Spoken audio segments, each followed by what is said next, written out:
Romance Island. By Zona Gale. Romance Island. By Zona Gale. With illustrations by Herman C. Wall. Indianapolis, The Bobbs Merrill Company, 1906. Who that remembers the first kind glance of her whom he loves can fail to believe in magic? And Ovalis. Contents. I. Dinner time. I. 2. A scrap of paper. 2.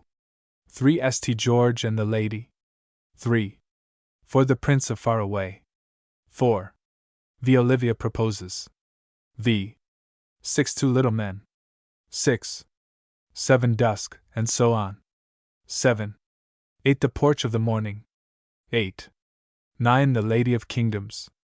9. Exterior purple. X.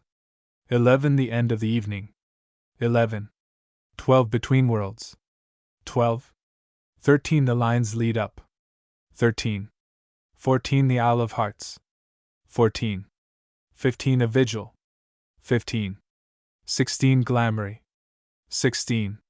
17. Beneath the surface. 17. 18. A morning visit.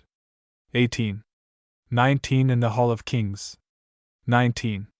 XX out of the Hall of Kings. XX. 21. Open secrets. 21.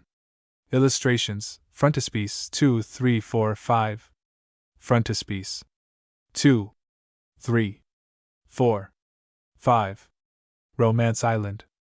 Chapter 1. Dinner time. As the Aloha rowed gently to her buoy among the crafts in the harbor, St. George longed to proclaim in the megaphone's monstrous parody upon capital letters: "Catboats and houseboats and yawls, look here! You're bound to observe that this is my steam yacht. I own her, do you see? She belongs to me, St. George, who never before owned so much as a piece of rope." Instead, mindful, perhaps, that a man should not communicate his own glory, he stepped sedately down to the trim green skiff and was rowed ashore by a boy who, for aught that either knew, might 3 months before have jostled him at some ill-favored lunch counter. For in America, dreams of gold, not, alas, golden dreams, do prevalently come true, and of all the butterfly happenings in this pleasant land of larvae, few are so spectacular as the process by which, without warning, a man is converted from a twaller and bearer of loads to a taker of his bien. However, to none, one must believe, is the changeling such gazing stock as to himself. Although countless times, waking and sleeping, St. George had humored himself in the outworn pastime of dreaming what he would do if he were to inherit $1 million, his imagination had never marveled its way to the situation's less poignant advantages.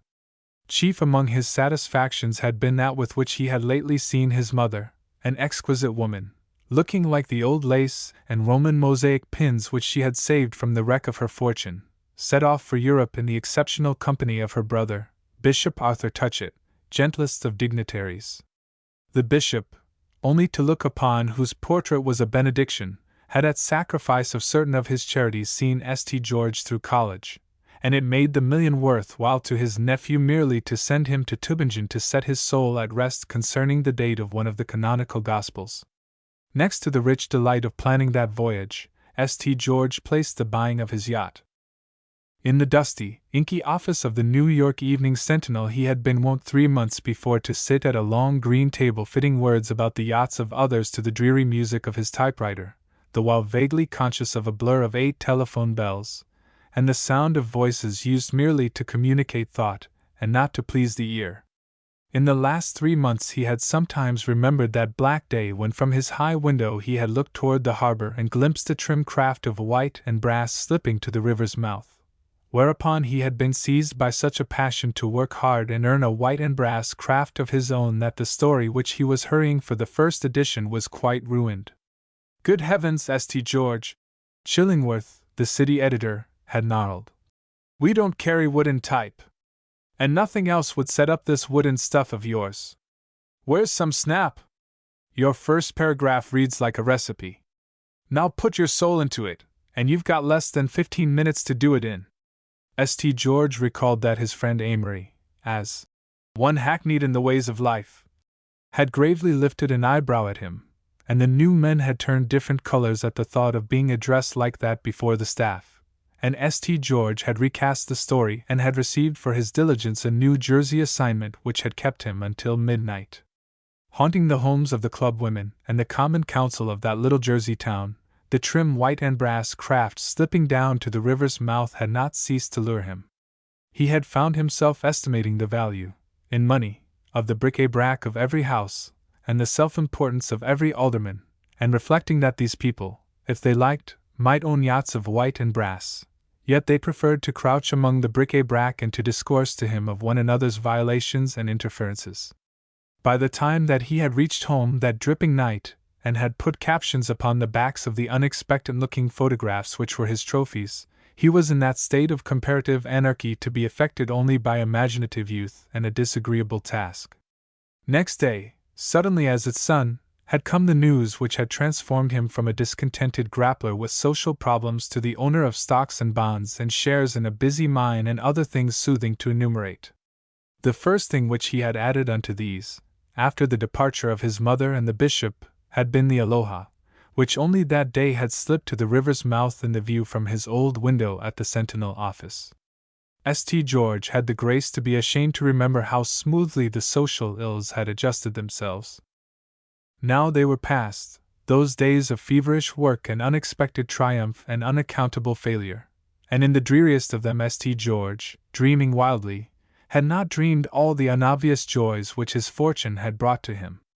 For although he had accurately painted, for example, the delight of a cruise in a seagoing yacht of his own, yet to step into his dory in the sunset, to watch the Aloha's sides shine in the late light as he was rowed ashore past the lesser crafts in the harbor, to see the man touch his cap and put back to make the yacht trim for the night, and then to turn his own face to his apartment where virtually the entire day staff of the Evening Sentinel was that night to dine, these were among the pastimes of the lesser angels which his fancy had never compassed. A glow of firelight greeted St. George as he entered his apartment, and the rooms wore a pleasant air of festivity. A table, with covers for 12, was spread in the living room, a fire of cones was tossing on the hearth, the curtains were drawn, and the sideboard was a thing of intimation. Rollo, his man, St. George had easily fallen in all the habits which he had longed to assume, was just closing the little icebox sunk behind a panel of the wall, and he came forward with dignified deference. "Everything is ready, Rollo?" St. George asked. "No one has telephoned to beg off." "Yes, sir," answered Rollo. "And no, sir." St. George had sometimes told himself that the man looked like an oval gray stone with a face cut upon it. "Is the claret warmed?" St. George demanded, handing his hat. "Did the big glasses come for the liqueur, and the little ones will set inside without tipping? Then take the cigars to the den. You'll have to get some cigarettes for Mr. Provin. Keep up the fire. Light the candles in 10 minutes. I say, how jolly the table looks." "Yes, sir," returned Rollo. "And the candles all make a great difference, sir. Candles do give out an air, sir." 1 month of service had accustomed St. George to his valet's gift of the articulate simplicity. Rollo's thoughts were doubtless contrived in the cuticle and knew no deeper operance, but he always uttered his impressions with, under his mask, an air of keen and seasoned personal observation. In his first interview with St. George, Rollo had said, "I always enjoyed being kept busy, sir. To me, the busy man is a grand sight." And St. George had at once appreciated his possibilities. Rollo was like the fine print in an almanac. When the candles were burning and the lights had been turned on in the little ochre den where the billiard table stood, St. George emerged, a well-made figure, his buoyant, clear-cut face accurately bespeaking both health and cleverness. Of a family represented by the gentle old bishop and his own exquisite mother, himself university-bred and fresh from 2 years' hard, hand-to-hand fighting to earn an honorable livelihood, St. George, of sound body and fine intelligence, had that temper of stability within vast range which goes pleasantly into the mind that meets it. A symbol of this was his prodigious popularity with those who had been his fellow-workers, a test beside which old-world traditions of the urban touchstones are of secondary advantage. It was deeply significant that in spite of the gulf which chance had digged the day staff of the Sentinel, all save 2 or 3 of which were not of his estate, had with flattering alacrity obeyed his summons to dine. But as he heard in the hall the voice of Chillingworth, the difficulty of his task for the first time swept over him. It was Chillingworth who had advocated to him the need of wooden type to suit his literary style, and who had long ordered and bullied him about. And how was he to play the host to Chillingworth, not to speak of the others, with the news between them of that million? When the bell rang, St. George somewhat gruffly superseded Rollo. "I'll go," he said briefly, "and keep out of sight for a few minutes. Get in the bathroom or somewhere, will you?" he added nervously, and opened the door. At one stroke Chillingworth settled his own position by dominating the situation as he dominated the city room. He chose the best chair and told a good story and found fault with the way the fire burned, all with immediate ease and abandon. Chillingworth's men loved to remember that he had once carried copy. They also understood all the legitimate devices by which he persuaded from them their best effort, yet these devices never failed, and the city room agreed that Chillingworth's fashion of giving an assignment to a new man would force him to write a readable account of his own entertainment in the Dark Meadows. Largely by personal magnetism he had fought his way upward, and this quality was not less a social gift. Mr. Toby Amory, who had been on the 11 with St. George at Harvard, looked along his pipe at his host and smiled, with flattering content, his slow smile. Amory's father had lately had a conspicuous quarter of an hour in Wall Street, as a result of which Amory, instead of taking St. George to the cemetery at Clusium as he had talked, himself drifted to Park Row, and although he now knew considerably less than he had hoped about certain inscriptions, he was supporting himself and two sisters by really brilliant work, so that the balance of his power was creditably maintained. Surely the inscriptions did not suffer, and what then was Amory that he should object? Presently Holt, the middle-aged Marine man, and Harding who, since he had lost the lightweight sparring championship, was sporting editor, solemnly entered together and sat down with the social caution of their class. So did Provin, the elder giant, who gathered news as he breathed and could not intelligibly put 6 words together. Horace, who would listen to 4 lines over the telephone and therefrom make a half-column of American newspaper humor or American newspaper tears, came in roaring pacifically and marshalling little Bud, that day in the 7th heaven of his first beat. Then followed Crass, the feature man, whose interviews were known to the new men as literature, although he was not above publicly admitting that he was not a reporter, but a special writer. Mr. Crass read nothing in the paper that he had not written, and St. George had once prophesied that in old age he would use his scrapbook for a manual of devotions, as Klopstock used his Messiah. With him arrived Carberry, the telegraph editor, and later Ben Fye, who had a carpet in his office and wrote editorials and who came in evening clothes, thus moving Harding and Holt to instant private conversation. The last to appear was little Cawthorne, who wrote the fiction page and made enchanting limericks about every one on the staff and went about singing one song and behaving. The dramatic man flattered him, like a motif. Little Cawthorne entered backward, wrestling with some wiry matter which, when he had executed a maneuver and banged the door, was thrust through the passage in the form of Benny Todd, the head office boy, affectionately known as Benny Todd. Benny Todd was in everyone's secret, clipped everyone's space and knew everyone's salary, and he had lately covered a baseball game when the man whose copy he was to carry had, outside the fence, become implicated in allurements. He was greeted with noise, and St. George told him heartily that he was glad he had come. "He made me," defensively claimed Benny Todd, frowning deferentially at little Cawthorne. "Hello, St. George," said the latter. "Come on back to the office. Crass sits in your place, and he wears cravats the color of goblin's blood. Come back." "Not he," said Chillingworth, smoking. "The dead-and-done with editor is too keen for that. I won't give him a job. He's ruined. Egg sandwiches will never stimulate him now." St. George joined in the relieved laugh that followed.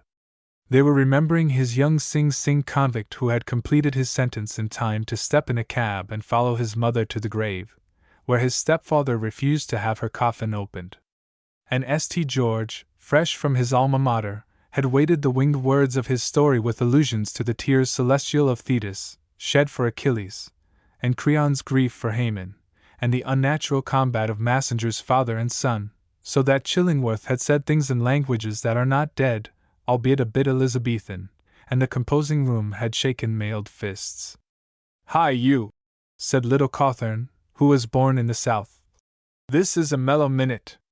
I could wish they came often.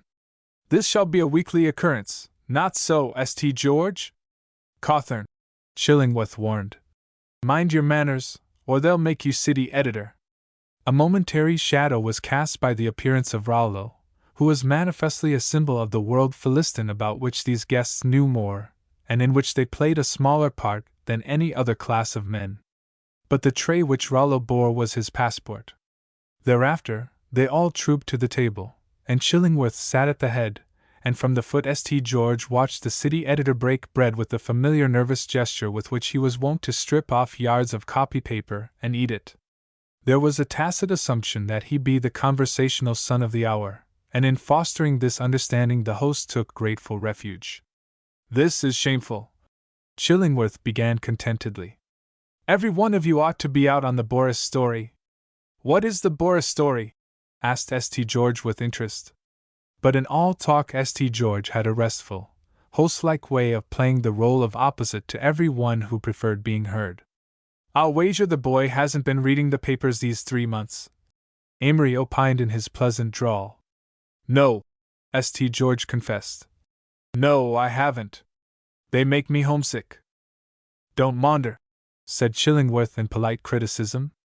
"This is Amory's story, and only about a quarter of the facts yet," he added in a resentful growl. "It's up at the Boris, in West 59th Street, you know, the apartment house? A Miss Holland, an heiress, living there with her aunt, was attacked and nearly murdered by a mulatto woman. The woman followed her to the elevator and came uncomfortably near stabbing her from the back. The elevator boy was too quick for her. And at the station they couldn't get the woman to say a word. She pretends not to understand or to speak anything they've tried. She's got Amory hypnotized too. He thinks she can't. And when they searched her," went on Chillingworth with enjoyment, "they found her dressed in silk and cloth of gold, and loaded down with all sorts of barbarous ornaments, with almost priceless jewels. Miss Holland claims that she never saw or heard of the woman before. Now, what do you make of it?" he demanded, unconcernedly draining his glass. "Splendid!" cried St. George in unfeigned interest. "I say, splendid! Did you see the woman?" he asked Amory. Amory nodded. "Yes," he said, "and he fixed that for me. But she never said a word. I parlez voused her, and versed inside her, and she sighed and turned her head." "Did you see the heiress?" St. George asked. "Not I," mourned Amory. "Not to talk with, that is. I happened to be hanging up in the hall there the afternoon it occurred," he modestly explained. "What luck!" St. George commented with genuine envy. "It's a stunning story. Who is Miss Holland?" "She's lived there for a year or more with her aunt," said Chillingworth. "She is a New Yorker and an heiress and a great beauty. Oh, all the properties are there, but they're all we've got." "What do you make of it?" he repeated. St. George did not answer, and everyone else did. "Mistaken identity," said little Cawthorne. "Do you remember Proven's story of the woman whose maid shot a masseuse whom she took to be her mistress, and the woman forgave the shooting and seemed to have her arrested chiefly because she had mistaken her for a masseuse?" "Too easy, Cawthorne," said Chillingworth. "The woman is probably an Italian," said the telegraph editor, "doing one of her mafia stunts. It's time they left the politicians alone and threw bombs at the bonds that back them. Hey, Carberry!" "Stop writing, heads," said Chillingworth. "Has Miss Holland lived abroad?" asked Crass, the feature man. "Maybe this woman was her nurse or ayah or something who got fond of her charge, and when they took it away years ago, she devoted her life to trying to find it in America. And when she got here she wasn't able to make herself known to her, and rather than let anyone else—" "No more space grabbing, Crass," warned Chillingworth. "Maybe," ventured Horace. "The young lady did settlement work and read to the woman's kid, and the kid died, and the woman thought she'd set a charm over it." Chillingworth grinned affectionately. "Hold up," he commanded. or you'll recall the very words of the charm. Benny Todd gasped and stared. Now, Benny Todd? Amory encouraged him. I tink, said the lad. If she's a heiress, dis yer dagger plunger is her mudder dat's been shut up in a madhouse to a fare you well. Chillingworth nodded approvingly. Your imagination is toning down wonderfully, he flattered him. A month ago you would have guessed that the mulatto lady was an Egyptian princess messenger sent over here to get the heart from an American heiress as an ingredient for a complexion lotion. You're coming on famously, Todd. The German poet Wieland, began Benfi, clearing his throat, has, in his epic of the Oberon, made admirable use of much the same idea, Mr. Chillingworth. Yells interrupted him. Mr. Benfi was too well read to be wholly popular with the staff. Oh, well, the woman was crazy. That's about all, suggested Harding, and blushed to the line of his hair. Yes, I guess so, assented Holt, who lifted and lowered one shoulder as he talked. Or doped. Chillingworth sighed and looked at them both with pursed lips. You too, he commented, would get out a paper that everybody would know to be full of reliable facts, and that nobody would buy. To be born with a riotous imagination and then hardly ever to let it riot is to be a born newspaper man. Proven? The elder giant leaned back, his eyes partly closed. Is she engaged to be married? He asked. Is Miss Holland engaged? Chillingworth shook his head. No, he said. Not engaged. We knew that by tea time the same day, Proven. Well, St. George? St. George drew a long breath. By Jove, I don't know, he said. It's a stunning story. It's the best story I ever remember, excepting those 2 or 3 that have hung fire for so long. Next to knowing just why old Ennis disinherited his son at his marriage, I would like to ferret out this. Now, tut, St. George, Amory put in tolerantly. Next to doing exactly what you will be doing all this week, you'd rather ferret out this. On my honor, no, St. George protested eagerly. I mean quite what I say. I might go on fearfully about it. Lord knows I'm going to see the day when I'll do it, too, and cut my troubles for the luck of chasing down a bully thing like this. If there was anything to forgive, everyone forgave him. But give up 10 minutes on the Aloha, Amory skeptically put it, adjusting his pince-nez. For anything less than 10 minutes on the Aloha? I'll do it now, cried St. George. If Mr. Chillingworth will put me on this story in your place and will give you a week off on the Aloha, you may have her and welcome. Little Cawthon pounded on the table. Where do I come in? He wailed. But no, all I get is another what-oh-woe. What do you say, Mr. Chillingworth? St. George asked eagerly. I don't know, said Chillingworth, meditatively turning his glass. St. George is rested and fresh, and he feels the story. And Amory, here, touch glasses with me. Amory obeyed. His chief's hand was steady, but the 2 glasses jingled together until, with a smile, Amory dropped his arm. I am about all in, I fancy, he admitted apologetically. A week's rest on the water, said Chillingworth, would set you on your feet for the convention. All right, St. George. He nodded. St. George leaped to his feet. Hooray! He shouted like a boy. Jove, won't it be good to get back? He smiled as he set down his glass, remembering the day at his desk when he had seen the white and brass craft slip to the river's mouth. Rollo, discreet and without wonder, footed softly about the table, keeping the glasses filled and betraying no other sign of life. For more than 4 hours he was in attendance, until, last of the guests, little Cawthon and Benny Todd departed together, trying to remember the dates of the English kings. Finally Chillingworth and Amory, having turned outdoors the dramatic critic who had arrived at midnight and was disposed to stay, stood for a moment by the fire and talked it over. Remember, St. George, Chillingworth said, I'll have no monkey work. You'll report to me at the old hour, you won't be late, and you'll take orders. As usual, sir, St. George rejoined quietly. I beg your pardon, Chillingworth said quickly. But you see, this is such a deuced unnatural arrangement. I understand, St. George assented. And I'll do my best not to get thrown down. Amory has told me all he knows about it. By the way, where is the mulatto woman now? Why, said Chillingworth, some physician got interested in the case, and he's managed to hurry her up to the Bitley Reformatory in Westchester for the present. She's there, and that means we need not disguise that nobody can see her. Those Bitley people are like a rabble of wild eagles. Right, said St. George. I'll report at 8 o'clock. Amory can board the Aloha when he gets ready and take down whom he likes.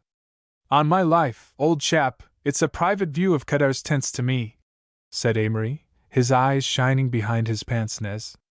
I'll probably win wide disrespect by my inability to tell a mainsail from a cockpit, but I'm a grateful dog in spite of that. When they were gone, St. George sat by the fire. He read Amory's story of the Boris affair in the paper, which somewhere in the apartment Rollo had unearthed, and the man took off his master's shoes and brought his slippers and made ready his bath. St. George glanced over his shoulder at the attractively dismantled table, with its dying candles and slanted shades. Gad! He said in sheer enjoyment as he clipped the story and saw Rollo pass with the towels. It was so absurdly like a city room's dream of Arcady. Chapter 2. A Scrap of Paper. To be awakened by Rollo, to be served in bed with an appetizing breakfast, and to catch a hansom to the nearest elevated station were novel preparations for work in the Sentinel office.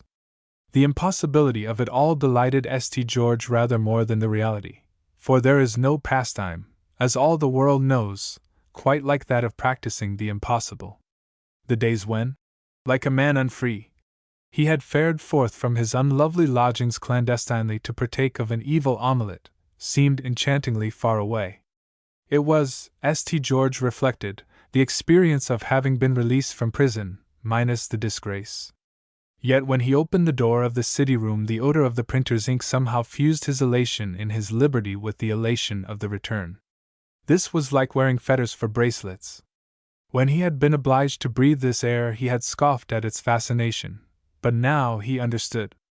A newspaper office, so a revered American of letters who had begun his life there had once imparted to St. George, is a place where a man with the temperament of a savant and a recluse may bring his American vice of commercialism and worship of the uncommon, and let them have it out. Newspapers have no other use, except the one I began on. When St. George entered the city room, Crass, of the Goblin's blood cravats, had vacated his old place, and Provin was just uncovering his typewriter and banging the tin cover upon everything within reach, and Benny Todd was writhing over a rewrite, and Chillingworth was discharging an office boy in a fashion that warmed St. George's heart. But Chillingworth, the city editor, was an italicized form of Chillingworth, the guest. He waved both arms at the foreman who ventured to tell him of a head that had one letter too many, and he frowned a greeting at St. George. Get right out on the Boris story, he said. I depend on you. The chief is interested in this too. Telephone to know whom I had on it. St. George knew perfectly that the chief was playing golf at Lenox and no doubt had read no more than the headlines of the Holland story, for he was a close friend of the bishop's, and St. George knew his ways. But Chillingworth's methods always told, and St. George turned away with all the old glow of his first assignment. St. George, calling up the Bitley Reformatory, knew that the chances and the fates were all allied against his seeing the mulatto woman, but he had learned that it is the one unexpected fate and the one apostate chance who open great good luck of any sort. So, though the journey to Westchester County was almost certain to result in refusal, he meant to be confronted by that certainty before he assumed it. To the warden on the wire, St. George put his inquiry. What are your visitors' days up there, Mr. Jeffrey? Thursdays, came the reply, and the warden's voice suggested handcuffs by way of hospitality. This is St. George of the Sentinel. I want very much to see one of your people, a mulatto woman. Can you fix it for me?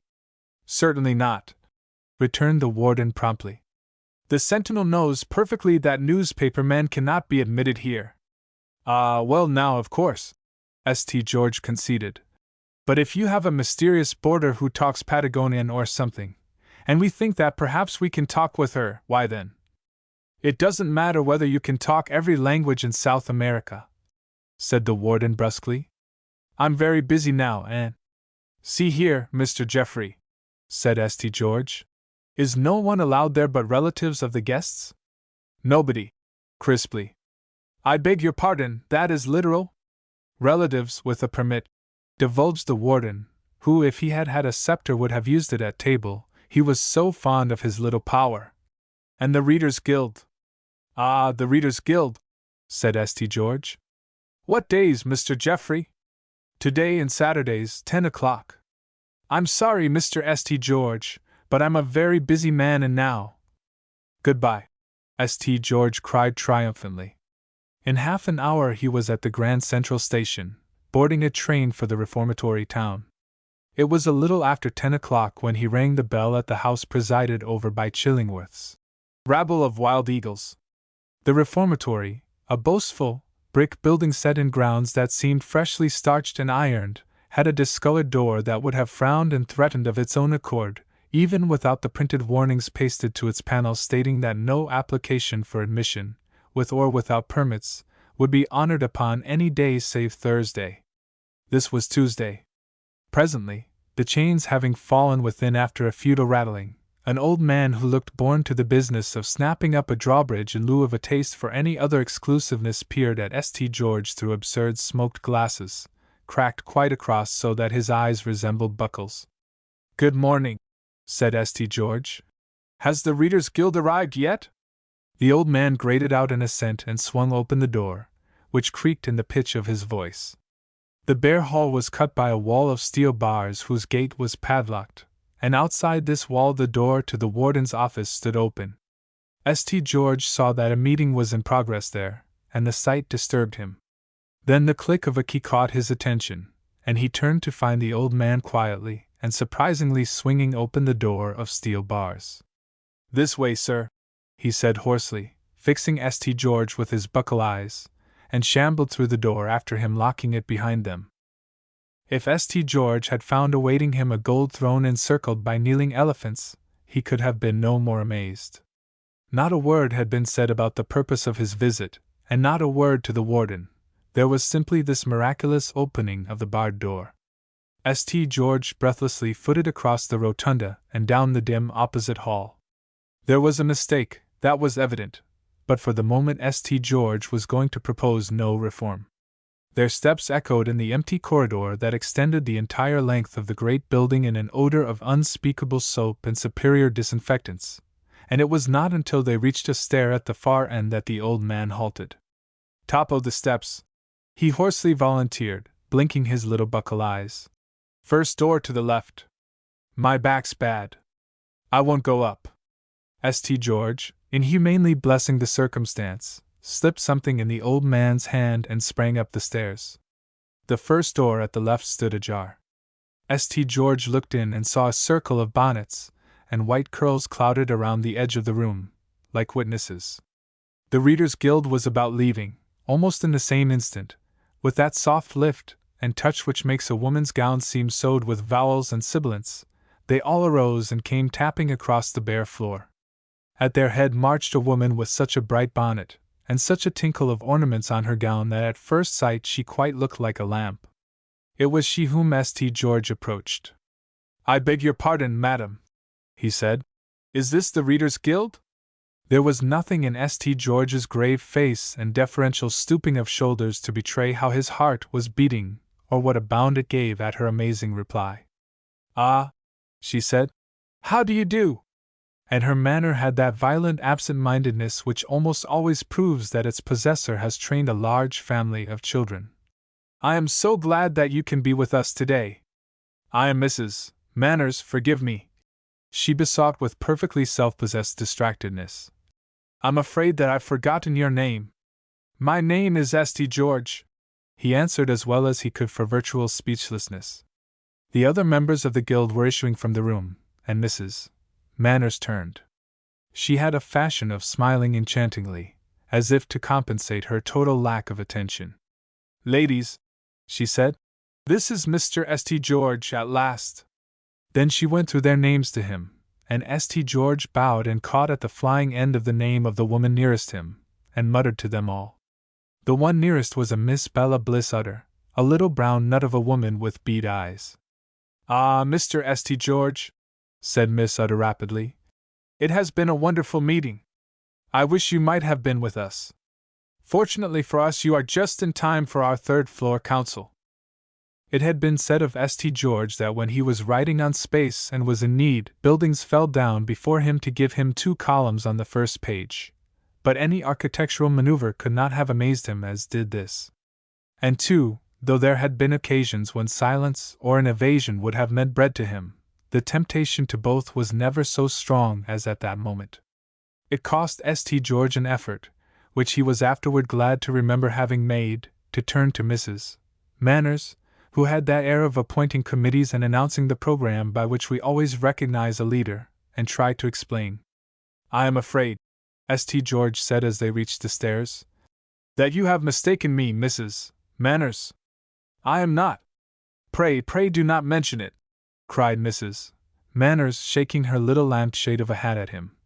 "We make every allowance, and I am sure that none will be necessary. But I am with the Evening Sentinel," St. George persisted. "I am afraid that—" "As if one's profession made any difference!" cried Mrs. Manners warmly. "No, indeed, I perfectly understand. We all understand," she assured him, going over some papers in one hand and preparing to mount the stairs. "Indeed, we appreciate it," she murmured. "Do we not, Miss Utter?" The little brown nut seemed to crack in a capacious smile. Indeed, she said fervently, accenting her emphasis by briefly closed eyes. "Hymn books. Now, have we hymn books enough?" plaintively broke in Mrs. Manners. "I declare, those new hymn books don't seem to have the spirit of the old ones, no matter what anyone says," she informed St. George earnestly as they reached an open door. In the next moment he stood aside and the Readers' Guild filed past him. He followed them. This was pleasantly like magic. They entered a large chamber carpeted and walled in the garish flowers which many boards of directors suppose will joy the cheerless breast. There were present a dozen women inmates, sullen, weary-looking beings who seemed to have made abject resignation their latest vice. They turned their lustreless eyes upon the visitors, and a portly woman in a red waist with a little American flag in a buttonhole issued to them a nasal command to rise. They got to their feet with a starched noise, like dead leaves blowing, and St. George eagerly scanned their faces. There were women of several nationalities, though they all looked raceless in the ugly uniforms which those same boards of directors consider de rigueur for the soul that is to be won back to the normal. A little negress, with a spirit that soared free of boards of directors, had tried to tie her closely clipped wool with bits of colored string. An Italian woman had a geranium over her ear, and at the end of the last row of chairs, towering above the others, was a creature of a kind of challenging, unforgettable beauty whom, with a thrill of certainty, St. George realized to be her whom he had come to see. So strong was his conviction that, as he afterward recalled, he even asked no question concerning her. She looked as manifestly not one of the canaille of incorrigibles as, in her place, Lucrezia Borgia would have looked. The woman was powerfully built with astonishing breadth of shoulder and length of limb, but perfectly proportioned.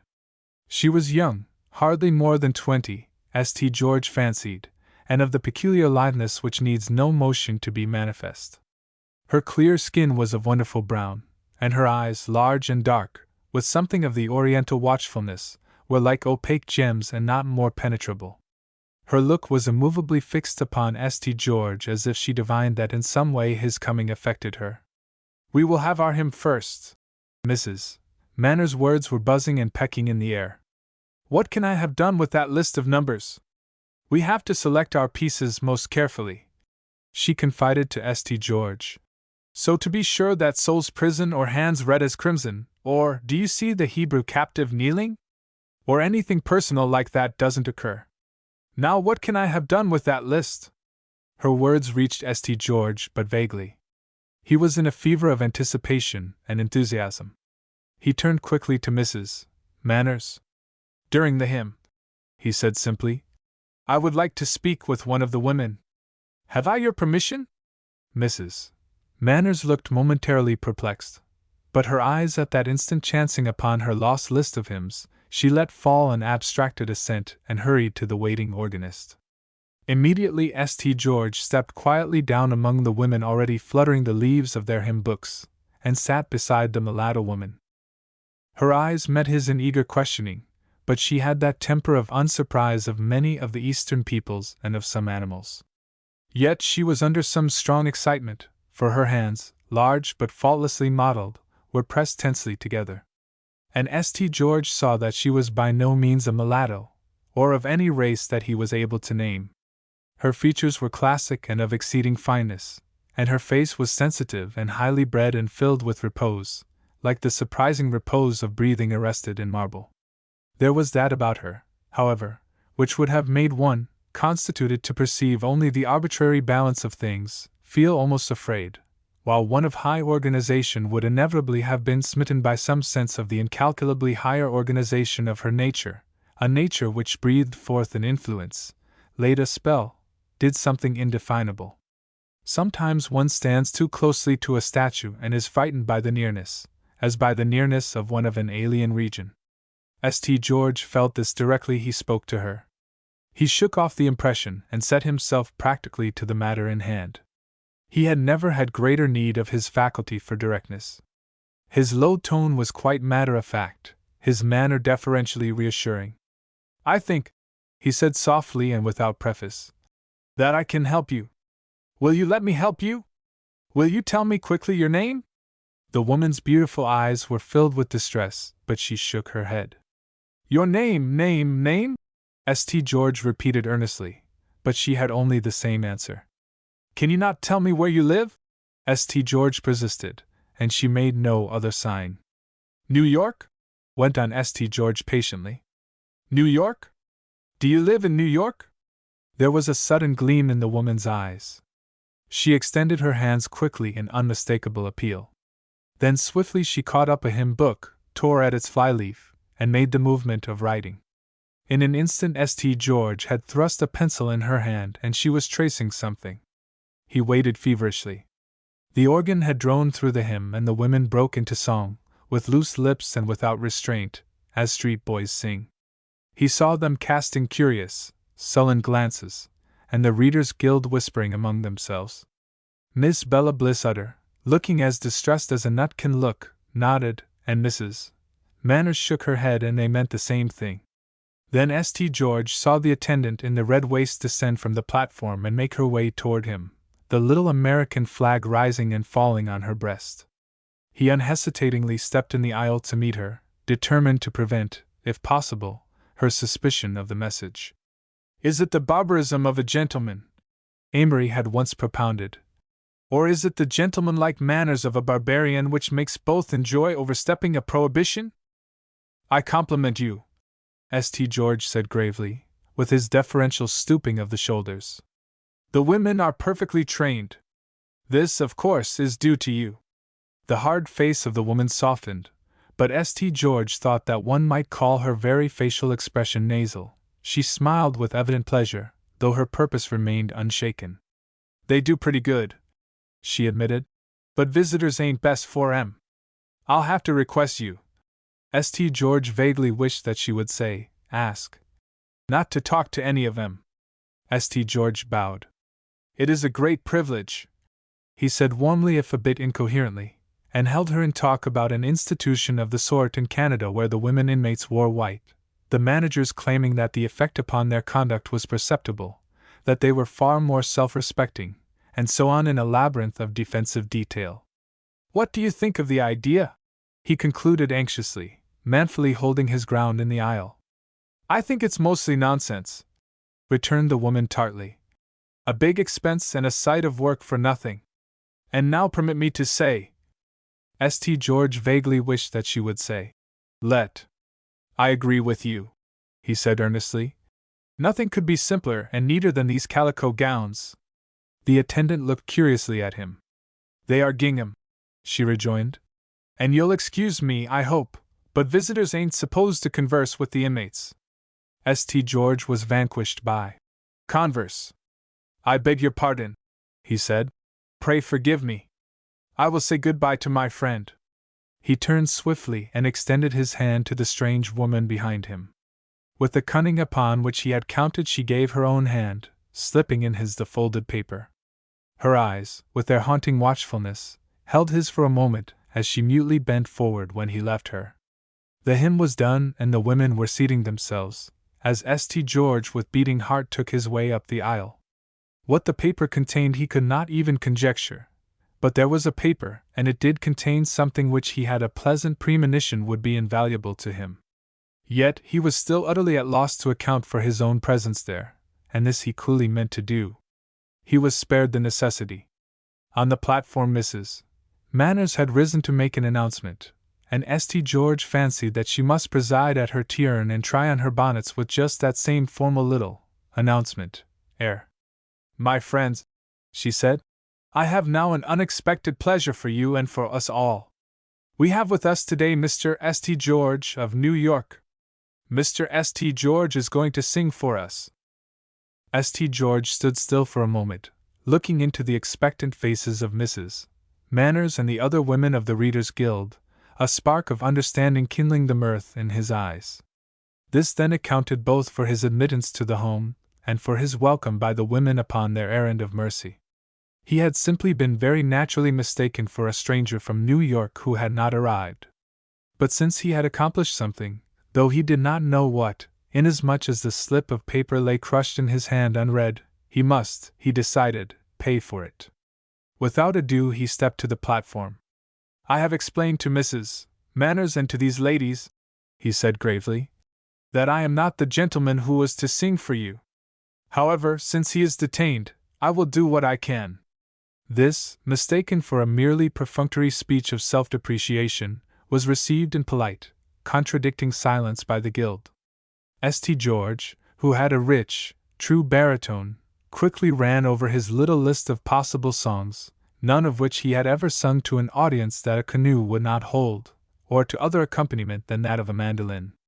Partly in memory of those old canoe evenings, St. George broke into a low, crooning plantation melody. The song, like much of the Southern music, had in it a semi-barbaric chord that the college men had loved, something, or so one might have said who took the canoe music seriously, of the wildness and fierceness of old tribal loves and plaints and unremembered wooings with a desert background, a gallop of hoofbeats, a quiver of noon light above saffron sand. These had been, more or less, in the music when St. George had been wont to lie in a boat and pick at the strings while Amory paddled, and these he must have re-echoed before the crowd of curious and sullen and commonplace, lighted by that one wild, strange face.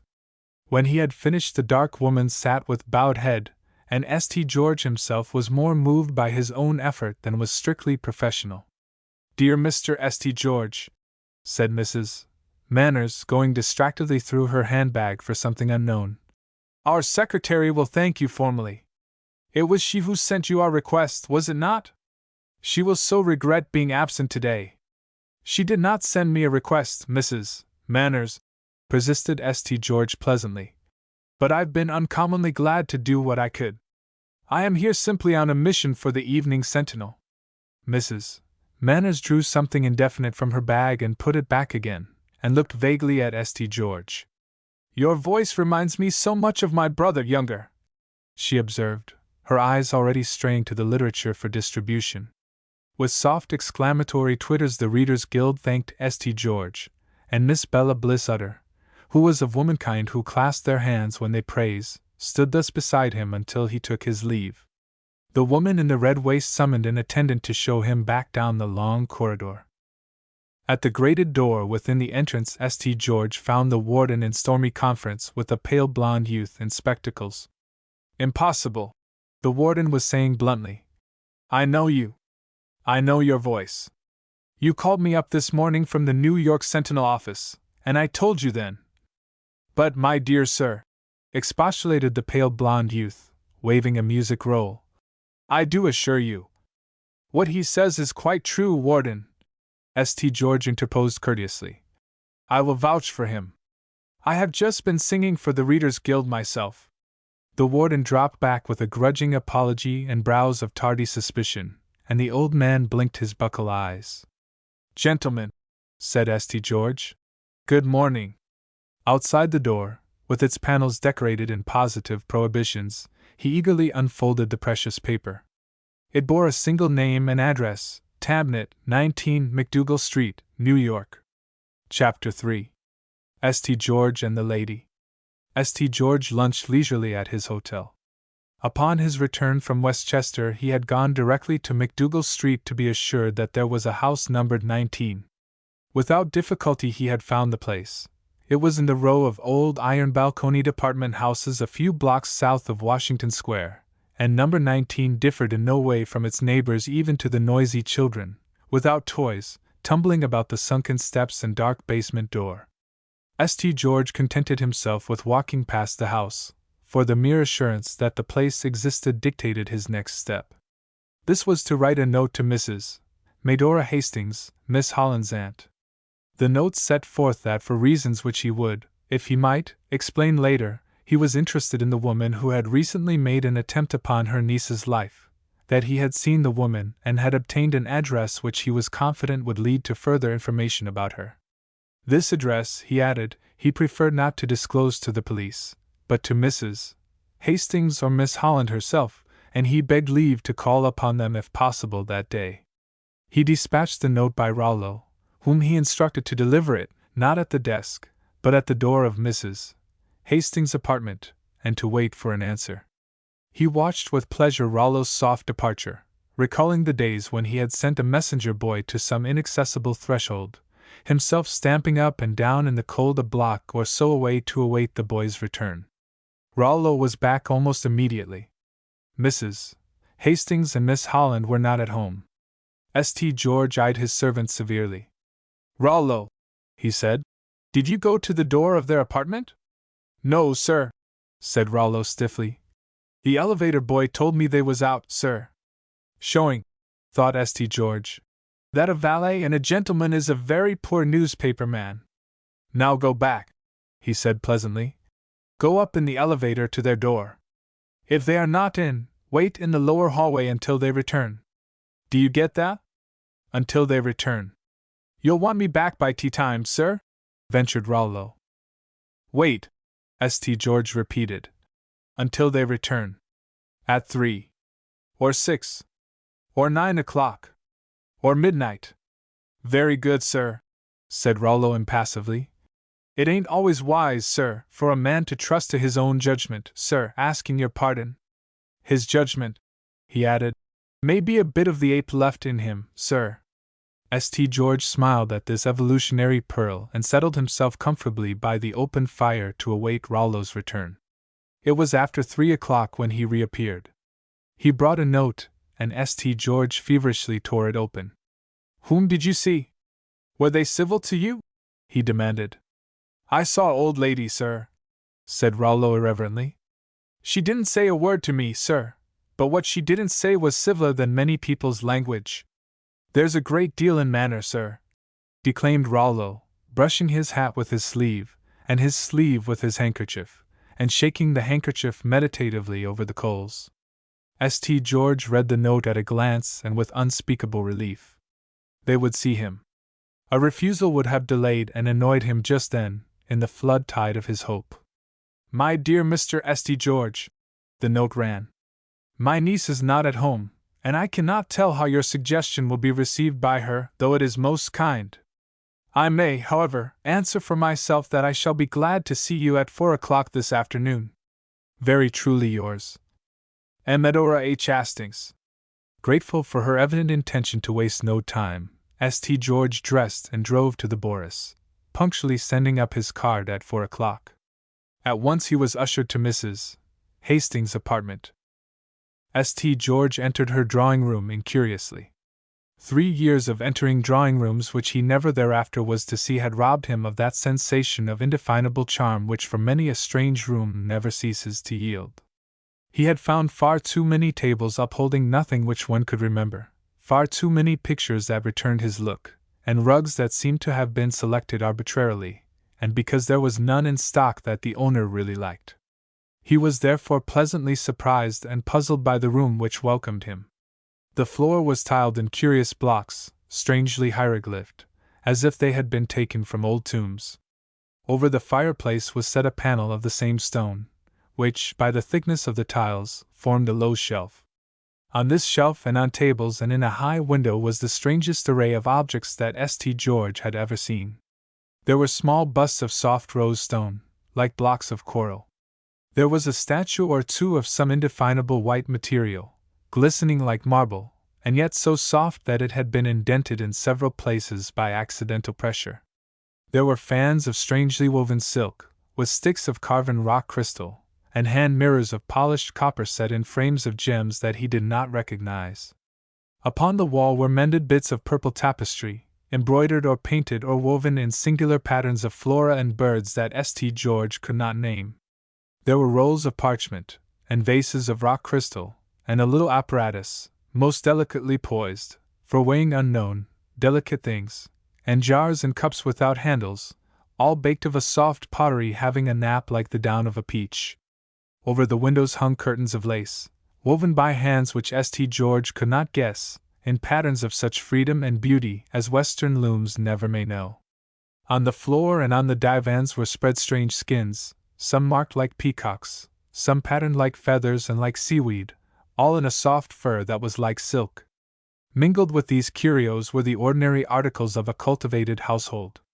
There were many books, good pictures, furniture with simple lines, a tea-table that almost ministered of itself, a work-basket filled with violet weaving, needlework, and a gossipy clock with well-bred chimes.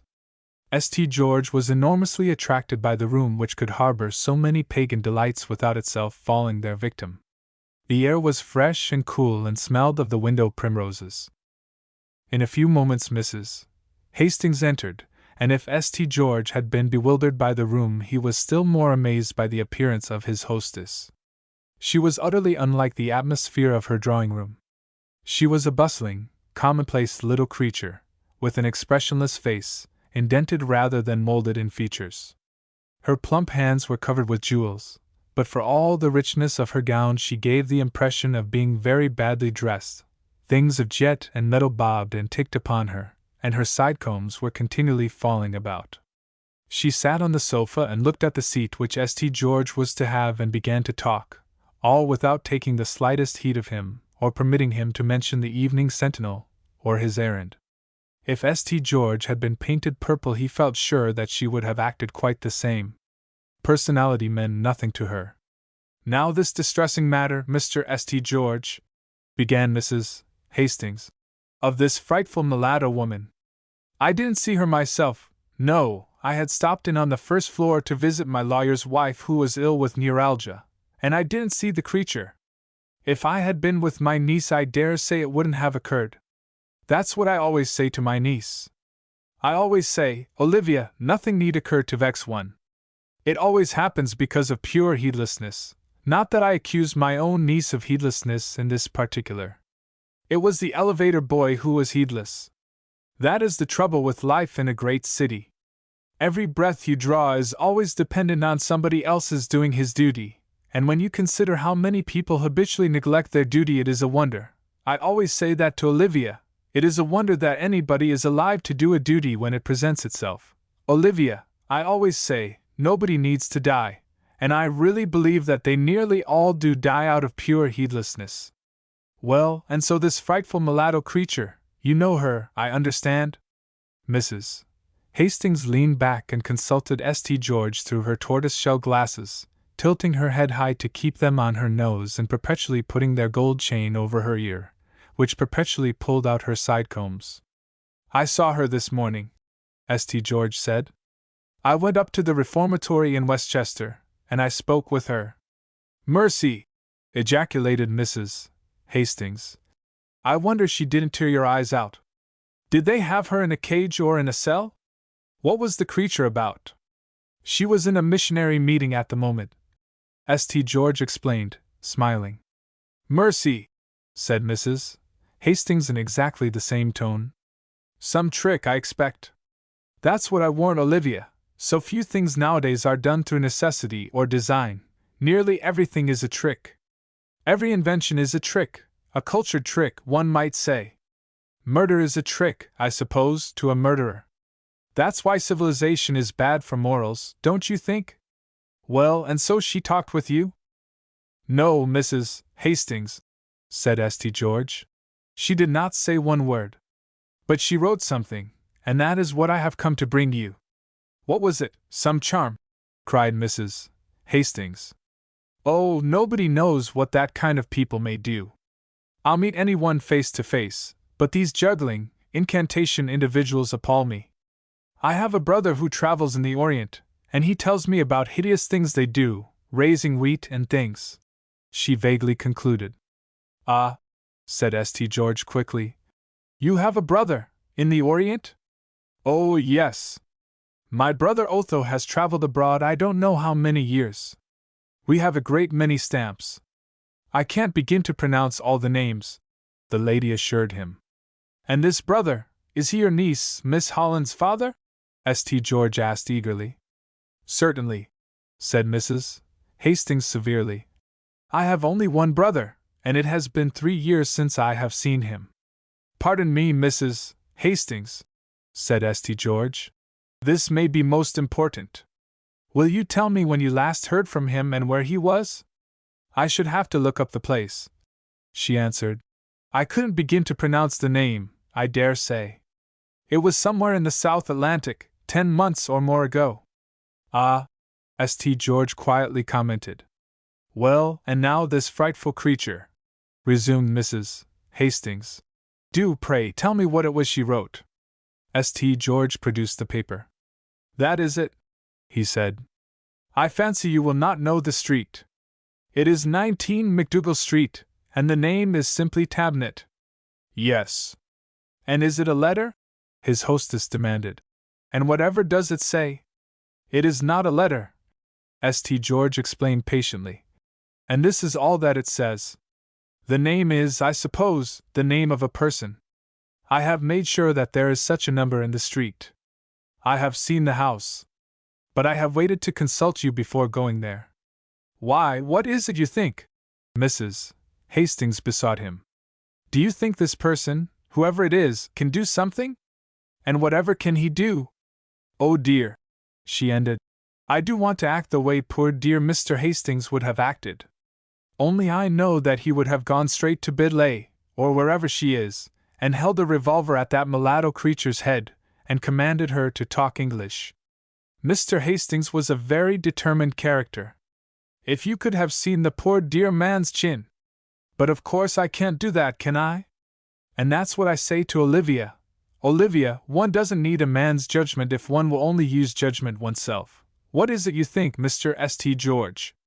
Before St. George could reply there entered the room, behind a low announcement of his name, a man of 60-odd years, nervous, slightly stooped, his smooth, pale face unlighted by little deep-set eyes. Ah, Mr. Frothingham, said Mrs. Hastings in evident relief. You are just in time. Mr. St. John was just telling me horrible things about this frightful mulatto creature. This is Mr. St. John. Mr. Frothingham is my lawyer and my brother Otho's lawyer. And so I telephoned him to come in and hear all about this. And now do go on, Mr. St. John, about this hideous woman. What is it you think? How do you do, Mr. St. John? Said the lawyer portentously. His greeting was almost a warning, and reminded St. George of the way in which certain brakemen call out stations. St. George responded as blithely to this name as to his own and did not correct it. And what? Went on the lawyer, sitting down with long unclosed hands laid trimly along his knees. Have you to contribute to this most remarkable occurrence, Mr. St. John? St. George briefly narrated the events of the morning and placed the slip of paper in the lawyer's hands. Ah, we have here a communication in the nature of a confession, the lawyer observed, adjusting his gold pince-nez, head thrown back, eyebrows lifted. Only the address, sir, said St. George. And I was just saying to Mrs. Hastings that someone ought to go to this address at once and find out whatever is to be got there. Whoever goes I will very gladly accompany. Mr. Frothingham had a fashion of making ready to speak and soliciting attention by the act, and then collapsing suddenly with no explosion, like a bad Roman candle. He did this now, and whatever he meant to say was lost to the race, but he looked very wise the while. It was rather as if he discarded you as a fit listener, than that he discarded his own comment. I don't know, but I ought to go myself, rambled Mrs. Hastings. Perhaps Mr. Hastings would think I ought. Suppose, Mr. Frothingham, that we both go.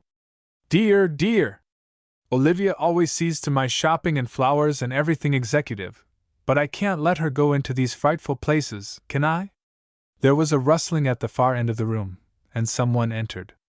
St. George did not turn, but as her soft skirts touched and lifted along the floor, he was tinglingly aware of her presence. Even before Mrs. Hastings heard her light footfall, even before the clear voice spoke, St. George knew that he was at last in the presence of the arbiter of his enterprise, and of how much else he did not know. He was silent, breathlessly waiting for her to speak. May I come in, Aunt Dora? She said. I want to know to what place it is impossible for me to go. She came from the long room's boundary shadow. There was about her a sense of white and gray, with a knot of pale color in her hat and an orchid on her white coat. Mrs. Hastings, taking no more account of her presence than she had of St. George's, tilted back her head and looked at the primroses in the window as closely as at anything, and absently presented him. Olivia, she said, this is Mr. St. John, who knows about that frightful mulatto creature. Mr. St. George, she went on, correcting the name entirely unintentionally. My niece, Miss Holland. And I'm sure I wish I knew what the necessary thing to be done is. That is what I always tell you, you know, Olivia. Find out the necessary thing and do it, and let the rest go. It reminds me very much, said the lawyer, clearing his throat, of a case that I had on the April calendar. Miss Holland had turned swiftly to St. George. You know the mulatto woman? She asked, and the lawyer passed by the April calendar and listened. I went to the Bitley Reformatory this morning to see her, St. George replied. She gave me this name and address. We have been saying that someone ought to go there to learn what is to be learned. Mr. Frothingham, in a silence of pursed lips, offered the paper. Miss Holland glanced at it and returned it. Will you tell us what your interest is in this woman? She asked evenly. Why you went to see her? Yes, Miss Holland, St. George replied. You know, of course, that the police have done their best to run this matter down. You know it because you have courteously given them every assistance in your power. But the police have also been very ably assisted by every newspaper in town. I am fortunate to be acting in the interests of one of these, the Sentinel. This clue was put in my hands. I came to you confident of your cooperation. Mrs. Hastings threw up her hands with a gesture that caught away the chain of her eyeglass and sent it dangling in her lap, and her side combs tinkling to the tiled floor. Mercy, she said. A reporter. St. George bowed. But I never receive reporters, she cried. Olivia, don't you know? A newspaper reporter like that fearful man at Palm Beach, who put me in the Courtney's ball list in a blue silk when I never wear colors. Now really, this intrusion, began Mr. Frothingham, his long, unclosed hands working forward on his knees in undulations, as a worm travels. Miss Holland turned to St. George, the color dyeing her face and throat, her manner a bewildering mingling of graciousness and hauteur. My aunt is right, she said tranquilly. We never have received any newspaper representative. Therefore, we are unfortunate never to have met one. You were saying that we should send someone to McDougal Street? St. George was aware of his heartbeats. It was all so unexpected and so dangerous, and she was so perfectly equal to the circumstance. I was asking to be allowed to go myself, Miss Holland, he said simply, with whoever makes the investigation. Mrs. Hastings was looking mutely from one to another, her forehead in horizons of wrinkles. I'm sure, Olivia, I think you ought to be careful what you say, she plaintively began. Mr. Hastings never allowed his name to go in any printed list even, he was so particular. Our telephone had a private number, and all the papers had instructions never to mention him, even if he was murdered, unless he took down the notice himself. Then if anything important did happen, he often did take it down, nicely typewritten, and sometimes even then they didn't use it, because they knew how very particular he was. And of course we don't know how. St. George's eyes blazed, but he did not lift them. The affront was unstudied and, indeed, unconscious. But Miss Holland understood how grave it was, for there are women whose intuition would tell them the etiquette due upon meeting the first syndic of Andorra or a noble from Cambodia. "We want the truth about this as much as Mr. St. George does," she said quickly, smiling for the first time. St. George liked her smile.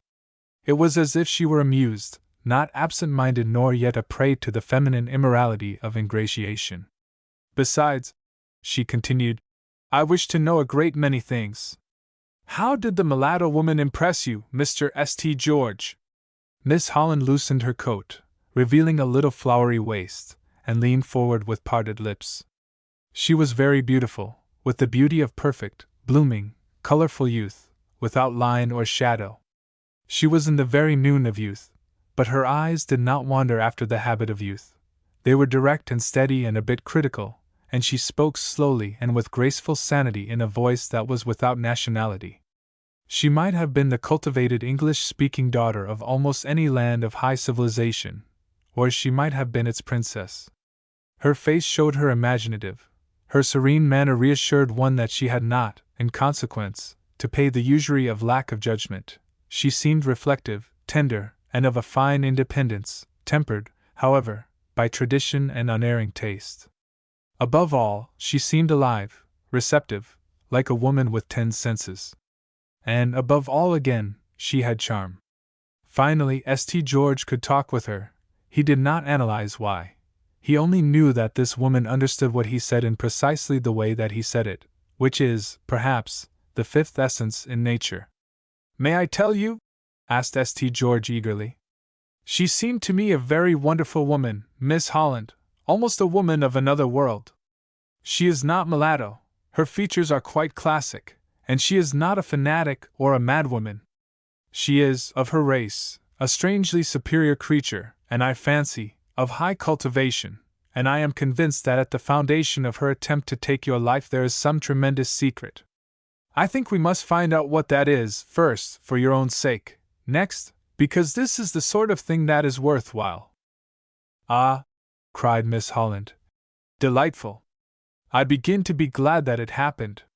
The police said that she was a great brutal negress, and I thought she must be insane. The cloth of gold and the jewels did make me wonder, but I hardly believed that. The newspapers," Mr. Frothingham said acidly, "became very much involved in their statements concerning this matter. This tabinet," said Miss Holland, and flashed a smile of pretty deference at the lawyer to console him for her total neglect of his comment. "In MacDougall Street. Who can he be? He is a man, I suppose. And where is MacDougall Street?" St. George explained the location, and Mrs. Hastings fretfully commented. "I'm sure, Olivia," she said, "I think it is frightfully unwomanly in you." "To take so much interest in my own murder?" Miss Holland asked in amusement. "Aunt Dora, I'm going to do more. I suggest that you and Mr. Frothingham and I go with Mr. St. George to this address in MacDougall Street." "My dear Olivia!" shrilled Mrs. Hastings. "It's in the very heart of the Bowery, isn't it, Mr. St. John? And only think—" It was as if Mrs. Hastings' frustrate words emerged in the fantastic guise of her facial changes. "No, it isn't quite the Bowery, Mrs. Hastings," St. George explained, "though it won't look unlike. I wish I knew what Mr. Hastings would have done," his widow mourned. "He always said to me, 'Medora, do only the necessary thing.' Do you think this is the necessary thing, with all the frightful smells?" "It is perfectly safe," ventured St. George. "Is it not, Mr. Frothingham?" Mr. Frothingham bowed and tried to make nonpartisanship seem a tasteful resignation of his own will. "I am at Mrs. Hastings' command," he said, waving both hands once from the wrist. "You know the place is really only a few blocks from Washington Square," St. George submitted. Mrs. Hastings brightened. "Well, I have some friends in Washington Square," she said. "People whom I think a great deal of, and always have. If you really feel, Olivia—" "I do," said Miss Holland simply. "And let us go now, Aunt Dora. The brougham has been at the door since I came in. We may as well drive there as anywhere, if Mr. St. George is willing. I shall be happy, said St. George sedately, longing to cry. Willing! Willing! Oh, Mrs. Hastings and Miss Holland, willing! Miss Holland and St. George and the lawyer were alone for a few minutes while Mrs. Hastings rustled away for her bonnet. Miss Holland sat where the afternoon light, falling through the corner window, smote her hair to a glory of pale color, and St. George's eyes wandered to the glass through which the sun fell. It was a thin pane of irregular pieces set in a design of quaint, meaningless characters, in the center of which was the figure of a sphinx, crucified upon an upright cross and surrounded by a border of coiled asps with winged heads. The window glittered like a sheet of gems. What wonderful glass! Involuntarily said St. George. Is it not? Miss Holland said enthusiastically. My father sent it. He sent nearly all these things from abroad. I wonder where such glass is made, observed St. George. It is like lace and precious stones, hardly more painted than carved. She bent upon him such a sudden, searching look that St. George felt his eyes held by her own. Do you know anything of my father? She demanded suddenly. Only that Mrs. Hastings has just told me that he is abroad, in the South Atlantic, St. George wonderingly replied. Why, I am very foolish, said Miss Holland quickly. We have not heard from him in 10 months now, and I am frightfully worried. Ah, yes, the glass is beautiful. It was made in one of the South Atlantic islands, I believe, so were all these things, she added. The same figure of the crucified Sphinx is on many of them. Do you know what it means? He asked. It is the symbol used by the people in one of the islands, my father said, she answered. These symbols usually, I believe, volunteered Mr. Frothingham, frowning at the glass, have little significance, standing merely for the loose barbaric ideas of a loose barbaric nation. St. George thought of the ladies of Dr. Johnson's amicable society who walked from the town hall to the cathedral in Lichfield, in linen gowns, and each has a stick with an acorn, but for the acorn they could give no reason. He looked long at the glass. She, he said finally, our false mulatto, ought to stand before just such glass. Miss Holland laughed. She nodded her head a little, once, every time she laughed, and St. George was learning to watch for that. The glass would suit any style of beauty better than steel bars, she said lightly as Mrs. Hastings came fluttering back. Mrs. Hastings fluttered ponderously, as humblebees fly. Indeed, when one considered, there was really a blunt-faced look about the woman. The brougham had on the box 2 men in smart livery. The footman, closing the door, received St. George's reply to Mrs. Hastings' appeal to tell the man the number of this frightful place. I dare say I haven't been careful, Mrs. Hastings kept anxiously observing. I have been heedless, I dare say. And I always think that what one must avoid is heedlessness, don't you think? Didn't Napoleon say that if only Caesar had been first in killing the men who wanted to kill him, something about Pompey's statue being kept clean? What was it? Why should they blame Caesar for the condition of the public statues? My dear Mrs. Hastings, Mr. Frothingham reminded her, his long gloved hands laid trimly along his knees as before. You are in my care. The statue problem faded from the lady's eyes. Poor dear Mr. Hastings always said you were so admirable at cross-questioning, she recalled, partly reassured. Ah, cried Miss Holland protestingly. Aunt Dora, this is an adventure. We are going to see Tabnet. St. George was silent, ecstatically reviewing the events of the last 6 hours and thinking unenviously of Amory, rocking somewhere with the Aloha on a mere stretch of green water. If Chillingworth could see me now, he thought victoriously, as the carriage turned smartly into McDougal Street. Chapter 4. The Prince of Faraway. Number 19 McDougal Street had been chosen as a likely market by a hokey-pokey man who had wheeled his cart to the curb before the entrance. There, despite Mrs. Hastings' coachman's peremptory appeal, he continued to dispense stained ice cream to the little denizens of number 19 and the other houses in the row. The brougham, however, at once proved a counter-attraction, and immediately an opposition group formed about the carriage step and exchanged penetrating comments upon the livery. "Mrs. Hastings, you and Miss Holland would better sit here, perhaps," suggested St. George, alighting hurriedly, "until I see if this man is to be found." "Please," said Miss Holland, "I've always been longing to go into one of these houses, and now I'm going." "Aren't we, Aunt Dora?" "If you think," ventured Mr. Frothingham in perplexity. But Mr. Frothingham's perplexity always impressed one as duty-born rather than judicious, and Miss Holland had already risen. "Olivia!" protested Mrs. Hastings faintly, accepting St. George's hand. "Do look at those children's aprons. I'm afraid we'll all contract fever after fever, just coming this far." Unkempt women were occupying the doorstep of number 19. St. George accosted them and asked the way to the rooms of a Mr. Tabnett. They smiled, displaying their wonderful teeth, consulted together, and finally with many labials and uncouth pointings of shapely hands they indicated the door of the first-floor front, whose wooden shutters were closely barred. St. George led the way and entered the bare, unclean passage where discordant voices and the odors of cooking wrought together to poison the air. He tapped smartly at the door. Immediately it was opened by a graceful boy, dressed in a long, belted coat of dun color. He had straight black hair, and eyes which one saw before one saw his face, and he gravely bowed to each of the party in turn before answering St. George's question. "Assuredly," said the youth in perfect English. "Enter." They found themselves in an ample room extending the full depth of the house, and partly because the light was dim and partly in sheer amazement they involuntarily paused as the door clicked behind them. The room's contrast to the squalid neighborhood was complete. The apartment was carpeted in soft rugs laid one upon another so that footfalls were silenced. The walls and ceiling were smoothly covered with a neutral-tinted silk, patterned in dim figures, and from a fluted pillar of exceeding lightness an enormous candelabrum shed clear radiance upon the objects in the room.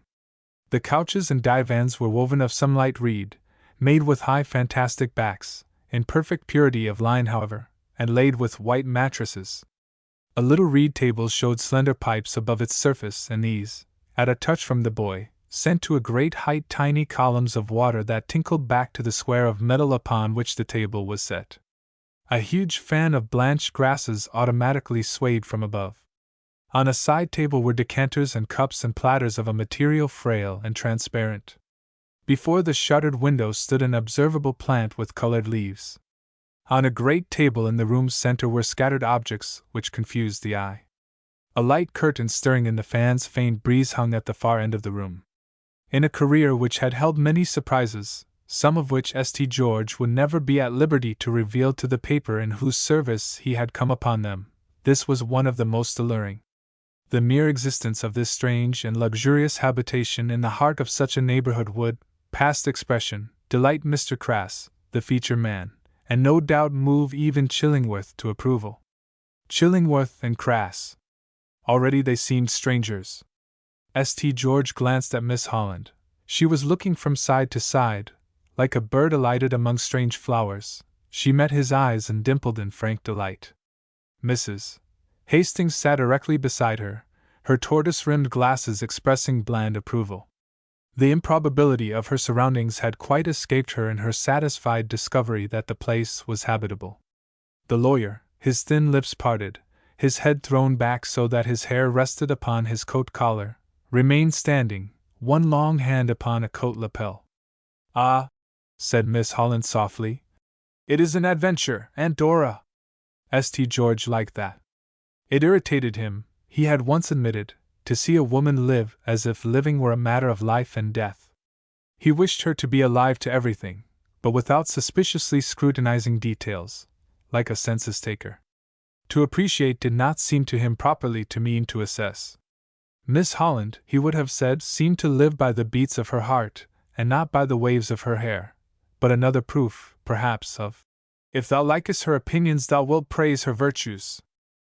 It was but a moment before the curtain was lifted, and there approached a youth, apparently in the 20s, slender and delicately formed as a woman, his dark face surmounted by a great deal of snow-white hair.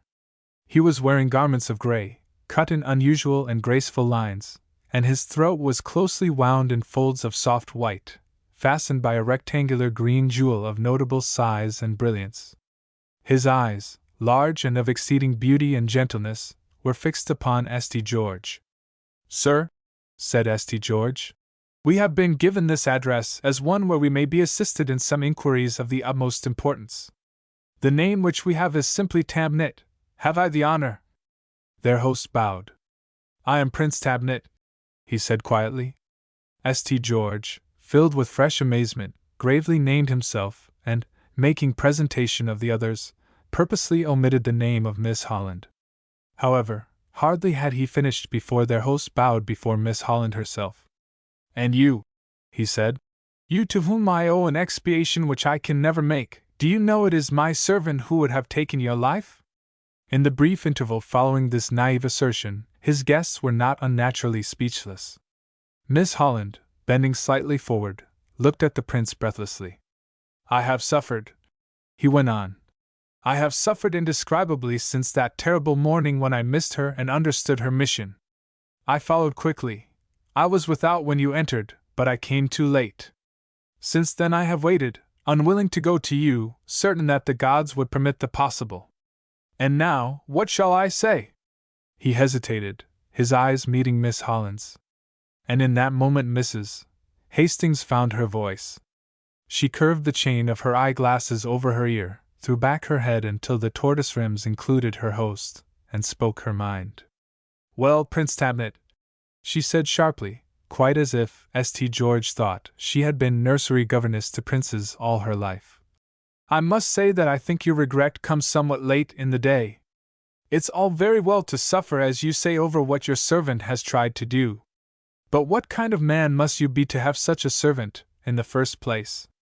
Didn't you know that she was dangerous and bloodthirsty, and very likely a maniac born?"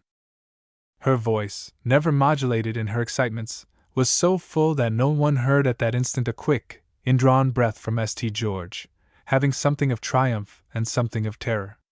Even as he listened, he had been running swiftly over the objects in the room to fasten every one in his memory, and his eyes had rested upon the table at his side. A disc of bronze, supported upon a carven tripod, caught the light and challenged attention to its delicate traceries, and within its border of asps and goats' horns he saw cut in the dull metal a sphinx crucified upon an upright cross, an exact facsimile of the device upon that strange opalized glass from some faraway island which he had lately noted in the window in Mrs. Hastings' drawing-room. Instantly his mind was besieged by a volley of suppositions and imaginings, but even in his intense excitement as to what this simple discovery might bode, he heard the prince's soft reply to Mrs. Hastings. "Madam," said the prince, "she is a loyal creature. Whatever she does, she believes herself to be doing in my service. I trusted her. I believed that such error was impossible to her." "Error!" shrilled Mrs. Hastings, looking about her for support and finding little in the aspect of Mr. Augustus Frothingham, who appeared to be regarding the whole proceeding as one from which he was to extract data to be thought out at some future infinitely removed. As for St. George, he had never had great traffic with a future infinitely removed. He had a youthful and somewhat imaginative fashion of striking before the iron was well in the fire. "Your servant believed, then, your highness," he said clearly, "that in taking Miss Holland's life she was serving you?" "I must regretfully conclude so." St. George rose, holding the little brazen disc which he had taken from the table, and confronted his host, compelling his eyes. "Perhaps you will tell us, Prince Tabnit," he said coolly, "what it is that the people who use this device find against Miss Holland's father." St. George heard Olivia's little broken cry. "It is the same!" she exclaimed. "Aunt Dora, Mr. Frothingham, it is the crucified sphinx that was on so many of the things that father sent." "Oh!" she cried to the prince. "Can it be possible that you know him, that you know anything of my father?" To St. George's amazement, the face of the prince softened and glowed as if with peculiar delight, and he looked at St. George with admiration. "Is it possible," he murmured, half to himself, "that your race has already developed intuition? Are you indeed so near to the unknown?" He took quick steps away and back, and turned again to St. George, a strange joy dawning in his face. "If there be some who are ready to know," he said. "Ah!" He recalled himself penitently to Miss Holland. "Your father, Otho Holland, I have seen him many times." "Seen Otho?" shrilled Mrs. Hastings, as pink and trembling and expressionless as a disturbed mold of jelly. "Oh, poor dear Otho! Did he live where there are people like your frightful servant? Olivia, think! Maybe he is lying at the bottom of a gorge, all wounded and bloody, with a dagger in his back. Oh, my poor dear Otho, who used to wheel me about!" Mrs. Hastings collapsed softly on the divan, her glasses fallen in her lap, her side combs slipping silently to the rug. Olivia had risen and was standing before Prince Tablet. "Tell me," she said, trembling, "when have you seen him? Is he well?" Prince Tablet swept the faces of the others and his eyes returned to Miss Holland and dropped to the floor. "The last time that I saw him, Miss Holland," he answered, "was 3 months ago. He was then alive and well." Something in his tone chilled St. George and sent a sudden thrill of fear to his heart. "He was then alive and well," St. George repeated slowly. "Will you tell us more, Your Highness? Will you tell us why the death of his daughter should be considered a service to the prince of a country which he had visited?" "You are very wonderful," observed the prince, smiling meditatively at St. George. "And your penetration gives me good news, news that I had not hoped for yet. I cannot tell you all that you ask, but I can tell you much. Will you sit down?" He turned and glanced at the curtain at the far end of the room. Instantly the boy servant appeared, bearing a tray on which were placed, in dishes of delicate-colored filigree, strange dainties not to be classified even by a cosmopolitan, with his Flemish and Finnish and all but Icelandic cafes in every block. "Pray do me the honor," the prince besought, taking the dishes from the hands of the boy. "It gives me pleasure, Miss Holland, to tell you that your father has no doubt had these very plates set before him."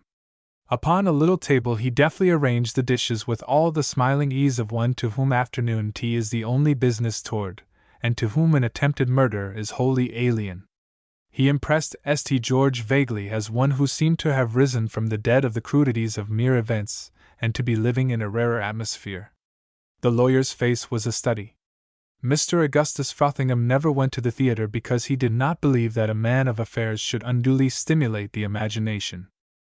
There was set before them honey made by bees fed only upon a tropical flower of rare fragrance, cakes flavored with wine that had been long buried, a paste of cream, thick with rich nuts and with the preserved buds of certain flowers, and little white berries, such as the Japanese call pindas. There was a tea distilled from the roots of rare exotics, and other things savory and fantastic. So potent was the spell of the prince's hospitality, and so gracious the insistence with which he set before them the strange and odorous dishes, that even Olivia, eager almost to tears for news of her father, and Mrs. Hastings, as critical and suspicious as some beetle with long antennae, might not refuse them. As for Mr. Augustus Frothingham, although this might be Cagliostro's spagyric food, or extract of Saturn, for aught that his previous experience equipped him to deny, yet he nibbled, and gazed, and was constrained to nibble again. When they had been served, Prince Tabnet abruptly began speaking, the while turning the fine stem of his glass in his delicate fingers. "You do not know," he said simply, "where the island of Yak lies." Mrs. Hastings sat erect. "Yak!" she exclaimed. "That was the name of the place where your father was, Olivia. I know I remembered it because it wasn't like the man what's his name in As You Like It, and because it didn't begin with A.J. The island is my home," Prince Tabnet continued, "and now, for the first time, I find myself absent from it. I have come a long journey. It is many miles to that little land in the eastern seas, that exquisite bit of the world, as yet unknown to any save the island men. We have guarded its existence, but I have no fear to tell you, for no mariner, unaided by an islander, could steer a course to its coasts. And I can tell you little about the island for reasons which, if you will forgive me, you would hardly understand. I must tell you something of it, however, that you may know the remarkable conditions which led to the introduction of Mr. Holland to Yak. The island of Yak, continued the prince, or Arqua, as the name was written by the ancient Phoenicians, has been ruled by hereditary monarchs since 1050 BC, when it was settled. What date did I understand you to say, sir? Demanded Mr. Augustus Frothingham. The prince smiled faintly. I am well aware, he said, that to the Western mind, indeed, to any modern mind save our own, I shall seem to be speaking in mockery. None the less, what I am saying is exact. It is believed that the enterprises of the Phoenicians in the early ages took them but a short distance, if at all, beyond the confines of the Mediterranean. It is merely known that, in the period of which I speak, a more adventurous spirit began to be manifested, and the Straits of Gibraltar were passed and settlements were made in Iberia. But how far these adventurers actually penetrated has been recorded only in those documents that are in the hands of my people, descendants of the boldest of these mariners who pushed their galleys out into the Atlantic.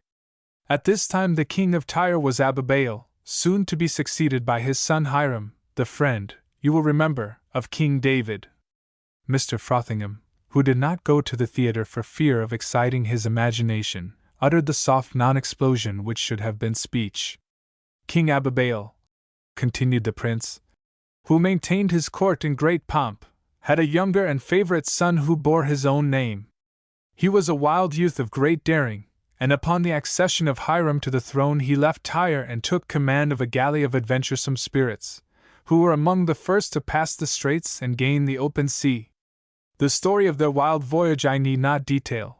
It is enough to say that their trireme was wrecked upon the coast of Yak, and Abibail and those who joined him, among them many members of the court circle and even of the royal family, settled and developed the island. And there the race has remained without taint of admixture, down to the present day. Of what was wrought on the island I can tell you little, though the time will come when the eyes of the whole world will be turned upon Yak as the forerunner of mighty things. Ruled over by the descendants of Abibail, the islanders have dwelt in peace and plenty for nearly 3,000 years, until, in fact, less than a year ago. Then the line thus traceable to King Hiram himself abruptly terminated with the death of King Chelbes, without issue. Again Mr. Frothingham attempted to speak, and again he collapsed softly, without expression, according to his custom. As for St. George, he was remembering how, when he first went to the paper, he had invariably been sent to the anteroom to listen to the daily tales of invention, oppression, and projects for which a continual procession of the more or less mentally deficient wished the Sentinel to stand sponsor. St. George remembered in particular one young student who soberly claimed to have invented wireless telegraphy, and who molested the staff for months. Was this olive prince, he wondered, going to prove himself worth only a half column on a back page, after all? I understand you to say, said St. George, with the weary self-restraint of one who deals with lunatics, that the line of King Hiram, the friend of King David of Israel, became extinct less than a year ago. The prince smiled. Do not conceal your incredulity, he said liberally, for I forgive it. You see, then, he went on serenely, how in Yak the question of the succession became engrossing. The matter was not merely one of ascendancy, for the Yakians are singularly free from ambition. But their pride in their island is boundless. They see in her the advance guard of civilization, the peculiar people to whom have come to be entrusted many of the secrets of being. For I should tell you that my people live a life that is utterly beyond the ken of all, save a few rare minds in each generation. My people live what others dream about, what scientists struggle to fathom, what the keenest philosophers and economists among you cannot formulate. We are, said Prince Tabnit serenely, what the world will be 1,000 years from now. Well, I'm sure, Mrs. Hastings broke in plaintively, that I hope your servant, for instance, is not a sample of what the world is coming to. The prince smiled indulgently, as if a child had laid a little, detaining hand upon his sleeve. Be that as it may, he said evenly, the throne of Yak was still empty. Many stood near to the crown, but there seemed no reason for choosing one more than another. One party wished to name the head of the House of the Litany in Med, the king's city, who was the chief administrator of justice. Another, more democratic than these, wished to elevate to the throne a man from whose family we had won knowledge of both perpetual motion and the fourth dimension. St. George smiled angelically, as one who resignedly sees the last fragments of a shining hope float away. This quite settled it. The Olive Prince was crazy. Did not St. George remember the old man in the frayed neckerchief and bagging pockets who had brought to the office of the Sentinel chart after chart about perpetual motion, until St. George and Amory had one day told him gravely that they had a machine inside the office then that could make more things go forever than he had ever dreamed of, though they had not said that the machine was named Chillingworth. "You have knowledge of both these things?" asked St. George indulgently. "Yak understood both those laws," said the prince quietly. "When William the Conqueror came to England." He hesitated for a moment, and then, regardless of another soft explosion from Mr. Frothingham's lips, he added, "Do you not see? Will you not understand? It is our knowledge of the fourth dimension which has enabled us to keep our island a secret." St. George suddenly thrilled from head to foot. What if he were speaking the truth? What if this man were speaking the truth? "Moreover," resumed the prince, "there were those among us who had long believed that new strength would come to my people by the introduction of an inhabitant of one of the continents. His coming would, however, necessitate his sovereignty among us, in fulfillment of an ancient Phoenician law, providing that the state, and every satrapy therein, shall receive no service either of blood or of bond, nor enter into the marriage contract with an alien, from which law only the royal house is exempt. Thus were the two needs of our land to be served by the means to which we had recourse. For there being no way to settle the difficulty, we vowed to leave the matter to chance, that great patient arbiter of destinies of which your civilization takes no account, save to reduce it to slavery. Accordingly, each inhabitant of the island took a solemn oath to await, with an open mind free from choice or prejudice, the settlement of the event, certain that the gods would permit the possible. 5 days after this decision, our watchers upon the hills sighted a South African transport bound for the Azores to coal. 100 miles from our coast she was wrecked, and it was thought that all on board had been lost. A submarine was ordered to the spot. "Do you mean," interrupted St. George, "that you were able to see the wreck at that distance?" "Certainly," said the prince. "Pray forgive me," he added winningly, "if I seem to boast. It is difficult for me to believe that your appliances are so immature. We were using steamship navigation and limiting our vision at the time of Pericles, but the futility of these was among our first discoveries." Involuntarily St. George turned to Miss Holland. What would she think, he found himself wondering. Her eyes were luminous and her breath was coming quickly. He was relieved to find that she had not the infectious vulgarity to doubt the possibility of what seemed impossible. This was one of the qualities of Mr. Augustus Frothingham, who had assumed an air of polite interest and an accurately cynical smile, and the manner of generously lending his professional attention to any of the vagaries of the client. Mrs. Hastings stirred uneasily. "I'm sure," she said fretfully, "that I must be very stupid, but I simply cannot follow you. Why, you talk about things that don't exist. My husband, who was a very practical and advanced man, would have shown you at once that what you say is impossible." Here was the attitude of the commonplace the world over, thought St. George, to believe in wireless telegraphy simply because it has been found out, and to disbelieve in the fourth dimension because it has not been. "I cannot explain these things," admitted the prince gravely. "And I dare say that you could prove that they do not exist, just as a man from another planet could show us to his own satisfaction that there are no such things as music or color." "Go on, please," said Olivia eagerly. "Olivia, I'm sure," protested Mrs. Hastings. "I think it's very unwomanly of you to show such an interest in these things." "Will you bear with me for one moment, Mrs. Hastings?" begged the prince. "And perhaps I shall be able to interest you." The submarine returned, bringing the sole survivor of the wreck of the African transport. "Ah, and now," Mrs. Hastings assured him blandly, "you are dealing with things that can happen. My brother Otho, my niece's father, was just this last year the sole survivor of the wreck of a very important vessel. I have the honor, Mrs. Hastings, to be narrating to you the circumstances attending the discovery of your brother and Miss Holland's father, after the wreck of that vessel." "My father?" cried Olivia. The prince bowed. "After this manner, chance had rewarded us. We crowned your father King of Yak." Chapter 5. Olivia proposes. Prince Tabnet's announcement was received by his guests in the silence of amazement.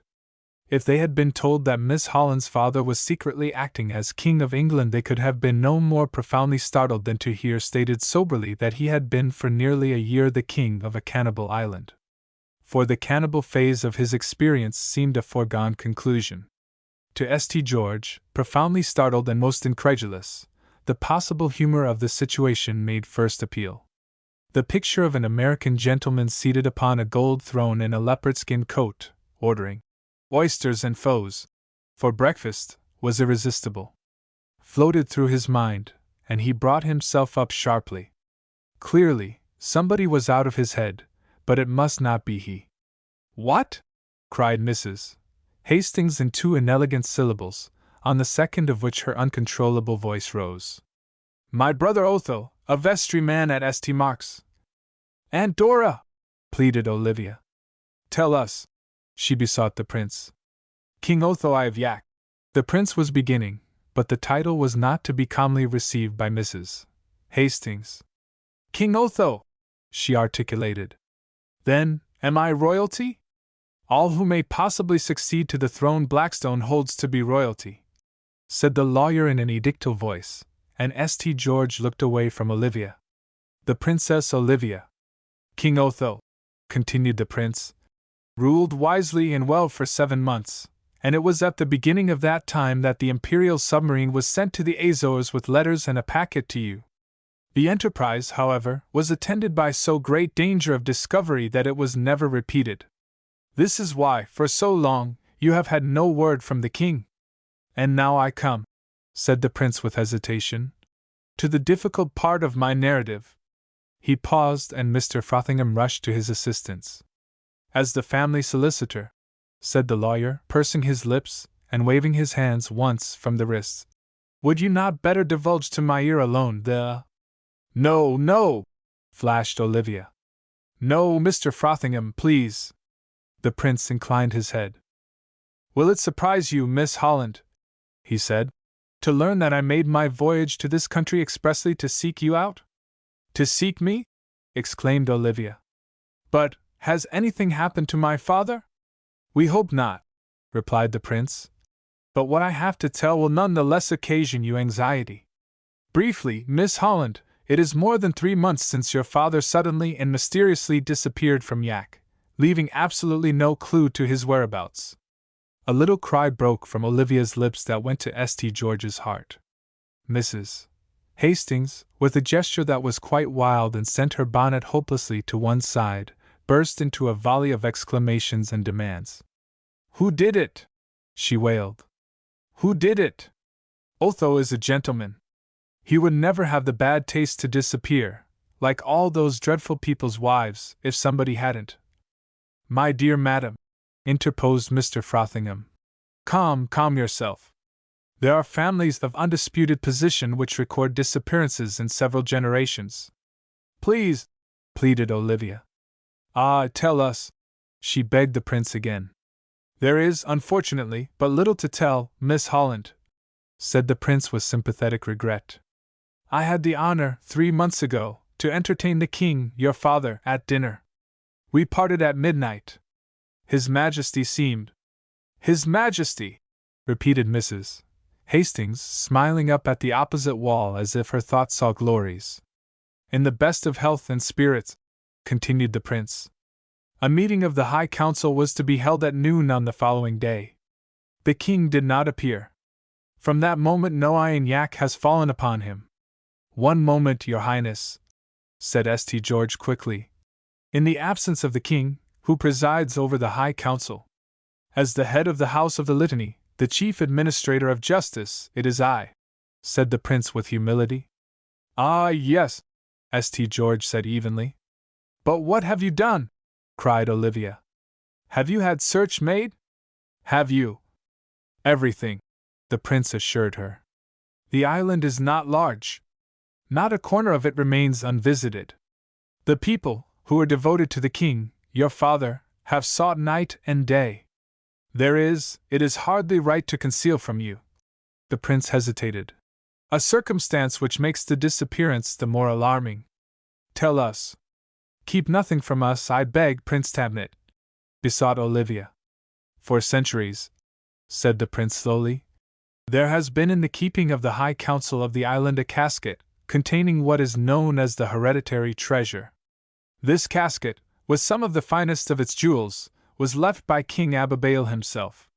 Since his time, every king of the island has upon his death bequeathed to the casket the finest jewel in his possession, and its contents are now therefore of inestimable value. The circumstance to which I refer is that 2 days after the disappearance of the king, your father, which spread grief and alarm through all Yak, it was discovered that the hereditary treasure was gone. Gone! Burst from the lips of the prince's auditors. As utterly as if the fifth dimension had received it. The prince gravely assured them. The loss, as you may imagine, is a grievous one. The High Council immediately issued a proclamation that if the treasure be not restored by a certain date, now barely 2 weeks away, a heavy tax will be levied upon the people to make good, in the coin of the realm, this incalculable loss. Against this the people, though they are a people of peace, are murmurous. Indeed, cried Mrs. Hastings. Great loyalty it is that sets up the loss of their trumpery treasure over and above the loss of their king, my brother Otho. If, she shrilled indignantly, we are not unwise to listen to this at all. What is it you think? What is it your people think? She raised her head until she had framed the prince in tortoise shell. Mrs. Hastings never held her head quite still. It continually waved about a little, so that usually, even in peace, it intimated indignation, and when actual indignation set in, the jet on her bonnet tinkled and ticked like so many angry sparrows. Madam, said the prince, there are those among His Majesty's subjects who would willingly lay down their lives for him. But he is a stranger to us, come of an alien race, and the double disappearance is a most tragic occurrence, which the burden of the tax has emphasized. To be frank, were His Majesty to reappear in Yak without the treasure having been found. Oh, breathed Mrs. Hastings, they would kill him. The prince shuddered and set his white teeth in his nether lip. The gods forbid, he said. Such primeval punishment is as unknown among us as is war itself. How little you know my people, how pitifully your instincts have become, forgive me, corrupted by living in this barbarous age of yours, fumbling as you do at civilization. With us death is a sacred right, the highest tribute and the last sacrifice to the Absolute. Our dying are carried to the temple of the worshippers of distance, and are there consecrated. The limit of our punishment would be aerial exposure. You mean? Cried St. George. I mean that in extreme cases we have, with due rite and ceremonial, given a victim to an airship, without ballast or rudder, and abundantly provisioned. Then with solemn ritual we have set him adrift, an offering to the great spirits of space, so that he may come to know. This, the prince paused in emotion. This is the worst that could befall your father. How horrible! Cried Olivia. Oh, how horrible! Oh, Mrs. Hastings moaned. He was born to it. He was born to it. When he was 6 he tied kites to his arms and jumped out the window of the cupola and broke his collar bone. Oh, Otho, oh heaven, and I made him eat oatmeal gruel 3 times a day when he was getting well. Prince Tabnet, said St. George, I beg you not to jest with us. Have consideration for the two to whom this man is dear. I am speaking truth to you, said the prince earnestly. I do not wish to alarm these ladies, but I am bound in honor to tell you what I know. Ah then, said St. George, his narrowed eyes meeting those of the prince, since the taking of life is unknown to you in Yak, will you explain how it was that your servant adopted such unerring means to take the life of Miss Holland? And why? My servant, said the prince readily, belongs to the Lanas or former serfs of the island. Upon her people, now the owners of rich lands, the tax will fall heavily. Crazed by what she considers her people's wrongs following upon the coming of the stranger sovereign, the poor creature must have developed the primitive instincts of your race. Before coming to this country, my servant had never heard of murder save as a superseded custom of antiquity, like the crucifying of lions. Her discovery of your daily practice of murder, and of murder practiced as a cure for crime, sir, began the lawyer imposingly, wakened in her the primitive instincts of humanity, and her instinct took the deplorable and fanatic form of your own courts, finished the prince. Her bitterness toward His Majesty she sought to visit upon his daughter. Olivia sprang to her feet. I must go to my father. I must go to Yak, she cried ringingly. Prince Tamnit, will you take me to him? Into the prince's face leaped a fire of admiration for her beauty and her daring. He bowed before her, his lowered lashes making thick shadows on his dark cheeks. I insist upon this, cried little Olivia firmly. And if you do not permit it, Prince Tamnit, we must publish what you have told us from one end of the city to the other. Yes, by Jove, thought St. George, and one's country will have a yak exhibit in its own department at the next World's Fair. Olivia! My child! Miss Holland, began the lawyer. The prince spoke tranquilly. It is precisely this errand, he said, that has brought me to America. Do you not see that, in the event of your father's failure to return to his people, you will eventually be Queen of Yak? St. George found himself looking fixedly at Mrs. Hastings' false front as the only reality in the room. If in a minute Rollo was going to waken him by bringing in his coffee, he was going to throttle Rollo, that was all. Olivia Holland, an American heiress, the hereditary princess of a cannibal island. St. George still insisted upon the cannibal. It somehow gave him a foothold among the actualities. I, cried Olivia. Mrs. Hastings' brows lifted, lips parted, winked with lightning rapidity in an effort to understand. St. George pulled himself together. Your Highness, he said sternly, there are several things upon which I must ask you to enlighten us. And the first, which I hope you will forgive, is whether you have any direct proof that what you tell us of Miss Holland's father is true. That's it. That's it. Mr. Frothingham joined him with all the importance of having made the suggestion. We can hardly proceed in due order without proofs, sir. The prince turned toward the curtain at the room's end and the youth appeared once more, this time bearing a light oval casket of delicate workmanship. It was of a substance resembling both glass and metal of changing, rainbow tints, and it passed through St. George's mind as he observed it that there must be, to give such a dazzling and unreal effect, more than 7 colors in the spectrum. A spectrum of 7 colors, said the prince at the same moment, could not, of course, produce this surface. I confess that until I came to this country I did not know that you had so few colors. Our spectrum already consists of 12 colors visible to the naked eye, and at least 5 more are distinguishable through our powerful magnifying glasses. St. George was silent. It was as if he had suddenly been permitted to look past the door that bars and threatens all knowledge. The prince unlocked the casket. He drew out first a quantity of paper of extreme thinness and lightness on which, embossed and emblazoned, was the coat of arms of the Hollands, a sheaf of wheat and an unicorn's head, and this was surmounted by a crown. This, said the prince, is now the device upon the signet ring of the King of Yak, the arms of your own family. And here chances to be a letter from your father containing some instructions to me. It is true that writing has with us been superseded by wireless communication, excepting where there is need of great secrecy. Then we employ the alphabet of any language we choose, these being almost disused, as are the cuneiform and Coptic to you. And how is it, St. George could not resist asking, that you know and speak the English?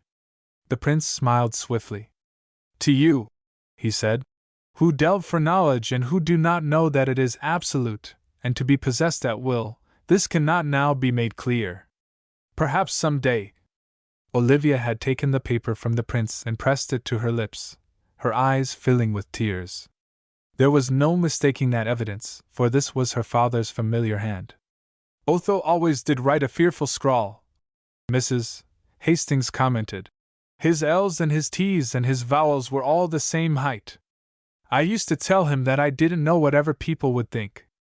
I may, moreover, continued the prince, call to mind several articles which were included in the packet sent from the Azores by His Majesty. You have, for example, a tapestry representing an ibis hunt. You have an image in pink sutro, or soft marble, of an ancient Phoenician god, Melkarth. And you have a length of stained glass bearing the figure of the Tyrian Sphinx, crucified, and surrounded by coiled asps. Yes, it is true, said Olivia. We have all these things. Why, the trash must be quite expensive, observed Mrs. Hastings. I don't care much for so many colors myself, perhaps because I always wear black, though I did wear light colors a good deal when I was a girl. What else, Mr. St. George? Inquired the prince pleasantly. Nothing else, cried Olivia passionately. I am satisfied. My father is in danger, and I believe that he is in yak, for he would never of his own will desert a place of trust. I must go to him. And Aunt Dora, you and Mr. Frothingham must go with me. Oh, Olivia! Wailed Mrs. Hastings, a different key for every syllable. Think, consider! Is it the necessary thing to do? And what would your poor dear uncle have done? And is there a better way than his way? For I always say that it is not really necessary to do as my poor dear husband would have done, providing only that we can find a better way. Oh, she mourned, lifting her hands, that this frightful thing should come to me at my age. Otho may be married to a cannibal princess, with his sons catching wild goats by the hair like Tennyson and the whistling parrots. Madam, said the prince coldly, forgets what I have been saying of my country. I do not forget, declared Mrs. Hastings sharply. But being behind civilization and being ahead of civilization comes to the same thing more than once. In morals it does. St. George was silent. Olivia's splendid daring in her passionate decision to go to her father stirred him powerfully. Moreover, her words outlined a possible course of his own whose magnitude startled him, and at the same time filled him with a sudden, dazzling hope. But where is your island, Prince Tabnet? He asked. You've naturally no consul there and no cable, since you are not even on the map. Yak, said the prince readily, lies almost due southwest from the Azores. Mr. Frothingham stirred skeptically. But such an island, he said pompously, so rich in material for the archaeologist, the anthropologist, the explorer in all fields of antiquity. Ah, it is out of the question, out of the question. It is difficult, said the prince patiently. Most difficult for me to make myself intelligible to you, as difficult, if you will forgive me, as if you were to try to explain calculus to one of the street boys outside. But directly your phase of civilization has opened to you the secrets of the fourth dimension, much will be discovered to you which you do not now discern or dream, and among these, yak. I do not jest, he added wearily. Neither do I expect you to believe me. But I have told you the truth. And it would be impossible for you to reach yak save in the company of one of the islanders to whom the secret is known. I cannot explain to you, any more than I can explain harmony or color. Well, I'm sure, cried Mrs. Hastings fretfully. I don't know why you all keep wandering from the subject so. Now, my brother Otho. Prince Tabnet. Olivia's voice never seemed to interrupt, but rather to divide evidence finely, at the proper moment. How long will it take us to reach yak? St. George thrilled at that. Us. My submarine, replied the prince, is plying about outside the harbor. I arrived in 4 days. By the way, St. George submitted, since your wireless system is perfected, why cannot we have news of your island from here? The curve of the earth, explained the prince readily, prevents. We have conquered only those problems with which we have had to deal. The curve of the earth has of course never entered our calculation. We have approached the problem from another standpoint. We have much to do, Prince Tabnet, said Olivia. When may we leave? Command me, said Prince Tabnet, bowing. Tomorrow, cried Olivia. Tomorrow at noon. Olivia! Mrs. Hastings' voice broke over the name like ice upon a warm promontory. Mrs. Hastings' voice was suited to say, Keziah, or Katinka, not Olivia. Can you go, Mr. Frothingham? Demanded Olivia. Mr. Frothingham's long hands hung down, and he looked as if she had proposed a jaunt to Mars. My physician has ordered a sea change, he mumbled doubtfully. My daughter Antoinette, really, there is nothing in all my experience. Olivia! Mrs. Hastings in tears was superintending the search for both side combs. Aunt Dora, said Olivia, you're not going to fail me now. Prince Tamnet, at noon tomorrow. Where shall we meet?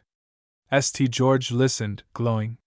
May I have the honor, suggested the prince, of waiting upon you at noon to conduct you? And I need hardly say that we undertake the journey under oath of secrecy? Anything, cried Olivia. Oh, my dear Olivia, breathed Mrs. Hastings weakly. Taking me, at my age, into this awful place of 4 dementias, or whatever it was you said.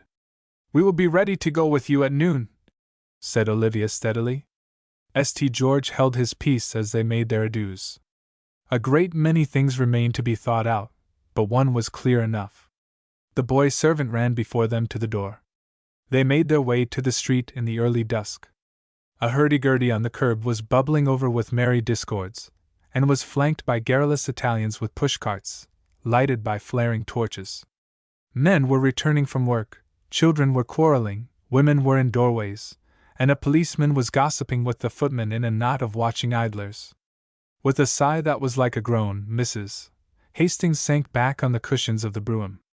I feel, she said, eyes closed, as if I had been in a pagan temple where they worship oracles and what's-his-names. What time is it? I haven't an idea. Dear, I want to get home and feel as if my feet were on land and water again. I want some strong sleep and a good sound cup of coffee, and then I shall know what's actually what.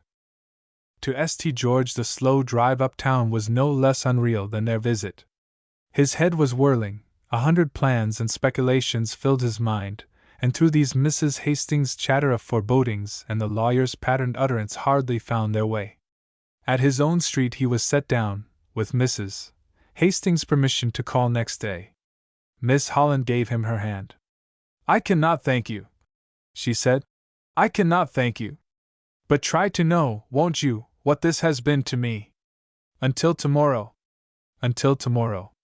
St. George stood in the brightness of the street looking after the vanishing carriage, his hand tingling from her touch. Then he went up to his apartment and met Rollo, sleek, deferential, the acme of the polite barbarism in which the prince had made St. George feel that he and his world were living. Ah, he thought, as Rollo took his hat, this was no way to live, with the whole world singing to be discovered anew. He sat down before the trim little white table with its pretty china and silver, and its one rose-shaded candle, but the doubtful content of comfort was suddenly not enough. The spirit of the road and of the chase was in his veins, and he was aglow with the taste for pilgriming. He looked about on the simple luxury with which he had surrounded himself, and he welcomed his farewell to it. And when Rollo had gone upstairs to complain in person of the Shad Row, St. George spoke aloud. If Miss Holland sails for Yak tomorrow on the Prince's submarine, he said, the Aloha and I will follow her. Chapter 6. 2 Little Men. Next morning St. George was early astir. He had slept little and his dreams had been grotesques. He threw up his blind and looked across buildings to the great park. The sky was marked with rose, the still reservoir gave back color upon its breast, and the tower upon its margin might have been some guttural christened castle on the Rhine. St. George drew a deep breath of good, new air and smiled for the sake of the things that the day was to bring him. He was in the golden age when the youthful expectation of enjoyment is just beginning to be savored by the inevitable longing for more light, and he seemed to himself to be alluringly near the verge of both. His first care the evening before had been to hunt out Chillingworth. He had found him in a theater, and had got him out to the foyer, and kept him through the third act, pouring in his ears as much as he felt that it was well for him to know. Chillingworth had drawn his square, brown hands through his hair and, in lieu of copy paper, had nibbled away his program and paced the corner by the cloakroom. It looks like a great big thing, said the city editor. Don't you think it looks like a great big thing? Extraordinarily so, assented St. George, watching him. Can you handle it alone, do you think? Chillingworth demanded. Ah, well now, that depends, replied St. George. I'll see it through, if it takes me to yak. But I'd like you to promise, Mr. Chillingworth, that you won't turn Crass loose at it while I'm gone, with his feverish headlines. Mrs. Hastings and her niece must be spared that, at all events. Don't you be a sentimental idiot, snapped Chillingworth, and spoil the biggest city story the paper ever had. Why, this may draw the whole United States into a row, and mean war and a new possession and maybe consulates and governorships and one thing or another for the whole staff. St. George, don't spoil the sport. Remember, I'm dropsical and nobody can tell what may happen. By the way, where did you say this prince man is? I didn't say, St. George had answered quietly. If you'll forgive me, I don't think I shall say.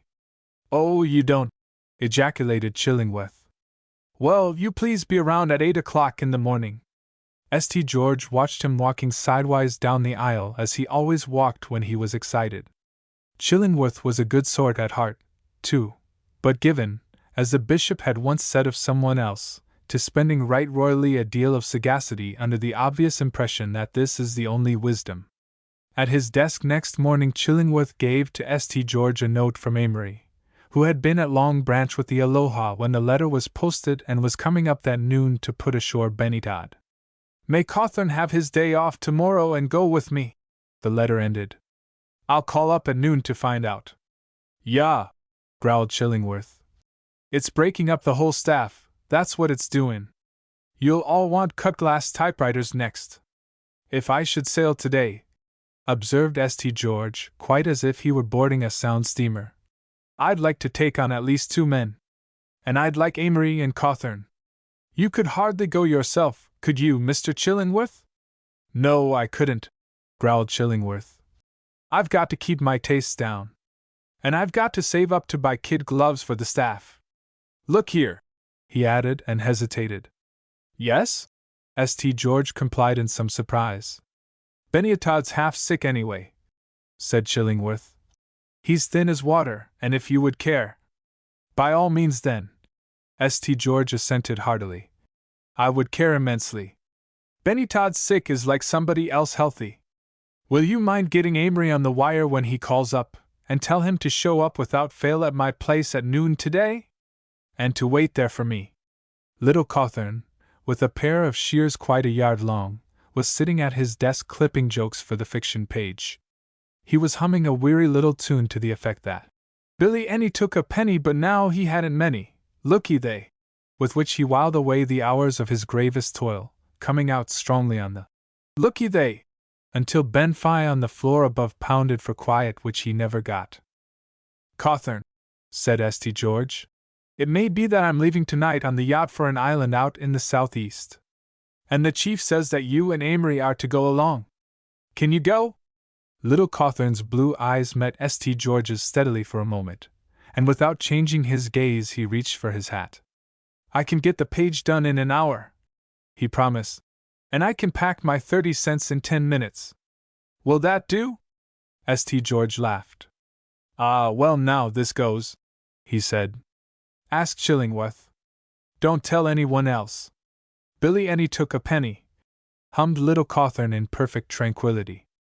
St. George set off at once for the McDougal Street house. 1,000 doubts beset him, and he felt that if he could once more be face to face with the amazing prince these might be better cleared away. Moreover, the glimpses which the prince had given him of a world which seemed to lie as definitely outside the bourne of present knowledge as does death itself filled St. George with unrest, spiced his incredulity with wonder, and he found himself longing to talk more of the things at which the strange man had hinted. The squalor of the street was even less bearable in the early morning. St. George wondered, as he hurried across from the Grand Street station, how the prince had understood that he must not only avoid the great hotels, but that he must actually seek out incredible surroundings like these to be certain of privacy. For only the very poor are sufficiently immersed in their own affairs to be guiltless of curiosity, save indeed a kind of surface morbid wonderment at crape upon a door or the coming of a well-dressed woman to their neighborhood. The prince might have lived in MacDougal Street for years without exciting more than derisive comment of the denizens, derision being no other than their humor gone astray. St. George tapped at the door which the night before had admitted him to such revelation. There was no answer, and a repeated summons brought no sound from within. At length he tentatively touched the latch. The door opened. The room was quite empty. No remnant of furniture remained. He entered, involuntarily peering about as if he expected to find the prince in a dusty corner. The windows were still shuttered, and he threw open the blinds, admitting rectangles of sunlight. He could have found it in his heart, as he looked blankly at the four walls, to doubt that he had been there at all the night before, so emphatically did the surroundings deny that they had ever harbored a title. But on the floor at his feet lay a scrap of paper, twisted and torn. He picked it up. It was traced in indistinguishable characters, but it bore the Holland coat of arms and crown which the prince had shown them. St. George put the paper in his pocket, and questioned a group of boys in the passage. "Yup!" shouted one of the boys with that prodigality of intonation distinguishing the child of the streets, who makes every statement as if his word had just been contradicted out of hand. "He means the bloke wid de black block. Ah, he lef early dis mornin' wid junk follerin', days two of 'em. What's he tink? Dis ain't no nigger's rest. Dis year's all Italian." St. George hurried to 59th Street. It was not yet 10 o'clock, but the departure of the prince made him vaguely uneasy, and for his life he could not have waited longer. Perhaps it was not true at all. Perhaps none of it had happened. The MacDougal Street part had vanished. What if the Boris too were a myth? But as he sprang up the steps at the apartment house, St. George knew better. The night before her hand had lain in his for an infinitesimal time, and she had said, "Until tomorrow." On sending his name to Mrs. Hastings, he was immediately bidden to her apartment. He found the drawing-room in confusion, the furniture covered with linen, the bric-a-brac gone, and 3 steamer trunks strapped and standing outside the door. All of which mattered to him less than nothing, for Olivia was there alone. She came down the dismantled room to meet him, smiling a little and very pale, but, St. George thought, even more beautiful than she had been the day before. She was dressed for walking and had on a sober little hat, and straightway St. George secretly wondered how he could ever have approved of anything so flagrant as a Gainsborough. She lifted her veil as they sat down, and St. George liked that. To complete his capitulation, she turned to a little table set before the bowing flames of juniper branches in the grate. "This is breakfast," she told him. "Won't you have a cup of tea and a muffin? Aunt Medora will be back presently from the chemist's." For the first time St. George blessed Mrs. Hastings. "You are really leaving today, Miss Holland?" he asked, noting the little ringless hand that gave him 2 lumps. "Really leaving," she assented. "At noon today. Mr. Frothingham sails with us, and his daughter Antoinette, who will be a great comfort to me. The prince doesn't know about her yet," she added naively, "but he must take her." St. George nodded approvingly. Unless all signs failed, he reflected, Yak had some surprises in store at the hands of the daughter of its sovereign. "Where does the prince appoint?" he asked. He listened in entire disapproval, while she told him of the place below quarantine where they were to board the submarine. The prince, it appeared, had sent his servant early that morning to assure them that all was in readiness, a bit of oriental courtesy which made no impression upon St. George, though it explained the prompt withdrawal from 19 MacDougal Street. When she had finished, St. George rose and stood before the fire, looking down at her from a world of uncertainty. "I don't like it, Miss Holland," he declared, and hesitated, divided between the desire to tell her that he was going too, and the fear lest Mrs. Hastings should arrive from the chemist's. Olivia made a gesture of throwing it all from her. "Have a muffin, do," she begged. "This is my last breakfast in America for a time. Let me have a pleasant memory of it.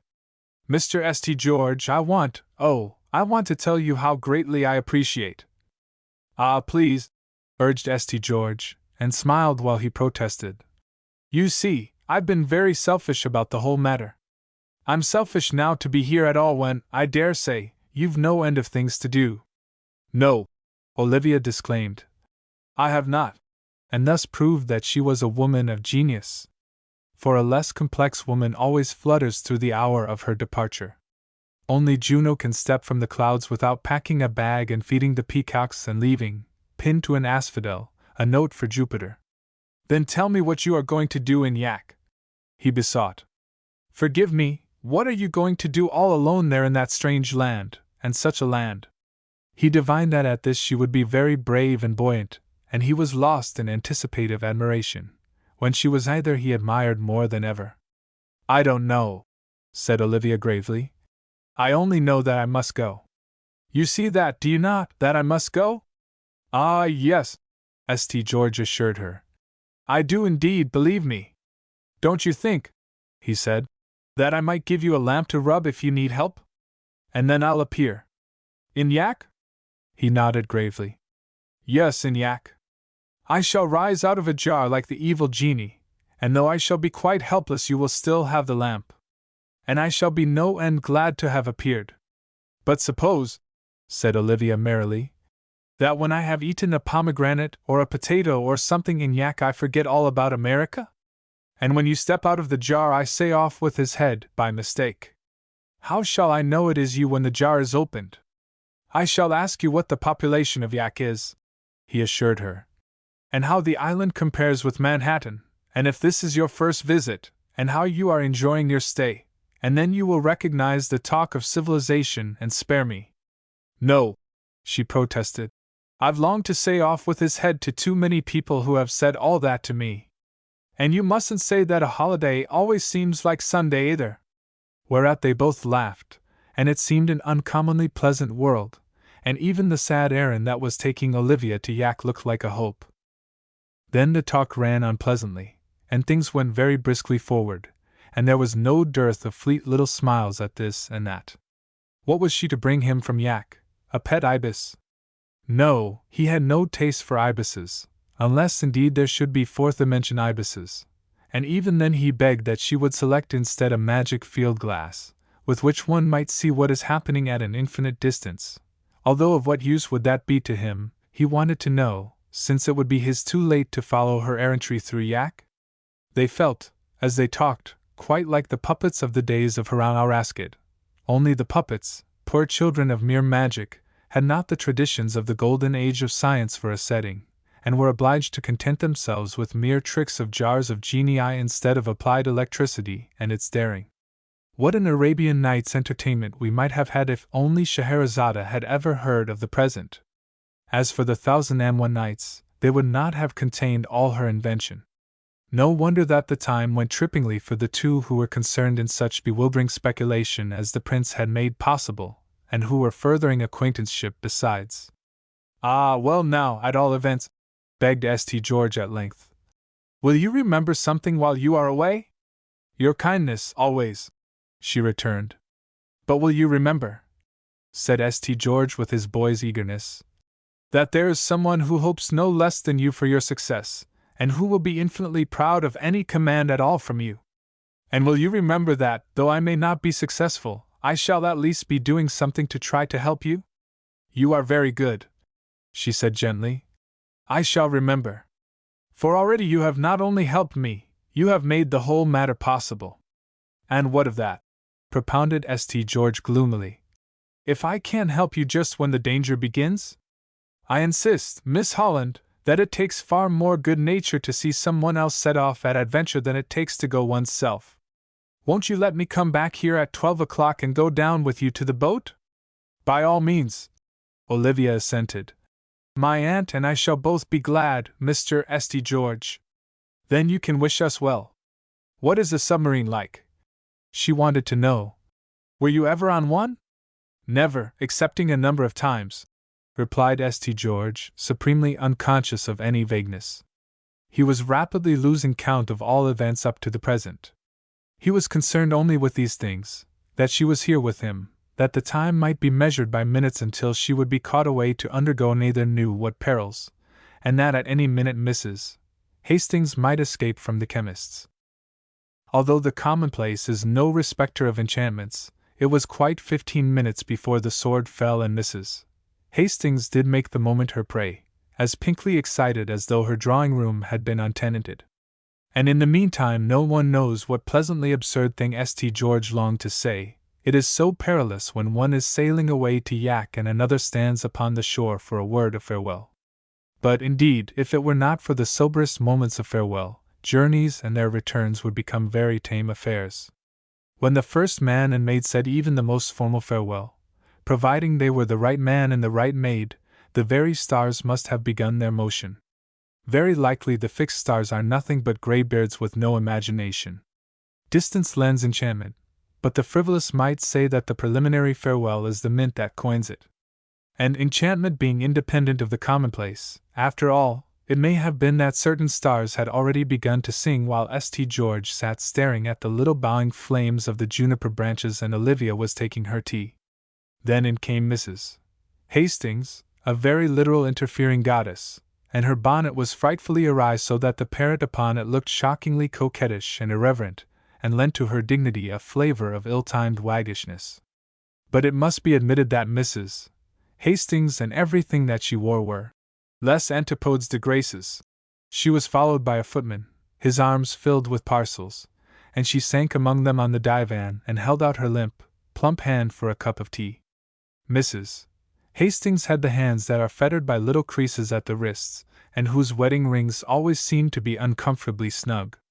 She sat down, and her former activity dissolved, as it were, into another sort of energy and became fragments of talk. Mrs. Hastings was like the old woman in Ovid who sacrificed to the goddess of silence, but could never keep still, save that Mrs. Hastings did not sacrifice. "Good morning, Mr. St. George," she said. "I'm sure I've quite forgotten everything.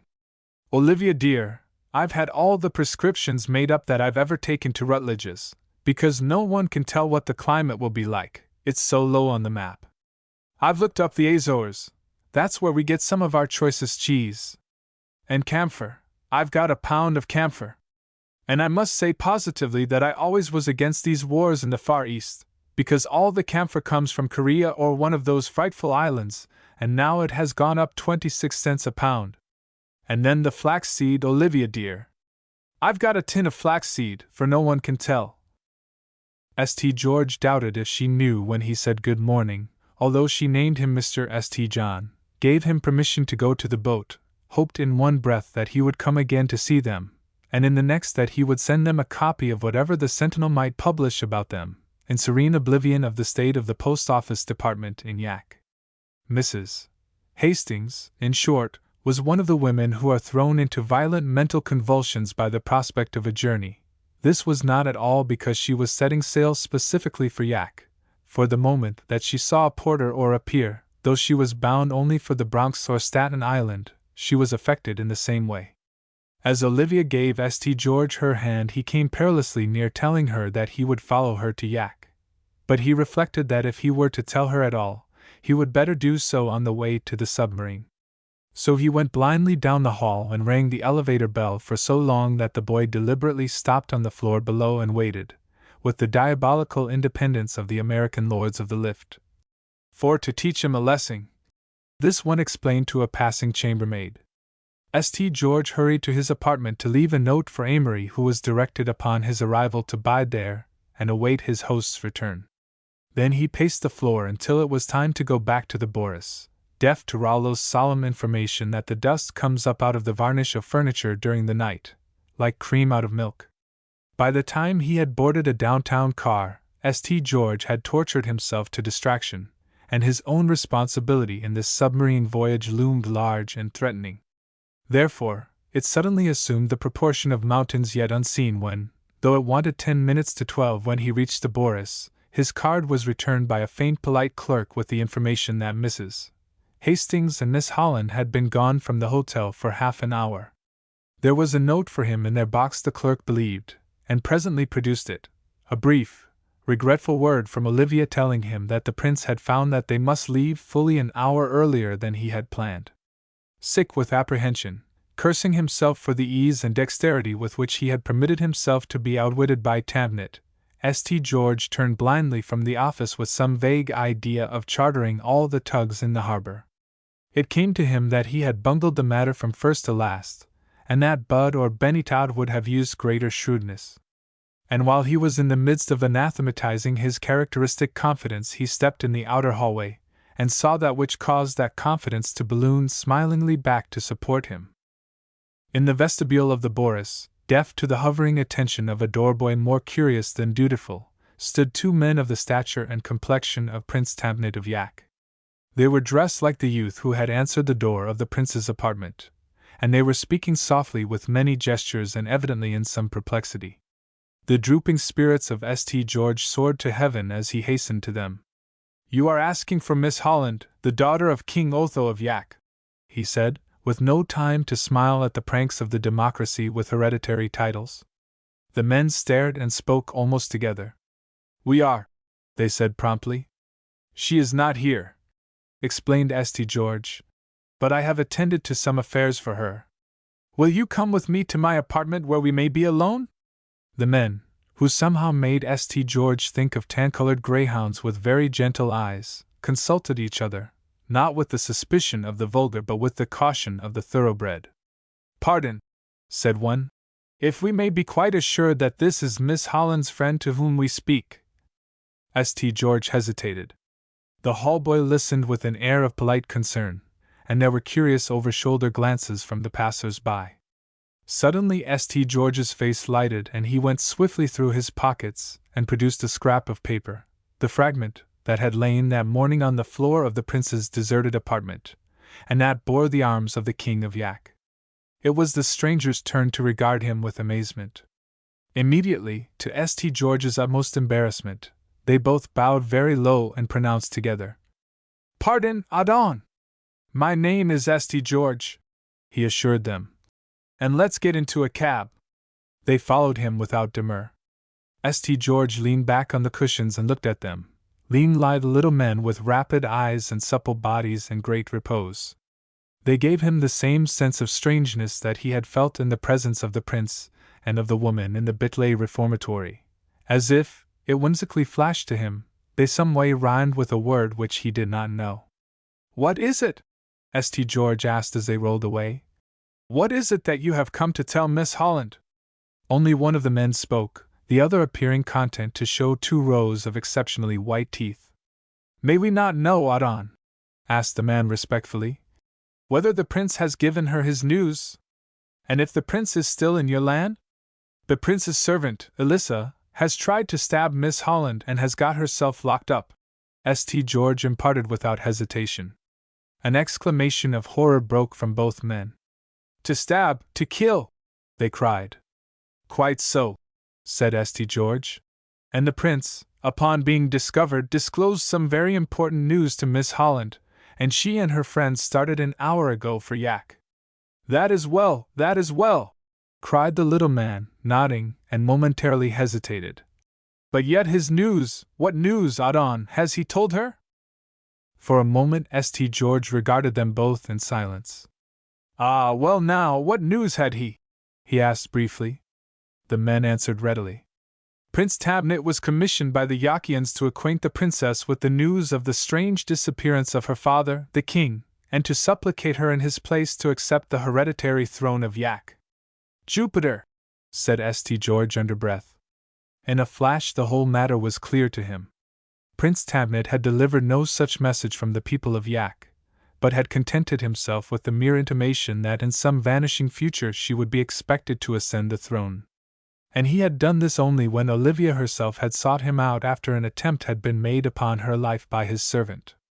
It seemed to St. George far from improbable that the woman had been acting under the prince's instructions and that, failing, he himself had appeared and obligingly placed the daughter of King Otho precisely within the prince's power. Now she was gone with him, in the hope of aiding her father, to meet heaven knew what peril in this pagan island, and he, St. George, was wholly to blame from first to last. "Good heavens!" he groaned. "Are you sure? But are you sure?" "It is simple, Adon," said the man. "We came with this message from the people of Yak. A day before we were to land, Akko and I am Jarvo, overheard the prince plan with the others to tell her nothing, nothing that the people desire. When they knew that we had heard, they locked us up, and we have only this morning escaped from the submarine. If the prince has told her this message, everything is well. But as for us, I do not know. The prince has gone. He told her nothing, said St. George, but that her father and the hereditary treasure have disappeared. And he has taken her with him. She has gone with him. Deaf alike to their exclamations and their questions, St. George sat staring unseeingly through the window, his mind an abyss of fear. Then the cab drew up at the door of his hotel, and he turned upon the two men precipitately. "See," he cried, "in a boat on the open sea, would you two be at all able to direct a course to Yak?" Both men smiled suddenly and brilliantly. "But we have stolen a chart," announced Jarvo with great simplicity, not knowing what thing might befall. St. George wrenched at the handle of the cab door. He had a glimpse of Amory within, just ringing the elevator bell, and he bundled the two little men into the lobby and dashed up to him. "Come on, old Amory," he told him exultingly. "Heaven on earth, put out that pipe and pack. We leave for Yak tonight." Chapter 7. Dusk, and so on. Dusk on the tropic seas is a ceremony performed with reverence, as if the rising moon were a priestess come among her silver vessels. Shadows like phantom sails dip through the dark and lie idle where unseen crafts with unexplained cargoes weigh anchor in midair. One almost hears the water cunningly lap upon their invisible sides. To little Cawthorne, lying luxuriously in a hammock on the deck of the Aloha, fancies like these crowded pleasantly, and slipped away or were merged in snatches of remembered songs. His hands were clasped behind his head, one foot was tapping the deck to keep the hammock in motion, while strange compounds of tune and time broke aimlessly from his lips. He caroled contentedly. Amory, the light of his pipe cheerfully glowing, lay at full length in a steamer chair.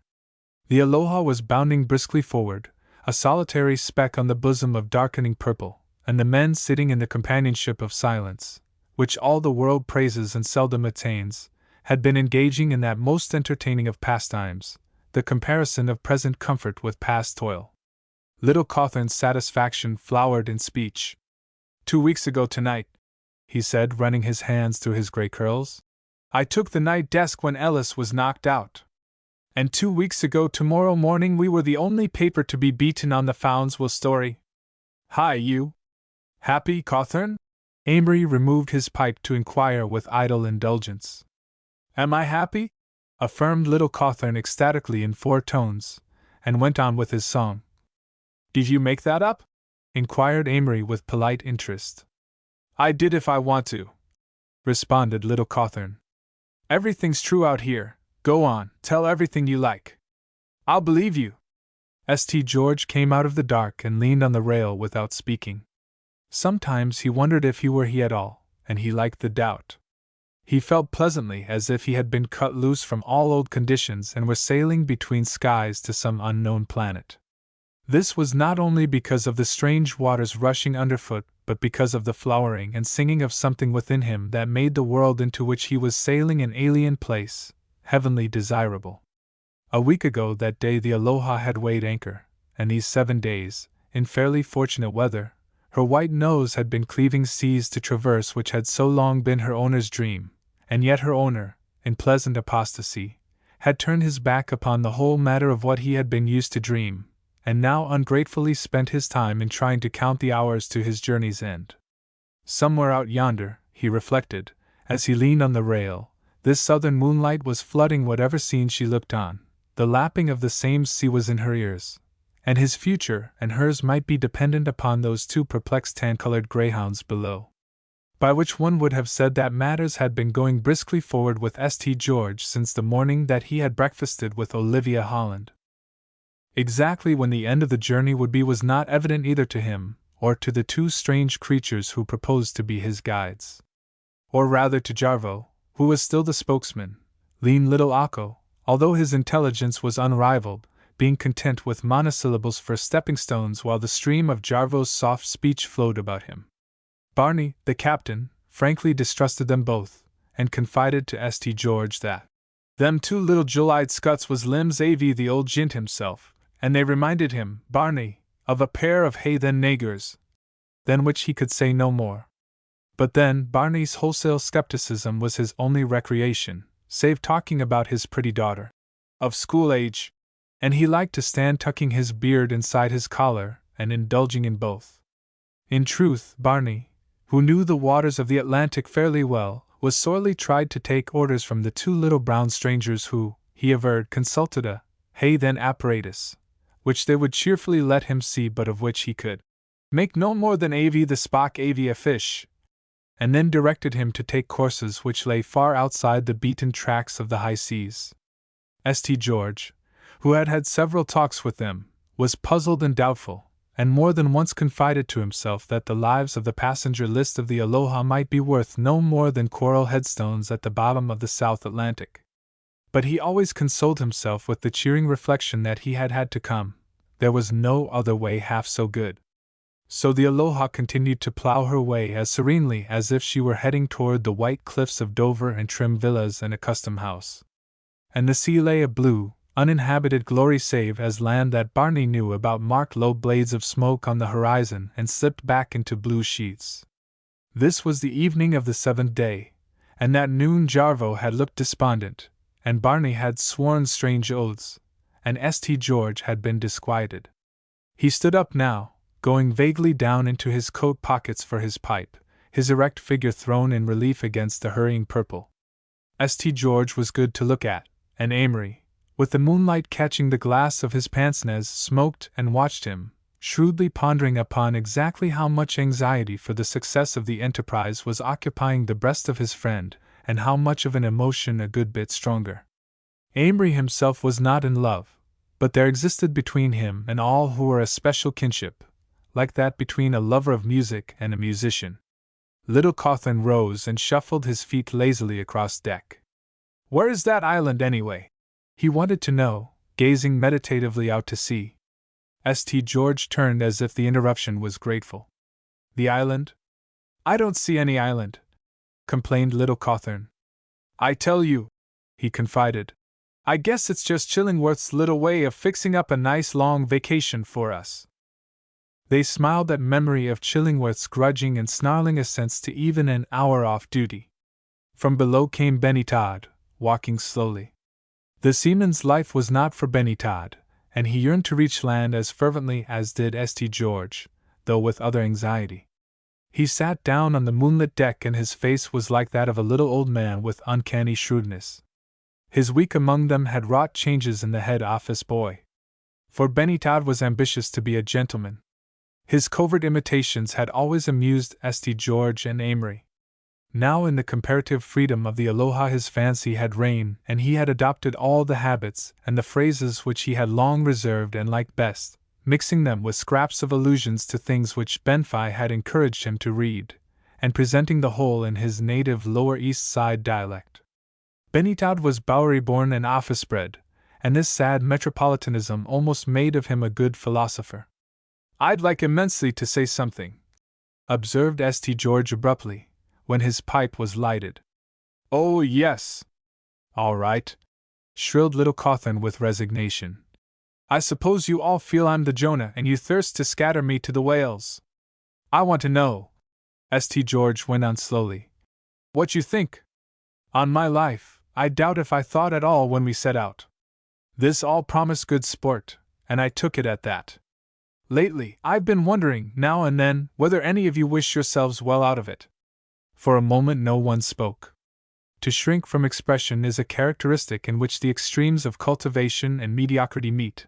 The reserve of delicacy in St. George and Amory would have been a reserve of false shame in Benny Todd, and of an exaggerated sense of humor in little Cawthon.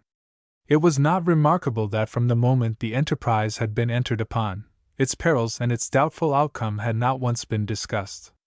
St. George vaguely reckoned with this as he waited, while Amory smoked on in blue meditative clouds and regarded the bowl of his pipe, and little Cawthon ceased the motion of his hammock, and Benny Todd hugged his knees and looked shrewdly at the moon, as if he knew more about the moon than he would care to tell. St. George felt his heart sink a little. Then little Cawthon rose and squared valiantly up to him. "What?" inquired the little man indignantly.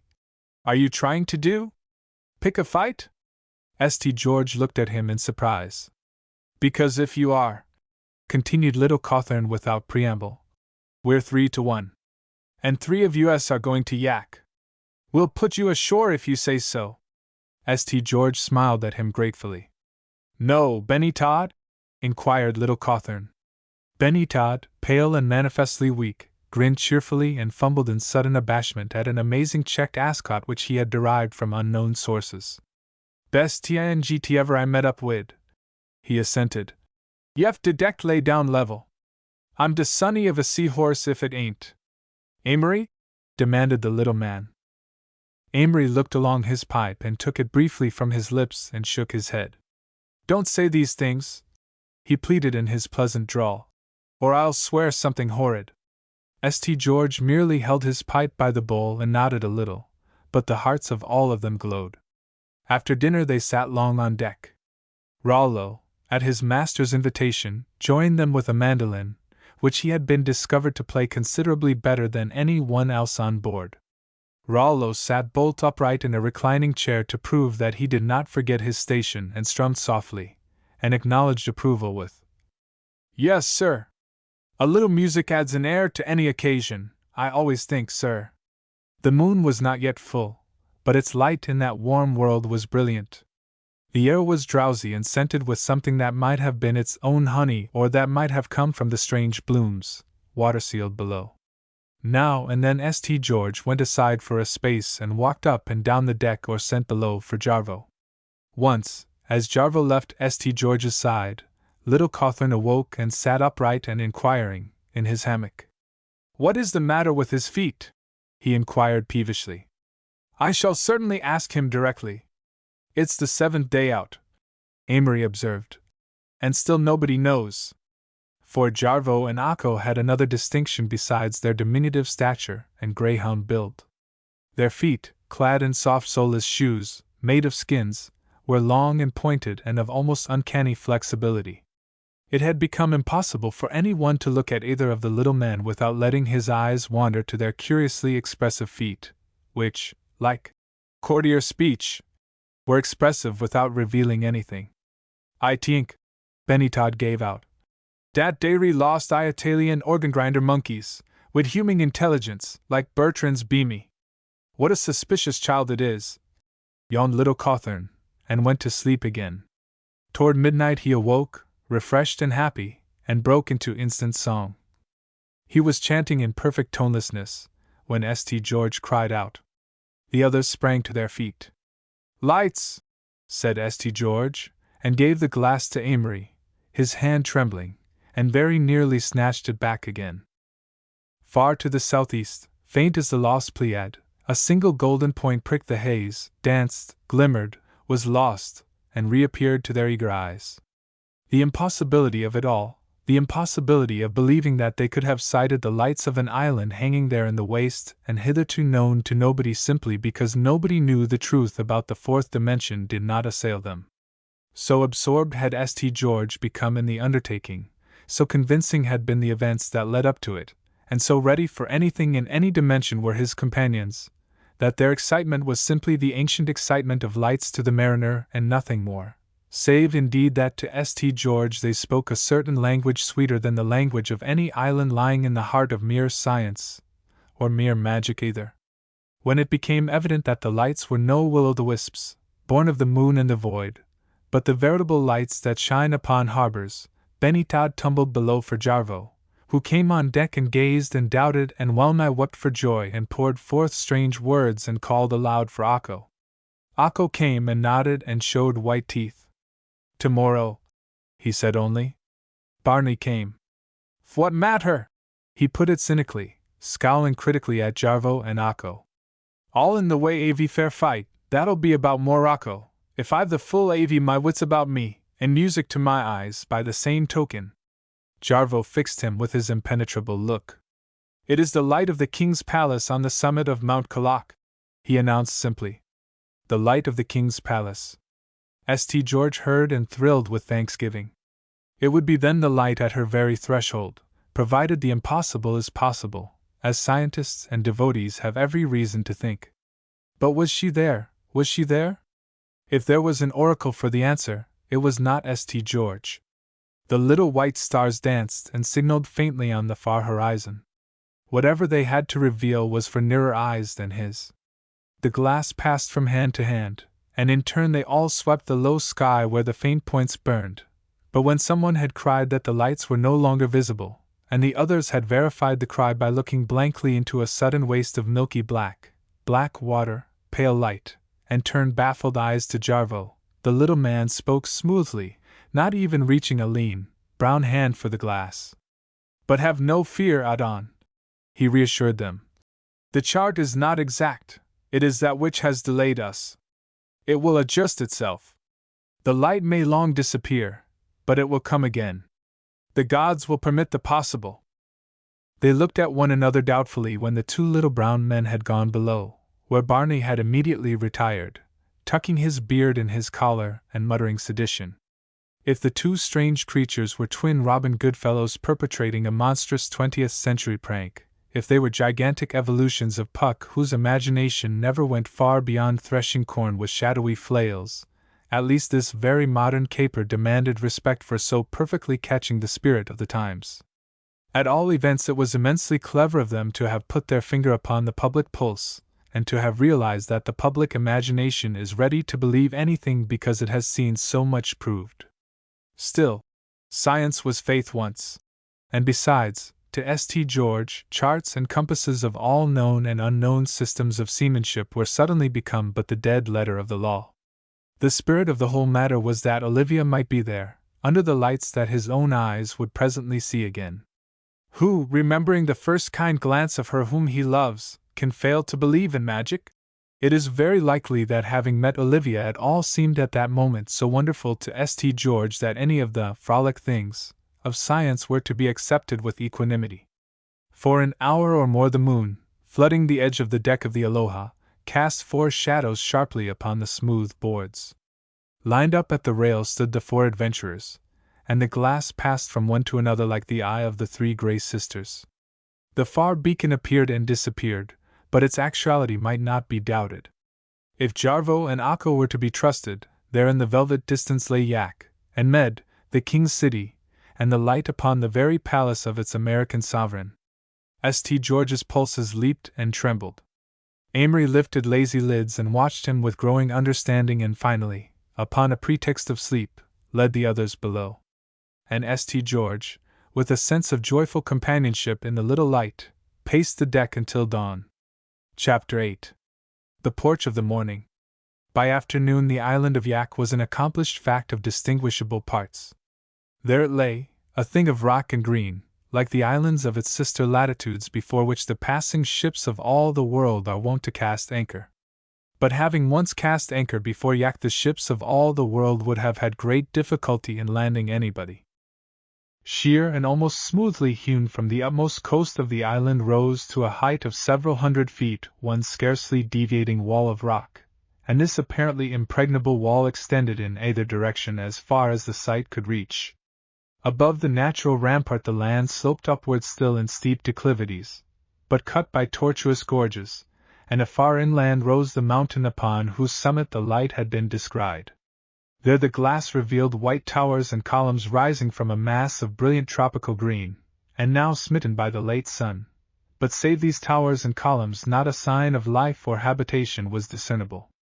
No smoke arose, no wharf or dock broke the serene outline of the black wall lapped by the warm sea, and there was no sound save that of strong torrents afar off. Lonely, inscrutable, the great mass stood, slightly shelved here and there to harbor rank and blossomy growths of green and presenting a rugged beauty of outline, but apparently as uninhabitable as the land of the North Silences.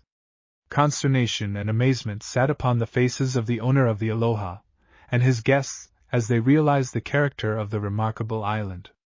St. George and Amory had counted upon an adventure calling for all diplomacy, but neither had expected the delight of hazard that this strange, fairy-like place seemed about to present. Each felt his blood stirring and singing in his veins at the joy of the possibilities that lay folded before them.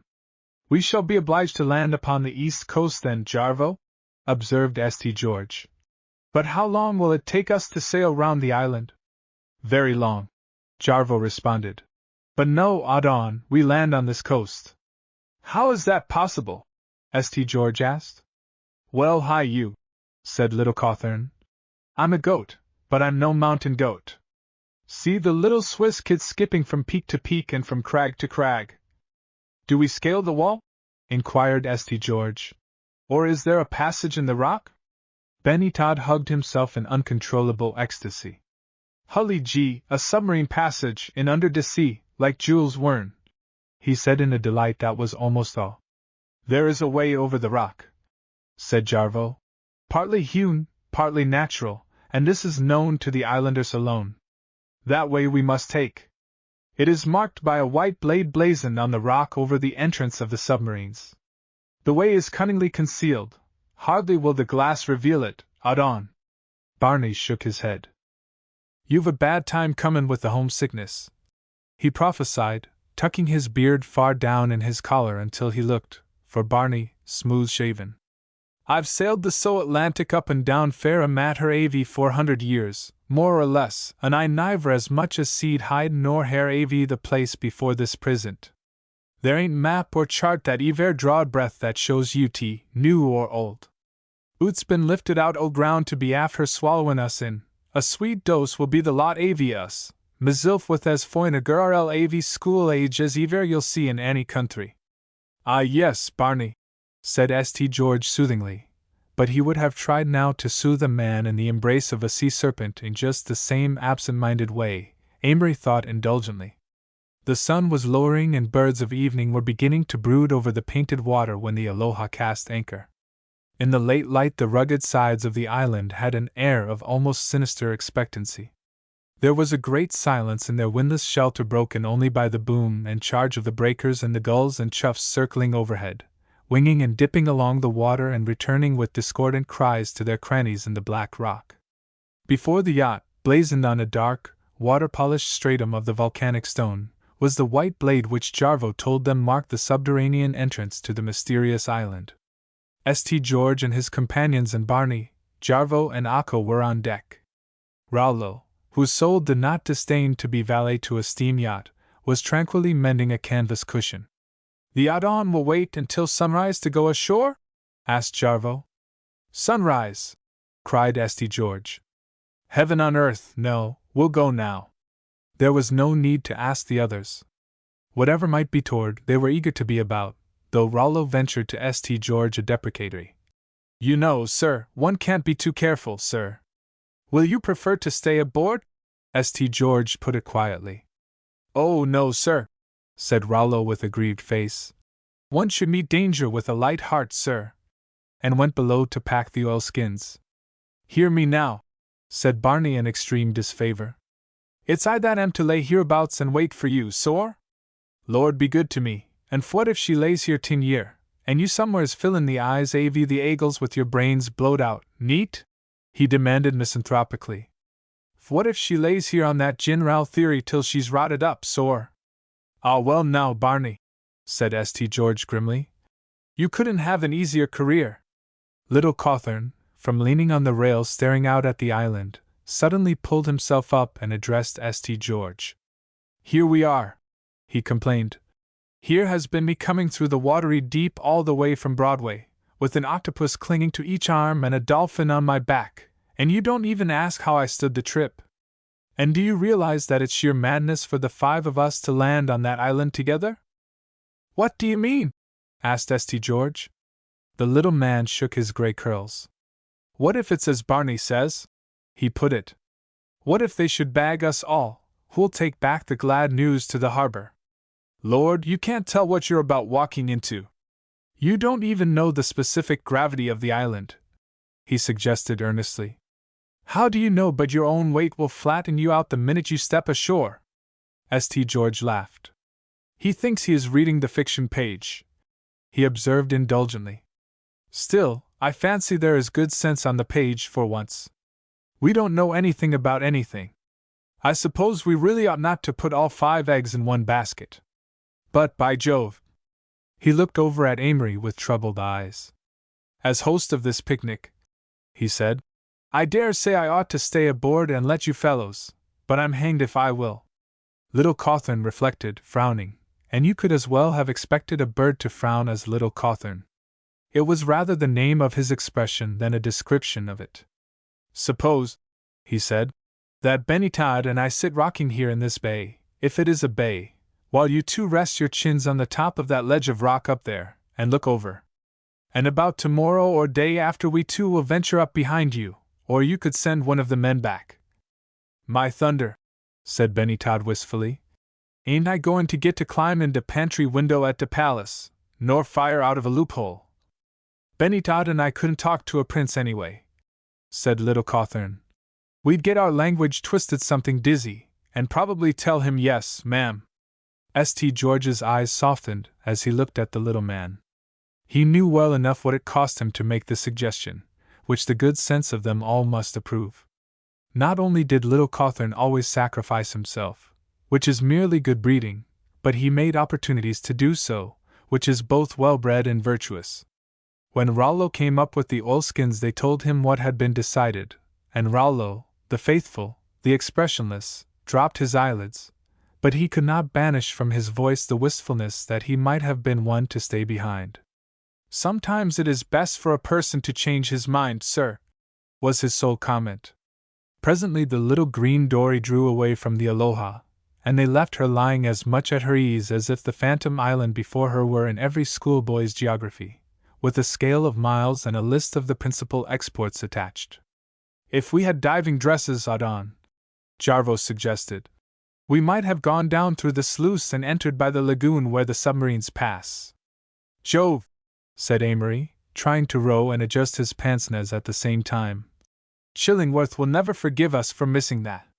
You couldn't have done it, shouted Little Cawthorn derisively, from the deck of the yacht. You didn't wear your rubbers. If anybody sticks a knife in you, send up a rocket. The landing, effected with the utmost caution, was upon a flat stone already a few inches submerged by the rising tide. Looking up at the jagged, beetling world above them, their task appeared hopeless enough. But Jarvo found footing in an instant, and St. George and Amory pressed closely behind him, Rollo and little Akko silently bringing up the rear and carrying the oilskins. Slowly and cautiously as they made their way, it was but a few minutes until the three standing on the deck, and Barney open-mouthed in the dory, saw the sinuous line of the 5 bodies twist up the tortuous course considerably above the blazoned emblem of the White Blade. In truth, with Jarvo to set light foot where no foot seemed ever before to have been set, with Jarvo to inspect every twig and pebble and to take sharp turns where no turn seemed possible, the ascent, perilous as it was, proved to be no such superhuman feat as from below it had appeared. But it seemed interminable. Even when the sea lay far beneath them and the faces of the watchers on the deck of the Aloha were no longer distinguishable, the grim wall continued to stretch upward, melting into the sky's late blue. The afterglow laid a fair path along the water, and the warm dusk came swiftly out of the east. At snail's pace, now with heads bent to knees, now standing erect to draw themselves up by the arms or to leap a wicked-looking crevice, the 4 took their way up the black side of the rock. Birds of the cliffs, disturbed from long rest, wheeled and screamed about them, almost brushing their faces with long, fearless wings.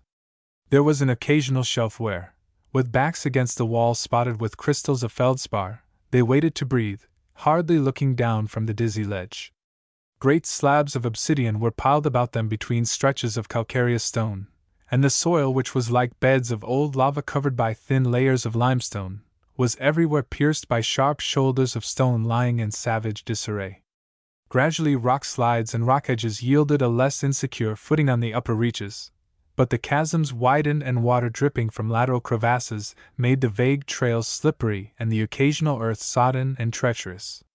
For a quarter of a mile their way lay over a kind of porous gravel into which their feet sank, and beyond at the summit of a ridge Jarvo halted and threw back to them a summary warning to prepare for a long leap. A sharp angle of rock, jutting out, had been split down the middle by some ancient force. Very likely a Paleozoic butterfly had brushed it with its wing, and the edges had been worn away in a treacherous slope to the very lip of the crumbling promontory. From this edge to the edge of the opposite abutment there was a gap of wicked width, and between was a sheer drop into space wherefrom rose the sound of tumbling waters.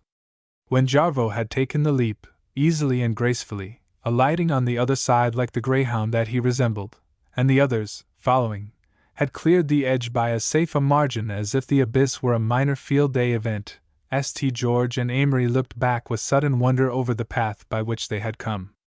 "I feel as if I weighed about 90 pounds, said St. George. "Am I fading away or anything?" Amory stood still. "I was thinking the same thing," he said. "By Jove, do you suppose, what if little Cawthorne hit the other end of the nail, as usual? Suppose the specific gravity, suppose there is something, suppose it doesn't hold good in this dimension that a body, by Jove," said Amory. "Wouldn't that be the deuce?" St. George looked at Jarvo, bounding up the stony way as easily as if he were bounding down. "Ah, well now," he said, "you know on the moon an ordinary man would weigh only 26 or 7 pounds. Why not here? We aren't held down by any map." They laughed at the pleasant enormity of the idea and were hurrying on when Akko, behind them, broke his settled silence. "In America," he said, "a man feels like a mountain. Here he feels like a man." "What do you mean by that?" demanded St. George uneasily. But Akko said no more, and St. George and Amory, with the disquieting idea that each was laughing at the other, let the matter drop. From there on the way was easier, leveling occasionally, frequently swelling to gentle ridges, and at last winding up a steep trail that was not difficult to keep in spite of the fast-falling night. And at length Jarvo, rounding a huge hummock where converging ridges met, scrambled over the last of these and threw himself on the ground. "Now," he said simply. The two men stood beside him and looked down. It seemed to St. George that they looked not at all upon a prospect but upon the sudden memory of a place about which he might have dreamed often, and waking, had not been able to remember, though its familiarity had continued insistently to beat at his heart. Or that in what was spread before him lay the satisfaction of Burne-Jones' wistful definition of a picture. A beautiful, romantic dream of something that never was, never will be, in a light better than any light that ever shone, in a land no one can define or remember, only desire.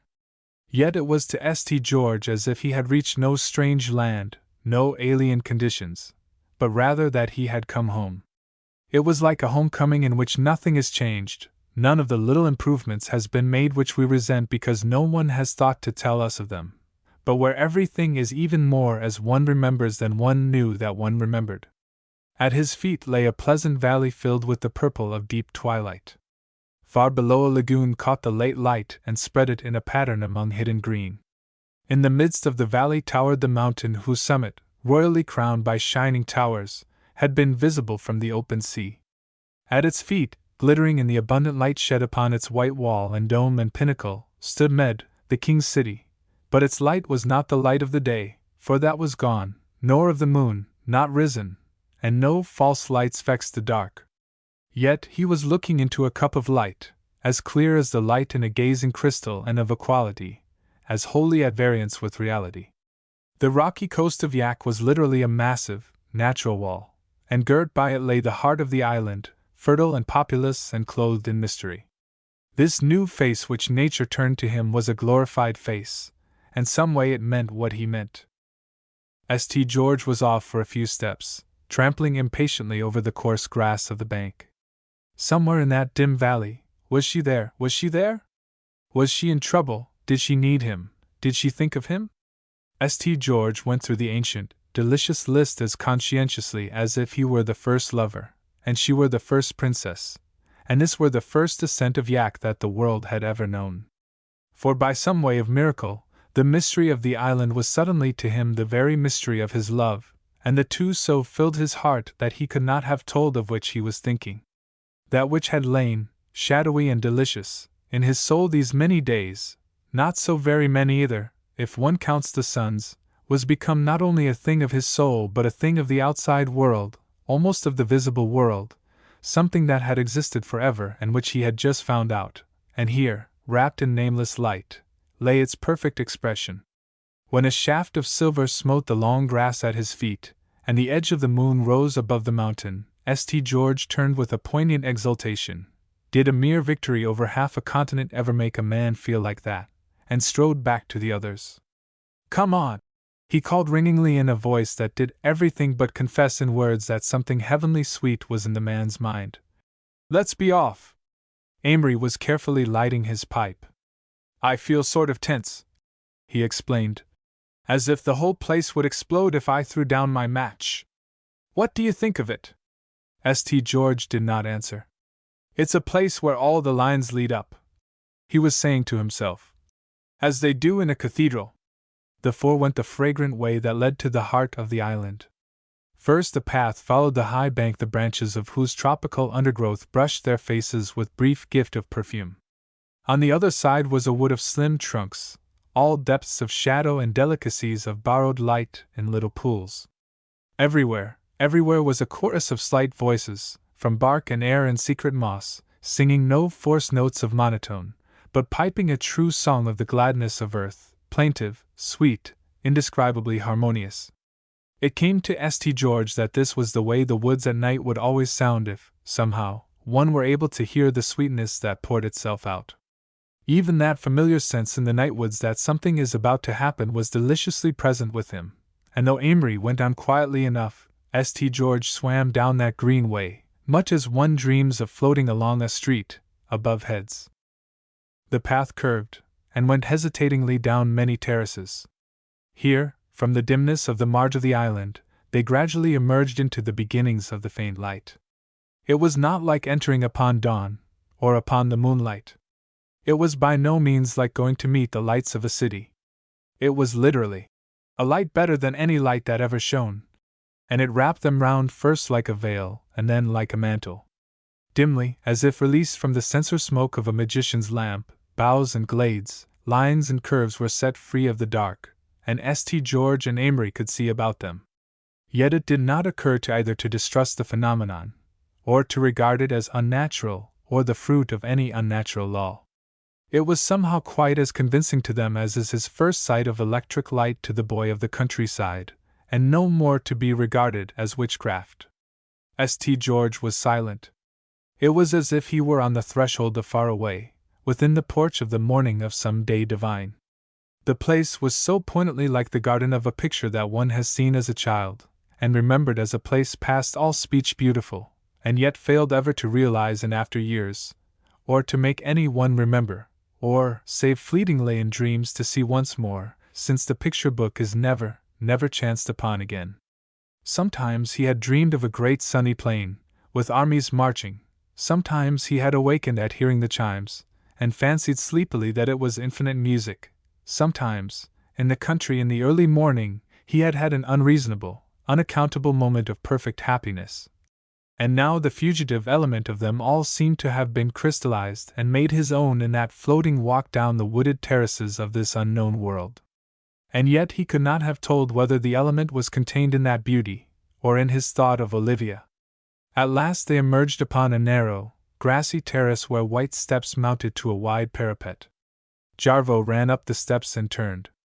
"Behold Medadon," he said modestly, as if he had at that moment stirred it up in a saucepan and baked it before their astonished eyes.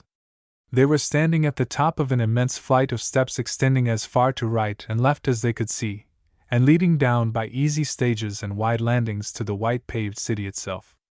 The clear light flooded the scene, lucid, vivid, many-peopled. Far as the eye could see, broad streets extended, lined with structures rivaling in splendor and beauty those unforgotten. Topless towers, temples, palaces, and public buildings rose, story upon story, built of hewn stones of great size, and noble arches faced an open square before a temple of colossal masonry crowning an eminence in the center of the city. Directly in line with this eminence rose the mountain upon whose summit stood the far-seen pillars where burned the solitary light. If an enchanted city had risen from the waves because someone had chanced to speak the right word, it could have been no more bewildering, and yet the look of this city was so substantial, so adapted to all commonplace needs, so essentially the scene of everyday activity and purpose, that dozens of towns of petty European principalities seemed far less actual and practicable homes of men.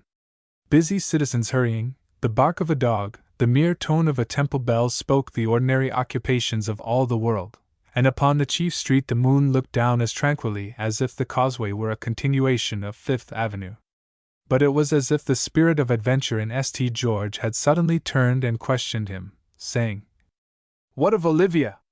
For Olivia, gone to a faraway island to find her father, was subject of sufficient anxiety. But Olivia in the power of a pretender who might have at command such undreamed resources was more than cool reason could comprehend.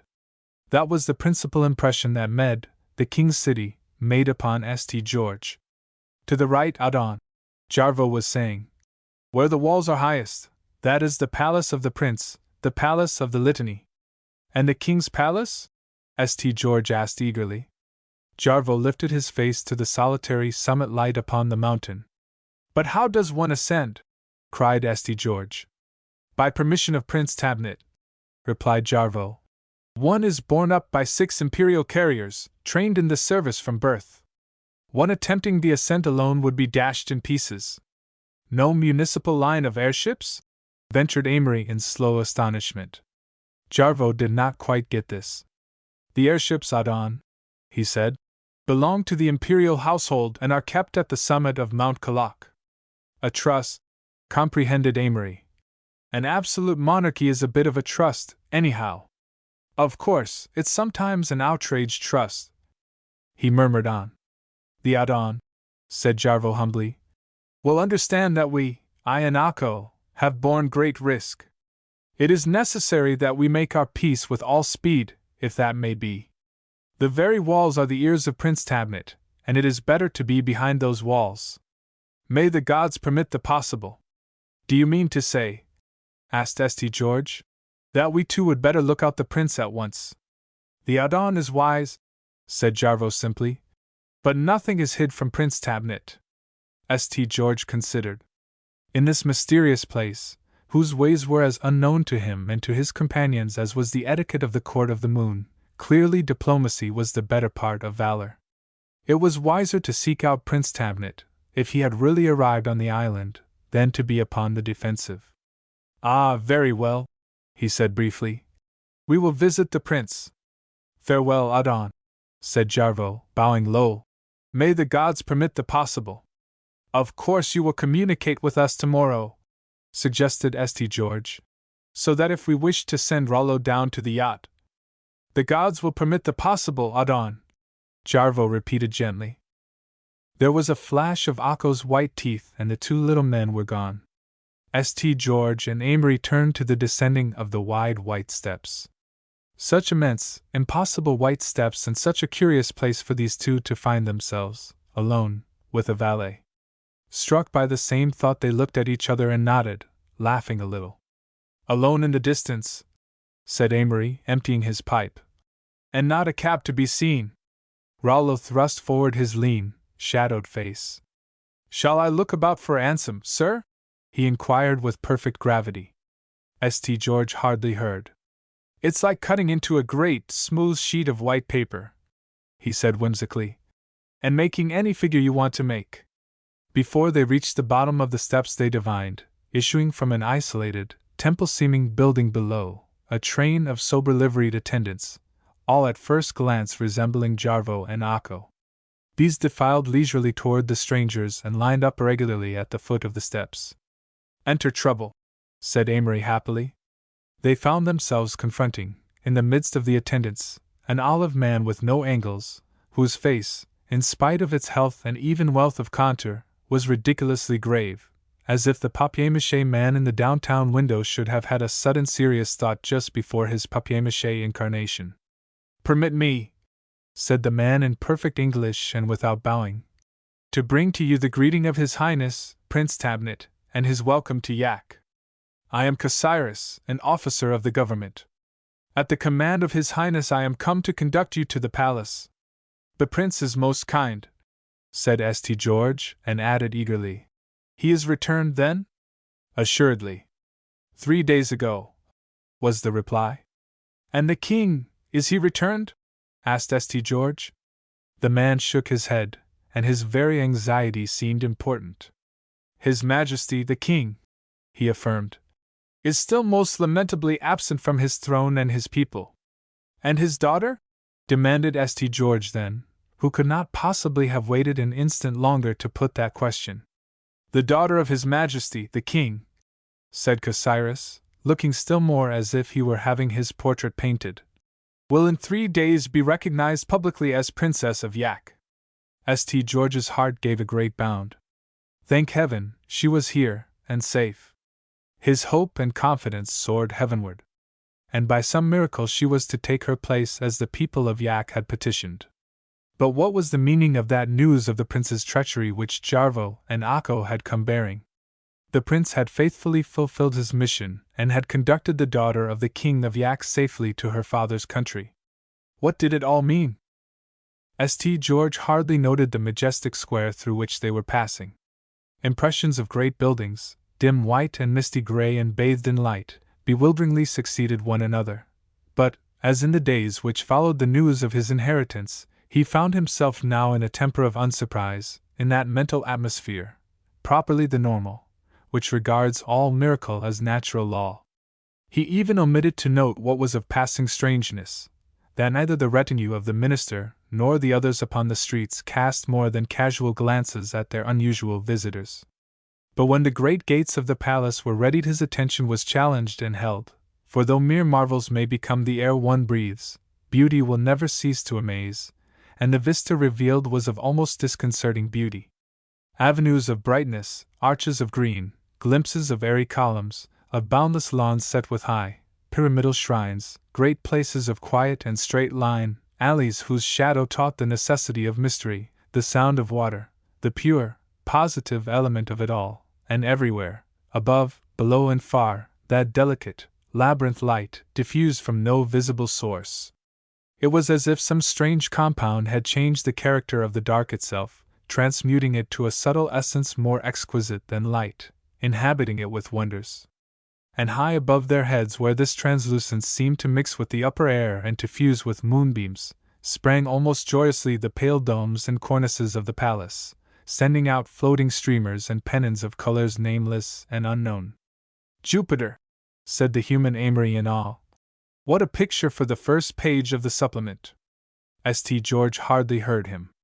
The picture held so perfectly the elusive charm of the question which profoundly underlies all things. It was like a triumphant burst of music which yet ends on a high note, with imperfect close, hinting passionately at some triumph still loftier. From either side of the wall of the palace yard came glittering a detachment of the Royal Golden Guard, clad in uniforms of unrelieved cloth of gold. These halted, saluted, wheeled, and between their shining ranks St. George and Amory footed quietly on, followed by Rollo carrying the yellow oilskins. To St. George there was relief in the motion, relief in the vastness, and almost a boy's delight in the pastime of living the hour. Yet Royal Golden Guard, majestic avenues, and towered palace with its strange banners floating in strange light, held for him but one reality. And when they had mounted the steps of the mighty entrance, and the sound of unrecognized music reached him, a very myth of music, elusive, vagrant, fugued, and the palace doors swung open to receive them, he could have shouted aloud on the brilliant threshold. He says she is here in Yak. Chapter 9. The Lady of Kingdoms. So there were St. George and Amory presently domiciled in a prince's palace such as Asia and Europe have forgotten, as by and by they will forget the Taj Mahal and the Ban Marche. And at 9 o'clock the next morning, in a certain Tyrian purple room in the west wing of the Palace of the Litany, the two sat breakfasting. One always breakfasts, observed St. George. The first day that the first men spend on Mars, I wonder whether the first thing they do will be to breakfast. Poor old Mars has got to step down now, said Amory. We are one farther on. I don't know how it will be, but if I felt on Mars the way I do now, I should assent to breakfast. Shouldn't you? On my life, Toby, said St. George. As an idealist you are disgusting. Yes, I should. The table had been spread before an open window, and the window looked down upon the palace garden, steeped in the gold of the sunny morning, and formal with aisles of mighty, flowering trees. Within, the apartment was lofty, its walls fashioned to lift the eye to light arches, light capitals, airy traceries, and spaces of the hue of old ivory, held in heavenly quiet.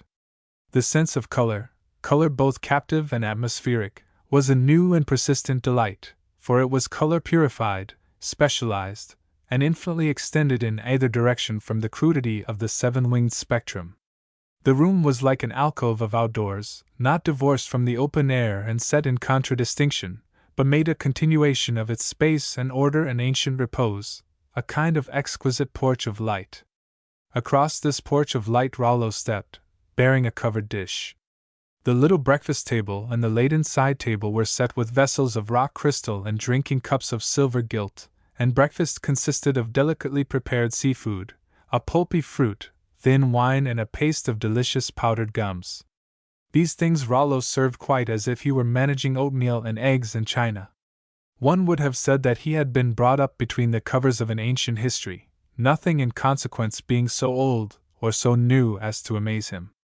Upon their late arrival the evening before, he had instantly moved about his duties in all the quiet decorum with which he officiated in 3 rooms and a bath, emptying the oilskins, disposing of their contents in great cedar chests, and from certain rich and alien garments laid out for the guests, pretending as unconcernedly to fleck lint as if they had been broadcloth from Fifth Avenue.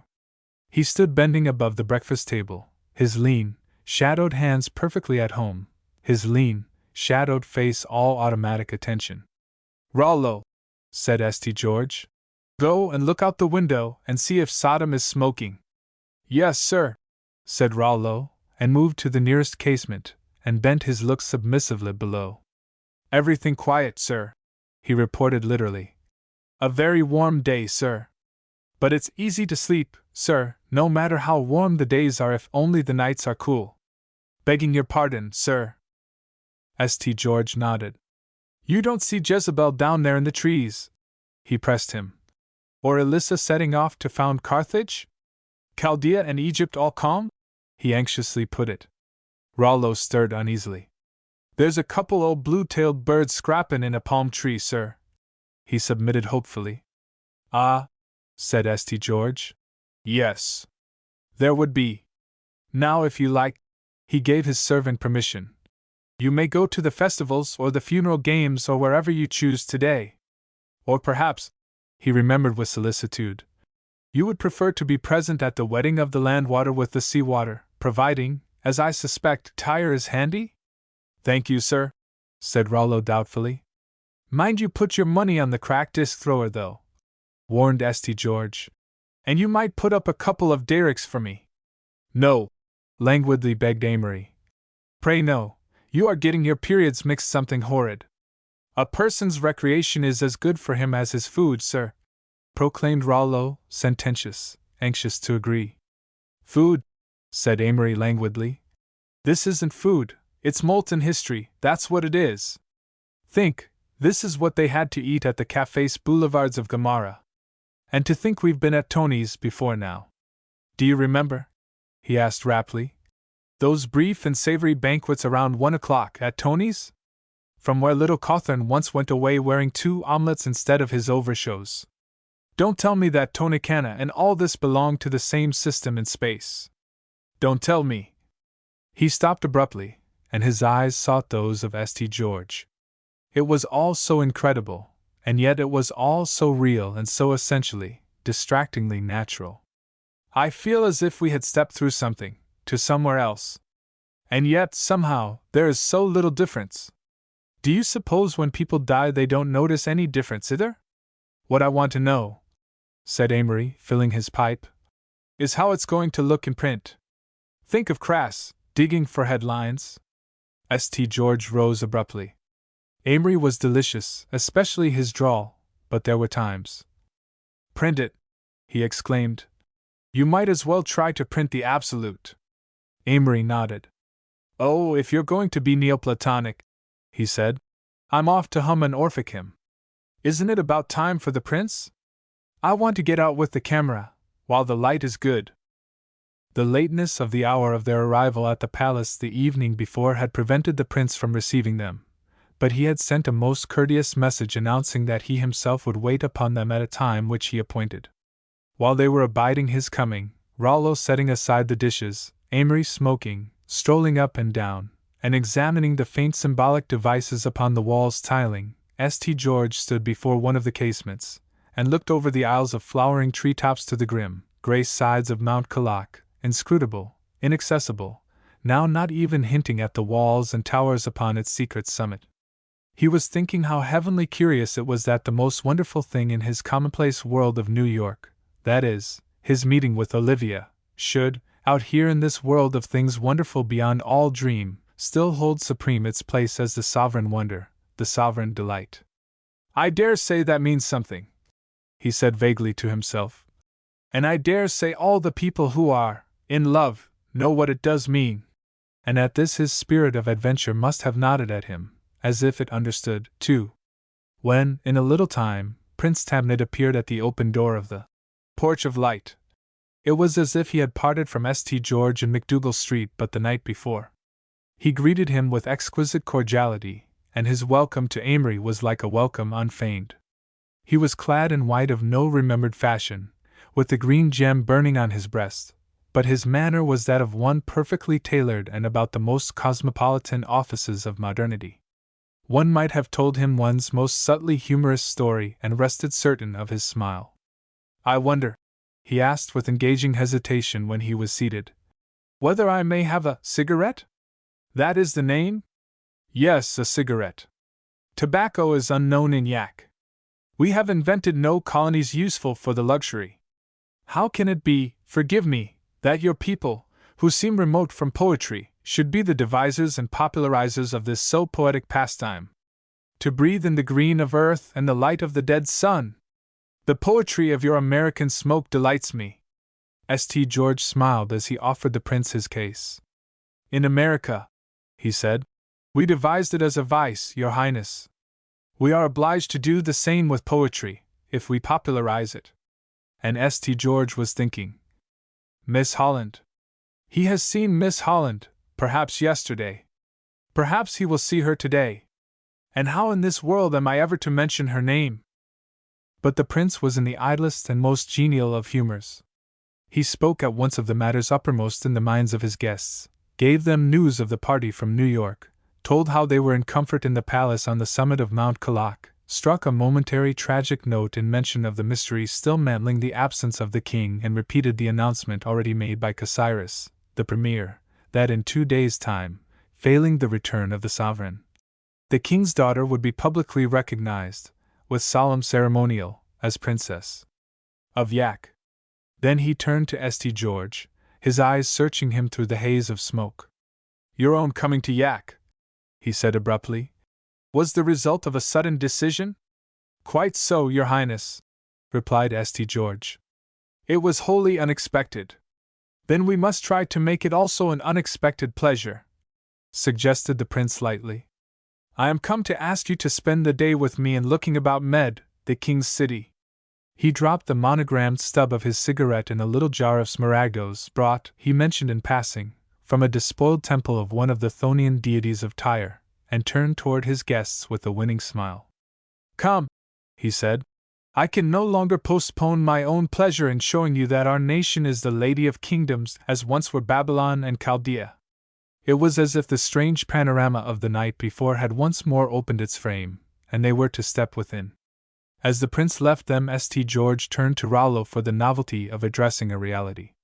"How do you wish to spend the day, Rollo?" he asked him. Rollo looked pensive. "Could I stroll about a bit, sir?" he asked. "Stroll!" commanded St. George cheerfully.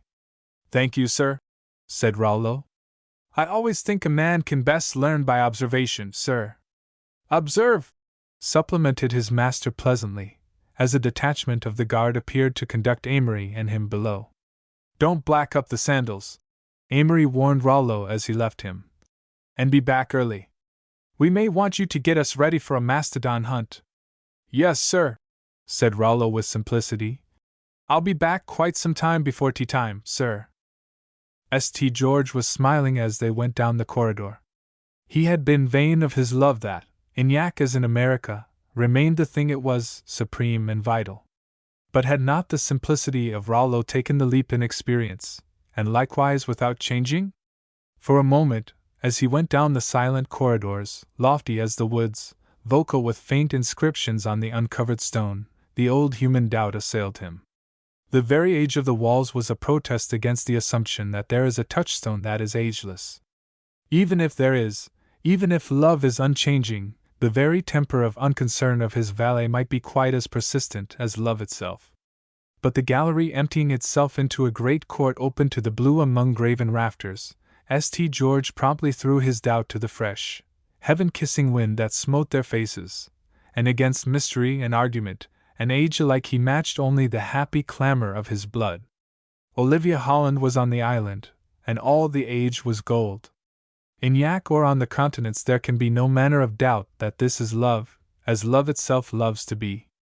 They emerged in the appeasing air of that perfect morning, and the sweetness of the flowering trees was everywhere, and wide roads pointed invitingly to undiscovered bournes, and overhead in the curving wind floated the flags and streamers of those joyous, wizard colors. They went out into the rejoicing world, and it was like penetrating at last into the heart of that land a great way off, which holds captive the wistful thought of the children of earth, and reveals itself as elusively as ecstasy. If one can remember some journey that he has taken long ago and far away are the great touchstones, and can remember the glamour of the hour and forget the substructure of events, if he can recall the pattern and forget the fabric, then he will understand the spirit that informed that first morning in Yak. It was a morning all compact of wonder and delight, wonder at that which half revealed itself, delight in the ever-present possibility that here, there, at any moment, Olivia Holland might be met. As for the wonder, that had taken some 3,000 years to accumulate, as nearly as one could compute, and as for the delight, that had taken less than 10 days to make possible, and yet there is no manner of doubt which held high place in the mind of St. George as the smooth miles fled away from hurrying wheels. Such wheels? Motors? St. George asked himself the question as he took his place beside the prince in the exquisitely light vehicle, Amory following with Cassiris, and the suites coming after, like the path from a lantern. For the vehicles were a kind of electric motor, but constructed exquisitely in a fashion which, far from affronting taste, delighted the eye by leading it to lines of unguessed beauty. They were motors as the ancients would have built them if they had understood the trick of science, motors in which the lines of utility were veiled and taught to be subordinate. The speed attained was by no means great, and the motion was gentle and sacrificed to silence. And when St. George ventured to ask how they had imported the first motors, the prince answered that as Columbus was sailing on the waters of the Atlantic at adventure, the people of Yak were touring the island in electric motors of much the same description, though hardly the clumsiness, of those which he had noticed in New York. This was the first astonishment, and other astonishments were to follow. For as they went about the island it was revealed that the remainder of the world is asleep with science for a pillow, and the night lamp of philosophy casting shadows.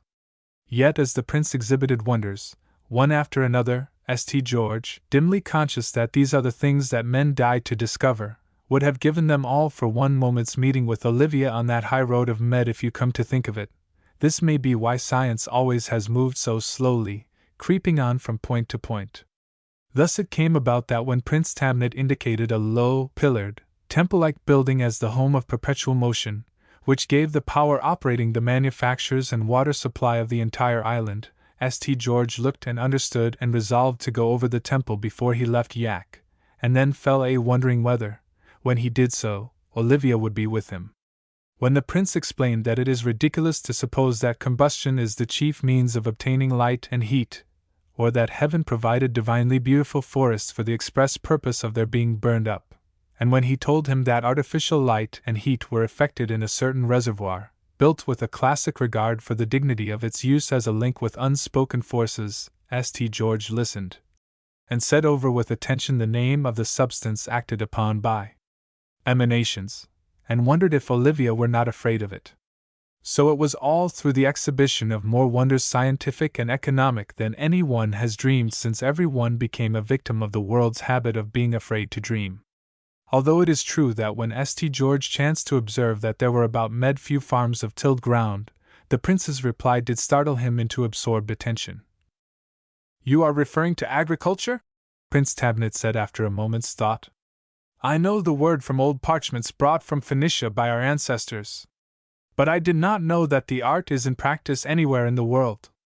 Do you mean to assure me, cried the prince suddenly, that the vegetables which I ate in America were raised by what is known as tilling the soil? How else, your highness? Doubted St. George, wondering if he were responsible for the fading mentality of the prince. Prince Tabnet looked away toward the splendor of some new thought. How beautiful, he said, to subsist on the sun and the dust. Beautiful and lost, like the dreams of Mitylene. But I feel as if I were reading in Genesis, he declared.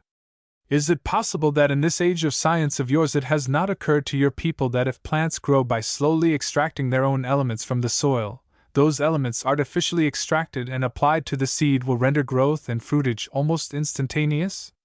At all events, we've speculated about it, St. George hastened to impart with pride.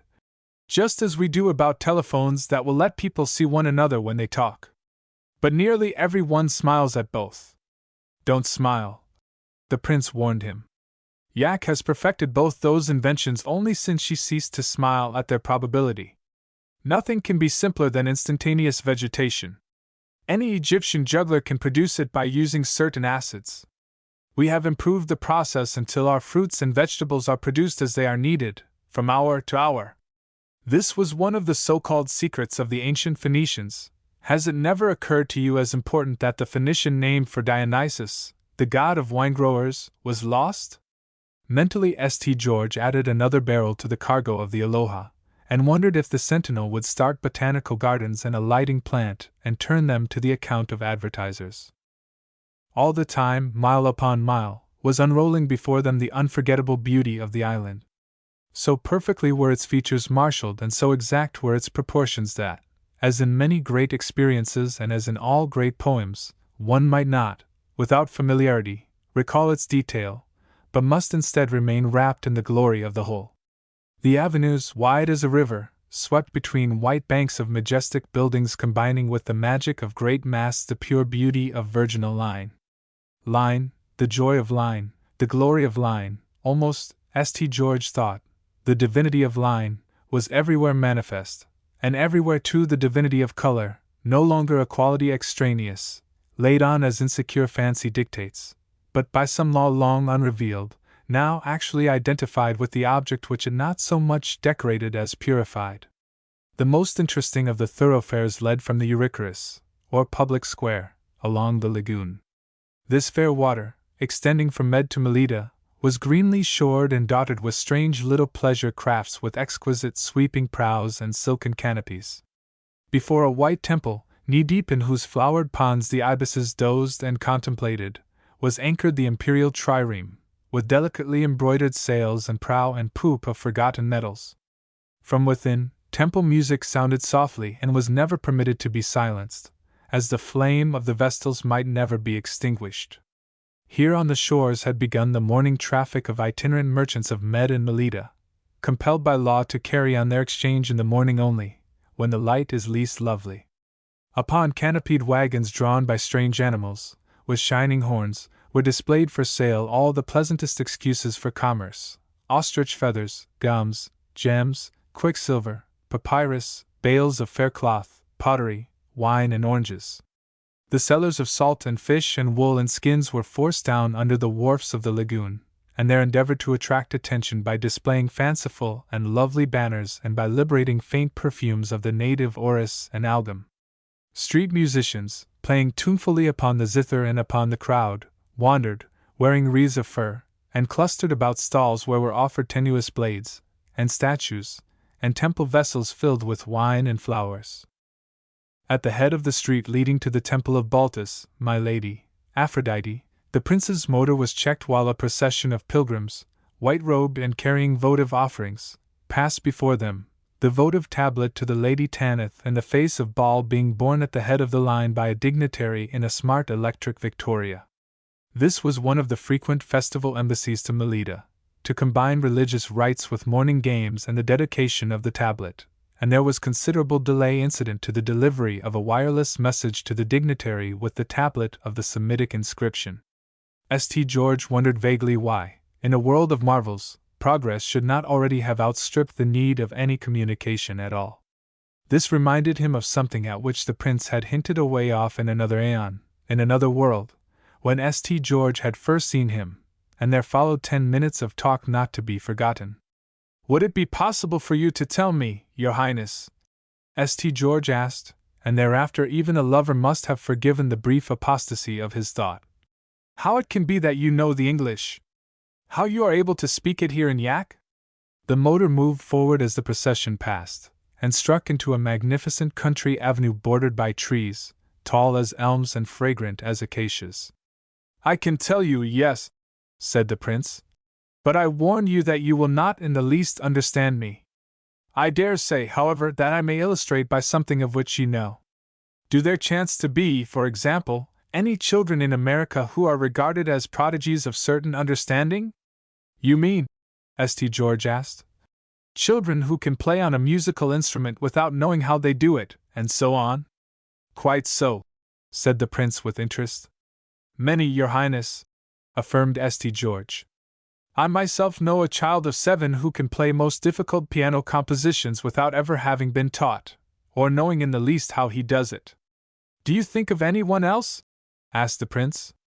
"Yes," said St. George. "I know a little lad of about 5, I should say, who can add enormous numbers and instantly give the accurate result. And he has no idea how he does that, and no one has ever taught him to count above 12. Oh, everyone knows those cases, I fancy." "Has anyone ever explained them, Mr. St. George?" asked the prince. "How should they?" asked St. George simply. "They are prodigies." "Quite so," said the prince again. "It is almost incredible that these instances seem to suggest to no one that there must be other ways to learn music and mathematics, and therefore everything else, than those known to your civilization. Let me assure you that such cases as these, far from being miracles and prodigies, are perfectly normal when once the principle is understood, as we of Yak understand it. It is the average intelligence among your people which is abnormal, inasmuch as it is unable to perform these functions which it was so clearly intended to exercise." "Do you mean," asked St. George, "that we need not learn, as we understand learn?" "Precisely," said the prince simply.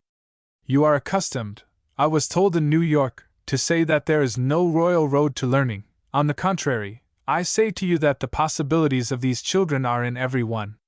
But to my intense surprise I find that we of Yak are the only ones in the world who understand how to use these possibilities. Our system of education consists simply in mastering this principle. After that, all knowledge, all languages, for instance, everything, belongs to us." St. George looked away to the rugged sides of Mount Kalak, lying in its clouds of iris morning mist, unreal as a mountain of Ultima Thule. It was all right. What he had just been hearing was a part of this ultimate and fantastic place to which he had come. And yet he was real enough, and so, according to certain approved dialectic, perhaps these things were realities, too. He stole a glance at the prince's profile. Here was actually a man who was telling him that he need not have faced Latin and Greek and calculus, that they might have been his of his own accord if only he had understood how to call them in. "That would make a very jolly thing of college," he pensively conceded. "You could not show me how it is managed, Your Highness?" he besought. "That will hardly come in bulk, too." The prince shook his head, smiling. "I could not show you, as you say," he answered, "any more than I could, at present, send a wireless communication without the apparatus, though it will be only a matter of time until that is accomplished, too." St. George pulled himself up sharply. He glanced over his shoulder and saw Amory polishing his pince-nez and looking quite as if he were leaning over handsome doors in the park, and he turned quickly to the prince, half convinced that he had been mocked. "Suppose, Your Highness," he said, "that I were to print what you have just told me on the front page of a New York morning paper, for people to glance over with their coffee? Do you think that even the most open-minded among them would believe that there is such a place as Yak?" The prince smiled curiously, and his long-fringed lids drooped in momentary contemplation. The auto turned into that majestic avenue which terminates in the Eurycorus before the Palace of the Litany. St. George's eye eagerly swept the long white way. At its far end stood Mount Kalak. She must have passed over this very ground. There is, the prince's smooth voice broke in upon his dream, no such place as Yak, as you understand place. I beg your pardon, your highness? St. George doubted blankly. Good heavens! Maybe there had arrived in Yak no Olivia, as he understood Olivia. You showed some surprise, I remember, continued the prince, when I told you, in McDougal Street, that we of Yak understand the fourth dimension. McDougal Street. The sound smote the ear of St. George much as would the clang of the fire patrol in the midst of light opera. Yes, yes, he said, his attention now completely chained. Yet even then it was not that he cared so absorbingly about the fourth dimension. But what if this were all some trick, and if, in this strange land, Olivia had simply been flashed before his eyes by the aid of mirrors? I find, said the prince with deliberation, that in America you are familiar with the argument that, if your people understood only length and breadth and did not understand the third dimension, thickness, you could not then conceive of lifting, say, a square or a triangle and laying it down upon another square or triangle. In other words, you would not know anything of up and down. St. George nodded. This was the familiar talk of college classrooms. As it is, pursued the prince, your people do perfectly understand lifting a square and placing it upon a square, or a triangle upon a triangle.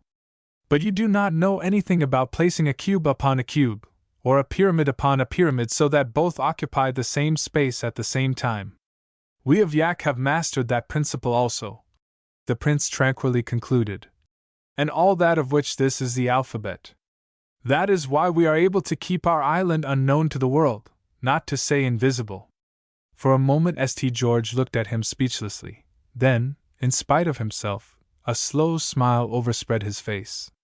But, he said, Your Highness, there is not a mathematician in the civilized world who has not considered that problem and cast it aside, with the word that if fourth-dimensional space does exist it cannot possibly be inhabited. Quite so, said the prince. And yet here we are. And if you come to think of it, as St. George did, that is the only answer to a world of impossibilities already proved possible. But the vista which all this opens smote him with irresistible humor. Ah well now, I suppose, your highness, he said, that our ocean liners sail clean through the island of Yak then, and never even have their smoke pushed sidewise? The prince laughed pleasantly.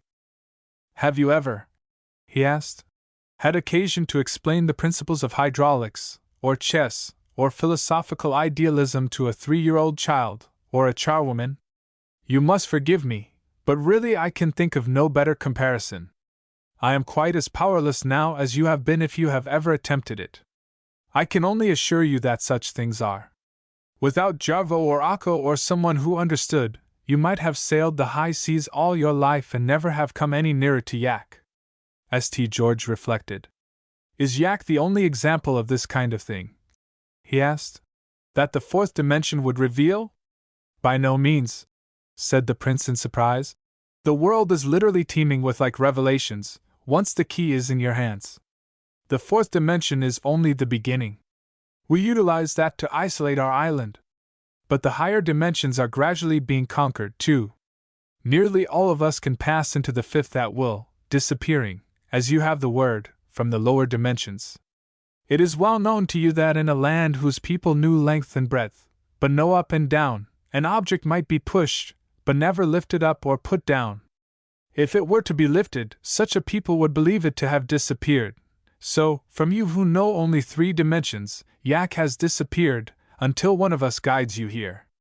Also we pass at will into the 5th dimension and even higher, and seem to disappear.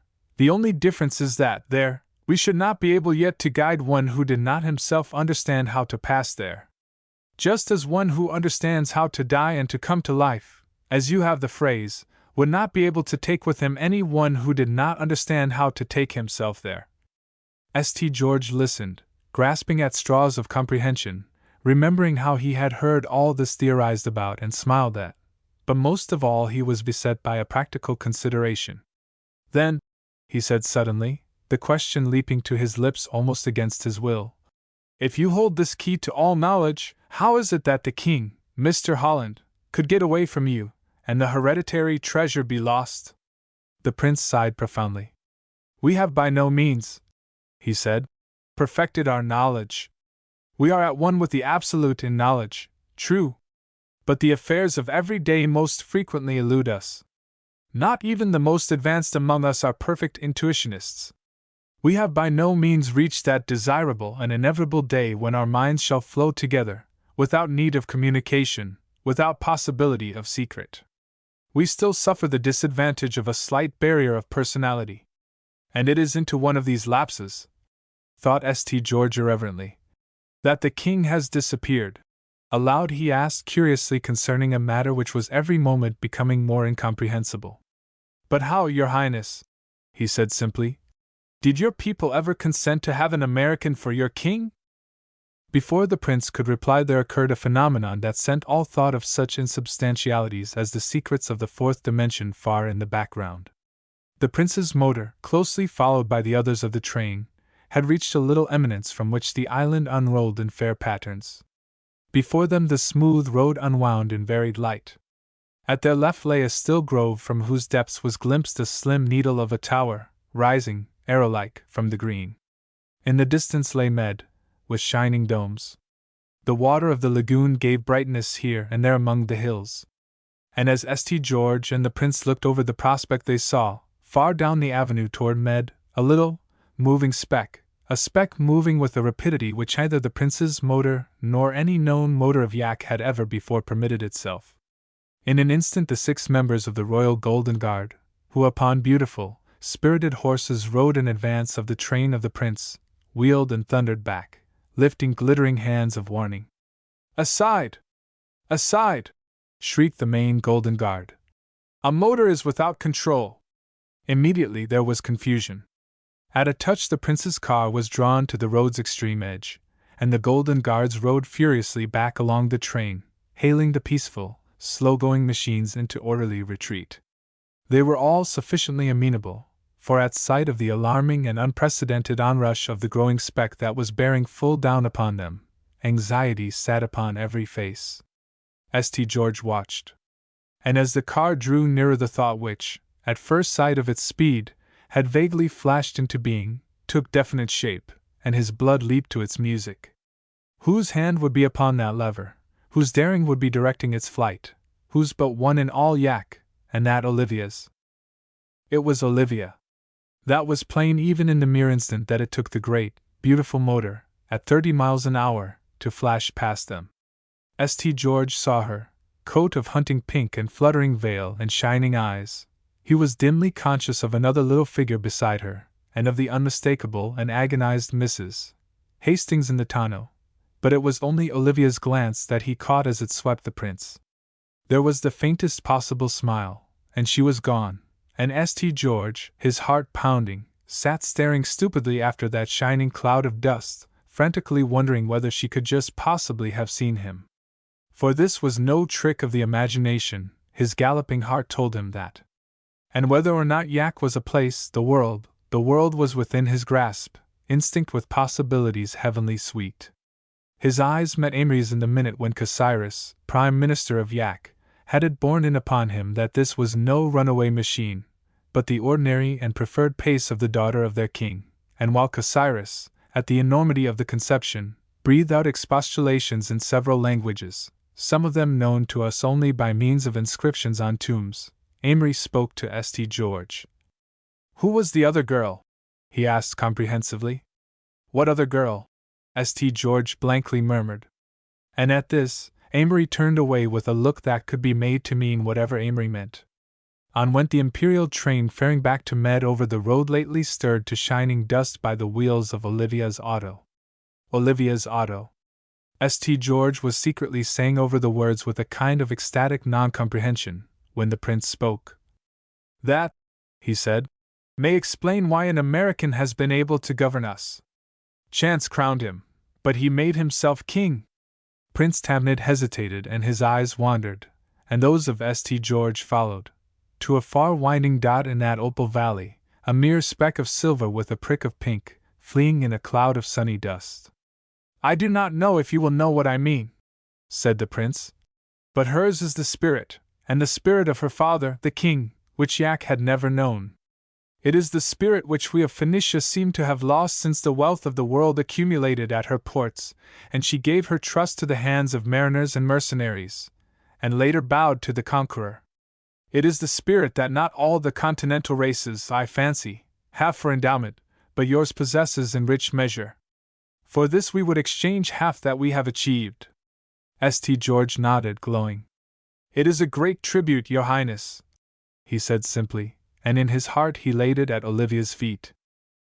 Thereafter, in the long ride to Melita, during luncheon upon a high white terrace overlooking the sailless sea, and in the hours on the unforgettable roads of the islands, St. George, while incommunicable marvels revealed themselves linked with incommunicable beauty, sat in the prince's motor, his eyes searching the horizon for that fleeing speck of silver and pink.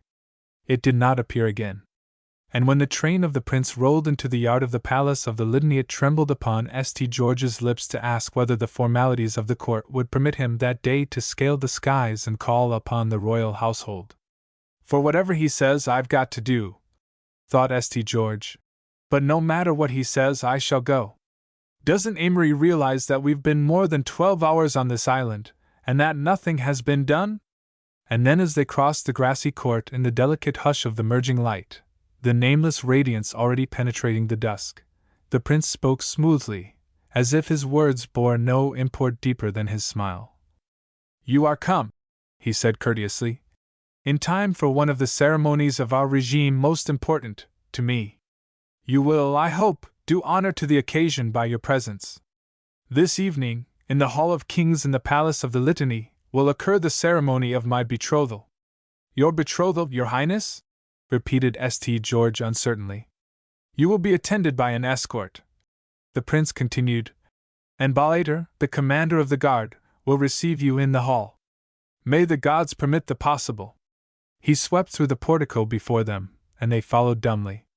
The betrothal of the prince. St. George heard, and his eager hope went down in foreboding. He turned, hardly daring to read his own dread in the eyes of Amory. Amory, as St. George had said, was delicious, especially his drawl, but there were times, now, for example, when all that the eyes of Amory expressed was what his lips framed, sotto voce. An American heiress, betrothed to the prince of a cannibal island! Wouldn't Chillingworth turn in his grave at his desk? Chapter 10. Tyrian Purple. The Porch of Light proved to be an especially fascinating place at evening. Evening, which makes most places resemble their souls instead of their bodies, had a grateful task in the beautiful room whose spirit was always uppermost, and evening moved softly in its ivory depths, preluding for sleep. Here, his lean, shadowed face all anxiety, Rollo stood, holding at arm's length a party-colored robe with floating scarfs. It seems to me, sir, he said doubtfully, that this one would have done better. Begging your pardon, sir. St. George shook his head distastefully. It doesn't matter, he said, and broke into a slow smile as he looked at Amory. The robes which the prince had provided for the evening were rather harder to become accustomed to than the notion of intuitive knowledge. There's an air about this one, though, sir, opined Rollo firmly. There's a cut, a sort of way with the seams, so to speak, sir, that the other can't touch. And cut is what counts, sir, cut counts every time. Ah, yes, I dare say, Rollo, said St. George. And as a judge of cut, I don't say you can be equaled. But I do say that in the styles of Deuteronomy you aren't necessarily what you might call up. Yes, sir, said Rollo, dropping his eyes. But a well-dressed man was a well-dressed man, sir, then as now. As a matter of fact, the well-knit, athletic young figures looked uncommonly well in the garments à la mode in Yak.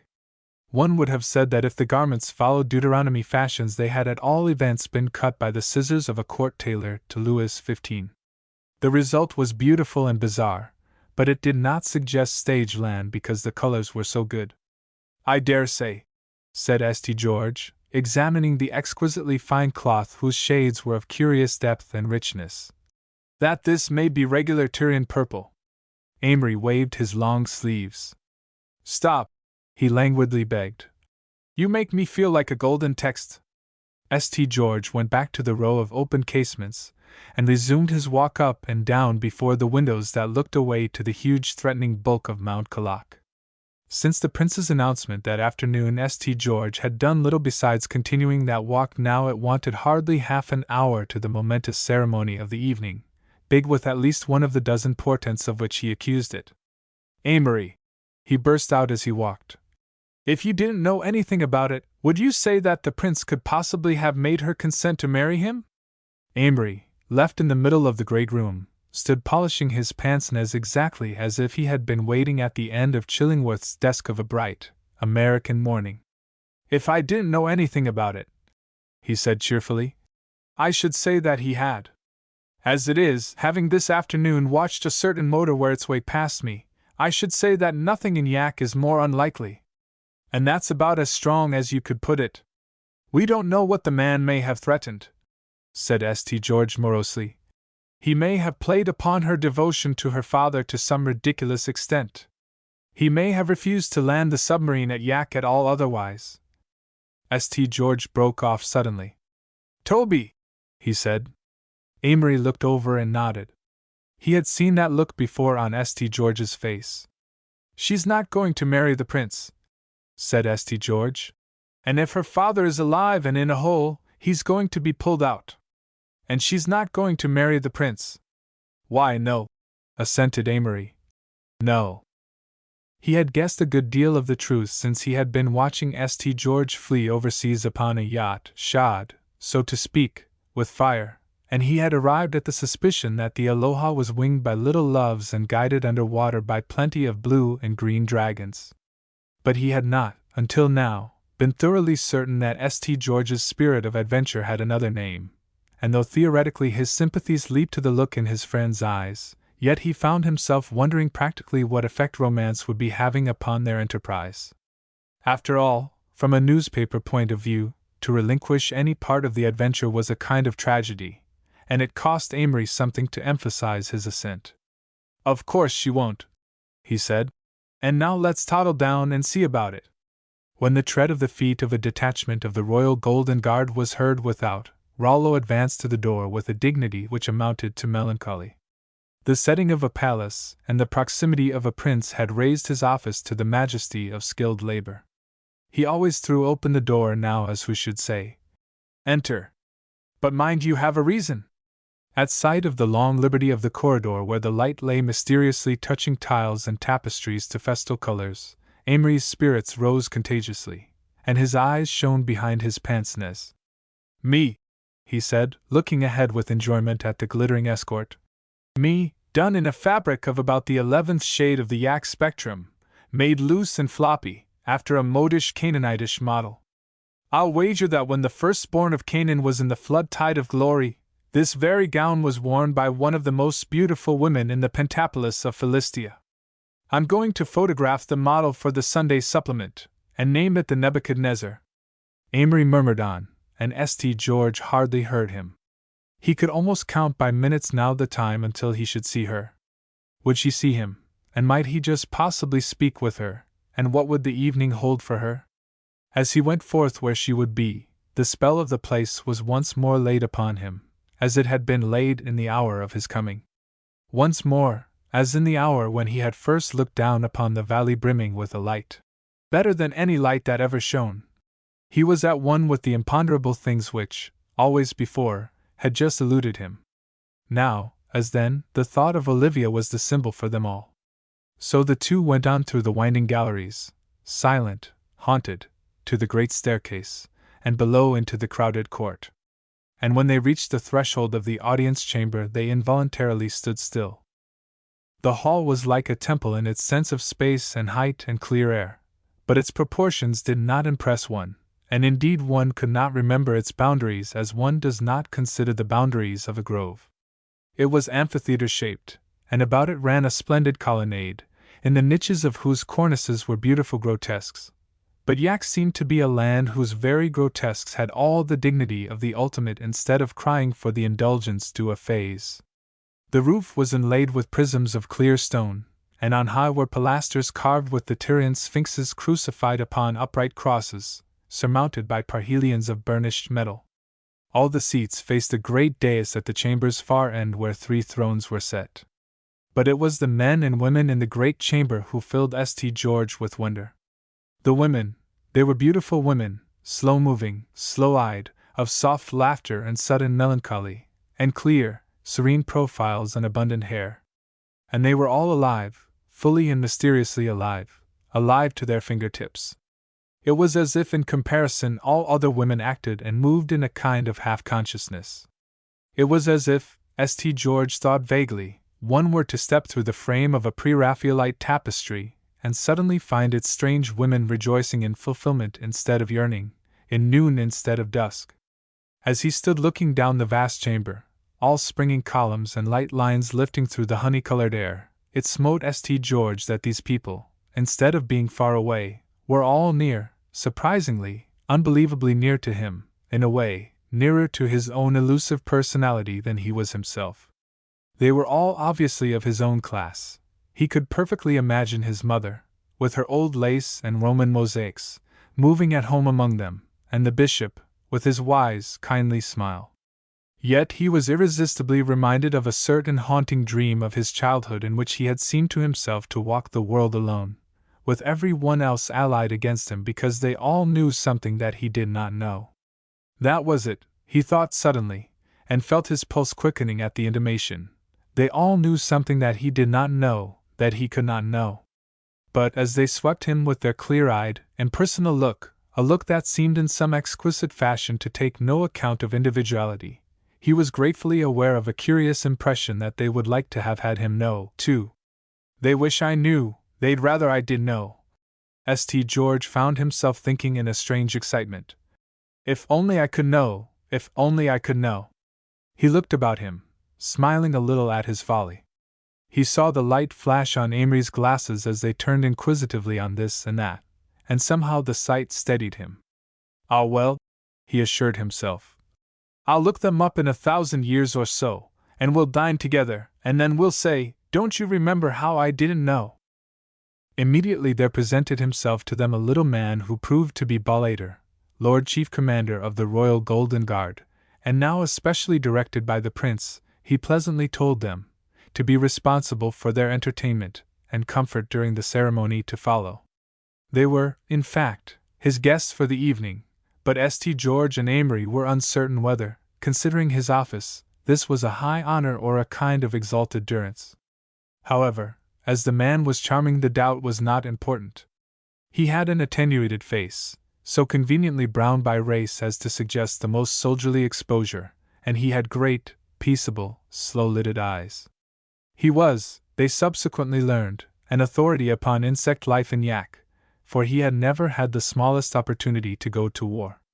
As Ballater led his guests to their seats near the throne, every one looked on them, as they passed, with the serenest fellowship, and no regard persisted longer than a glance, friendly and fugitive.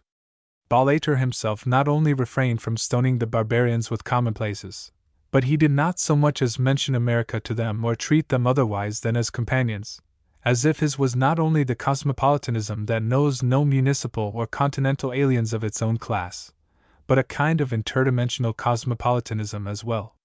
Which, said Amory afterward, was enviable. The next man from Trebizond or Saturn or Fez whom I meet I'm going to greet and treat as if he lived the proverbial 20 minutes out. A great clock boomed and throbbed through the palace, striking an hour that was no more intelligible than the jargon of a ship's clock to a landsman. Somewhere an orchestra thrilled into haunting sound, poignant with disclosures barely missed. Overhead, through the mighty rafters of the conical roof, the moon looked down. That'll be the same old moon, said Amory. By Jove! Won't it? It will, please heaven, said St. George restlessly. I don't know. Will it? Near the throne was seated a company of dignitaries who wore upon their breasts great stars and were soberly dressed in a kind of scholar's gown. Some whispered together and nodded and looked as solemn as tithing men, and others were feverishly restless and continually took papers from their graceful sleeves. By developments these were revealed to be the High Council of Yak, conservative and radical, even in dimensional isolation. Farther back rose tier upon tier of seats sacred to the wives and daughters of the ministry, and St. George even looked hopelessly and mechanically among these for the face that he sought. To some seats slightly elevated, not far from the dais, his attention was at length challenged by an upheaving and billowing of purple and black. He looked, and in the same instant what seemed to have been a kind of storm center resolved itself cloudily into Mrs. Medora Hastings, breathlessly resuming her seat, while Mr. Augustus Frothingham, in indescribably gorgeous apparel elaborately bent to receive, and a member of the High Council bent to hand, two glittering articles which St. George was certain were side combs. There the lady sat, tilting her head to keep her tortoise-shell glasses on her nose, perpetually curving their chain over her ear, a gesture by which the side combs were perpetually displaced. If the island people had been painted purple, St. George felt sure that she would have acted quite the same. Personality meant nothing to her, not, as with them, because it had been merged in something greater, but because, with her, it was overborne by self. And there sat Mr. Frothingham, who did not attend the play during court because he believed that a man of affairs should not unduly stimulate the imagination, his head thrown back so that his long hair rested on his amazing collar, his hands laid trimly along his knees. In that crystal air, instinct with its delicate, dominant implication of things imponderable, the personality of each persisted undisturbed, in a kind of adamantine unconsciousness. Again, as when he had considered the soul of Rollo, St. George smiled a shade bitterly. Is it then so easy to persist, he wondered? Is love's uttermost gift so little? But as the music swelled with premonitory meaning, he understood something that its very transitoriness disclosed. The persistence of love, love's mere immortality, is the dead letter of the law without that which is elusive, imponderable, even evanescent as the spirit of the land to which he had come, into which he felt himself newborn. Immediately, bestowing its gift of altered mood, other music, cut by the lift and fall of trumpets, sounded from hidden places all about the walls and from the alcoves of the lofty roof. Then a veil hanging between two pillars was drawn aside, and the prince's train appeared. There were a detachment of the guard, splendid in their unrelieved gold, and the officers of the court, at their head Cyrus, the premier, who had manifestly been compounded of heaven to be a drum major, and had so undeviating a look that he seemed always to have been caught, red-handed, at his post. Last came Prince Tabnet, dressed in pure white save for a collar of precious stones from which hung the strange green gem that St. George remembered. His clear face and the whiteness of his hair lent to him an air of almost unearthly distinction. His delicate hands wearing no jewels were at his sides, and his head was magnificently erect. He mounted the dais as the music sank to silence, and without preface began to speak. "My people," he said, and St. George felt himself thrilling with the strength and tenderness of that voice. "In the continuance of this our time of trial we come among you that we may win strength and courage from your presence. Since one mind dwells in us all, we have no need of words of cheer. That no message from His Majesty, the King, has come to us is known to you all, with mourning. But the gods, to whom here is the same as there, will permit the possible, and they have permitted to us the presence of the daughter of our sovereign, by the grace of the Infinite, heir to the throne of Yak. In 2 days, should His Majesty not then have returned to his sorrowing people, she will, in accordance with our custom, be crowned hereditary Princess of Yak and, after 1 year, Queen of Yak and your rightful sovereign." As the prince paused, a little breath of assent was in the room, more potent than any crudity of applause. "Next," pursued the prince, "we would invite your attention to our own affairs, which are of importance solely as they are affected by the immemorial tradition of the House of the Litany. Therefore, in accordance with the custom of our predecessors for 2,000 years," lightly pursued the prince, "we have named this day as the day of our betrothal. Moreover, this is determined upon in justice to the daughters of the 20 peers of Yak, whose marriage the law forbids until the choice of the head of the House of the Litany has been made." St. George listened, and his hope soared heavenward as the hope of young love will soar, in spite of itself, at the mere sight of open sky. The daughters of the 20 peers of Yak. Of course they were to be considered. Why should he fear that, because Olivia was in Yak, the mere mention of a betrothal referred to Olivia?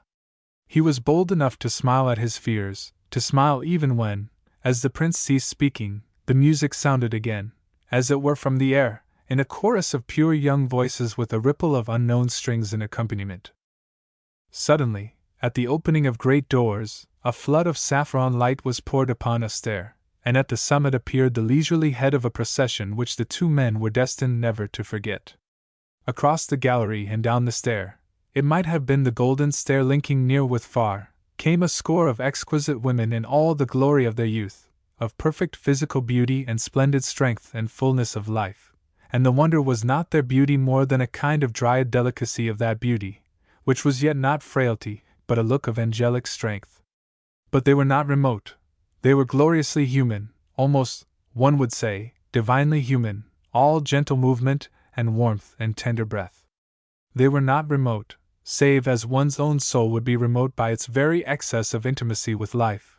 Little maids, so shy that their actuality was certain, came before them carrying flowers, and these were followed by youths scattering fragrant burning powder whose fallen flames were instantly pounced upon and extinguished by small furry lemurs trained to lay silver discs upon the flames. And as they all ranged themselves about the throne, a little figure appeared at the top of the stairway alone, beneath the lifted curtain. She was veiled, but the elastic step, the girlish grace, the poise and youthful dignity were not to be mistaken. The room whirled round St. George, and then closed in about him and grew dark. For this was the woman advancing to her betrothal. From the manner of her entrance there could be no doubt of that. And it was none of the daughters of the 20 peers. It was Olivia. She wore a trailing gown of rainbow hues, more like the hues of water than of texture, and the warm light fell upon these as she descended and variously multiplied them to beauty. Her little feet were sandaled, and a veil of indescribable thinness was wound about her abundant hair and fell across her face, but the gold of her hair escaped the veil and rippled along her gown. Carven chains and necklaces were upon her throat, and bracelets of beaten gold, and jewels upon her arms. About her forehead glittered a jeweled band with pendant gems which, at her moving, were like noon sun upon water. As he realized that this was indeed she whom he had come to seek, only to find her hedged about with difficulties, and it might be by divinities, which he had not dreamed of coping, a kind of madness seized St. George. The lights danced before his eyes, and his impulse had to do with rushing up to the dais and crying everybody defiance but Olivia. On the moonlit deck of the Aloha he had dreamed out the island and the rescue of the island princess, and a possible home going on his yacht to a home about which he had even dared to dream, too. But it had not once occurred to him to forecast such a contingency as this, or, later, so to explain to himself Prince Tabnet's change of purpose in permitting her recognition as Princess of Yak. Indeed, if what Jarvo and Akko had told him in New York were accurate, in bringing her to the island at all. And yet what, he thought crazily, if his guess at her part in this betrothal were far wrong? What if her father's safety were not the only consideration? What if, not unnaturally dazzled by the fairyland which had opened to her, even while he feared St. George knew far better? But the number of terrors possible to a man in love is equal to those of battlefields. Amory bent toward him, murmuring excitedly. "Jupiter," he said. "Is she the American girl?" "She's Miss Holland," answered St. George miserably. "No, no, not the princess," said Amory. "The other." St. George looked. On the stair was a little figure in rose and silver, very tiny, very fair, and no doubt the lawyer's daughter. "I dare say it is," he told him, as one would say. "Now what the deuce of it?" Prince Tabnet had risen to receive Olivia, and St. George had to see him extend his hand and assist her beside him upon the dais. In the absence of her father she was obliged to stand alone. Then the little figure in rose and silver and one of the daughters of the peers advanced and lifted her veil, and St. George wanted to shout with sudden exultation. This then was she, so near, so near. Surely no great harm could come to them so long as the sea and the mystery of the island no longer lay between them. Did she know of his presence? Although he and Amory were seated so near the throne, they were at one side, and her clear, pure profile was turned toward them.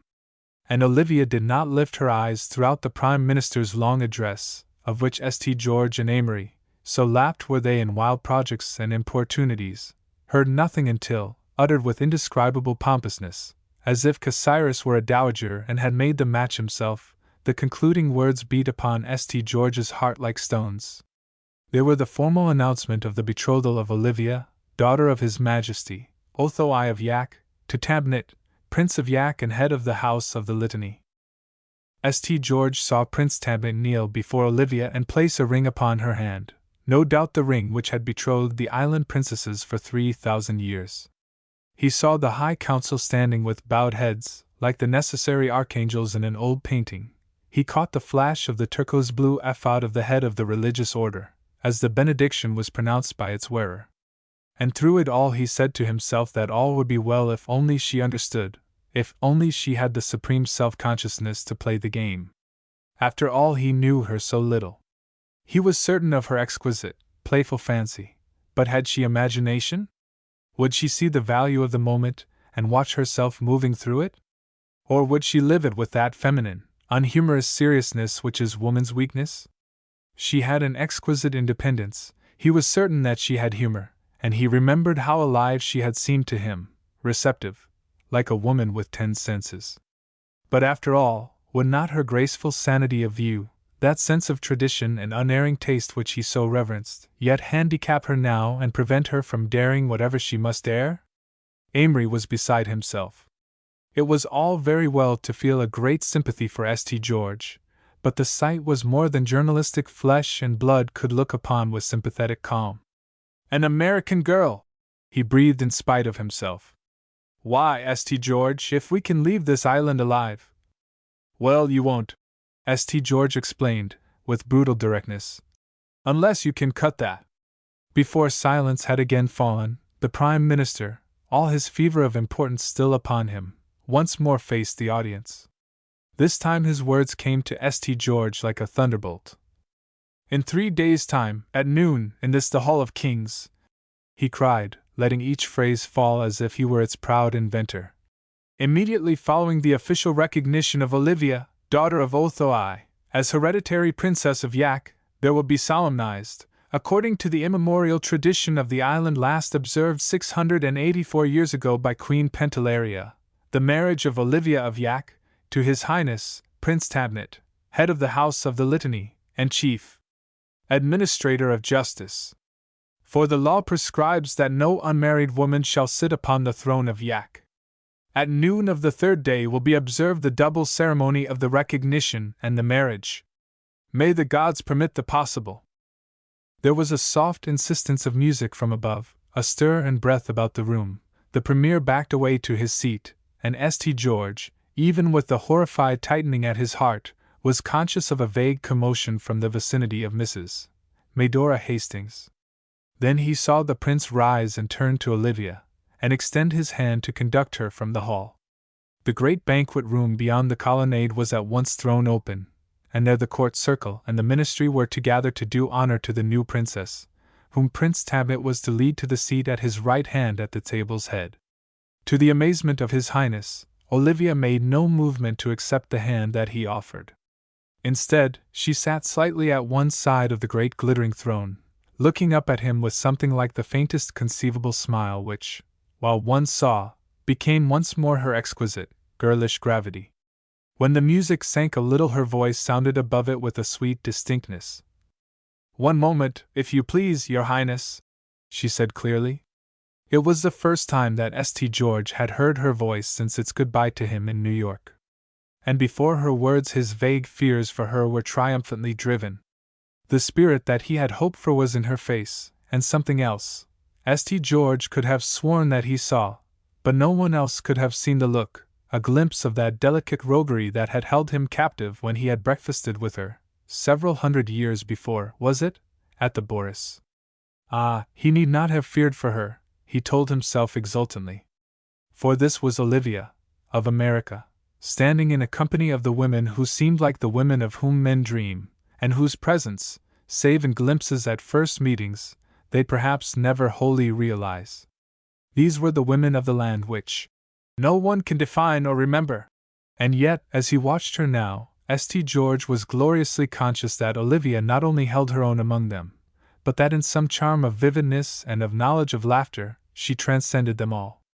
A ripple of surprise had gone round the room.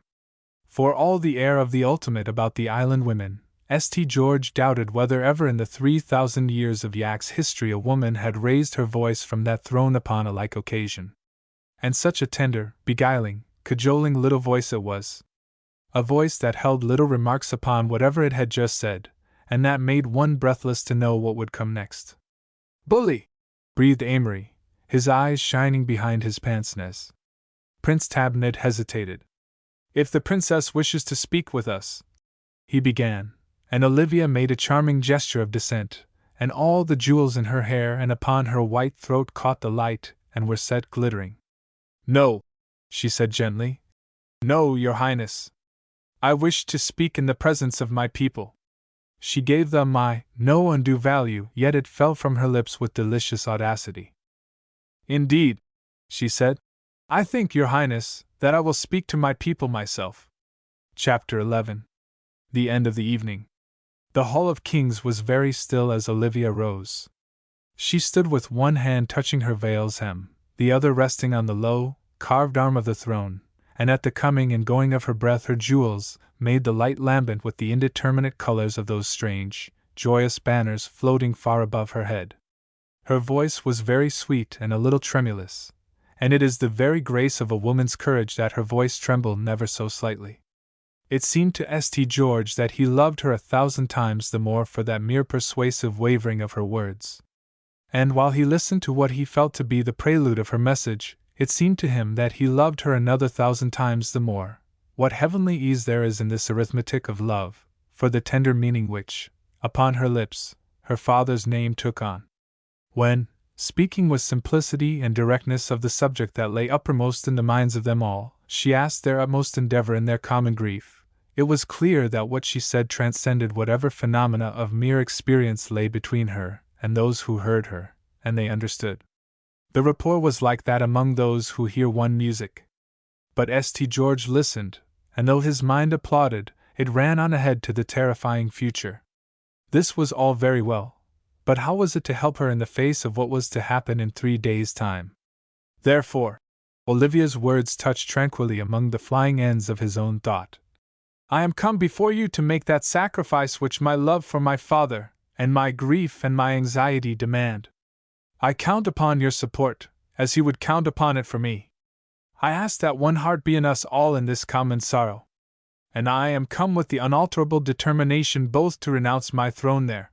Never was anything more enchanting than the way those 2 words fell from her lips. "And to postpone my marriage." There never was anything more profoundly disquieting than those 2 words in such a connection.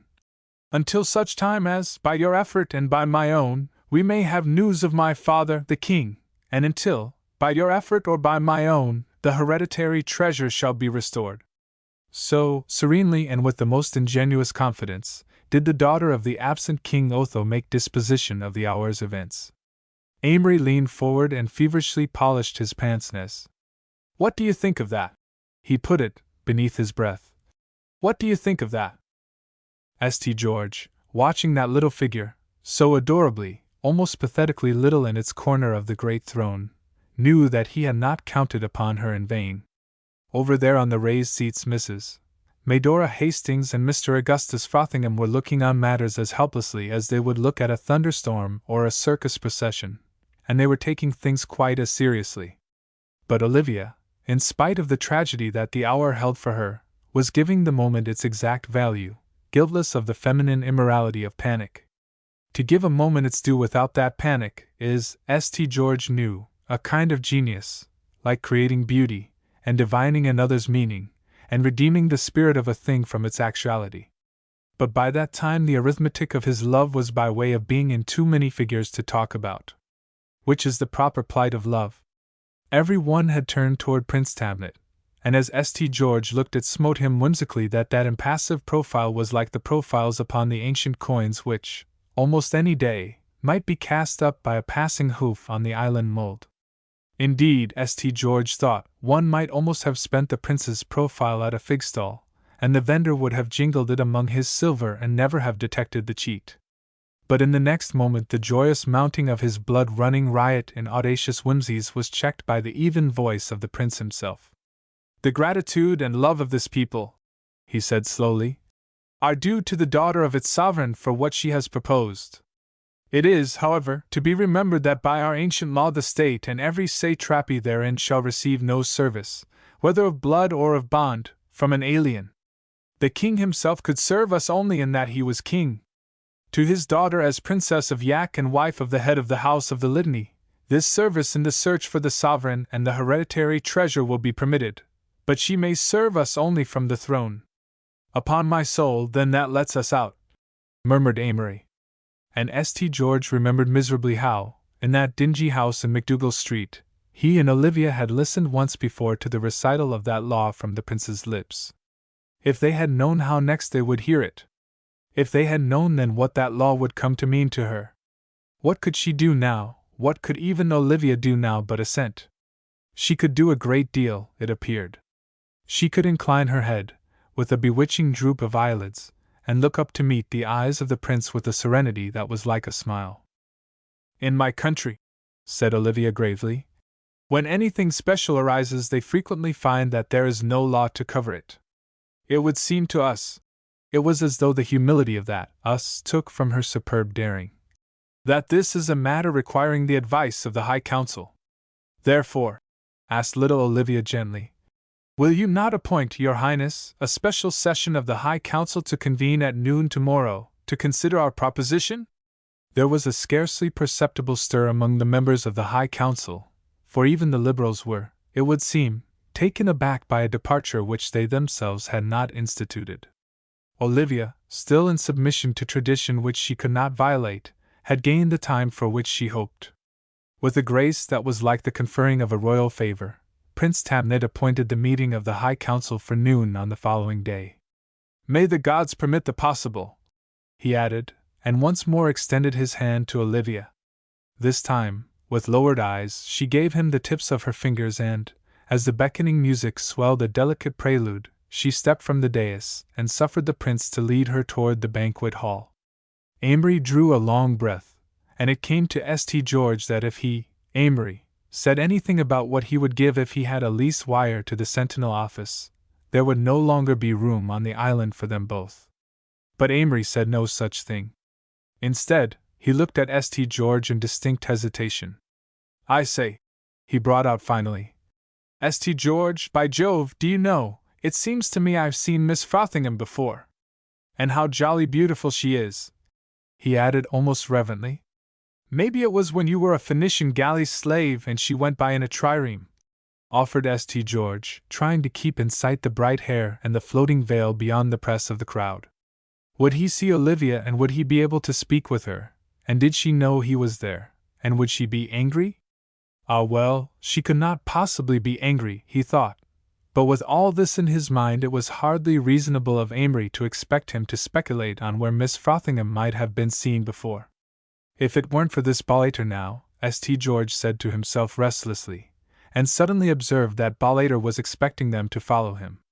So, in the slow-moving throng, all soft hues and soft laughter, they made their way toward the colonnade that cut off the banquet room. And at every step St. George thought, "She has passed here, and here, and here," and all the while, through the mighty open rafters in the conical roof, were to be seen those strange banners joyously floating in the delicate, alien light. The wine of the moment flowed in his veins, and he moved under strange banners, with a strange ecstasy in his heart. Therefore, suddenly to hear Rollo's voice at his shoulder came as a distinct shock. "It's one of them little brown UNS, sir," Rollo announced in his best tone of mystery. "He's set in upstairs, sir, and he's all fair set in there till he sees you. He says it's most important, sir." Amory heard. "Shall I go up?" he asked eagerly. "I'd like a whiff of a pipe, anyway. It'll be something to tie to." "Will you go?" asked St. George in undisguised gratitude. He was prepared to accept most risks rather than to lose sight of the star he was following. With a word to Ballater, who explained where, on his return, he could find them, Amory turned with Rollo and slipped through the crowd. Having reasons of his own for getting back to the hall below, Amory was prepared to speed well the interview with the little brown and who, he supposed, was Jarvo. It was Jarvo, in a state of excitement, profound and incredible. The little man, from the annoyingly serene mode of mind in which he had left them, was become, for him, almost agitated. He sprang up from a divan in the great dressing-room of their apartment, and approached Amory almost without greeting. "Adon, Adon," he said earnestly, "you must leave the palace at once, at once." "But tonight!" Amory hunted for his pipe, found and lighted it, pressing a cigarette upon Jarvo, who accepted, and held it, alight, in the palm of his hand. "Tonight," he repeated, as if it were a game. "Ah, well now," said Amory reasonably. "Why, Jarvo? And we so comfortable." The little man looked at Amory beseechingly. "I know what I know," he said earnestly. "Many things will happen. There is danger about the palace tonight, danger it may be for you.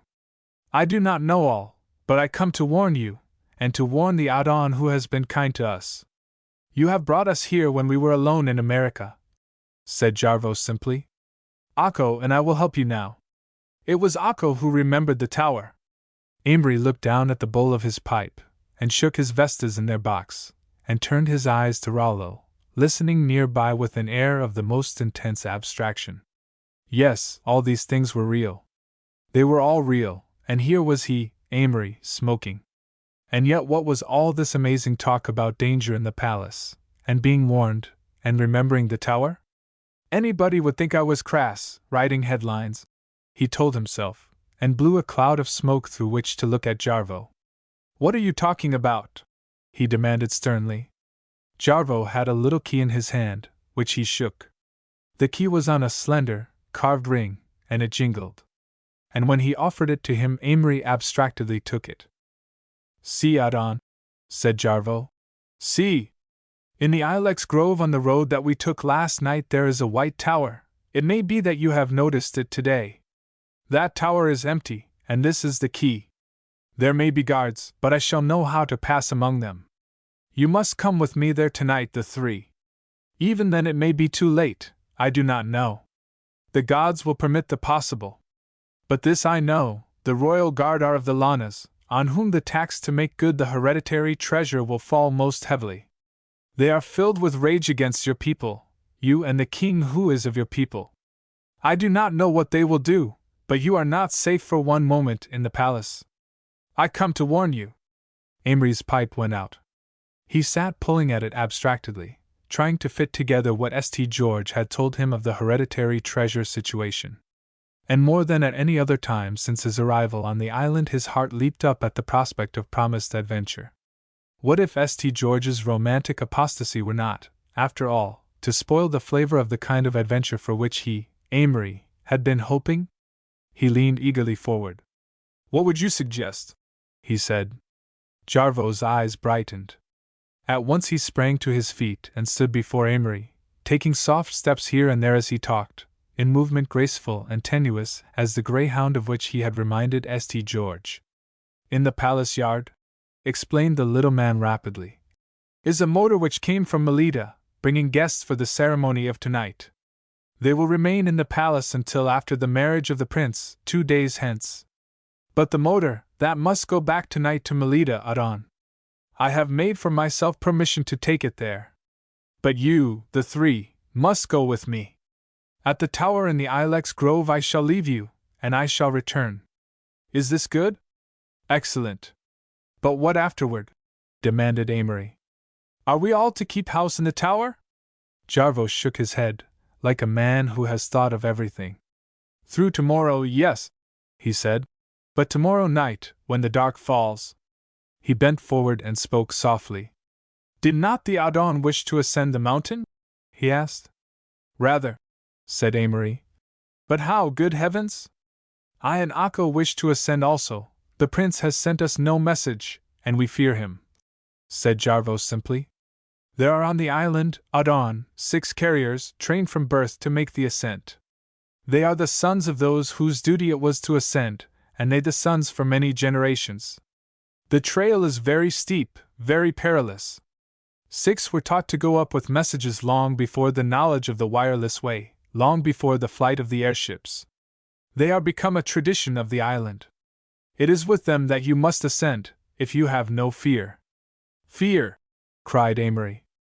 But these men, what of them? They are in the employ of the state. How do you know they will take us? Jarvo dropped his eyes. I and Akko, he said quietly. We are 2 of these 6 carriers, Adon. Then Amory leaped up, scattering the ashes of his pipe over the tiles.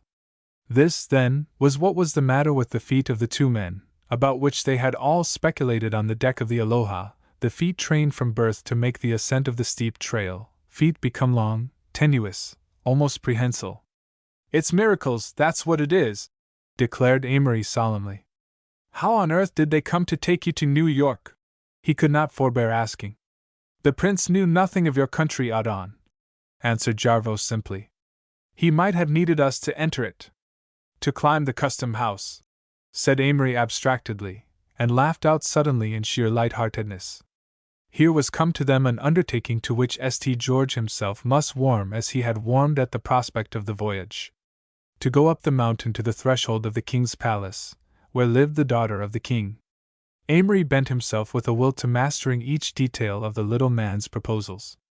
Raulo, they decided, was at once to make ready a few belongings in the oilskins. Immediately after the banquet, St. George and Amory were to mingle with the throng and leave the palace, no difficult matter in the press of the departures, and on the side of the courtyard beneath the windows of the banquet room, Jarvo, already joined by Raulo, would be awaiting them in the motor bound for Melita. It sounds as if it couldn't be done, said Amory in intense enjoyment. It's bully. He paced up and down the room, talking it over. He folded his arms, and looked at the matter from all sides and wondered, as touching a story being covered for Chillingworth, whether he were leaving anything unthought. Chillingworth, he said to himself in ecstasy. Wouldn't Chillingworth dote to idolatry upon this sight? Then Amory stood still, facing something that he had not seen before. He had come in his walk upon a little table set near the room's entrance, and bearing a decanter and some cups. Hello? He said. Raulo, where did this come from? Raulo came forward, velvet steps, velvet pressing together of his hands, face expressionless as velvet too. A servant of His Highness, sir, he said. Raulo did that now and then to let you know that his was the blood of valets. Left it some time ago, with the compliments of the prince. It looks like a good, nitsy burgundy, sir, added Raulo tolerantly. Though the man did say it was bottled in something BC, sir, and if it was it's most likely flat. You can't trust them vintages much farther back than the French Revolution, begging your pardon, sir.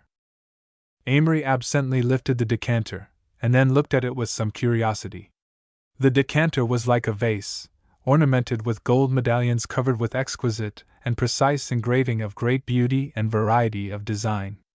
Serpents, men contending with lions, sacred trees and apes were chased in the gold, and the little cups of sard were engraved in pomegranates and segments of fruit and pendant acorns, and were set with cones of cornelian. The cups were joined by a long cord of thick gold. Amory set his hand to the little golden stopper, perhaps hermetically sealed, he thought idly, at about the time of the accidental discovery of glass itself by the Phoenicians. Amory was not imaginative, but as he thought of the possible age of the wine, there lay upon him that fascination communicable from any link between the present and the living past. Solomon and Sargon, he said to himself. The geese in the Capitol, Marathon, Alexander, Carthage, the Norman Conquest, Shakespeare and Miss Frothingham. He smiled and twisted the carven stopper. And the girl is alive, he said almost wonderingly. There has been so much time in the world, and yet she is alive now.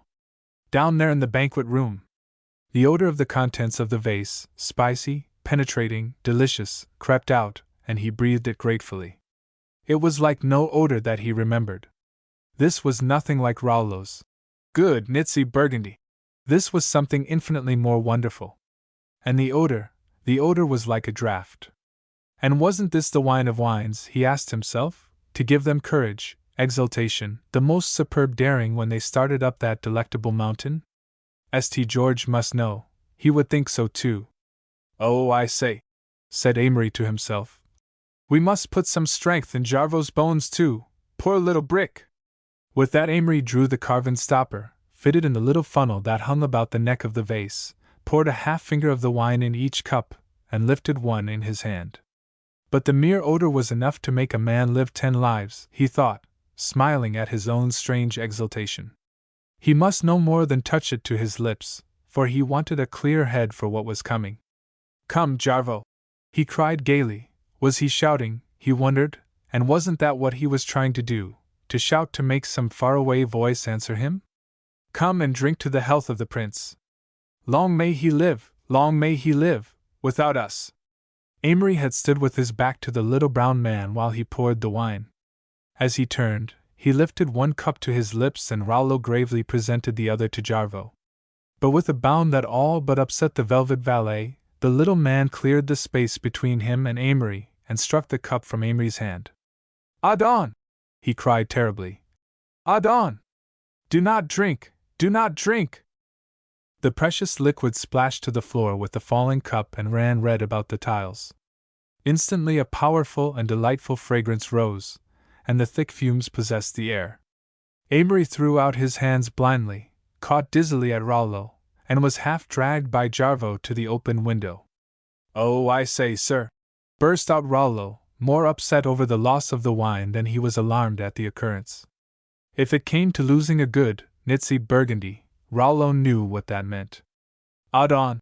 cried Jarvo, shaking Amory's shoulders. "Did you taste the liquor? Tell me, the liquor, did you taste?" Amory shook his head. Jarvo's face and the hovering Rollo and the whole room were enveloped in mist, and the wine was hot on his lips where the cup had touched them. Yet while he stood there, with that permeating fragrance in the air, it came to him vaguely that he had never in his life known a more perfectly delightful moment.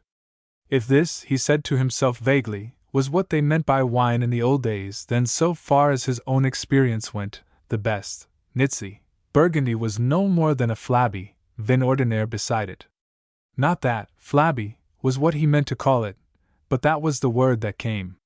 For he felt as if no less than 6 men were flowing in his veins. He summed it up to himself triumphantly. But after all, the effect was only momentary. Almost as quickly as those strange fumes had arisen they were dissipated. And when presently Amory stood up unsteadily from the seat of the window, he could see clearly enough that Jarvo, with terrified eyes, was turning the vase in his hands. "It is the same," he was saying. "It must be the same. The gods have permitted the possible. I was here to tell you." "Tell me what?" demanded Amory with ungrateful irritation. "Is the stuff poison?" he asked, tottering in spite of himself as he crossed the floor toward him. But Jarvo turned his face, and upon it was such an incongruous terror that Amory involuntarily stood still. "There are known to be 2," said Jarvo, holding the vase at arm's length. "And the one is abundant life, if the draught is not overmeasured.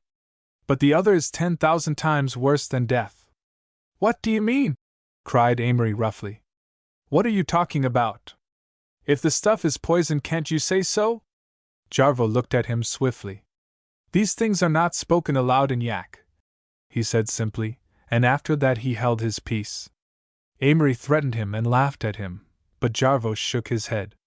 At last Amory scoffed at the whole matter and stretched out his hand for the vase. "Come," he said. "At all events I'll take it with me. It can't be very much worse than the American liqueurs."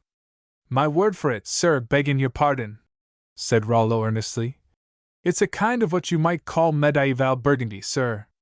"It is not well," said Jarvo, handing the vase with reluctance. "Yet take it, but see that it touches no lips." "I charge you that, Adon." Amory smiled and slipped the little vase in his coat pocket. "It's all right," he said. "I won't let it get away from me. I can find my legs now, I'll go back down. Look sharp, Rollo. Be down there with the oilskins. We put on this Tyrian purple stuff over the whole outfit," he explained to Jarvo. "And I suppose you know that you can get both robes back here for us, if we escape in them?" "Assuredly, Adon," said Jarvo. "And you must escape without delay. This wine must mean that the prince, too, wishes you harm. Now let me be before you for a little, so that no one may see us together. I shall go now, immediately, to the motor, It is waiting already by the wall on the side of the courtyard opposite the windows of the banquet hall. I shall not fail you. On the side of the courtyard opposite the windows of the banquet room, repeated Amory. Thanks, Jarvo. You're all kinds of a good fellow. Yes, Adon, gravely assented the little man from the threshold. 10 minutes later Amory followed. Already Rollo had packed the oilskins, and Amory, his nerves steadied and the excitement of all that the night promised come upon him, hurried before him down the corridor, his thoughts divided in their allegiance between the delight of telling St. George what was toward, and the new and alluring delight of seeing Antoinette Frothingham near at hand in the banquet room. After all, he had had only the vaguest glimpse of a little figure in rose and silver, and he doubted if he could tell her from the princess, but for the interpreting gown. Amory looked up with an irrepressible thrill of delight. He was just at that moment crossing the high white audience hall, the anteroom to the Hall of Kings, Amory, in Tyrian purple garments. If anything were needed to complete the picture it would be to meet face to face, there in that big, lonely room, a little figure in rose and silver. It made his heart beat even to think of the possibilities of that situation. He skirted the Hall of Kings, and stood in one of the archways of the colonnade, facing the banquet room. The banquet table extended about 3 sides of the room, whose center the guests faced.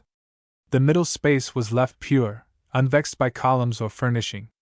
At the room's far end Amory glimpsed the prince, at his side Olivia's white veil, and her women about her, and nearer, St. George and Ballater in the place appointed.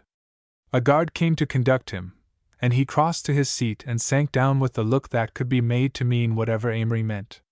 I expect to be served, murmured the journalist in him, by beautiful tame megatheriums in sashes. And is that Glyptodon salad? St. George's eyes were upon the guests, so tranquilly seated, aware of the hour.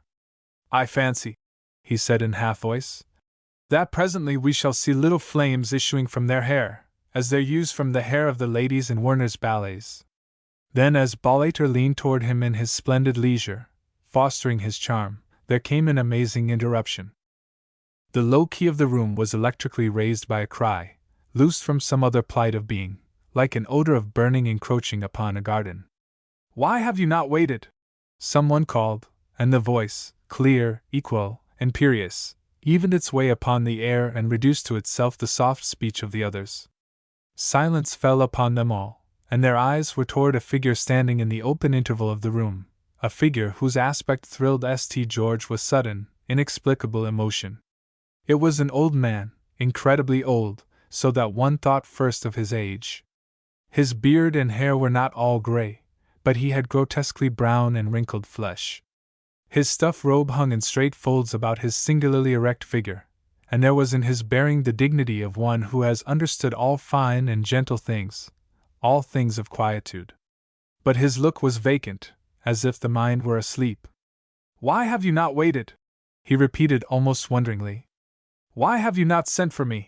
And his eyes questioned one and another, and rested on the face of the prince upon the dais, with Olivia by his side.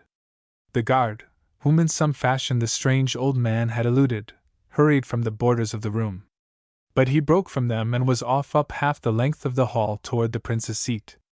Do you not know? He cried as he went. I am Malak. Read one another's eyes and you will know. I am Malak. As the guards closed about him he tottered and would have fallen save that they caught him roughly and pressed to a door, half carrying him, and he did not resist. But as speech was renewed another voice broke the murmur, and with great amazement St. George knew that this was Olivia's voice. No, she cried, but half as if she distrusted her own strange impulse. Let him stay, let him stay. St. George saw the prince's look question her. He himself was unable to account for her unexpected intercession, and so, one would have said, was Olivia. She looked up at the prince almost fearfully, and down the length of the listening table, and back to the old man whose eyes were upon her face. He is an old man, your highness, St. George heard her saying. Let him stay. Prince Tabnet, who gave a curious impression of doing everything that he did in obedience to inertia rather than in its defiance, indicated some command to the puzzled guards, and they led old Malak to a stone bench not far from the dais, and there he sank down, looking about him without surprise. "It is well," he said simply. "Malak has come."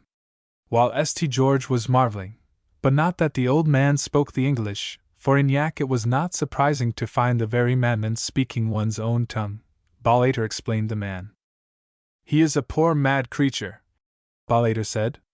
"He walks the streets of Med saying Melek, Melek, which is to say, King, and so he is seeking the king.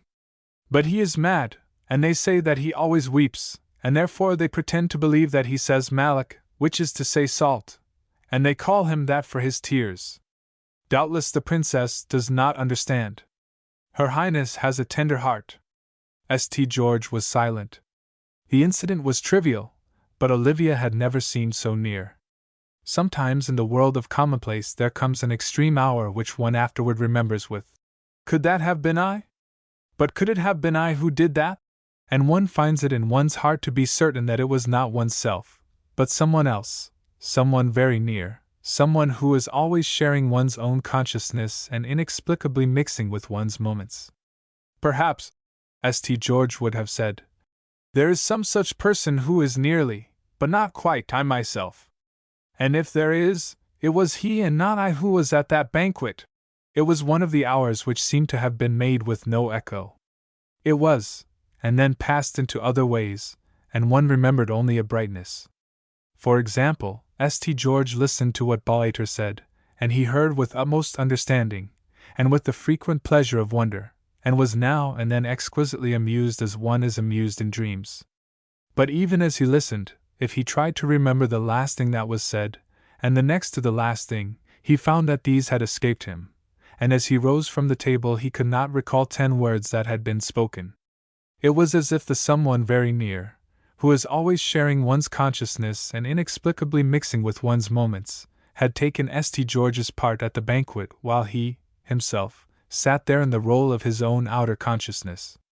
But neither he nor that hypothetical someone else, who was also he, lost for one instant the heavenly knowledge that Olivia was up there at the head of the table. Amory, in spite of diplomatic effort, had not succeeded in imparting to St. George anything of his talk with Jarvo. Ballater was too near, and the place was somehow too generally attentive to permit a secret word. So, as they rose from the table, St. George was still in ignorance of what was toward and knew nothing of either the Ilex Tower or the possibilities of the morrow. He had only one thought, and that was to speak with Olivia, to let her know that he was there on the island, near her, ready to serve her. Ah well, chiefly, he did not disguise from himself. What he wanted was to look at her and to hear her speak to him. But Amory had depended on the confusion of the rising to communicate the great news, and to tell about Jarvo, waiting in a motor out there in the palace courtyard by the wall on the side opposite the windows of the banquet room. In an auspicious moment Amory looked warily about, thrilling with premonition of his friend's enthusiasm. Before he could speak, St. George uttered a startled exclamation, caught at Amory's arm, sprang forward, and was off up the long room, dragging Amory with him. About the dais there was suddenly an appalling confusion. Push of feet, murmurs, a cry, and, visible over the heads between, a glistening of gold uniforms closing about the throne seats, flashing back to the long, open windows, disappearing against the night. "What is it?" cried Amory as he ran. "What is it?" "Quick," said St. George only. "I don't know. They've gone with her." Amory did not understand, but he saw that Olivia's seat was empty, and when he swept the heads for her white veil, it was not there. "Who has?" he said. St. George swerved to the side of the room toward the windows, and old Malak stood there, crying out and pointing. "The guard, I think," St. George answered, and was over the low sill of a window, running headlong across the courtyard, Amory behind him. "There they go!" St. George cried. "Good God, what are we to do?" "There they go." Amory looked. Down a side avenue, one of those tunnels of shadow that taught the necessity of mystery, a great motor car was speeding, and in the dimness the two men could see the white of Olivia's floating veil. At this, Amory wheeled and searched the length of wall across the yard. If only, There on the side of the courtyard opposite the windows of the banquet room stood the motor that was that night to go back to Melita.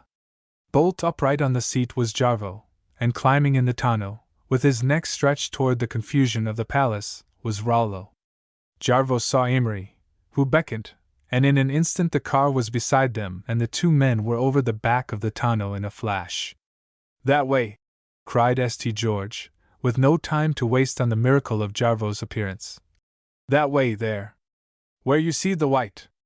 At a touch the motor plunged away into the fragrant darkness. Amory looked back. Figures crowded the windows of the palace, and streamed from the banquet hall into the courtyard. Men hurried through the hall, and there was clamor of voices, and in the honey-colored air the great bulk of the palace towered like a faithless sentinel, the alien banners in nameless colors sending streamers into the moonlit upper spaces. On before, down nebulous ways, went the whiteness of the floating veil. Chapter 12. Between Worlds. Down nebulous ways they went, the thin darkness flowing past them. The sloping avenue ran all the width of the palace grounds, and here among slim-trunked trees faint fringes of the light touched away the dimness in the open spaces and expressed the borders of the dusk. Always the way led down, dipping deeper in the conjecture of shadow, and always before them glimmered the mist of Olivia's veil, an eidolon of love's eternal vanishing goal. And St. George was in pursuit. So were Amory and Jarvo, and Rollo of the oilskins, but these mattered very little, for it was St. George whose eyes burned in his pale face and were striving to catch the faintest motion in that fleeing car ahead.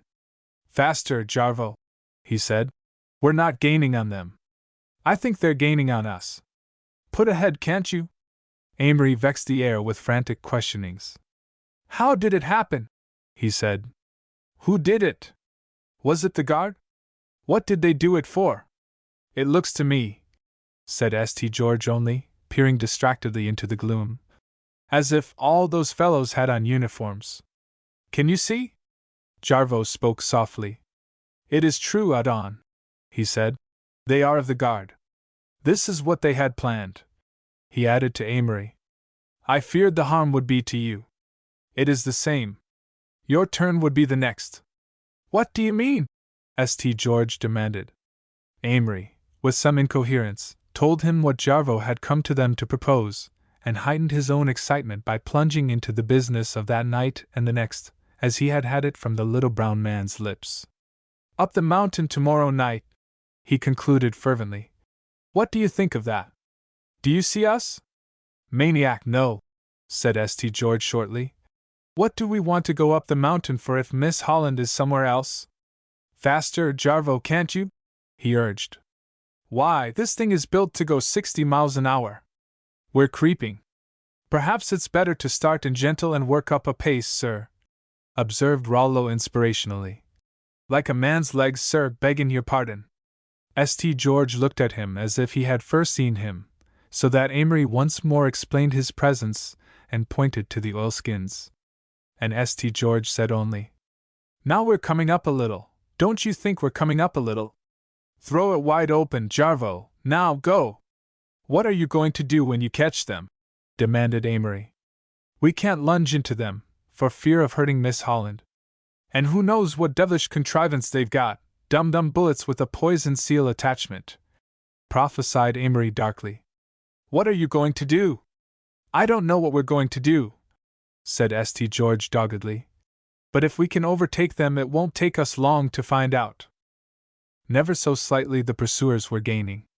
It was impossible to tell whether those in the flying car knew that they were followed, and if they did know, and if Olivia knew, St. George wondered whether the pursuit were to her a new alarm, or whether she were looking to them for deliverance. If she knew! His heart stood still at the thought. Oh, and if they had both known, that morning at breakfast at the Boris, that this was the way the genie would come out of the jar. But how, if he were unable to help her? And how could he help her when these others might have heaven knew what resources of black art of all the colors of the axe spectrum, if it came to that? The slim trunk trees flew past them, and the tender branches brushed their shoulders and hung out their flowers like lamps. Warm wind was in their faces, sweet, reverberant voices of the wood things came chorusing, and ahead there in the dimness, That misty will-o'-the-wisp was her veil, Olivia's veil. St. George would have followed if it had led him between worlds. In a manner it did lead him between worlds. Emerging suddenly upon a broader avenue, their car followed the other aside and shot through a great gateway of the palace wall, a wall built of such massive blocks that the gateway formed a covered passageway. From there, delicately lighted, greenly arched, and on this festal night, quite deserted, went the road by which, the night before, they had entered Med. "Now," said St. George between set teeth. "Now see what you can do, Jarvo. Everything depends on you." Evidently Jarvo had been waiting for this stretch of open road and expecting the other car to take it. He bent forward, his wiry little frame like a quivering spring controlling the motion. The motor leaped at his touch. Away down the road they tore with the wind singing its challenge. Second by second they saw their gain increase. The uniforms of the guards in the car became distinguishable. The white of Olivia's veil merged in the brightness of her gown. Was it only the shining of the gold of the uniforms, or could St. George see the floating gold of her hair? Ah, wonderful! Past all speech, it was wonderful to be fleeing toward her through this pale light that was like a purer element than light itself. With the phantom moving of the boughs in the wood on either side, light seemed to dance and drip from leaf to leaf, the visible spirit of the haunted green. The unreality of it all swept over him, almost stiflingly. Olivia! Was it indeed Olivia whom he was following down lustrous ways of a land vague as a star? Or was his pursuit not for her, but for the exquisite, incommunicable idea, and was he following it through a world forth fashioned from his own desire? Suddenly indistinguishable sounds were in his ears, words from Amory, from Jarvo's certain exultant gutturals. He felt the car slacken speed, he looked ahead for the swift beckoning of the veil, and then he saw that where, in the delicate distance, the other motor had sped its way, it now stood inactive in the road before them, and they were actually upon it. The 4 guards in the motor were standing erect with uplifted faces, their gold uniforms shining like armor. But this was not all. There, in the highway beside the car, the mist of her veil like a halo about her, Olivia stood alone. St. George did not reckon what they meant to do. He dropped over the side of the tonneau and ran to her. He stood before her, and all the joy that he had ever known was transcended as she turned toward him. She threw out her hands with a little cry. Was it gladness, or relief, or beseeching? He could not be certain that there was even recognition in her eyes before she tottered and swayed, and he caught her unconscious form in his arms. As he lifted her, he looked with apprehension toward the car that held the guards. To his bewilderment, there was no car there. The pursued motor, like a winged thing of the most innocent vagaries, had taken itself off utterly. And on before, the causeway was utterly empty, dipping idly between murmurous green. But at the moment St. George had no time to spend on that wonder. He carried Olivia to the tonneau of Jarvo's car, jealous when Rollo lifted her gown's hem from the dust of the road and when Amory threw open the door.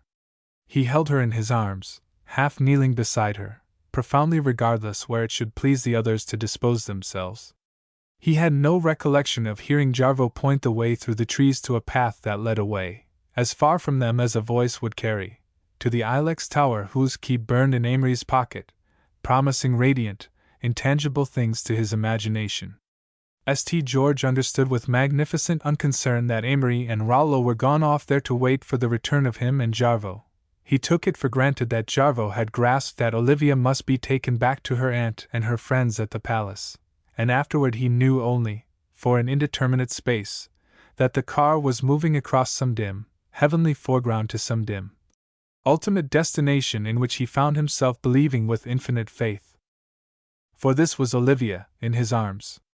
St. George looked down at her, at the white, exquisite face with its shadow of lashes, and it seemed to him that he must not breathe, or remember, or hope, lest the gods should be jealous and claim the moment, and leave him once more forlorn. That was the secret, he thought, not to touch away the elusive moment by hope or memory, but just to live it, filled with its ecstasies, borne on the crest of its consciousness. It seemed to him in some intimately communicated fashion that the moment, the very world of the island, was become to him a more intense object of consciousness than himself. And somehow Olivia was its expression, Olivia, here in his arms, with the stir of her breath and the light pressure of her body and the fall of her hair, not only symbols of the sovereign hour, but the hour's realities. On either side the phantom would press close about them, and its light seemed coined by goblin fingers. Dissolving wind, persuading little voices musical beyond the domain of music that he knew, quick, poignant vistas of glades where the light spent itself in its longed-for liberty of color, labyrinthine ways of shadow that taught the necessity of mystery. There was something lyric about it all. Here nature moved on no formal lines, understood no frugality of beauty, but was lavish with a divine and special errantry to a divine and special understanding. And it had been given St. George to move with her merely by living this hour, with Olivia in his arms. The sweet of life, and the world his own. The words had never meant so much. He had often said them in exultation, but he had never known their truth. The world was literally his own, under the law. Nothing seemed impossible. His mind went back to the unexplained disappearing of that other motor, and however it had been, that did not seem impossible either. It seemed natural, and only a new doorway to new points of contact.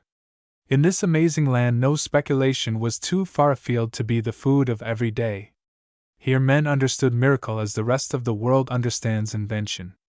Already the mere existence of yak proved that the space of experience is transcended, and with the thought of fancy, elusive and profound, seized him and gripped at his heart with an emotion wider than fear.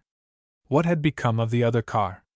Had it gone down some road of the wood which the guards knew, or, the words of Prince Tabnet came back to him as they had been spoken in that wonderful tour of the island. The higher dimensions are being conquered. Nearly all of us can pass into the fifth at will, disappearing, as you have the word. Was it possible that in the vanishing of the pursued car this had been demonstrated before him? Into this space, inclusive of the visible world and of Yak as well, had the car passed without the pursuers being able to point to the direction which it had taken. St. George smiled in derision as this flashed upon him, and it hardly held his thought for a moment, for his eyes were upon Olivia's face, so near his own. Undoubtedly, he thought vaguely, that other motor had simply swerved aside to some private opening of the grove and, from being hard-pressed and almost overtaken, was now well away in safety. Yet if this were so, would they not have taken Olivia with them? But to that strange and unapparent hyperspace they could not have taken her, because she did not understand. Just as one, Prince Tabnet had said, who understands how to die and come to life again would not be able to take with him any one who himself did not understand how to accompany him. Some terrifying and exulting sense swept him into a new intimacy of understanding as he realized glimmeringly what heights and depths lay about his ceasing to see that car of the guard.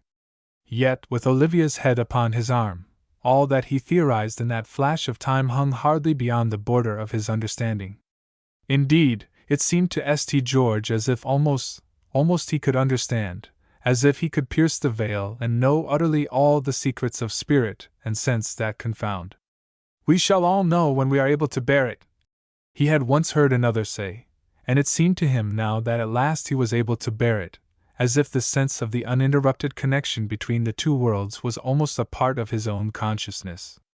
A moment's deeper thought, a quicker flowing of the imagination, a little more poignant projecting of himself above the abyss, and he, too, would understand. It came to him that he had almost understood every time that he had looked at Olivia. Ah, he thought, and how exquisite, how matchless she was, and what heaven beyond heaven the world would hold for him if only she were to love him. St. George lifted the little hand that hung at her side, and stooped momentarily to touch his cheek to the soft hair that swept her shoulder. Here for him lay the sweet of life, the sweet of the world, aye, and the sweet of all the world's mysteries. This alien land was no nearer the truth than he. His love was the expression of its mystery. They went back through the great archway, and entered the palace park. Once more the slim trunk trees flew past them with the fringes of light expressing the borders of the dusk. St. George crouched, half kneeling, on the floor of the tonneau, his free hand protecting Olivia's face from the leaning branches of heavy-headed flowers. He had been so passionately anxious that she should know that he was on the island, near her, ready to serve her. But now, save for his alarm and anxiety about her, he felt a shy, profound gratitude that the hour had fallen as it had fallen. Whatever was to come, this nearness to her would be his to remember and possess. It had been his supreme hour. Whether she had recognized him in that moment on the road, whether she ever knew what had happened made, he thought, no difference. But if she was to open her eyes as they reached the border of the park, and if she was to know that it was like this that the genie had come out of the jar, the mere notion made him giddy, and he saw that heaven may have little inner heaven courts which one is never too happy to penetrate. But Olivia did not stir or unclose her eyes. The great strain of the evening, the terror and shock of its ending, the very relief with which she had, at all events, realized herself in the hands of friends were more than even an island princess could pass through in serenity. And when at last from the domain of enchantment the car emerged in the court of the palace, Olivia knew nothing of it, and, as nearly as he could recall afterward, either did St. George. He understood that the courtyard was filled with murmurs, and that as Olivia was lifted from the car the voice of Mrs. Medora Hastings, in all its excesses of tone and pitch, was tilted in a kind of universal reproving. Then he was aware that Jarvo, beseeching him not to leave the motor, had somehow got him away from all the tumult and the questioning and the crush of the other motors setting tardily off down the avenue in a kind CF majestic pursuit of the princess.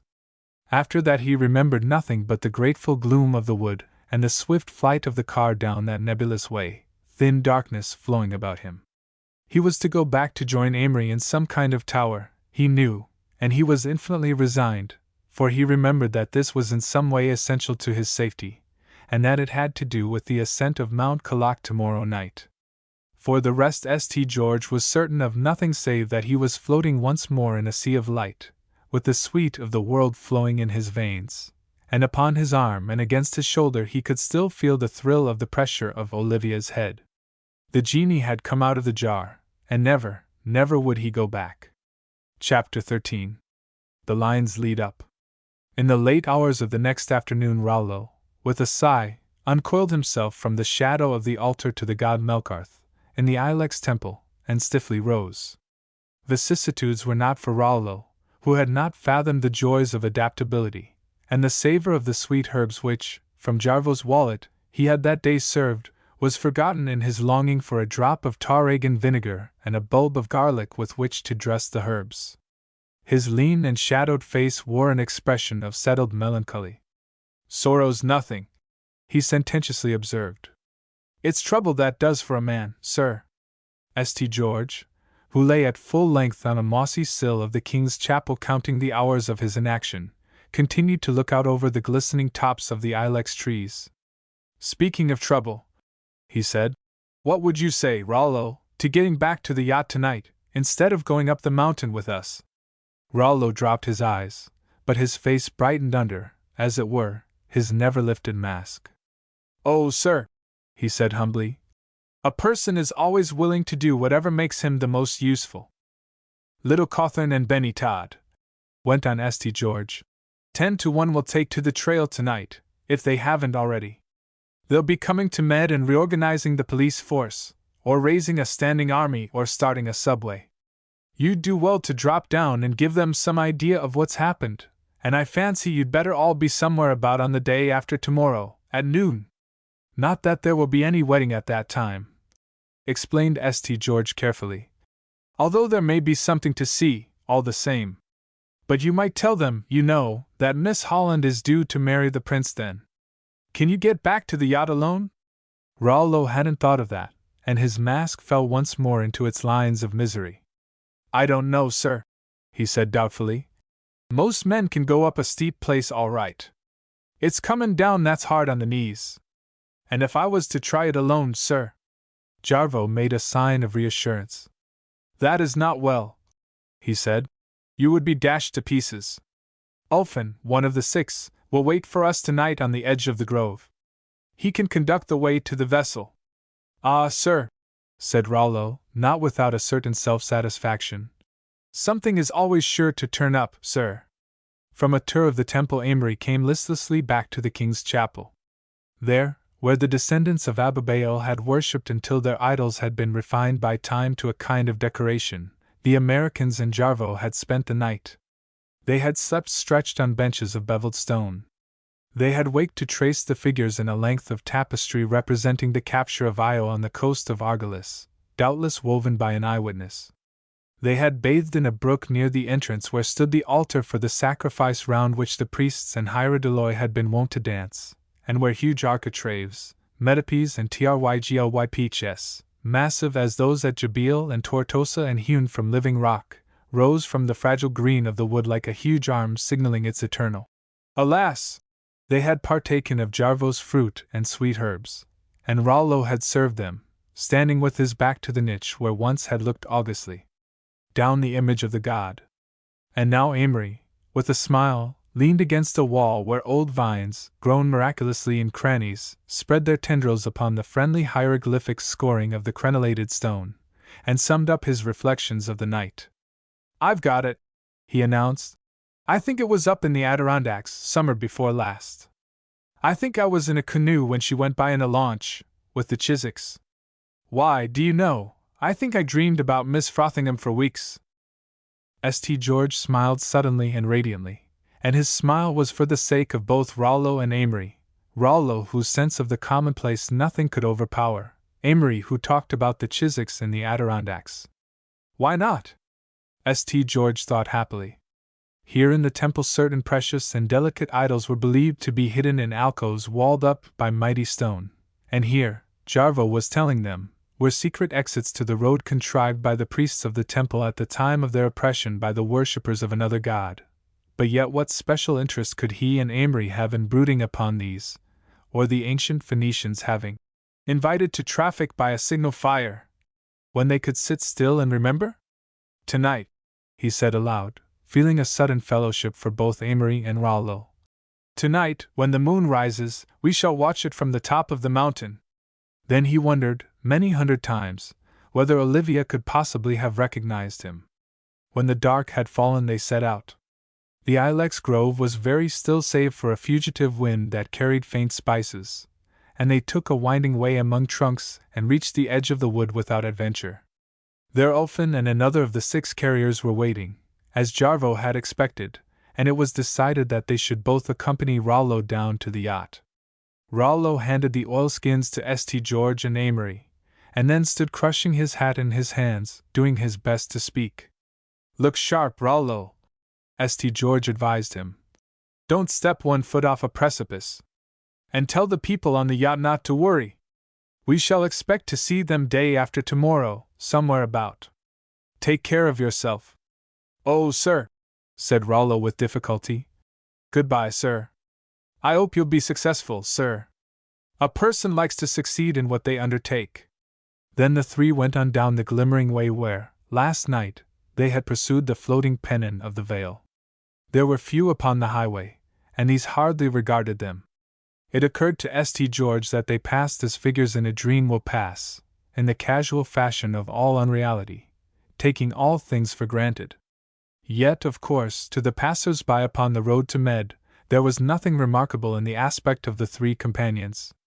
All that was remarkable was the adventure upon which they were bound, and nobody could possibly have guessed that. Almost a mile lay between them and the point where the ascent of the mountain was to be begun. The road which they were taking followed at the foot of the embankment which girt the island, and it led them at last to a stretch of arborescent heath, piled with black basaltic rocks. Here, where the light was dim like the glow from light reflected upon low clouds, they took their way among great branching cacti and nameless plants that caught at their ankles. A strange odor rose from the earth, mineral, metallic, and the air was thick with particles stirred by their feet and more resembling ashes than dust. This was a waste place of the island, and if one were to lift a handful of the soil, St. George thought, it was very likely that one might detect its elements, as, here the dust of a temple, here of a book, here a tomb, and here a sacrifice. He felt himself near the earth, in its making. He looked away to the sugar-loaf cone of the mountain risen against the starlit sky. Above its fortress-like bulk with circular ramparts, burned the clear beacon of the light on the king's palace.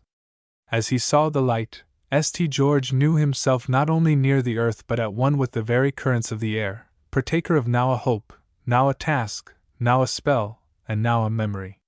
It was as if love had made him one with the dust of dead cities and with their eternal spiritual effluence. At length they crossed the broad avenue that led from the Eurychurus to Melita, and struck into the road that skirted the mountain, and where a thicket of trees flung bold branches across the way, 3 figures rose from the ground before them, and Akko stepped forward and saluted, his white teeth gleaming. Immediately Jarvo led the way through a strip of underbrush at the base of the mountain, and they emerged in a glade where the light hardly penetrated. Here were distinguishable the palanquins in which the ascent was to be made. These were like long baskets, upborne by a pole of great flexibility broadening to a wider support beneath the body of the basket, and provided with rubber straps through which the arms were passed. When St. George and Amory were seated, Jarvo spoke hesitatingly. "We must bandage your eyes, Adon," he said. "Oh, really," protested St. George. "We don't understand half we do see. Do let us see what we can." "You must be blindfolded, Adon," repeated Jarvo firmly. Amory, passing his arms reflectively through the rubber straps which Akko held for him, spoke cheerfully. "I'll go up blindfold," he submitted, "if I can smoke." "Neither of us will," said St. George with determination. "See here, Jarvo, we are both level-headed. We pledge you our word of honor, in addition, not to dive overboard. Now, lead on." "It has never been done," said the little brown man with obstinacy. "You will lose your reason, Adon." "Ah, well, now, if we do," said St. George, "pitch us over and leave us. Besides, I think we have. Lead on, please." Against the will of the others, he prevailed. The light oilskins were placed in the baskets, each of which was shouldered by 2 men, Jarvo bearing the foremost pole of St. George's palanquin. All the carriers had drawn on long, soft shoes which, perhaps from some preparation in which they had been dipped, glowed with light, illuminating the ground for a little distance at every step. "Are you ready, Adon?" asked Jarvo and Akko at the same moment. "Ready!" cried St. George impatiently. "Ready!" said Amory languidly, and added one thought more. "I hope for Chillingworth's sake," he said, "that Frothingham is a notary public. We'll have to have somebody's seal at the bottom of all this copy." The baskets were lightly lifted. Jarvo gave a sharp command, and all 4 of the men broke into a rhythmic chant. Jarvo, leading the way, sprang immediately upon the first foothold, where none seemed to be, and without pause to the next. So perfectly were the men trained that it was as if but one set of muscles were inspiring the movements made to the beat of that monotonous measure. In their strong hands the flexible pull seemed to give as their bodies gave, and so lightly did they leap upward that the jar of their alighting was hardly perceptible, as if, as had occurred to St. George as they ascended the lip of the island, gravity were here another matter. So, without pause, save in the rhythm of that strange march music, the remarkable progress was begun. St. George threw one swift glance upward and looked down, shudderingly. Beetling above them in the great starlight hung the gigantic pile, wall upon wall of rock hewn with such secret foothold that it was a miracle how any living thing could catch and cling to its forbidding surface. Only lifelong practice of the men, who from childhood had been required to make the ascent and whose fathers and fathers' fathers before them had done the same, could have accounted for that cat-like ability to cling to the trail where was no trail. The sensation of the long swinging upward movement was unutterably alien to anything in life or in dreams, and the sheer height above and the momently deepening chasm below were presences contending for possession. Strange fragrance stole from gum and bark of the decreasing vegetation. Dislodged stones rolled bounding from rock to rock into the abyss. To right and left the way went. There was not even the friendly beacon of the summit to beckon them. It seemed to St. George that their whole safety lay in motion, that a moment's cessation from the advance would hurl them all down the sides of the declivity. Since the ascent began he had not ceased to look down, and now as they rose free of the treetops that clothed the base of the mountain he could see across the plain, and beyond the bounding embankment of the island to the dark waste of the sea. Somewhere out there the Aloha was rocking. Somewhere, away to the northwest, the lights of New York Harbor shone. Did they? St. George wondered vaguely, and when he went back, how would they look to him? It seemed to him in some indeterminate fashion that when he saw them again there would be new lines and sides of beauty which he had never suspected, and as if all the world would be changed, included in this new world that he had found. Halfway up the ascent a resting place was contrived for the carriers. The projection upon which the baskets were lowered was hardly 3 feet in width. Its edge dropped into darkness. Within reach, leaves rustled from the summit of a tree rooted somewhere in the chasm. The blackness below was vast and to be measured only by the memory of that upward course. Gemmed by its lighted hamlets the fair plain of the island lay, with Med and Melita glowing like lamps to the huge dusk. "St. George," said Amory soberly, "if it's all true, if these people do understand what the world doesn't know anything about." "Yes," said St. George. "It makes a man feel." "Yes," said St. George. "It does." This, they afterward remembered, was all that they said on the ascent. One wonders if, too, being met among the strengthless tribes of the dead, would find much more to say. Then they went on, scaling that invisible way, with the twinkling feet of the carriers drawing upward like a thread of thin gold which they were to climb. What, St. George thought as the way seemed to lengthen before them, what if there were no end? What if this were some gigantic trick of destiny to keep him for the rest of his life in midair, ceaselessly toiling up, a latter-day Sisyphus, in a palanquin? He had dreamed of stairs in the darkness which men mounted and found to have no summits, and suppose this were such a stair? Suppose, among these marvels that were related to his dreams, he had, as it were, tossed a ball of twine in the air and, like the Indian jugglers, climbed it? Suppose he had built a castle in the clouds and tenanted it with Olivia, and were now foolhardily attempting to scale the air? Ah well, he settled it contentedly, better so. For this divine jugglery comes once into every life, and one must climb to the castle with madness and singing if he would attain to the temples that lie on the castle plain. Gradually, as they approached the summit, the ascent became less precipitous. As they neared the cone their way lay over a kind of natural fosse at the cone's base, and although the mountain did not reach the level of perpetual snow, yet an occasional cool breath from the dark told where in some natural cavern snow had lain undisturbed since the unremembered eruption of the sullen, volcanic peak. Then came a breath of overpowering sweetness from some secret thicket, and something was struck from the feet of the bearers that was like white pumice gravel. St. George no longer looked downward.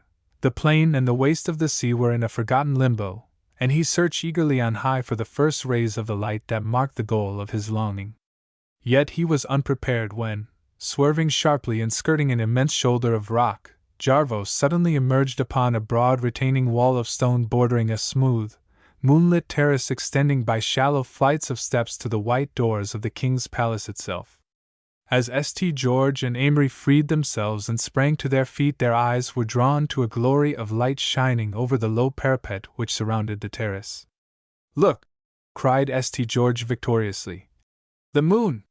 From the sea the moon was momently growing, like a giant bubble, and a bright path had issued to the mountain's foot. "See," she would doubtless have said if she could. "I would have shown you the way here all your life if only you had looked properly." But at all events St. George's prophecy was fulfilled. From the top of Mount Kalak they were watching the moon rise. St. George, however, was not yet in the company whose image had pleasantly besieged him when he had prophesied. He turned impatiently to the palace. Jarvo, resting on the stones where he had sunk down, signaled them to go on, and the two needed no second bidding. They set off briskly across the plateau, Amory looking about him with eager curiosity, St. George on the crest of his divine expectancy. The palace was set on the west of the gentle slope to which the mountain top had been artificially leveled. The terrace led up on 3 sides from the marge of the height to the great portals. Over everything hung that imponderable essence that was clearer and purer than any light. Better than any light that ever shone. In its glamoury, with that far ocean background, the palace of pale stone looked unearthly, a sky thing, with ramparts of air. The principle of the builders seemed not to have been the ancient dictum that mass alone is admirable, for the great pile was shaped, with beauty of unknown line, in 3 enormous cylinders, one rising from another, the last magnificently curved to a huge dome on whose summit burned with inconceivable brilliance the light which had been a beacon to the longing eyes turned toward it from the deck of the Aloha. In the shadow of the palace rose 2 high towers, obelisk-shaped from the pure white stone. Scattered about the slope were detached buildings, consisting of marble monoliths resting upon double bases and crowned with carved cornices, or of truncated pyramids and pyramidions. These had plinths of delicately colored stone over which the light diffused so that they looked luminous, and the small blocks used to fill the apertures of the courses shone like precious things. Adjacent to one of the porches were 2 conical shrines, for images and little lamps, and nearby, a fallen pillar of immense proportions lay undisturbed upon the court of sward across which it had sometimes shivered down. But if the palace had been discovered to be the preserved and transported Temple of Solomon, it could not have stayed St. George for one moment of admiration. He was off up the slope, seeing only the great closed portals, and with Amory beside him he ran boldly up the long steps. It was a part of the unreality of the place that there seemed absolutely no sign of life about the king's palace. The windows glowed with the soft light within, but there were no guards, no servants, no sign of any presence. For the first time, when they reached the top of the steps, the 2 men hesitated. "Personally," said Amory doubtfully, "I have never yet tapped at a king's front door. What does one do?" St. George looked at the long stone porches, uncovered and girt by a parapet following the curve of the facade. "Would you mind waiting a minute?" he said. With that he was off along the balcony to the south, and afterward he wondered why, and if it is true that fate tempts us in the way that she would have us walk by luring us with unseen roses budding from the air. Where the porch abruptly widened to a kind of upper terrace, like a hanging garden set with flowering trees, 3 high archways opened to an apartment, whose bright lights streamed across the grass plots. St. George felt something tug at his heart, something that urged him forward and caught him up in an ecstasy of triumph and hope fulfilled. He looked back at Amory, and Amory was leaning on the parapet, apparently sunk in reflections which concerned nobody. So St. George stepped softly on until he reached the first archway, and there he stopped, and the moment was to him almost past belief. Within the open doorway, so near that if she had lifted her eyes they must have met his own, was the woman whom he had come across the sea to seek. St. George hardly knew that he spoke, for it was as if all the world were singing her name. "Olivia!" he said. Chapter 14. The Isle of Hearts. The room in which St. George was looking was long and lofty and hung with pale tapestries. White pillars supporting the domed white ceiling were wound with garlands. The smoke from a little brazen tripod ascended pleasantly, and about the windows stirred in the faint wind draperies of exceeding thinness, woven in looms stilled centuries ago. Olivia was crossing before the windows. She wore a white gown strewn with roses, and she seemed as much at home on this alien mountain top as she had been in her aunt's drawing-room at the Boris. But her face was sad, and there was not a touch of the piquancy which it had worn the night before in the throne-room, nor of its delicious daring as she had sped past him in the big yak touring car. Save for her, the room was deserted. It was as if the prince had come to the castle and found the sleeping princess the only one awake. If in that supreme moment St. George had leaped forward and taken her in his arms, no one, that is, in the fairy tale of what was happening, would greatly have censured him. But he stood without for a moment, hardly daring to believe his happiness, hardly knowing that her name was on his lips. He had spoken, however, and she turned quickly, her look uncertainly seeking the doorway, and she saw him. For a moment she stood still, her eyes upon his face. Then with a little incredulous cry that thrilled him with a sudden joyous hope that was like belief, she came swiftly toward him. St. George loved to remember that she did that. There was no waiting for assurance and no fear, only the impulse, gloriously obeyed, to go toward him. He stepped in the room, and took her hands in his and looked into her eyes as if he would never turn away his own. In her face was a dawning of glad certainty and welcome which he could not doubt. "You!" she cried softly. "You! How is it possible? But how is it possible?" Her voice trembled a little with something so sweet that it raced through his veins with magic. "Did you rub the lamp?" he said. Because I couldn't help coming. She looked at him breathlessly. Have you, he asked her gravely, eaten of the potatoes of Yak? And are you going to say, off with his head? And can you tell me what is the population of the island? At that they both laughed, the merry, irrepressible laugh of youth which explains that the world is a very good place indeed and that one is glad that one belongs there. And the memory of that breakfast on the other side of the world, of their happy talk about what would happen if they two were impossibly to meet in Yak came back to them both, and set his heart beating and flooded her face with delicate color. In her laugh was a little catching of the breath that was enchanting. Not yet, she said. Your head is safe till you tell me how you got here, at all events. Now tell me, oh, tell me. I can't believe it until you tell me. She moved a little away from the door. Come in, she said shyly. If you've come all the way from America, you must be very tired. St. George shook his head. Come out, he pleaded. I want to stand on top of a high mountain and show you the whole world. She went quite simply and without hesitation, because, in Yak, the maddest things would be the truest, and when she had stepped from the low doorway she looked up at him in the tender light of the garden terrace. If you are quite sure, she said, that you will not disappear in the dark? St. George laughed happily. I shall not disappear, he promised, though the world were to turn round the other way. They crossed the still terrace to the parapet, and stood looking out to sea with the risen moon shining across the waters. The light wind stirred in the cedron junipers, shaking out perfume. The great fairy pile of the palace rose behind them, and before them lay the monstrous moonlit abyss than whose depths the very stars, warm and friendly, seemed nearer to them. To the big young American in blue serge beside the little new princess who had drawn him overseas, the dream that one is always having and never quite remembering was suddenly come true. No wonder that at that moment the patient Amory was far enough from his mind. To St. George, looking down upon Olivia, there was only one truth and one joy in the universe, and she was that truth and that joy. I can't believe it, he said boyishly. Believe what? She asked, for the delight of hearing him say so. This, me, most of all, you, he answered.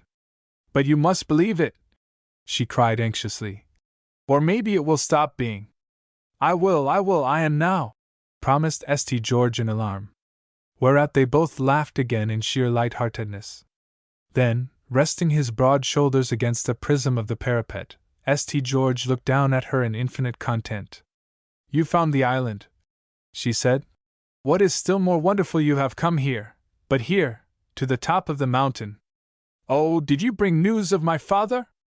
St. George would have given everything save the sweet of the moment to tell her that he did. But now, he added cheerfully, and his smile disarmed this of its overconfidence, I've only been here 2 days or so. And though it may look easy, I've had my hands full climbing up this. I ought to be allowed another day or 2 to locate your father. Please tell me how you got here, Olivia demanded then. St. George told her briefly, omitting the yacht's ownership, explaining merely that the paper had sent him and that Jarvo and Akko had pointed the way and saved for that journey down nebulous ways in the wake of her veil the night before, sketching the incidents which had followed his arrival upon the island. And one of the most agreeable hours I've had in Yak, he finished, was last night, when you were chairman of the meeting. That was magnificent. You were there, cried Olivia. I thought. That you saw me? St. George pressed eagerly. I think that I thought so, she admitted. But you never looked at me, said St. George dolefully. And I had on a 42 gourd dress or something. Ah, Olivia confessed. But I had thought so before when I knew it couldn't be you. St. George's heart gave a great bound. When before? He wanted to know ecstatically. Ah, before, she explained. And then afterward, too. When afterward? He urged. Smile if you like, but this is the way the happy talk goes in Yak, as you remember very well, if you are honest. Yesterday, when I was motoring, I thought. I was. You did, St. George assured her. I was in the prince's motor. The procession was temporarily tied up, you remember. Did you really think it was I? But this the lady passed serenely over. Last night, she said.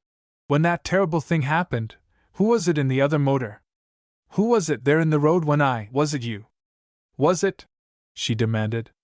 Did you think it was I? Asked St. George simply. Afterward, when I was back in the palace, I thought I must have dreamed it, she answered. And no one seemed to know, and I didn't know. But I did fancy, you see, they think Father has taken the treasure, she said.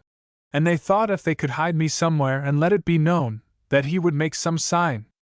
It was monstrous, said St. George. You are really not safe here for one moment.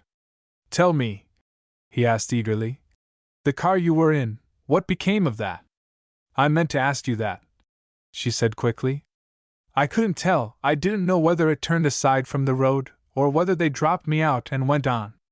Really, it was all so quick that it was almost as if the motor had stopped being, and left me there.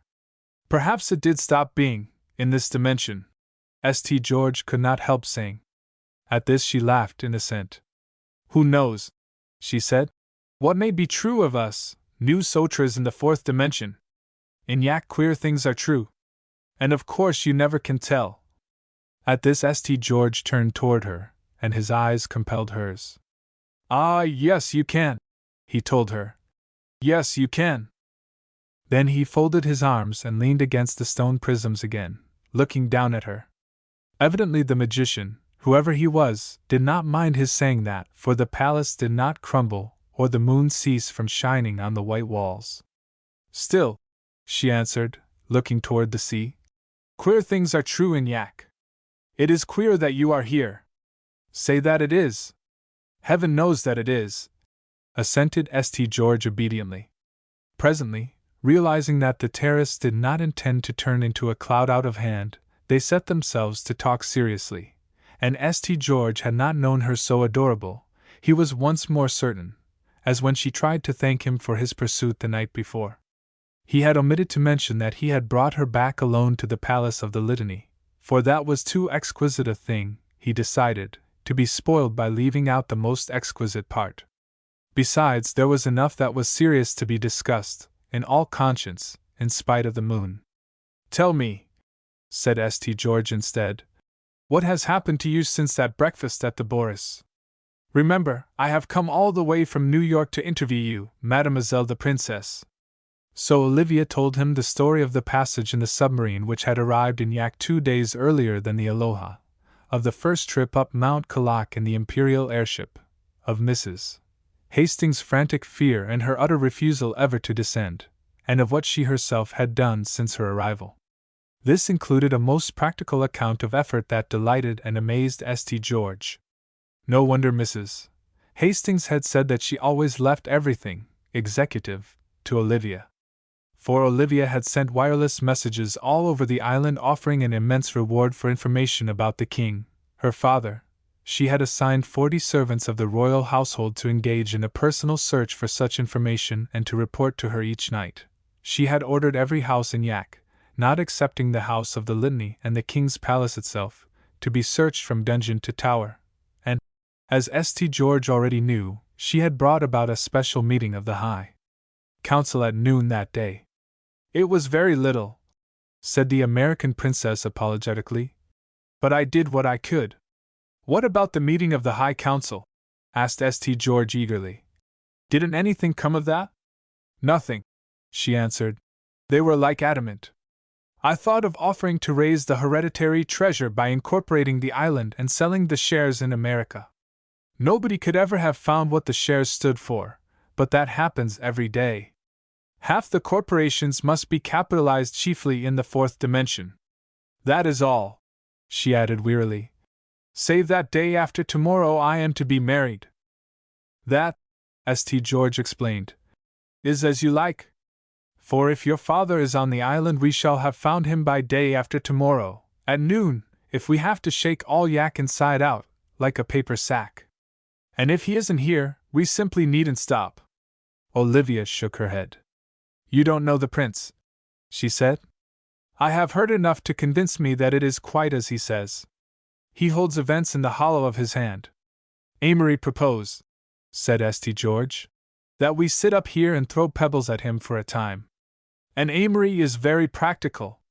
Olivia laughed. Her laugh was delicious and alluring, and St. George came dangerously near losing his head every time that he heard it.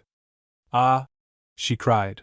If only it weren't for the prince, and if we had news of father, what a heavenly place this would be, would it not? It would indeed, assented St. George, and in his heart he said, and so it is. It's like being somewhere else, she said, looking into the abyss of far waters. And when you look down there, and when you look up, you nearly know.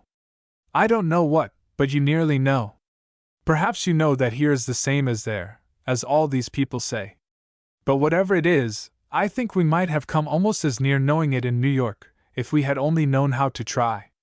Perhaps it isn't so much knowing, he said, as it is being where you can't help facing mystery and taking the time to be amazed. Although, added St. George to himself, there are things that one finds out in New York. In a drawing room, at the Boris, for instance, over muffins and tea. It will be delightful to take all this back to New York, Olivia vaguely added, as if she meant the fairy palace and the fairy sea. It will, agreed St. George fervently, and he couldn't possibly have told whether he meant the mystery of the island or the mystery of that hour there with her. There was so little difference. Suppose, said Olivia whimsically, that we open our eyes in a minute, and find that we are in the prince's room in MacDougal Street, and that he has passed his hand before our faces and made us dream all this. And father is safe after all. But it isn't all a dream, St. George said softly. It can't possibly all be a dream, you know. She met his eyes for a moment. Not your coming away here, she said. If the rest is true, I wouldn't want that to be a dream. You don't know what courage this will give us all, she said. Us all. But that had to mean merely us, as well. St. George turned and looked over the terrace. What an Arabian night it was, he was saying to himself, and then stood in a sudden amazement, with the uncertain idea that one of the Scarazade magicians had answered that fancy of his by appearing. A little shrine hung thick with vines, its ancient stone chipped and defaced, stood on the terrace with its empty, sightless niche turned toward the sea. Leaning upon its base was an old man watching them. His eyes under their lowered brows were peculiarly intent, but his look was perfectly serene and friendly. His stuff robe hung in straight folds about his singularly erect figure, and his beard and hair were not all gray. But he was very old, with incredibly brown and wrinkled flesh, and his face was vacant, as if the mind were asleep. As he looked, St. George knew him. Here on the top of this mountain was that amazing old man whom he had last seen in the banquet hall at the Palace of the Litany, that old Malak for whom Olivia had so unexplainably interceded. What is that man doing here? St. George asked in surprise. He is a mad old man, they said, Olivia told him. Down there they call him Malak, that means salt, because they said he always weeps. We had stopped to look at a metallurgist yesterday. He had some zinc and some metals cut out like flowers, and he was making them show phosphorescent colors in his little dark alcove. The old man was watching him and trying to tell him something, but the metallurgist was rude to him, and some boys came by and jostled him and pushed him about and taunted him, and the metallurgist actually explained to us that every one did that way to old Malak. So I thought he was better off up here, concluded Olivia tranquilly. St. George was silent. He knew that Olivia was like this, but everything that proved anew her loveliness of soul caught at his heart. Tell me, he said impulsively, what made you let him stay last night, there in the banquet hall? She flushed, and shook her head with a deprecatory gesture. I haven't an idea, she said gravely. I think I must have done it so the fairies wouldn't prick their feet on any new sorrow. One has to be careful of the fairies' feet. St. George nodded. It was a charming reason for the left hand to give the right, and he was not deceived. Look at him, said St. George, almost reverently. He looks like a shade of a god that has come back from the other world and found his shrine dishonored. Some echo of St. George's words reached the old man, and he caught at it, smiling. It was as if he had just been thinking what he spoke. There are not enough shrines, he said gently, but there are far too many gods. You will find it so. Something in his words stirred St. George strangely. There was about the old creature an air of such gentleness, such supreme repose and detachment that, even in that place of quiet, his presence made a kind of hush. He was old and pallid and fragile, but there lingered within him, while his spirit lingered, the perfume of all fine and gentle things, all things of quietude. When he had spoken, the old man turned and moved slowly down the ways of strange light, between the fallen temples builded to forgotten gods, and he seemed like the very spirit of the ancient mountain, ignorant of itself and knowing all truth. "How strange!" said St. George, looking after him. "How unutterably strange and sad!" "That is good of you," said Olivia. "Aunt Dora and Antoinette thought I'd gone quite off my head, and Mr. Frothingham wanted to know why I didn't bring back someone who could have been called as a witness." "Witness?" St. George echoed. "But the whole place is made of witnesses. Which reminds me, what is the sentence?" "The sentence?" she wondered. "The potatoes of yak," he reminded her. "And my head?" "Ah, well," said Olivia gravely, "inasmuch as the moon came up in the east tonight instead of the west, I shall be generous and give you 1 day's reprieve." "Do you know, I thought the moon came up in the east tonight," cried St. George joyfully. It was half an hour afterward that Amory's languid voice from somewhere in the sky broke in upon their talk. As he came toward them across the terrace, St. George saw that he was miraculously not alone. Afterward Amory told him what had happened and what had made him abide in patience and such wondrous self-effacement. When St. George had left him contemplating the far beauties of the little blur of light that was Med, Mr. Toby Amory set a match to one of his jealously expended store of habanas and added one more aroma to the spiced air. To be standing on the doorstep of a king's palace, confidently expecting within the next few hours to assist in locating the king himself, was a situation warranting, Amory thought, such fragrant celebration, and he waited in comparative content. The moon had climbed high enough to cast a great octagonal shadow on the smooth court, and the habana was 2/3 memory when, immediately back of Amory, a long window opened outward, releasing an apparition which converted the remainder of the habana into a fiery trail ending out on the terrace. It was a girl of rather more than 20, exquisitely petite and pretty, and wearing a roughly blue evening gown whose skirt was caught over her arm. She stopped short when she saw Amory, but without a trace of fear.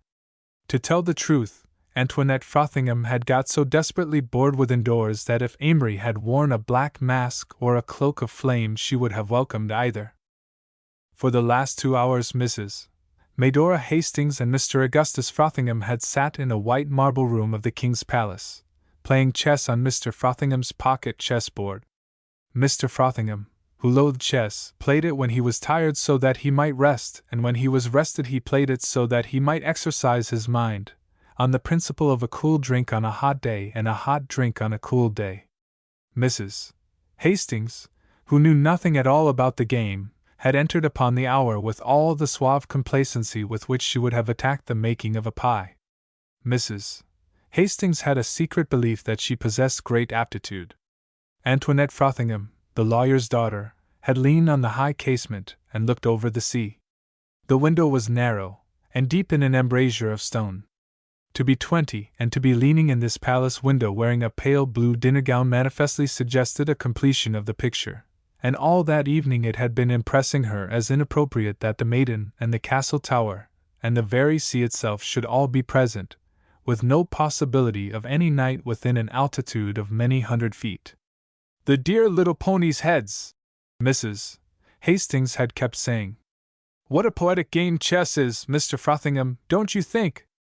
That's what I always said to poor dear Mr. Hastings. At least, that's what he always said to me. Most games are so needless, but chess is really up and down poetic." Mr. Frothingham made all ready to speak and then gave it up in silence. He had responded liberally. "I'm sure," Mrs. Hastings had continued plaintively. "Neither he nor I ever thought that I would be playing chess up on top of a volcano in the middle of the ocean. It's this awful feeling," Mrs. Hastings had cried querulously, "of being neither on earth nor under the water nor in heaven that I object to. And nobody can get to us." "That's just it, Mrs. Hastings, Antoinette had observed earnestly at this juncture. Said Mr. Frothingham then. Not at all, not at all. We have all the advantages of the grave and none of its discomforts. Whereupon Antoinette, rising suddenly, had slipped out of the white marble room altogether, and had found the knight smoking in loneliness on the very veranda. Amory put his cap under his arm and bowed. I hope, he said, that I haven't frightened you. He was an American. Antoinette's little heart leaped. I am having to wait here for a bit, explained Amory, not without vagueness. Miss Frothingham advanced to the veranda rail and contrived a shy scrutiny of the intruder. No, she said. You didn't frighten me in the least, of course. But do you usually do your waiting at this altitude? Ah, no, answered Amory with engaging candor. I don't. But I happened up this way. Amory paused a little desperately.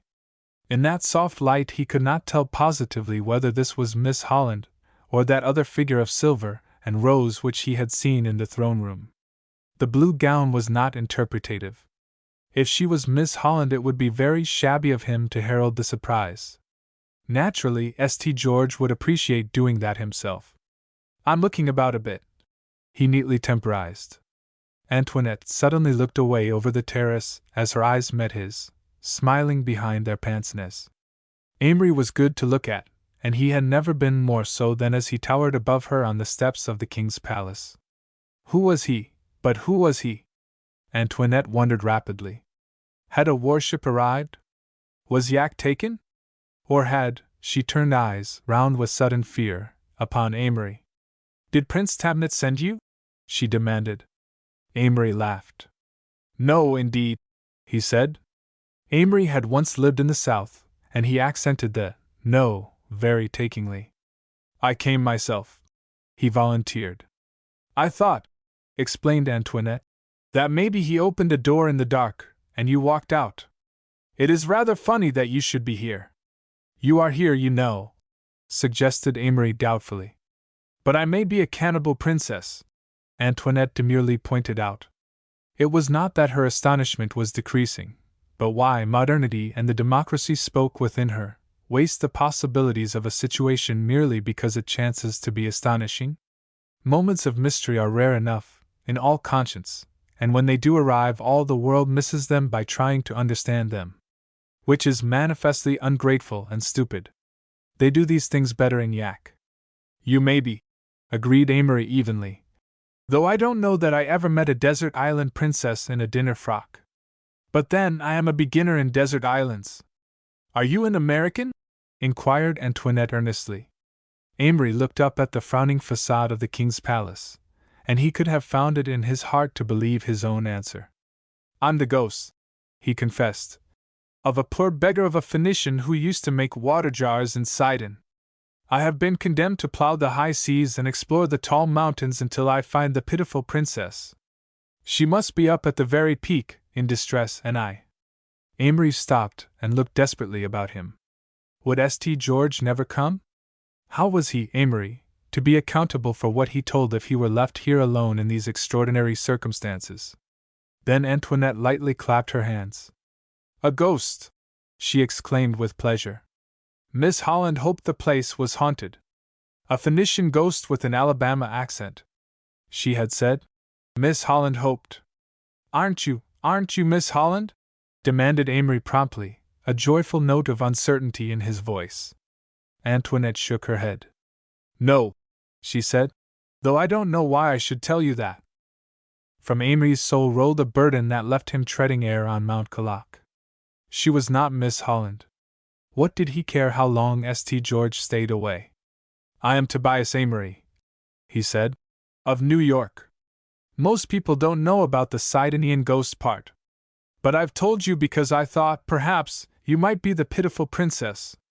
Antoinette's heart was beating pleasantly. Of New York. How did he get here? Was there, then, a wishing stone in that window embrasure where she had been sitting, and had the night come because she had willed it? How much did he know? How much ought she to tell? Nothing whatever, prudently decided the lawyer's daughter. I'm almost certain, the pleasure of seeing you before, imparted Amory pleasantly, adjusting his pince-nez and looking down at her. She was so enchantingly tiny, and he was such a giant. In New York? Demanded Antoinette. No, said Amory. No. Do desert island princesses get to New York occasionally then? No, I think I saw you in Yak. Yesterday. In a silver automobile. Did I? Antoinette dimpled. We frightened them all to death, she recalled. Did we frighten you? So much, admitted Amory, that I took refuge up here. Where were you? Antoinette asked curiously. Really, he was very amusing, this big courtly creature. How agreeable of Olivia to stay away. Tell me how you got here, she impetuously begged. Desert island people don't see people from New York every day. Well then, oh pitiful princess, said the shade from Sidon. It was like this. It was easy enough to fleet the time carelessly, and assuredly that high moonlit world was meant to be no less merry than the golden. Whoever has chanced to meet a delightful companion on some silver veranda up in the welkin knows this perfectly well, and whoever has not is a dull creature. But there are delightful folk who are wont to suspect the dullest of harboring some sweet secret, some sense of those sights which alone, says the nameless Greek, make life worth enduring. And this was akin to such a sight. After a time, at Antoinette's conscientious suggestion, they strolled the way that St. George had taken. And to Olivia and the missing adventurer over by the parapet came Amory's soft query. St. George, may I express a friendly concern? Come here, Toby, commanded St. George happily. Her Highness and I have been discussing matters of state. Antoinette! Cried Olivia in amazement. From time immemorial royalty has perpetually been surprised by the behavior of its ladies-in-waiting. I've been remembering a verse, said Amory when he had been presented to Olivia. May I say it? It goes. Come in and say it to my aunt. Olivia applauded. Aunt Dora is dying of ennui up here. They crossed the terrace in the hush of the tropic night. Through the fairy black and silver the four figures moved, and it was as if the king's palace, that sky thing, with ramparts of air, had at length found expression and knew a way to answer the ancient glamoury of the moon. Chapter 15. A Vigil. Upon Mrs. Hastings and Mr. Augustus Frothingham, drowsing over the pocket chessboard, the sound of footsteps and men's voices in the corridor acted with electrical effect. Then the door was opened, and behind Olivia and Antoinette appeared the two visitors who seemed to have fallen from the neighboring heavens. The two chess pretenders looked up aghast. If there were a place in the world where chaperonage might be relaxed, the uninformed observer would say that it would be the top of Mount Caloc. Mercy around us! Cried Mrs. Medora Hastings. If it isn't that newspaper man! He's probably come over here to cable it all over the front page of every paper in New York. Well, she added complacently, as if she had brought it all about, it seems good to see some of your own race. How did you get here? Some trick, I suppose? My dear fellows, burst out Mr. Augustus Frothingham fervently. Thank God! I'm not, ordinarily, unequal to my situations, but I confess to you, as I would not to a client, that I don't object to sharing this one. How did you come? It's a house party, said Antoinette ecstatically. Amory looked at her in her blue gown in the light of the white room, and his spirits soared heavenward. Why should St. George have an idea that he controlled the hour?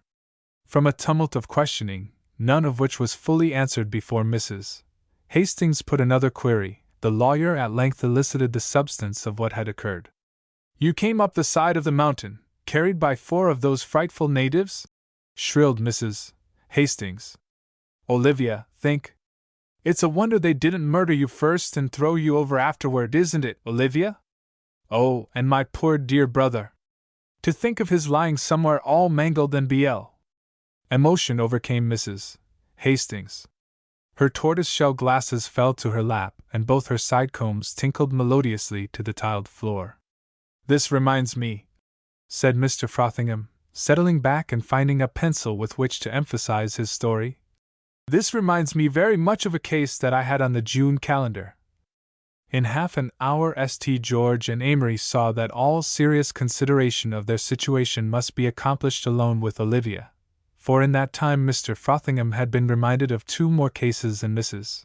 Hastings had twice been reduced to tears by the picture of the possible fate of her brother. Moreover, there presently appeared supper, a tray of the most savory delicacies, to produce which Olivia had slipped away and St. George had no doubt set over some spell in the kitchens. Supper in the white marble room of the King's Palace was almost as wonderful as muffins and tea at the Boris.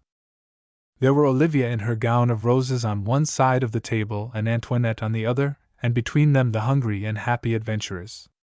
Across the room, under a tall silver vase that might have been the one proposed by Achilles at the funeral games for Patroclus. That was the work of the skillful Sidonians, St. George recalled with a thrill. Mrs. Hastings and Mr. Frothingham were conscientiously finishing their chess, since the lawyer believed in completing whatever he undertook, if for nothing more than a warning never to undertake it again.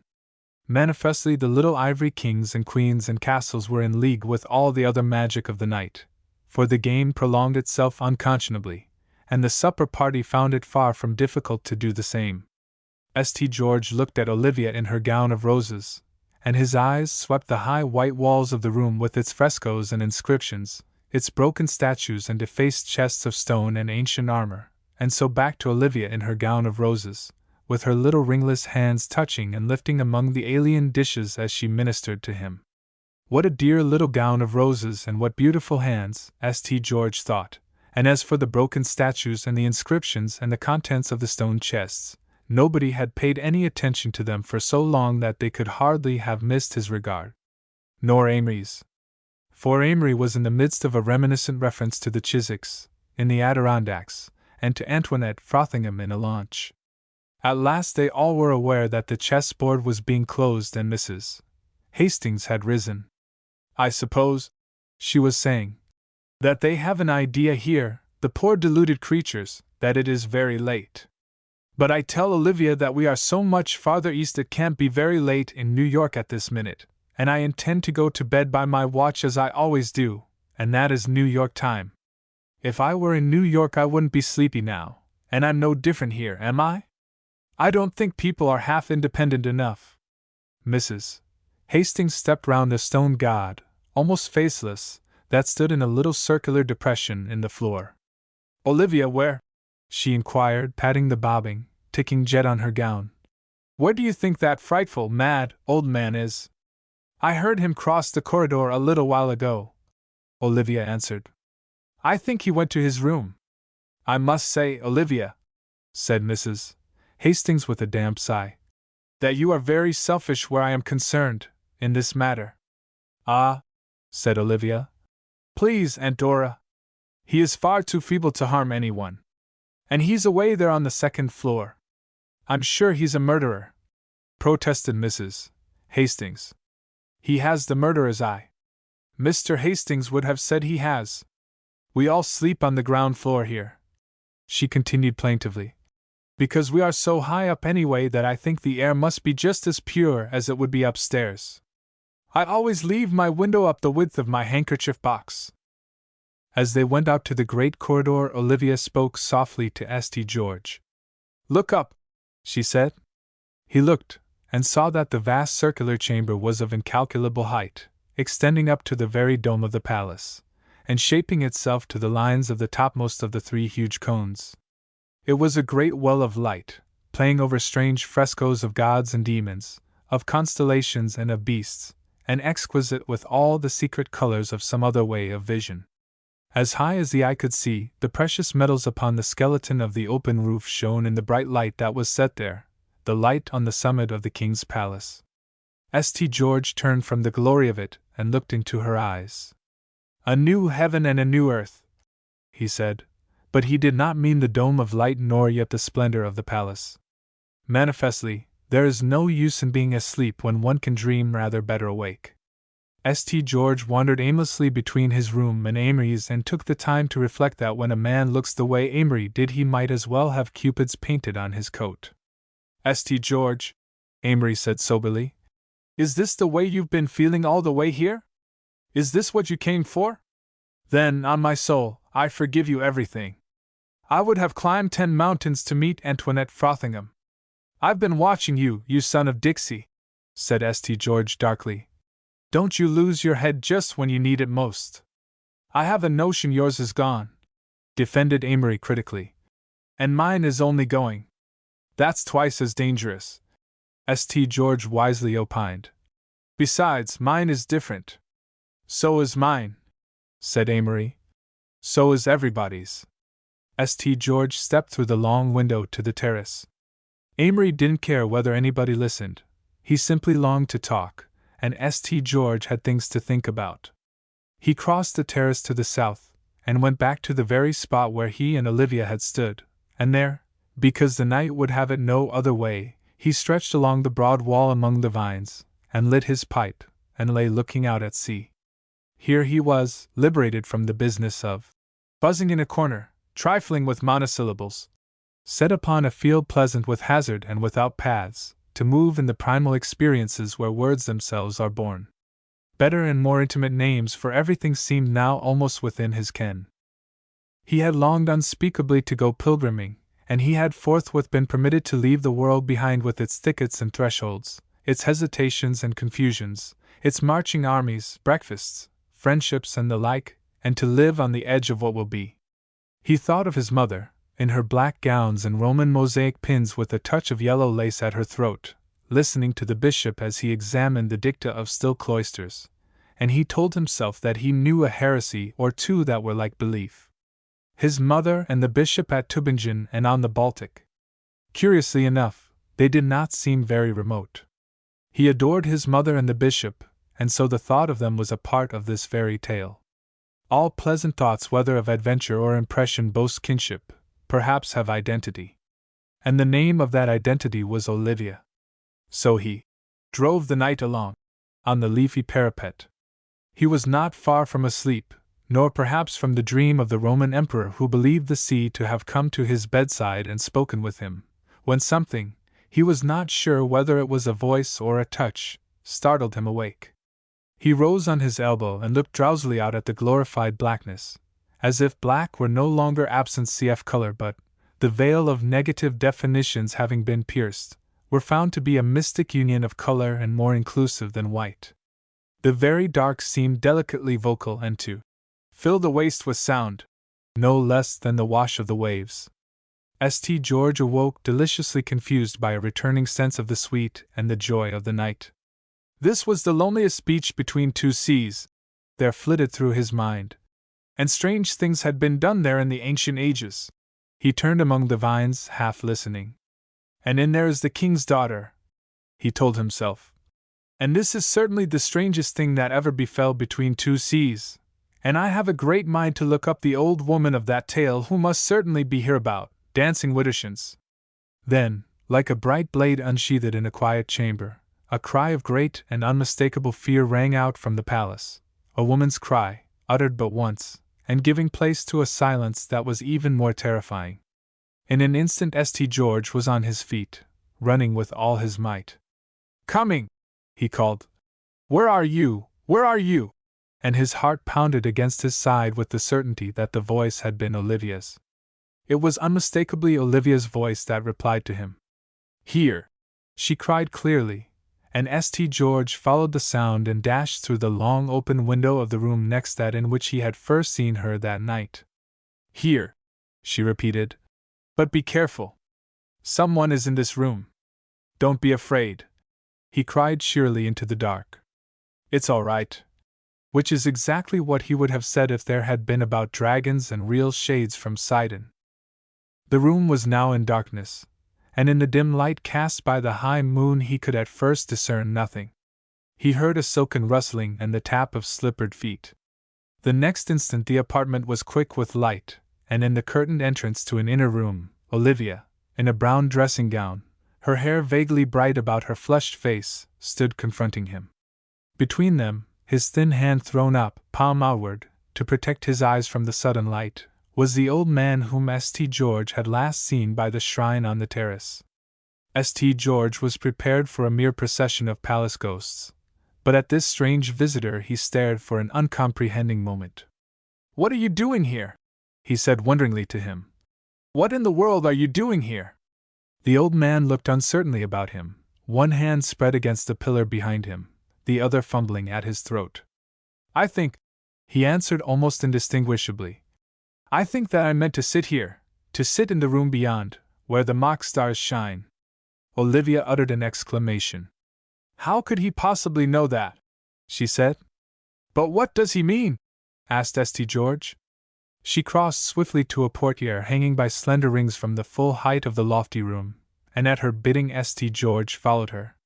She pushed aside the curtain, revealing a huge cave of the dark, a room whose walls were sunk in shadow. But overhead the ceiling was constellated in stars, so that it seemed to St. George as if he were looking into a nearer heaven, homing the far lights that he knew. The Pleiades, Orion, and the Southern Cross, blazing down with inconceivable brilliance, were caught and held captive in the cup of this nearer sky. "It is like this at night," Olivia said. "But we see nothing in the daytime, save the vague outlines of here and there a star." "But how could he have known?" "There is no other door save this." The old man had followed them and stood, his eyes fixed on the shining points. "It is done well," he said softly. "It makes one feel the firmament." St. George, thrilling with the strangeness of what he saw, and the strangeness of being there with Olivia and this weird old man of the mountain, turned toward him almost fearfully. How did he know, indeed? "Ah, well," he said, striving to reassure her. "I've no doubt he has wandered in here some evening, while you were at dinner. No doubt." He stopped abruptly, his eyes fixed on the old man's hand. For as he lifted it, St. George had thought that something glittered. Without hesitation he caught the old man's arm about the wrist, and turned his hand in his own palm. In the thin fingers he found a small sealed tube, filled with something that looked like particles of nickel. "Do you mind telling me what that is?" asked St. George. Old Malika's eyes, liquid and brown and very peaceful, met his own without rebuke. "Do you mean the gem?" he asked gently. "It is a very beautiful ruby." Then St. George saw upon the hand that held the sealed tube a ring of matchless workmanship, set with a great ruby that smoldered in the shadow where they stood. Olivia looked at St. George with startled eyes. "He was not wearing this when we first saw him," she said. "I haven't seen him wearing it at all." St. George confronted the old man then and spoke with some determination. "Will you please tell us," he said, "what there is in this tube, and how you came by this ring?" Old Malik looked down reflectively at his hand, and back to St. George's face. It was wonderful, the air of courtliness and urbanity and delicate breeding which persisted through age and infirmity and the fallow mind. "I wish that I might tell you," he said humbly, "but I have only little lights in my head instead of words. And when I say them, they do not mean what they shine. Do you not see? That is why everyone laughs. But I know what the lights say." St. George looked at Olivia helplessly. "Will you tell me where his room is?" he said, "and I'll go back with him. I don't know what to make of this, quite, but don't be frightened. It's all right. Didn't you say he is on the second floor?" "Yes, but don't go alone with him," begged Olivia suddenly. "Let me call some of the servants. We don't know what he may do." St. George shook his head, smiling a little in sheer boyish delight at that. We is a very wonderful word, when it is not put to unimportant uses by kings, editors, and the like. "I'd rather not, thank you," he said. "I'll have a talk with him, I think." "His room is at the top of the stair, on the left," said Olivia reluctantly. "But I wish we shall get on all right," St. George assured her. "And don't let this worry you, will you? I was smoking on the terrace. I'll be there for a while yet. Good night," he said from the doorway. "Good night," said Olivia. "Good night, and oh, I thank you." St. George's expectation of having a talk with the old man was, however, unfounded. Old Malik led the way to his room, a great place of carven seats and a frowning bed canopy and high windows, and doors set deep in stone, and he begged St. George to sit down and permitted him to examine the sealed tube filled with little particles that looked like nickel, and spoke with gentle irrelevance the while.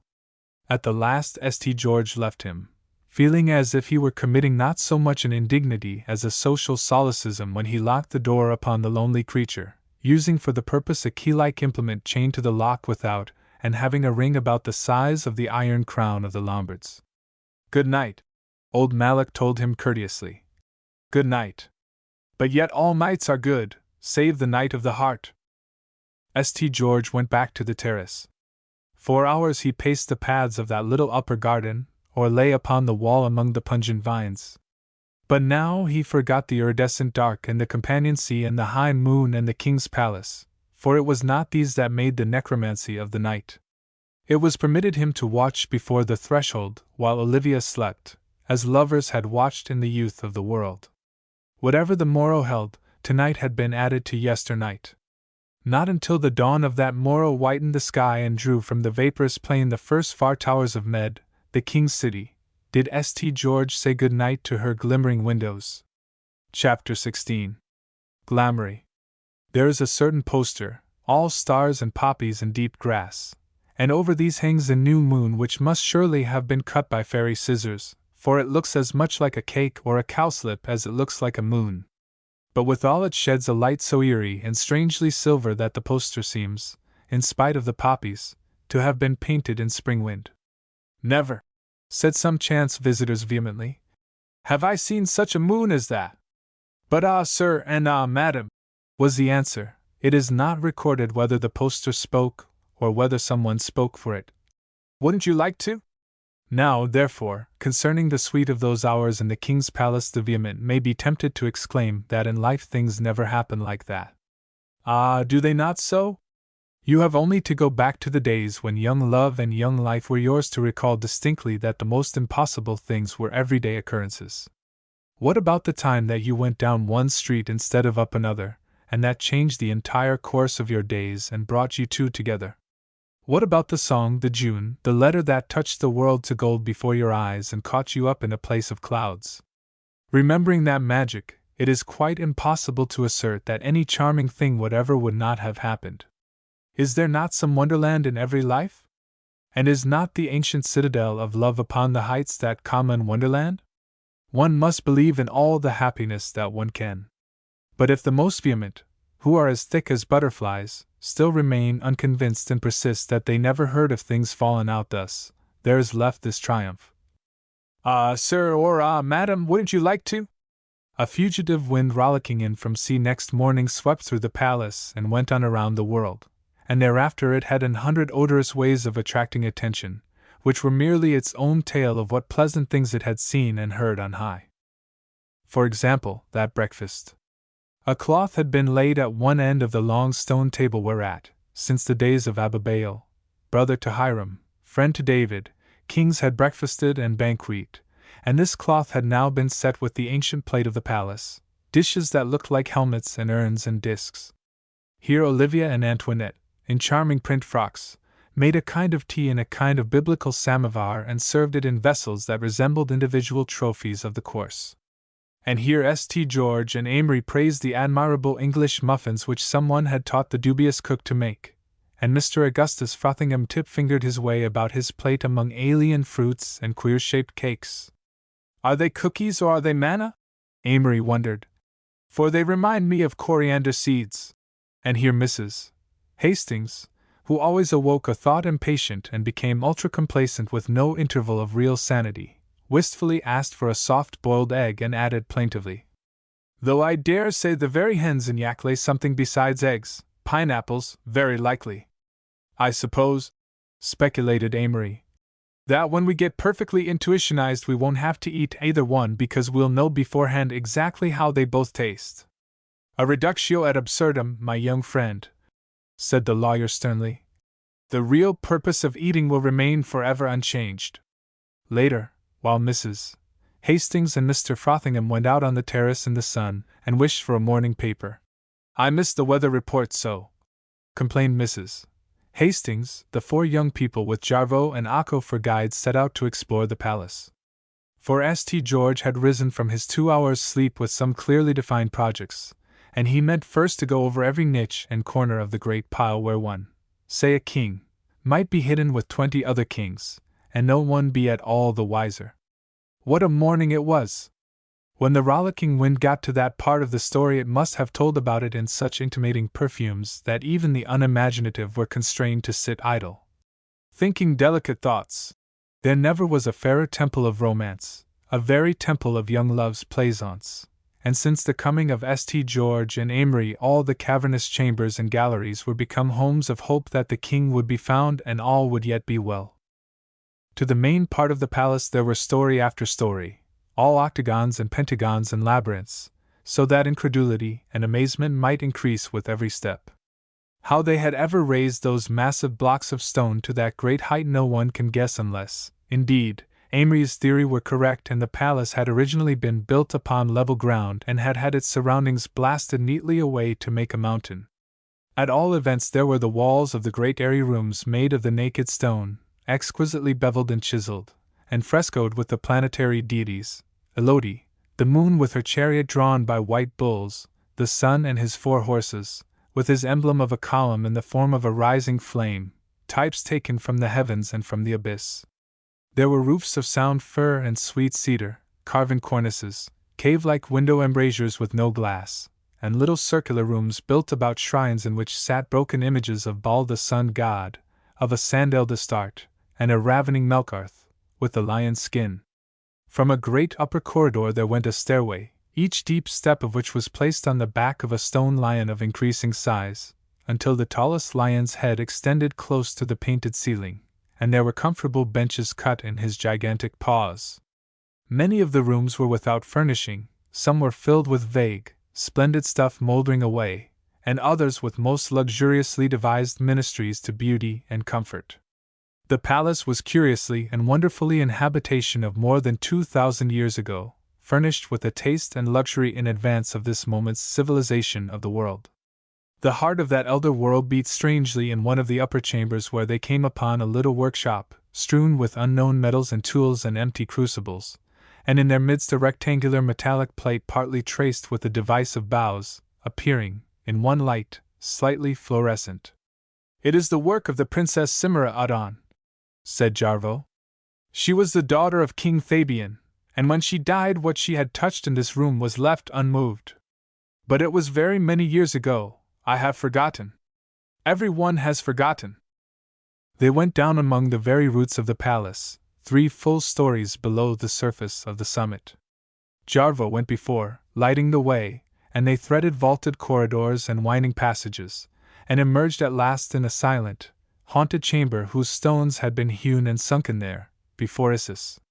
This was the chamber of the tombs of the kings, and its floor echoed to their footsteps, now hollowly, now with ringing clearness.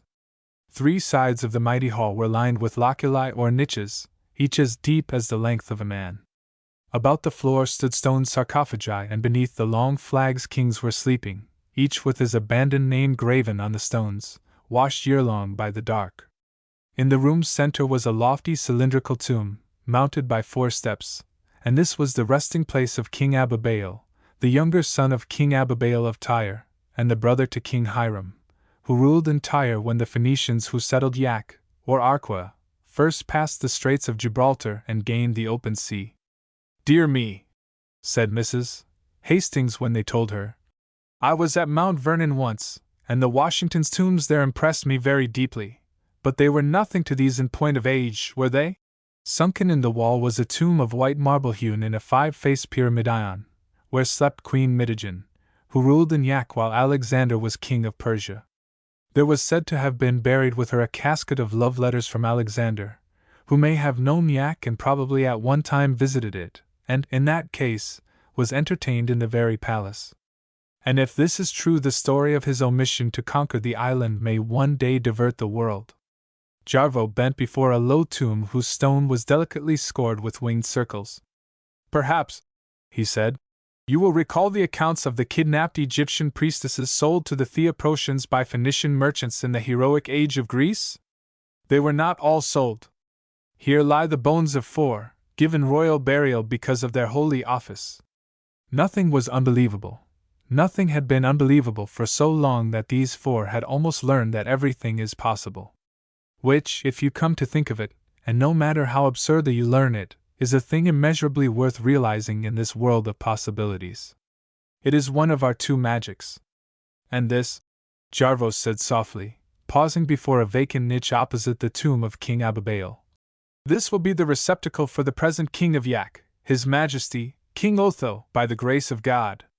Olivia suddenly looked up at St. George, her face pale in the ghostly light. There it had been, waiting for them all the while, the sense of the vivid personal against the vague eternal. But her involuntary appeal to him, slight as it was, thrilled St. George with tenderness as vivid as this tragic element itself.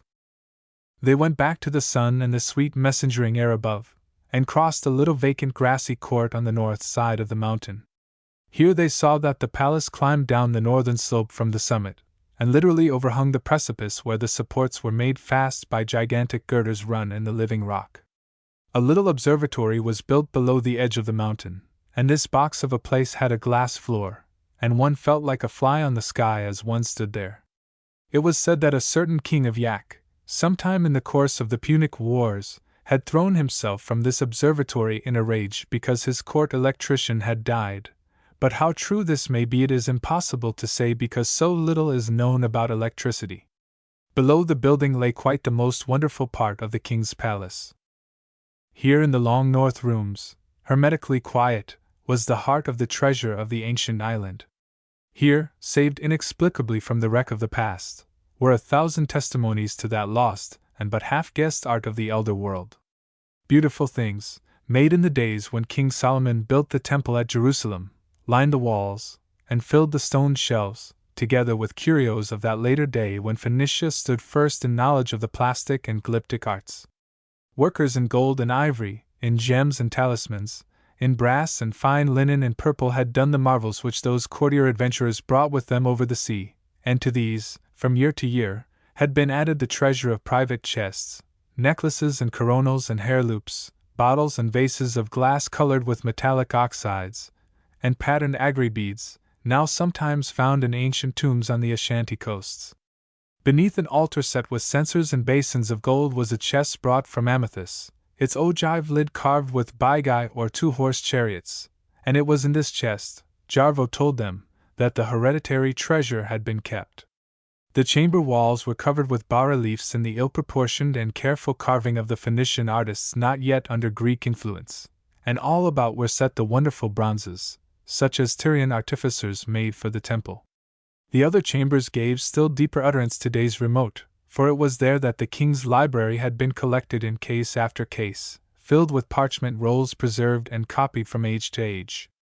What might not be there, they wondered: annals, state documents, the Phoenician originals of histories preserved elsewhere only in fragments of translation or utterly lost, the secrets of science and magic known to men the very forms of whose names have perished, and not only the longed-for poems of Ceto and Joppas, but of who could tell how many singing hearts, lyric with joy and love and still voiceful here in these strange halls. These were chambers such as no one has ever entered, for this was the vexing of no unviolated tomb and no buried city, but the actual return to the past, watching lonely on the mountain. Clusium, said Amory softly. I had actually wanted to go to the cemetery at Clusium, to see some inscriptions. No, you didn't, Toby, said St. George pleasantly. You wanted to go somewhere and you called it Clusium. You wanted an adventure, and you thought Clusium was the name of it. I know, said Amory shamelessly, and there are no end of names for it. But it's always the same thing.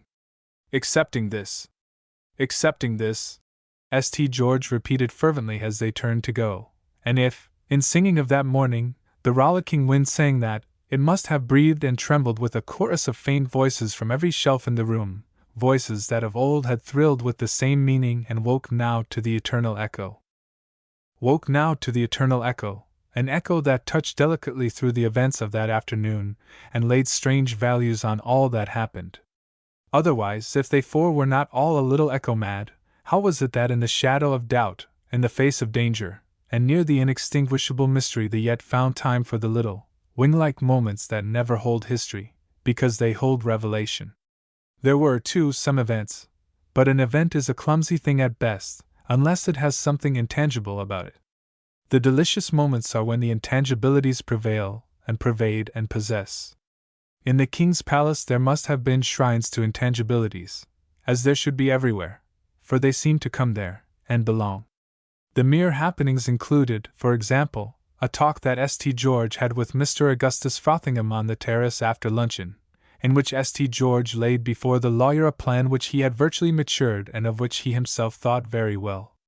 Thought so well, because of its possibilities, that his face was betrayingly eager as he told about it. It was, briefly, that inasmuch as 4 of the 6 men who could scale the mountain were now on its summit, and inasmuch as all the airships were there also, now, therefore, they, the guests on the island of Yak, were in a perfectly impregnable position, counting out fifth dimension contingencies, which of course might include appearings as well as disappearings, and why shouldn't they stay there? And let the ominous noon of the following day slip by unmarked? And when the lawyer said, "But, my dear fellow," as he was bound to say, St. George answered that down there in Med there would be, by noon of the following day, 2 determined persons who, if Jarva would get word to them, would with perfect certainty find Mr. Otho Holland, the king, if he were on the island. And when, "Well, but my dear fellow," occurred again, St. George replied with deference that he knew it, but although he never had managed an airship he fancied that perhaps he might help with one, and down there in the harbor was a yacht waiting to sail for New York, and therefore no one need even set foot on the island who didn't wish. And Mr. Frothingham laid one long hand on each coat lapel and threw back his head until his hair rested on his collar, and he looked at the palace, that Titan thing of the sky with ramparts of air, and said, "Nothing in all my experience." And St. George left him, deep in thought. On the way back he chanced upon Mrs. Hastings, seated on a bench of lapide scent wood in the portico, and a titanic portico it looked by day, and having sent for the palace chef, she was attempting to write down the recipe for the salad of that day's luncheon, although it was composed chiefly of fowls now extinct everywhere excepting in Yak. "But my poultry man will get them for me," she urged with determination. "I have only to tell him the name of what I want, and he can always produce it in tins, nicely labeled." Later, St. George came upon old Malak, leaning on the terrace wall, looking out to sea, and stood close beside him, marveling at the pallor and the thousand wrinkles of the man's strange face.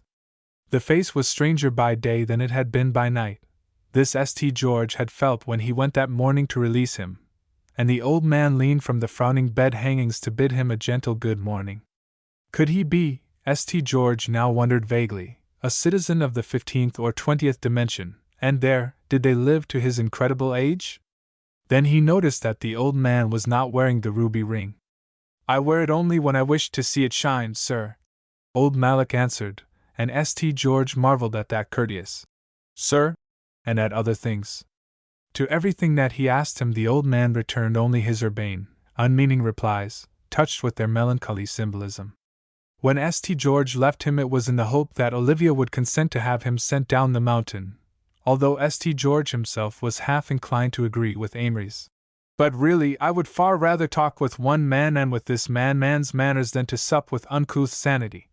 And, after all, if he should murder us, probably no one could do it with greater delicacy." And Olivia had no intention of sending old Malak back to Med. How could one possibly do that? She wanted to know. And there was no oracle. All the while the world of intangibilities was growing as only that world can grow from the abysmal silence of life that went before. St. George was saying to himself that at last the here and the now were infinitely desirable, and as for the fear for the morrow, what was that beside the promise of the days beyond? At noon they all climbed the obelisk tower with its ceiling of carved leaves above carved leaves, and the real heavens a little farther up. They leaned on the broad wall, cut by mock bastions, and faced the glory of the sunny, trembling sea, starred with the dipping wings of gulls. Blue sky, blue sea, eyes that saw looks that eyes did not know they gave. Ah, what a day it was!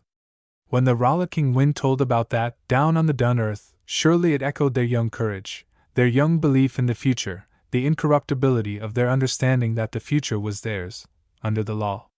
For the wind always teaches that. The wind is the supreme believer, and one has only to take a walk in it at this moment to know the truth. Yet in spite of the wind, in spite of their high security, in spite of the little wing-like moments that hold not history but revelation, they were all going down the hours beneath the pendant sword of tomorrow at noon. Chapter 17. Beneath the Surface. Up came the dusk to the doors of the king's palace, a hurry of grey banners flowing into the empty ways where the sun had been. Upon this high dominion night could not advance unheralded, and here the twilight messengered her coming long after the dark lay thick on the lowland and on the toiling water. St. George, leaning from Amory's window, looked down on the shadows rising in exquisite hesitation, as if they came curling from the lighted censer of Med. There is no doubt at all, Olivia had said gravely, that the dusk is patterned, if only one could see it, figured in unearthly flowers, in wandering stars, in upper-air sprites, grey-winged, grey-bodied, so that sometimes glimpsing them one fancies them to be little living goblins. He smiled, remembering her words, and glanced over his shoulder down the long room where the other light was now beginning to creep about, first expressing, then embracing the chamber dusk. It seemed precisely the moment when something delicate should be caught passing from gloom to radiance, to be thankfully remembered. But only many winged colors were visible, though he could hear a sound like little murmurous speech in the dusky roof where the air had a recurrent fashion of whispering knowingly. Indeed, the air everywhere in the palace had a fashion of whispering knowingly, for it was a place of ghostly draughts and blasts creeping through chambers cleft by yawning courts and open corridors and topped by that skeleton dome. And as St. George turned from the window he saw that the door leading into the hall, urged by some nimble gust, imaginative or prying, had swung ajar. St. George mechanically crossed the room to close the door, noting how the pale light warmed the stones of that cave-like corridor. With his hand upon the latch his eyes fell on something crossing the corridor, like a shadow dissolving from gloom to gloom. Well beyond the open door, stealing from pillar to pillar in the dimness and moving with that swiftness and slyness which proclaim a covert purpose as effectually as would a bell, he saw old Malak. Now St. George was in felt-soled slippers and he was coatless, because in the adjoining room Jarvo, with a heated, helmet-like apparatus, was attempting to press his blue serge coat. In that room too was Amory, catching glimpses of himself in a mirror of polished steel, but within reach, on the divan where Jarvo had just laid it, was Amory's coat, and St. George caught that up, slipped it on, and was off down the corridor after the old man, moving as swiftly and slyly as he. St. George had no great faith in him, or in what he might know, but the old man puzzled him, and mystification is the smell of a pleasant powder. The palace was very still. Presumably Mrs. Hastings and Mr. Frothingham were already at chess in the drawing-room awaiting dinner. St. George heard a snatch of distant laughter, in quick little lilts like a song, and it occurred to him that its echo there was as if one were to pin a ruffle of lace to the grim stones. Someone answered the laugh, and he heard the murmurous touching of soft skirts entering the corridor as he dived down the ancient dark of one of the musty passages. There the silence was resumed. In the palace it was as though the stillness were some living sleeper, waking with protests, thankful for the death of any echo. No one was in the gallery. St. George, stepping softly, followed as near as he dared to that hurrying figure, flitting down the dark. A still narrower hallway connected the main portion of the palace with the shoulder of the south wing, and into this the old man turned and skirted familiarly the narrow sunken pool that ran the length of the floor, drawing the light to its glassy surface and revealing the shadows sent clustering to the indistinguishable roof. Midway the gallery sprang a narrow stairway, let in the wall and once leading to the ancient armory, but now disused and piled with rubbish. Old Malak went up 2 steps of this old stairway, turned aside, and slipped away so swiftly that his amazed pursuer caught no more than an after-flutter of his dun-colored garments. St. George, his softly clad feet making no noise upon the stones, bounded forward and saw, through a triangular aperture in the stones, and set so low that a man must crouch upon the step to enter, a yawning place of darkness.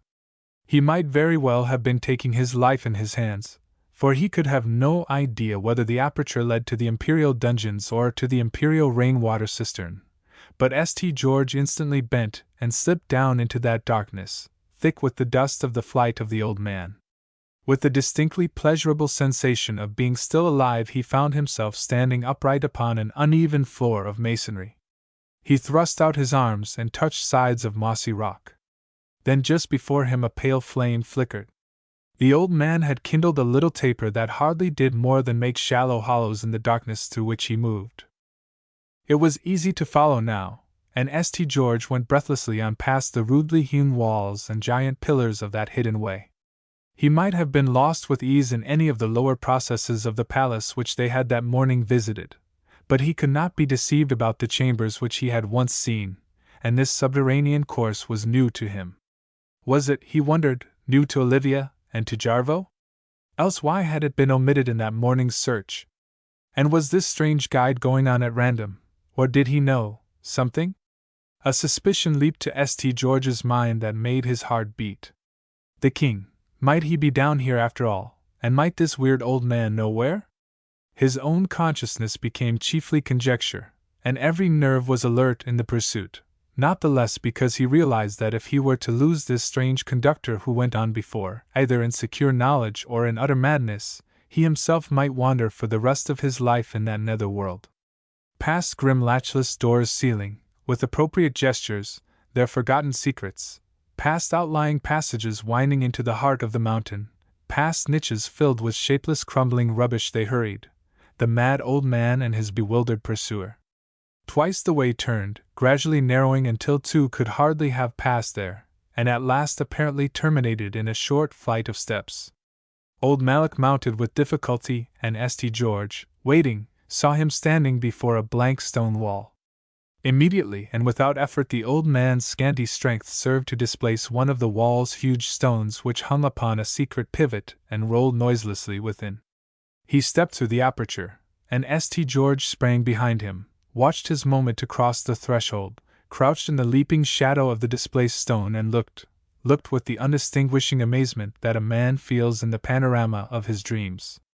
The room was small and low and set with a circular bench, running about a central pillar. On the table was a confusion of things brilliantly phosphorescent, emitting soft light, and mingled with bulbs, coils and crucibles lying in a litter of eggshells, feathers, ivory and paper. But it was not these that held St. George incredulous.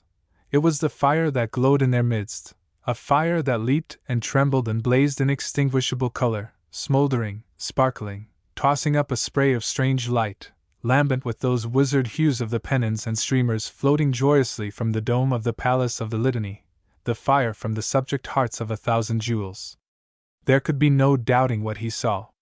There, flung on the table from the mouth of a carven casket and harboring the captive light of ages gone, glittered what St. George knew would be the gems of the hereditary treasure of the kings of Yak. But for old Malak to know where the jewels were, that was as amazing as was their discovery.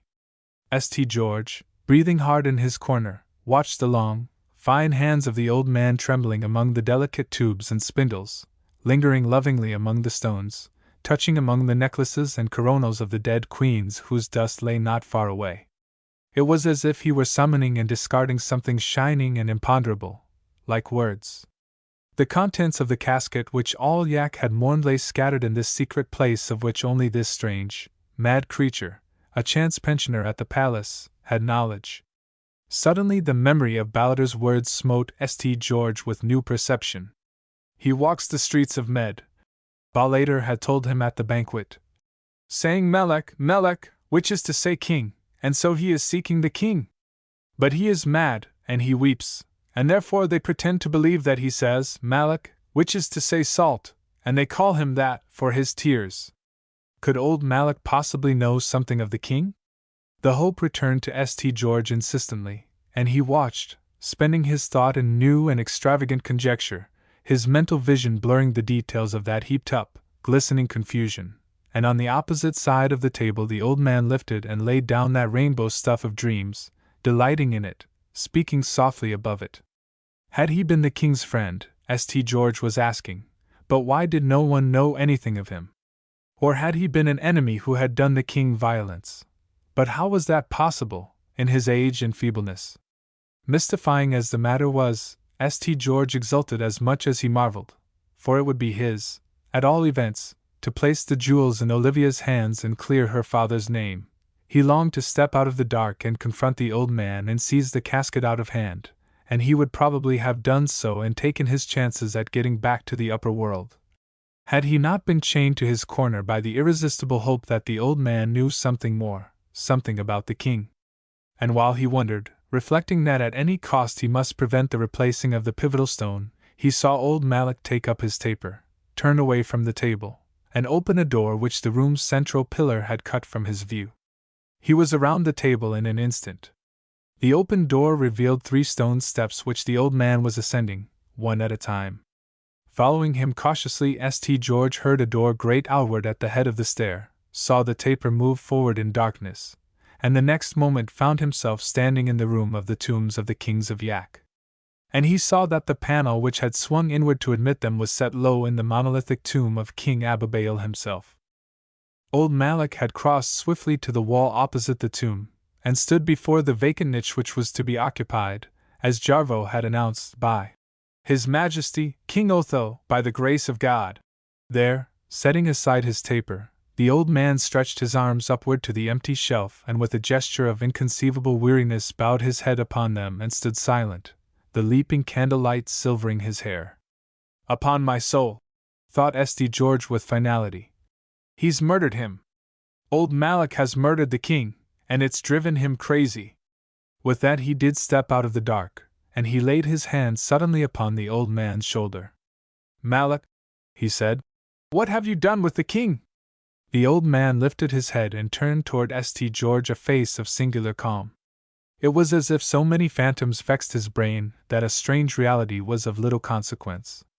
But as his eyes met those of St. George a sudden dimness came over them, the lids fluttered and dropped, and his lips barely formed his words.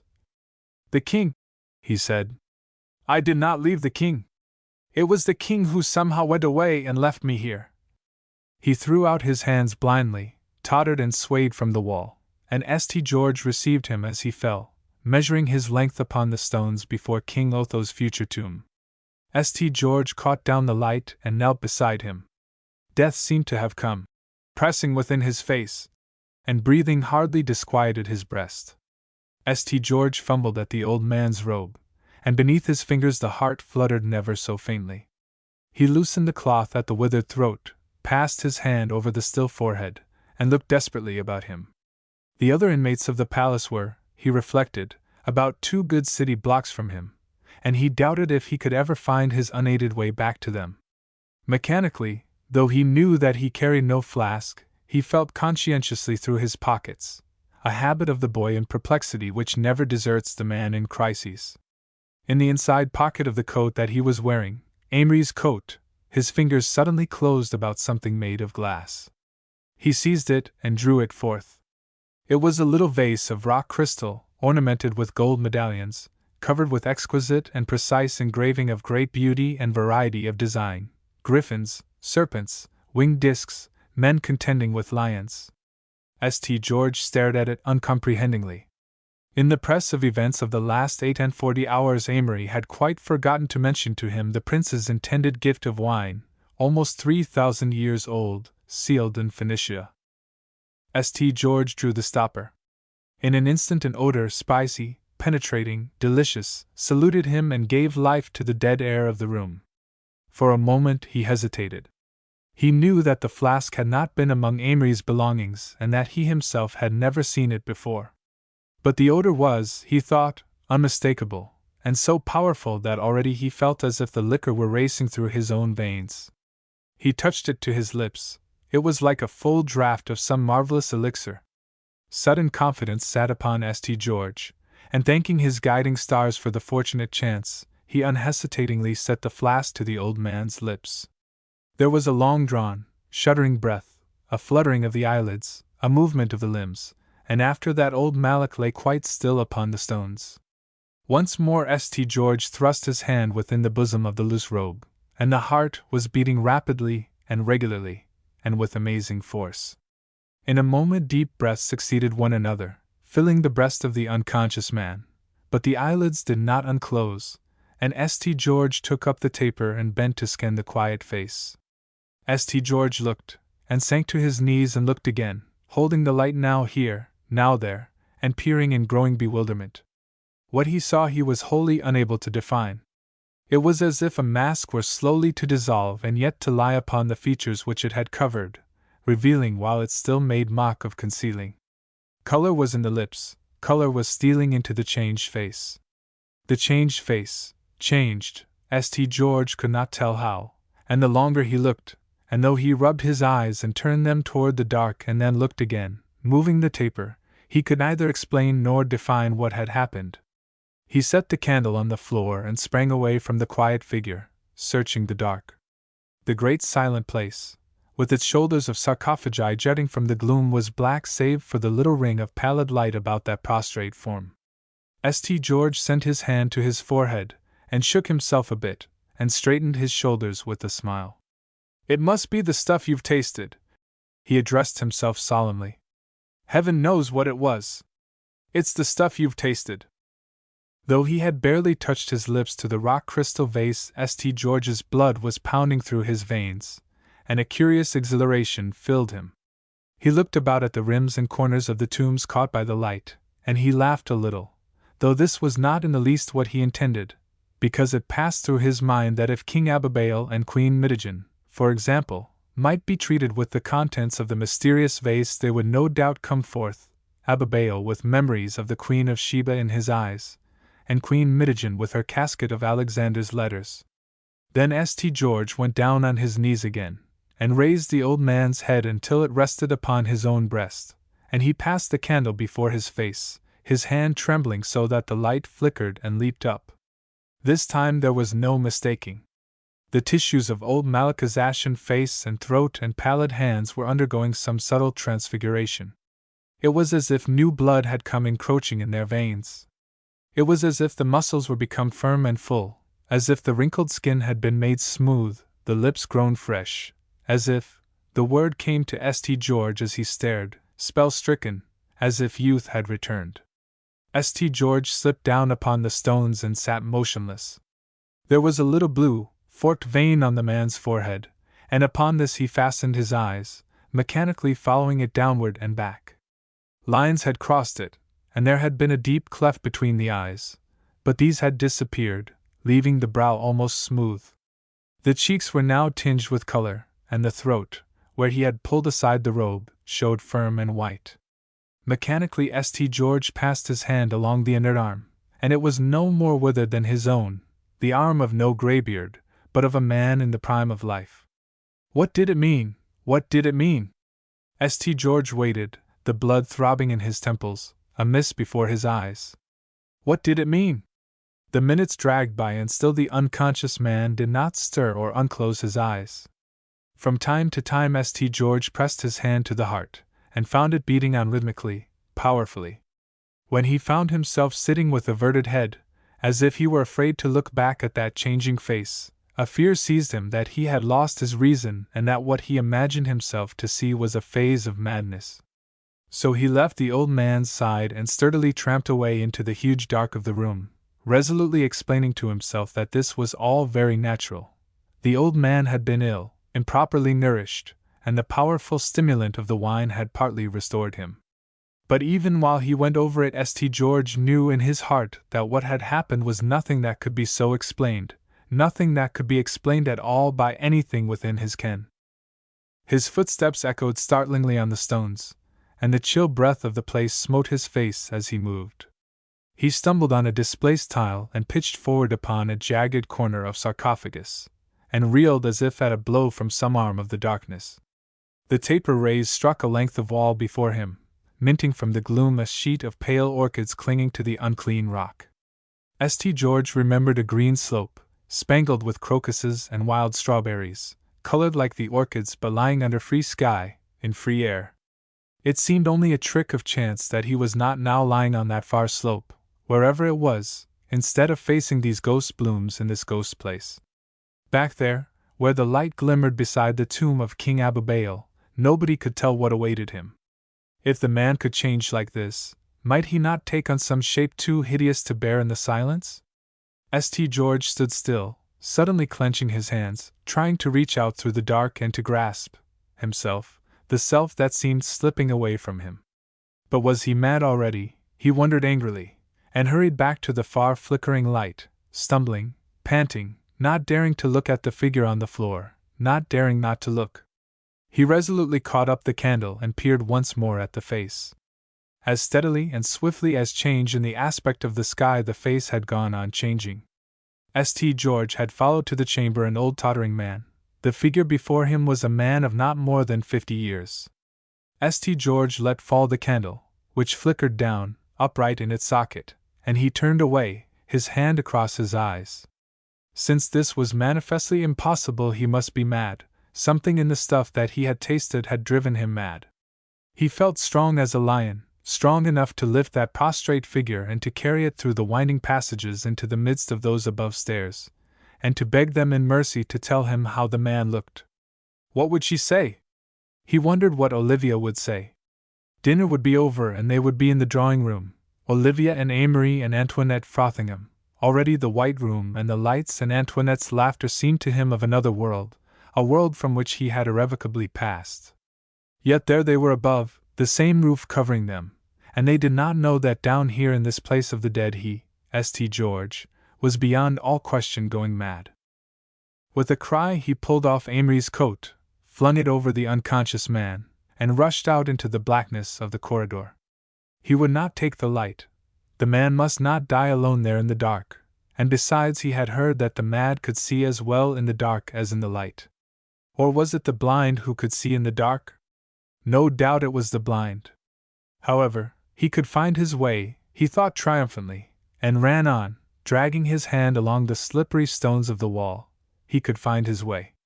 Only he must call out, to tell them who it was that was lost. So he called himself by name, aloud and sternly, and after that he kept on quietly enough, serene in the conviction that he had regained his self-control, fighting to keep his mind from returning to the face that changed before his eyes, like the appearances in the puppet shows. But suddenly he became conscious that it was his own name that he went shouting through the passages. And that was openly absurd, he reasoned, since if he wanted to be found he must call someone else's name. But he must hurry, hurry, hurry. No one could tell what might be happening back there to that face that changed. "Olivia!" he shouted. "Amory! Jarvo, oh Jarvo! Rollo, you scoundrel!" Whereat the memory that Rollo was somewhere on a yacht assailed him, and he pressed on, blindly and in silence, until glimmering before him he saw a light shining from an open door. Then he rushed forward and with a groan of relief threw himself into the room. Opposite the door loomed the grim sarcophagus of King Abibail, and beside it on the floor lay the figure with the face that changed. He had gone a circle in those tortuous passages, and this was the room of the tombs of the kings. He dragged himself across the chamber toward the still form.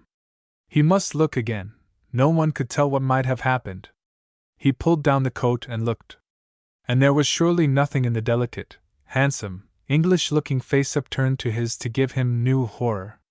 It was only that he had come down here in the wake of a tottering old creature, and that here in his place lay a man who was not he.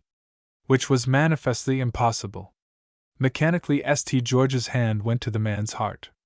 It was beating regularly and powerfully, and deep breaths were coming from the full, healthily colored lips. For a moment St. George knelt there, his blood tingling and pricking in his veins and pulsing in his temples. Then he swayed and fell upon the stones. When St. George opened his eyes it was 10 o'clock of the following morning, though he felt no interest in that. There was before him a great rectangle of light. He lifted his head and saw that the light appeared to flow from the interior of the tomb of King Abibail. The next moment Amory's cheery voice, pitched high in consternation and relief, made havoc among the echoes with a background of Jarvo's smooth thanksgiving for the return of Audon. St. George, coatless, stiff from the hours on the moldy stones, dragged himself up and turned his eyes in fear upon the figure beside him. It flashed hopefully through his mind that perhaps it had not changed, that perhaps he had dreamed it all, that perhaps. By his first glance that hope was dispelled. From beneath Amory's coat on the floor an arm came forth, pushing the coat aside, and a man slendernly built, with a youthful, sensitive face and somewhat critically drooping lids, sat up leisurely and looked about him in slow surprise, kindling to distinct amusement. "Upon my soul," he said softly, "what an admission! What an admission! I cannot have made such a night of it in years." Upon which Jarvo dropped unhesitatingly to his knees. "Melek! Melek!" he cried, prostrating himself again and again. "The king! The king! The gods have permitted the possible." Chapter 18. A Morning Visit. In an upper room in the Palace of the Litany, fair with all the burnished devices of the early light, Prince Tabnet paced on that morning of mornings of his marriage day. Because of his great happiness, the whole world seemed to him like some exquisite intaglio of which this day was the design. The room, walled with soft splendors of Damascus tiles, was laid with skins of forgotten animals and was hung with historic tapestries dyed by ancient fingers in the spiral veins of the murex. There were frescoes uniting the dream with its actuality, columns carved with both lines and names of beauty, pilasters decorated with chain and checkerwork and golden nets. A stairway led to a high shrine where hung the crucified Tyrian Sphinx. The room was like a singing voice summoning one to delights which it described. But whatever way one looked, all the lines neither pointed nor seemed to have had beginning, but being divorced from source and direction expressed merely beauty, like an altar, where none cometh to pray. Prince Tabnet, in his trailing robe of white embroidered by 1,000 needles, looked so akin to the room that one suspected it of having produced him, Athena-wise, from, say, the great black shrine. When he paused before the shrine, he seemed like a child come to beseech some last word concerning the riddle, rather than a man who believed himself to have mastered all wisdom, and to have nailed the world Sphinx to her cross. He was repeating softly, "So it is," he added, "and searcheth to the farthest bound. Have I not done so? And do I not triumph?" Then the youth who had once admitted St. George and his friends to that faraway house in McDougal Street, with the hokey-pokey man outside the door, entered with the poetry of deference, and if, as he bent low, there was a lift and droop of his eyelids which tokened utter bewilderment, not to say agitation, he was careful that the prince should not see that. "Her Highness, the Princess of Yak, Mrs. Hastings, Mr. Augustus Frothingham and Miss Frothingham ask audience, Your Highness," he announced clearly. Prince Tabnet turned swiftly. "Whom do you say, Madden?" he questioned, and when the boy had repeated the names, meditated briefly. He was at a loss to fathom what this strange visit might portend. Beyond doubt, he reflected, in a world which was an intaglio of his own designing, it portended nothing at all. He hastened forward to wait upon them and paused midway the room, for the highest tribute that a prince of the litany could pay to another was to receive him in this chamber of the crucified Sphinx. "Conduct them here, Matin," he commanded, and took up his station beside an 100-branched candlestick made in curium. There he stood when, having been led down corridors of ivory and through shining anterooms, Mrs. Hastings and Olivia and Antoinette appeared on the threshold of the chamber, followed by Mr. Frothingham. As the prince hastened forward to meet them with sweepings of his gown embroidered by 1,000 needles and bent above their hands uttering gracious words, assuredly in all the history of Med and of the Litany the room of the crucified Sphinx had never presented a more peculiar picture. Into that tranquil atmosphere, dream-pervaded Mrs. Medora Hastings swept with all the certainty of an opinion bludgeoning the frail security of a fact. She had refused to have her belongings sent to the apartments in the house of the Litany placed that day at her disposal, preferring to dress for the coronation before she descended from Mount Kalak. She was therefore in a robe of black samite, trimmed with the fur of a whole chapter of extinct animals, and bangles and pendants of jewels bobbed and ticked all about her. But on her head she wore the bonnet trimmed with a parrot, set, as usual, frightfully awry. Beside her, with all the timidity of charming reality in the presence of fantasy, came Olivia and Antoinette, Olivia in a walking frock of white broadcloth, with an auto coat of hunting pink, and a cap held down by yards of cloudy veiling, Antoinette in a blue cloth gown, and about them both, stout little boots and suede gloves and smart shirt-waists, such an air of actuality as this chamber, prince and Sphinx and tradition and all, could not approach. Mr. Augustus Frothingham had struck his usual incontestable middle ground by appearing in the blue velvet of a robe of state, over which he had slipped his light covert topcoat, and he carried his immaculate top hat and a silver-headed stick. "Prince Tabnet," said Mrs. Medora Hastings without ceremony, "what have they done with that poor young man? Ask him, Olivia," she besought, sinking down upon a chair of verd antique and extending a limp, plump hand to the niece who always did everything executive. Olivia was very pale. She had hardly slept, night long. Alarm at the inexplicable disappearance of St. George at dinner-time the day before and at the discovery that old Malak was nowhere about had, by morning, deepened to unreasoning fear among them all. And then Olivia, knowing nothing of what had taken place in the room of the tombs, had resolved upon a desperate expedient, had bundled into an airship her almost prostrate aunt, Mr. Frothingham, and his excited little daughter, and had borne down upon the Palace of the Litany 2 hours before noon. Amory, frantic with apprehension, had stayed behind with Jarvo, certain that St. George could not have left the mountain. But now that Olivia stood before the prince, it required but a moment to convince her that Prince Tabnet really knew nothing of St. George's whereabouts. Indeed, since his gift of Phoenician wine, sealed 3,000 years ago, and the immediate evanishment of the two Americans, His Highness had no longer vexed his thought with them, and he was genuinely amazed to know that, in a world which was an intaglio of his own designing, these two had actually spent yesterday at the King's Palace on Mount Kalak. He perceived that he must give them more definite attention than his half-idle device of the wine, intended as that had been as a mere hyperspatial practical joke, not in the least irreconcilable with his office of host. "Mr. St. George came to Yak to help me find my father," Olivia was concluding earnestly. "And if anything has happened to him, Prince Tabnet, I alone am responsible." The prince reflected for a moment, his eyes fixed upon the 100-branched candlestick.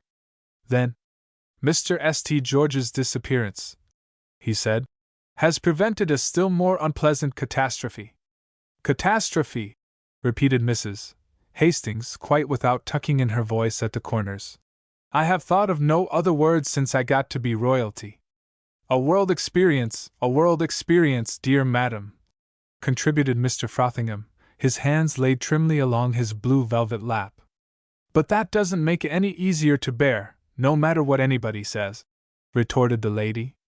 "Inasmuch," pursued Prince Tabnet with infinite regret, "as these Americans have, as you say, assisted in the search for your father the king, they have most unfortunately violated that ancient law which provides that no state or satrapy shall receive aid, whether of blood or of bond, from an alien. The royal house alone is exempt." "And the penalty?" demanded Olivia fearfully. "Is there a penalty? What is that, Prince Tabnet?" The voice of the prince was never more mellow. "Do not be alarmed, I beg," he hastened his reassurance. "Upon the return of Mr. St. George, he and his friend will simply be set adrift in a rudderless airship, an offering to the great idea of space." Mrs. Hastings swayed toward the prince in her chair of verd antique, and her voice seemed to become brittle in the air. "Oh, is that what you call being ahead of the time?" she demanded shrilly. "Getting behind science to behave like Nero? And for my part, one don't see anything whatever about the island that is ahead of the times. You haven't even got silk shoelaces. I actually had to use a cloth of gold sandal strap to lace my Oxfords, and when I lost the cuff link I was obliged to make shift with 2 sides of one of Queen Agathonike's earrings that I found in the museum at the palace. And that isn't all," went on the lady, wrong kindling wrong.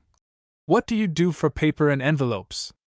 There is not a quire to be found in Med. They offered me wireless blanks, an ultra form that Mr. Hastings would never have considered in good taste. And how about visiting cards? I tried to have a plate made, and they showed me a wireless apparatus for flashing from the doorstep the name of the visitor, an electrical entrance which Mr. Hastings would have considered most inelegant. Ahead of the times, with your rudderless airships. I have always said that the electric chair is a way to be barbarous and good form at the same time, and that is what I think about Yak." Mr. Frothingham's hands worked forward convulsively on his blue velvet knees. "My dear madam," he interposed earnestly, "the history of criminal jurisprudence, not to mention the remarkable essay of the Marquis Beccaria, proves beyond doubt that the extirpation of the offender is the only possible safety for the state. Olivia rose and stood before the prince, her eyes meeting his. You will permit this sentence? She asked steadily. As head of the House of the Litany, you will execute it, Prince Tabnet? Alas, said the prince humbly, it is customary on the day of the coronation to set adrift all offenders. I am the servant of the state. Then, Prince Tabnet, I cannot marry you. At this Mrs. Hastings looked blindly about for support, and Mr. Frothingham and Antoinette flew to her side. In that moment the lady had seen herself, prophetically, in black samite and her parrot bonnet, set adrift in the penitential airship with her rebellious niece. For a moment Prince Tabnet hesitated. He looked at Olivia, who was never more beautiful than as she defied him. Then he walked slowly toward her, with sweep and fall of his garments embroidered by 1,000 needles. Antoinette and her father, ministering to Mrs. Hastings, heard only the new note that had crept into his voice, a thrill, a tremor. Olivia, he said. Her eyes met his in amazement but no fear. In a land more alien to me than the sun, said the prince, I saw you, and in that moment I loved you. I love you more than the life beyond life upon which I have laid hold. I brought you to this island to make you my wife. Do you understand what it is that I offer you? Olivia was silent. She was trembling a little at the sheer enormity of the moment. Suddenly, Prince Tabnet seemed to her like a name that she did not know. Will you not understand what I mean? He besought with passionate earnestness. Can I make my words mean nothing to you? Do you not see that it is indeed as I say, that I have grasped the secret of life within life, beyond life, transcending life, as his understanding transcends the man? The wonder of the island is but the alphabet of wisdom.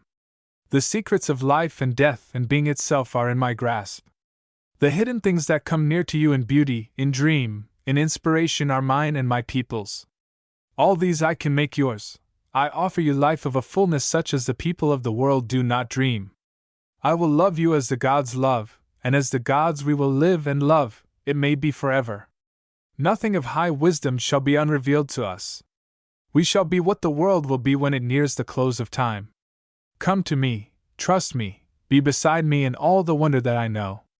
But above all, love me, for I love you more than life, and wisdom, and mystery. Olivia understood, and she believed. The mystery of life had always been more real to her than its commonplaces, and all her years she had gone half expecting to meet someone, unheralded, to whom all things would be clear, and who should make her know by some secret sign that this was so, and should share with her. She had no doubt whatever that Prince Tabnet spoke the truth, just as the daughter of the river god Inachus knew perfectly that she was being wooed by a voice from the air. Indeed, the world over, lovers promise each other infinite things, and are infinitely believed. I do understand you, Prince Tabnet, Olivia said simply. I do understand something of what you offer me. I think that these things were not meant to be hidden from men always, so I can even believe that you have all that you say. But there is something more. Olivia paused, and swiftly, as if some little listening spirit had released the picture from the air, came the memory of that night when she had stood with St. George on that airy rampart beside the wall of blossoming vines. There is something more, she repeated. When two love each other very much, I think that they have everything that you have said, and more. He looked at her in silence. The stained light from some high window caught her veil in meshes of rose and violet, fairy colors, witnessing the elusive, fairy, invincible truth of what she said. You mean that you do not love me? Said the prince gently. I do not love you, your highness, said Olivia. And as for the wisdom of which you speak, that is worse than useless to you if you can do as you say with two quite innocent men. She hesitated, searching his face. Is there no way, she said, that I, the daughter of your king, can save them? I will appeal to the people. The prince met her eyes steadily, adoringly. It would avail nothing, he said. They are at one with the law. Yet there is a way that I can help you. If Mr. St. George returns, as he must, he and his friends shall be set adrift with due ceremony, but in an imperial airship, with a man secretly in control. By night they can escape to their yacht. This I will do, upon one condition. Oh, what is that? She asked, and for all the reticence of her eagerness, Her voice was a betrayal. Prince Tabnet turned to the window. Below, in the palace grounds, and without, in the Eurychorus, 1,000 people awaited the opening of the palace doors. They filled the majestic avenue, poured up the shadowed alleys that taught the necessity of mystery, were grouped beneath the honey-sweet trees, and above their heads, from every dome and column in the fair city, flowed and streamed the joyous, wizard, nameless colors of the pennons blown heavenward against the blue. They were come, this strange, wise, elusive people, to her marriage. The prince was smiling as he met her eyes, for the world was always the exquisite intaglio, and today was its design. They know, he said simply, what was to have been at noon today. Do you not understand my condition? Chapter 19. In the Hall of Kings. Somewhat before noon the great doors of the Palace of the Litany and of the Hall of Kings were thrown open, and the people streamed in from the palace grounds and the Eurychorus. Abroad among them, elusive as that by which we know that a given moment belongs to dawn, not dusk, was the sense of questioning, of unrest, of expectancy that belongs to the dawn itself. Especially the youths and maidens, who, besides wisdom, knew something of spells, waited with a certain wistfulness for what might be, for change is a kind of God even to the immortals. But there were also those who weighed the departures incident to the coming of the strange people from overseas, and there were not lacking conservatives of the old regime to shake wise heads and declare that a barbarian is a barbarian, the world over. All that rainbow multitude, clad for festival, rose with the first light music that stole, winged and silken, from hidden cedar alcoves, and some minutes past the sounding of the hour of noon the chamfered doors set high in the south wall of the Hall of Kings were swung open, and at the head of the stair appeared Olivia. She was alone, for the custom of Yak required that the island princesses should on the day of their recognition first appear alone before their people in token of their mutual faith. From the wardrobes at the castle Olivia had chosen the coronation gown of Queen Mitigen herself. It was of fine lace woven in a single piece, and it lay in a foam of shining threads traced with pure lines of shadow. On her head were a jeweled coronal and jeweled hair loops in the Phoenician fashion, once taken from a king's casket and sent secretly, upon the decline of Assyrian ascendancy, to be bartered in the marts of Coele-Syria. Chains of jewels, in a noon of color, lay about her throat, as once they lay upon the shoulders of the dead queens of Yak and, before them, of the women of the elder dynasties long since recorded in indifferent dust. Girdling her waist was a zone of rubies that burned positive, in the tempered light. With all her delicacy, Olivia was like her rubies, vivid, graphic, delineated not by light but by line. The members of the High Council rustled in their color and white, and flashed their golden stars. The golden guards, save the apostate few who were that day sentenced to be set adrift, were filling the stairway like a bank of buttercups, and Olivia's women, led by Antoinette in a gown of colors not to be lightly denominated, were entering by an opposite door. In the raised seats near the High Council, Mrs. Hastings and Mr. Frothingham leaned to wave a sustaining greeting. Until that high moment Mrs. Medora Hastings had been by no means certain that Olivia would appear at all, though she openly nourished the hope that everything would go off smoothly. "I don't care much for foreigners and never have," she confided to Mr. Frothingham. "Still, I was thinking while I was at breakfast, after all, to the prince we are the foreigners. There is something in that, don't you think? And then the dear prince, he is so very metaphysical." Upon the beetling throne Olivia took her place, and her women sank about her like tears of sunset clouds. She was so little and so beautiful and so unconsciously appealing that when Prince Tabnet and Cyrus and the rest of the court entered, it is doubtful if an eye left Olivia to homage them. But Prince Tabnet was the last to note that, for he saw only Olivia, and the world was an intaglio of his own designing. With due magnificence the preliminary ceremonies of the coronation proceeded, musty necessities, like oaths and historical truths, being mingled with the most delicate observances, such as the naming of the former princesses of the island, from Adija, daughter of King Abibail, to Olivia, daughter of King Otho, and such as counting the clouds for the misfortunes of the regime. This last duty fell to the office of the Lord Chief Chancellor, and from an upper porch he returned quickening with the intelligence that there was not a cloud in the sky, a state of the heavens known to no coronation since Babylon was ruled by Assyrian viceroys. The Lord Chief Chancellor and Cyrus themselves brought forth the crown, a beautiful crown, shining like dust in the sun, and Cyrus, in a voice that trumpeted, rehearsed its history, how it had been made of jewels brought from the coffers of Amasis and Apries, when King Nebuchadnezzar wrested Phoenicia from Egypt, and two, of all manner of precious stones sent by Queen Atossa, wife of Darius, when the Crotoniat Democedes, with 2 triremes and a trading vessel, visited Yak before they went to survey Hellenic shores, with what disastrous result. And Olivia, standing in the queen's gown, listened without hearing one word, and turned to have her veil lifted by Antoinette and the daughter of a peer of Yak, and she knelt before the people while the Lord Chief Chancellor set the crown on her bright hair. It was a picture that thrilled the Lord Chief Chancellor himself, who was a worshipper of beauty, and a man given to angling in the lagoon and making metric translations of the inscriptions. Then it was in the room as if a faint flame had been breathed upon and had upleaped in 1,000 ways of expectancy, and as if a secret sign had been set in the lift and dip of the music that was so like the great chamber with its lift and dip of carven line. The thrill with which one knows the glad news of an unopened letter was upon them all, and they heard that swift breath of an event that stirs before its coming.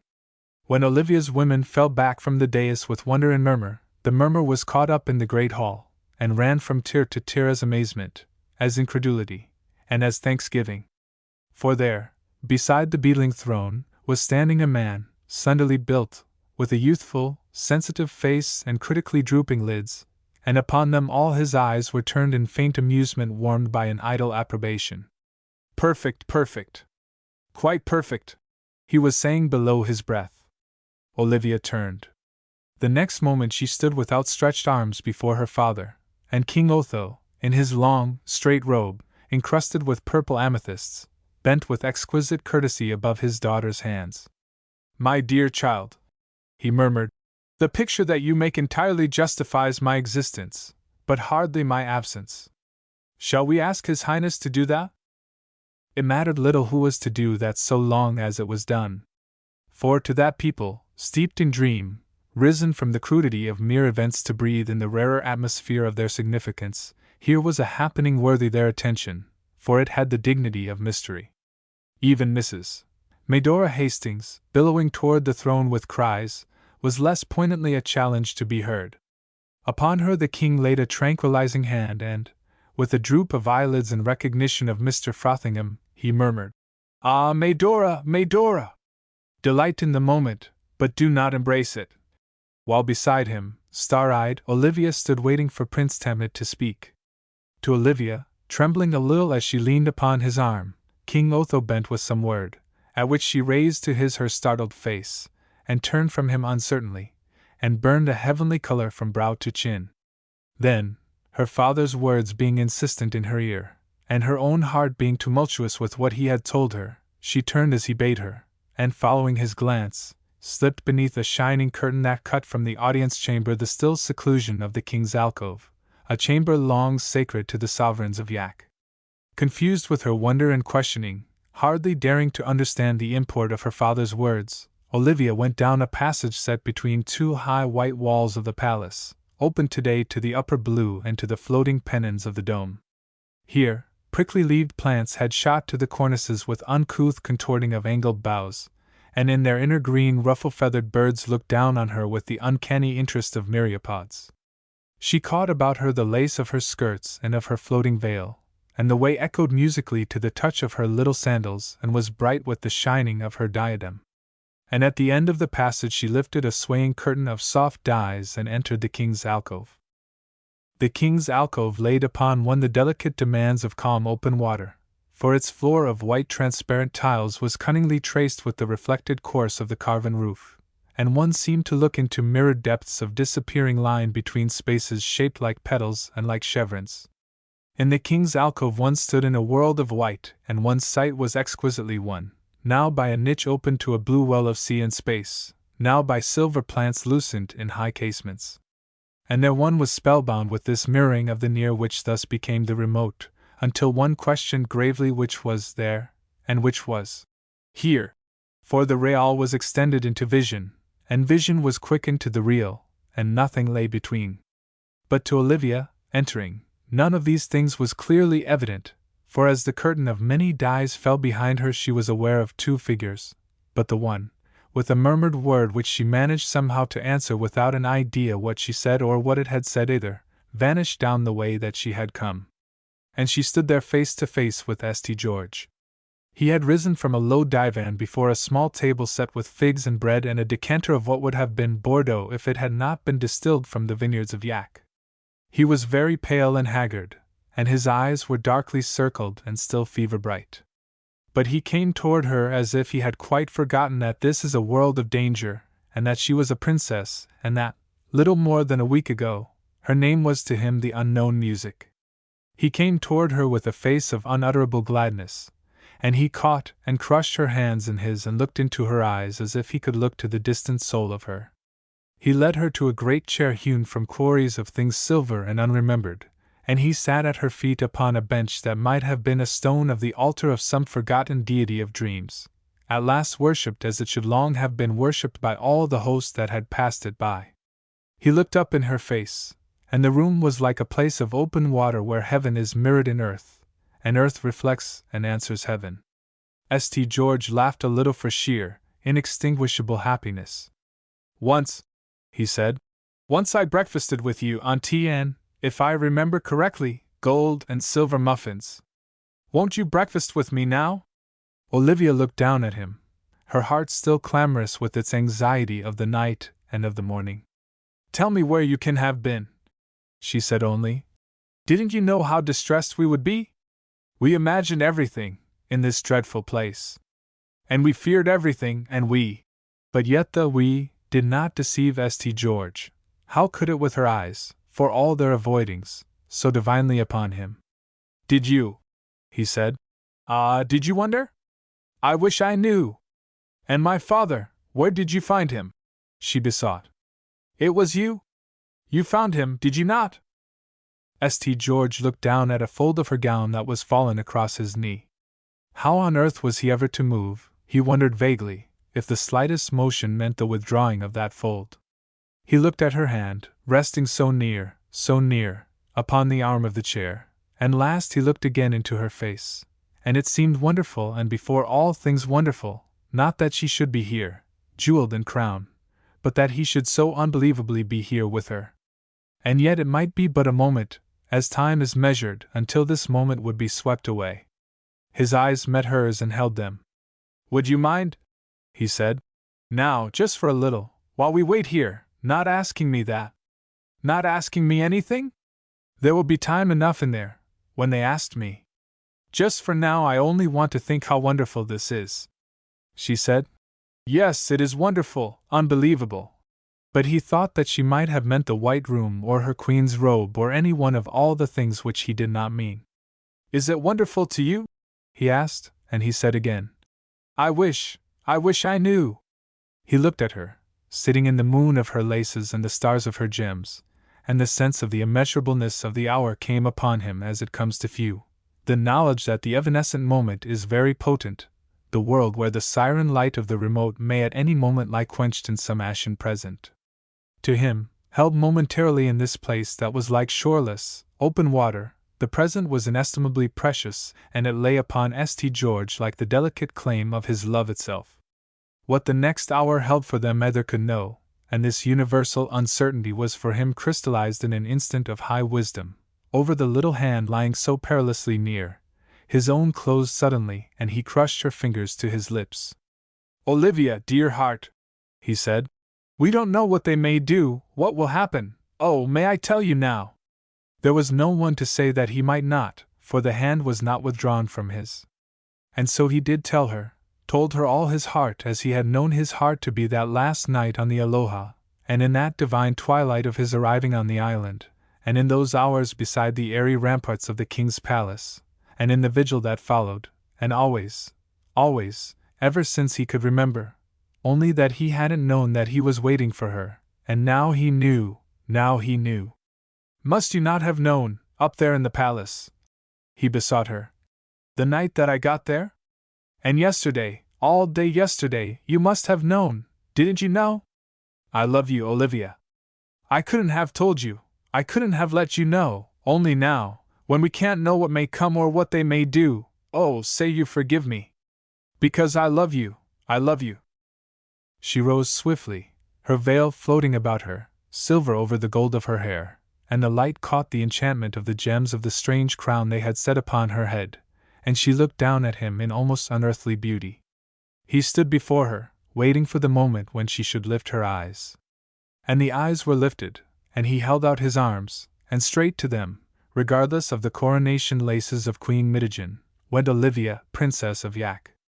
He put aside her shining hair, as he had put it aside in that divine moment in the motor in the palace wood, and their lips met, in that world that was like the shoreless open sea where earth reflects heaven, and heaven comes down.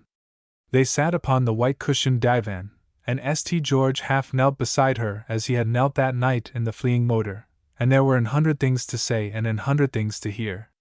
And because this fragment of the past since they had met was incontestably theirs, and because the future hung trembling before them in a mist of doubt, they turned happy, hopeful eyes to that future, clinging to each other's hands. The little chamber of translucent white, where one looked down to a mirrored dome and up to a kind of sky, became to them a place bounded by the touch and the look and the voice of each other, as every place in the world is bounded for every heart that beats. Sweetheart, said St. George presently, do you remember that you are a princess, and I'm merely a kind of man? Was it not curious, he thought, that his lips did not speak a new language of their own accord? I know, corrected Olivia adorably, that I'm a kind of princess. But what use is that when it only makes trouble for us? Us. Makes trouble for us. St. George wondered how he could ever have thought that he even guessed what happiness might be when trouble for us was like this. He tried to say so, and then. But do you know what you are doing? He persisted. Don't you see, dear, don't you see that by loving me you are giving up a world that you can never get back? Olivia looked down at the fair disordered hair on his temples. It seemed incredible that she had the right to push it from his forehead. But it was not incredible. To prove it, Olivia touched it back. To prove that that was not incredible, St. George turned until his lips brushed her wrist. Don't you know, don't you, dear? He pressed the matter. That very possibly these people here have really got the secret that all the rest of the world is talking about, and hoping about, and dreaming they will sometime know. Olivia heard of this likelihood with delicious imperturbability. I know a secret, she said just above her breath. Worth 2 of that. You'll never be sorry, never? He urged wistfully, resolutely denying himself the entire bliss of that answer. Never, said Olivia. Never. Shall you? That was exceptionally easy to make clear, and thereafter he whimsically remembered something else. You live in the king's palace now, he reminded her. And this is another palace where you might live if you chose. And you might be a queen, with drawing rooms and a poet laureate and all the rest. And in New York, perhaps we shall live in a flat. No, she cried. No, indeed. Not perhaps, I insist upon a flat. She looked about the room with its bench brought from the altar of a forgotten deity of dreams, with its line and color dissolving to mirrored point and light, the mystic union of sight with dream, and she smiled at the divine incongruity and the divine resemblance. It wouldn't be so very different, a flat, she said shyly. Wouldn't it, after all, be so very different? Ah, if you only think so, really, cried St. George. But it will be different, just different enough to like better, she admitted then. You know that I think so, she said. If only you knew how much I think so, he told her. How I have thought so, day and night, since that first minute at the Boris. Olivia, dear heart, when did you think so first? She shook her head and laid her hands upon his and drew them to her face. Now, she cried. And there never was any time but now. But there will be, he said, his lips upon her hair. After a time, for time, that seems to have no boundaries in the abstract, is a very fiend for bounding the divine concrete. After a time Amory spoke hesitatingly on the other side of the curtain of many dyes. St. George, he said, I'm afraid they want you. Mr. Holland, the king, he's got through playing them. He wants you to get up and give 'em the truth, I think. Come in, Amory, St. George said and lifted the curtain, and, I beg your pardon, he added, as his eyes fell upon Antoinette in a gown of colors not to be lightly denominated. She had followed Olivia from the hall, and had met Amory midway the avenue of prickly trees, and they had helpfully been keeping guard. Now they went on before to the Hall of Kings, and St. George, remembering what must happen there, turned to Olivia for one crowning moment. You know, she said fearfully, before father came the prince intended the most terrible things, to set you and Mr. Amory adrift in a rudderless airship. St. George laughed in amusement. The poor prince with his impossible devices, thinking to harm him, St. George, now? He meant to marry you, he thought, he said. But, thank heaven, he has your father to answer to, and me, he ended jubilantly. And yet, after all, heaven knew what possibilities hemmed them round. And heaven knew what she was going to think of him when she heard his story. He turned and caught her to him, for the crowning moment. You love me, he said. No matter what happens or what they say, no matter what. She met his eyes and of her own will, she drew his face down to hers. No matter what, she answered. So they went together toward the chamber which they had both forgotten. When they reached the Hall of Kings they heard King Otho's voice, suave, mellow, of perfect enunciation. Someone, the king was concluding, who can tell this considerably better than I, and it seems to me singularly fitting that the recognition of the part eternally played by the possible be temporarily deferred while we listen to, I dislike to use the word, but shall I say, the facts. It seemed to St. George when he stood beside the dais, facing that strange, eager multitude with his strange unbelievable story upon his lips, the story of the finding of the king, as if his own voice were suddenly a part of all the gigantic incredibility. Yet the divinely real and the fantastic had been of late so fused in his consciousness that he had come to look upon both as the normal, which is perhaps the only sane view. But how could he tell to others the monstrous story of last night, and hope to be believed? None the less, as simply as if he had been narrating to Chillingworth the high moment of a political convention, St. George told the people of Yak what had happened in that night in the room of the tombs with that mad old Malak whom they all remembered. It came to him as he spoke that it was quite like telling to a field of flowers the real truth about the wind of which they might be supposed to know far more than he. And yet, if any one were to tell the truth about the wind who would know how to listen? He was not amazed that, when he had done, the people of Yak sat in a profound silence which might have been the silence of innocent amazement, or of utter incredulity. But there was no mistaking the face of Prince Tabnet. Its cool, tolerant amusement suddenly sent the blood pricking to St. George's heart and filled him with a kind of madness. What he did was the last thing that he had intended. He turned upon the prince, and his voice went cutting to the farthest corner of the hall. Men and women of Yak, he cried, I accuse your prince of the knowledge that can take from and add to the years of man at will. I accuse him of the deliberate and criminal use of that knowledge to take King Otho from his throne. St. George hardly knew what effect his words had. He saw only Olivia, her hands locked, her lips parted, looking in his face in anguish, and he saw Prince Tabnet smile. Prince Tabnet sat upon the king's left hand, and he leaned and whispered a smiling word in the ear of his sovereign, and turned a smiling face to Olivia upon her father's right. I know something of your American newspapers, your majesty, the prince said aloud. And these men are doing their part excellently, excellently. What do you mean, your highness? Demanded St. George curtly. But is it not simple? Asked the prince, still smiling. You have contrived a sensation for the great American newspaper. No one can doubt. King Otho leaned back in the beetling throne. Ah, yes, he said. It is true. Something has been contrived. But is the sensation of his contriving, prince? Olivia stood silent. It was not possible, she said over mechanically. For St. George to have come with this story of a potion, a drug that had restored youth to her father, had transformed him from that mad old Malak. Father! She cried appealingly. Don't you remember, don't you know? King Otho, watching the prince, shook his head, smiling. At dawn, he said, there are few of us to be found remaining still at table with Socrates.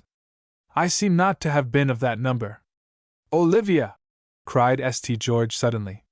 She met his eyes for a moment, the eyes that had read her own, that had given message for message, that had seen with her the glory of a mystic morning willingly relinquished for a diviner dawn. Was she not princess here in Yak? She laid her hand upon her father's hand. The crown that they had given her glittered as she turned toward the multitude. My people, she said ringingly, I believe that that man speaks the truth. Shall the prince not answer to this charge before the High Council now, here, before you all? At this King Otho did something nearly perceptible with his eyebrows. Perfect. Perfect. Quite perfect, he said below his breath. The next instant the eyelids of the sovereign drooped considerably less than one would have supposed possible. For from every part of the great chamber, as if a storm long pent had forced the walls of the wind, there came in 1,000 murmurs, soft, tremulous, definitive, the answering voice to Olivia's question. Yes. Yes. Yes. Chapter 20. Out of the Hall of Kings. In Prince Tabnet's face there was a curious change, as if one were suddenly to see hieroglyphics upon a star where before there had been only shining. But his calm and his magnificent way of authority did not desert him, as so grotesque a star would still stand lonely and high in the heavens. He spoke, and upon the multitude fell instant silence, not the less absolute that it harbored foreboding. Whatever the people would say to me, said the prince simply, I will hear. My right hand rests in the hand of the people. In return I decree allegiance to the law. Your princess stands before you, crown. This most fortunate return of His Majesty, the King, cannot set at naught the sacred oath which has just left her lips. Henceforth, in council and in audience, her place shall be at His Majesty's right hand, as was the place of that Princess Athaum, daughter of King Cab, in the dynasty of the fall of Rome. Is it not, therefore, but the more incumbent upon your princess to own her allegiance to the law of the island by keeping her troth with me, that troth witnessed and sanctioned by you yourselves? This ceremony concluded, I will answer the demands of the loyal subjects whose interests alone I serve. For we obey that which is higher than authority, the law, born in the beginning. Prince Tabnet's voice might almost have taken his place in his absence, it was so soft, so fine of texture, no more consciously modulated than is the going of water or the way of a wing. It was difficult to say whether his words or, so to say, their fine fabric of voice, begot the silence that followed. But all eyes were turned upon Olivia. And Prince Tabnet noting this, before she might speak he suddenly swept his flowing robes embroidered by 1,000 needles to a posture of humility before his sovereign. Your Majesty, he besought, I pray your consent to the bestowal upon my most unworthy self of the hand of your daughter, the Princess Olivia. King Otho leaned upon the arm of his carven throne. Against its strange metal his hand was cameo clear. For the king, he was remembering softly. The Pyrenees, or so he fancied, ceased to exist. For another the mountains of Daphne are everywhere. Each of us has his impossible dream to prove that he is an impossible creature. Why not I? To be normal is the cry of all the hobgoblins. And what does the princess say? He asked aloud. Her Highness has already given me the great happiness to plight me her troth, said Prince Tabnet. King Otho's eyebrows flickered from their parallel of repose. In Yak or in America, he murmured, the Americans do as the Americans do. None of us is mentioned in Deuteronomy, but what is the will of the princess? The American sovereign asked. Mrs. Hastings, seated near the dais, heard, and as she turned, a rhinestone side comb slipped from her hair, tinkled over the jewels of her corsage and shot into the lap of a member of the High Council. He, never having seen a side comb, fancied that it might be an infernal machine which he had never seen either, and palpitating, flashed it to the guardian hand of Mr. Frothingham. At the same moment, Ah, why, Otho, said Mrs. Hastings audibly, we had 2 ancestors at Bannockburn. Bannockburn, argued Mr. Augustus Frothingham, below the voice. Bannockburn. But what, my dear Mrs. Hastings, is Bannockburn beside the Midianites and the Moabites and the Hittites and the Ammonites and the Levites? In this genealogical moment the prince leaned toward Olivia. Choose, he said significantly, but so softly that none might hear. Oh, my beloved, choose! The faces of the great assembly blurred and wavered before Olivia, and the low hum of the talk in the room was relative, like the voices of passers-by. She looked up at the prince and away from him in mute appeal to something that ought to help her, and would not. For Olivia was of those who, never having seen the face of destiny very near, are accustomed to look upon nothing as wholly irrevocable, and, for one of her graces, she had the feminine expectation that, if only events can be sufficiently postponed, something will intervene, which is perhaps a heritage of the gentlest women descended from Homeric days. If the island was so historic, little Olivia may have said, where was the interfering goddess? She looked unseeingly toward St. George and toward her father, and the sense of the bitter actuality of the choice suddenly wounded her, as the actual forever wounds the woman and the dream. Then suddenly, above the stir of expectation of the people, and the associate bustling of the High Council, there came a vague confusion and trampling from outside, and the far outer doors of the hall were thrown open with a jar and a breath, vibrant as a murmur.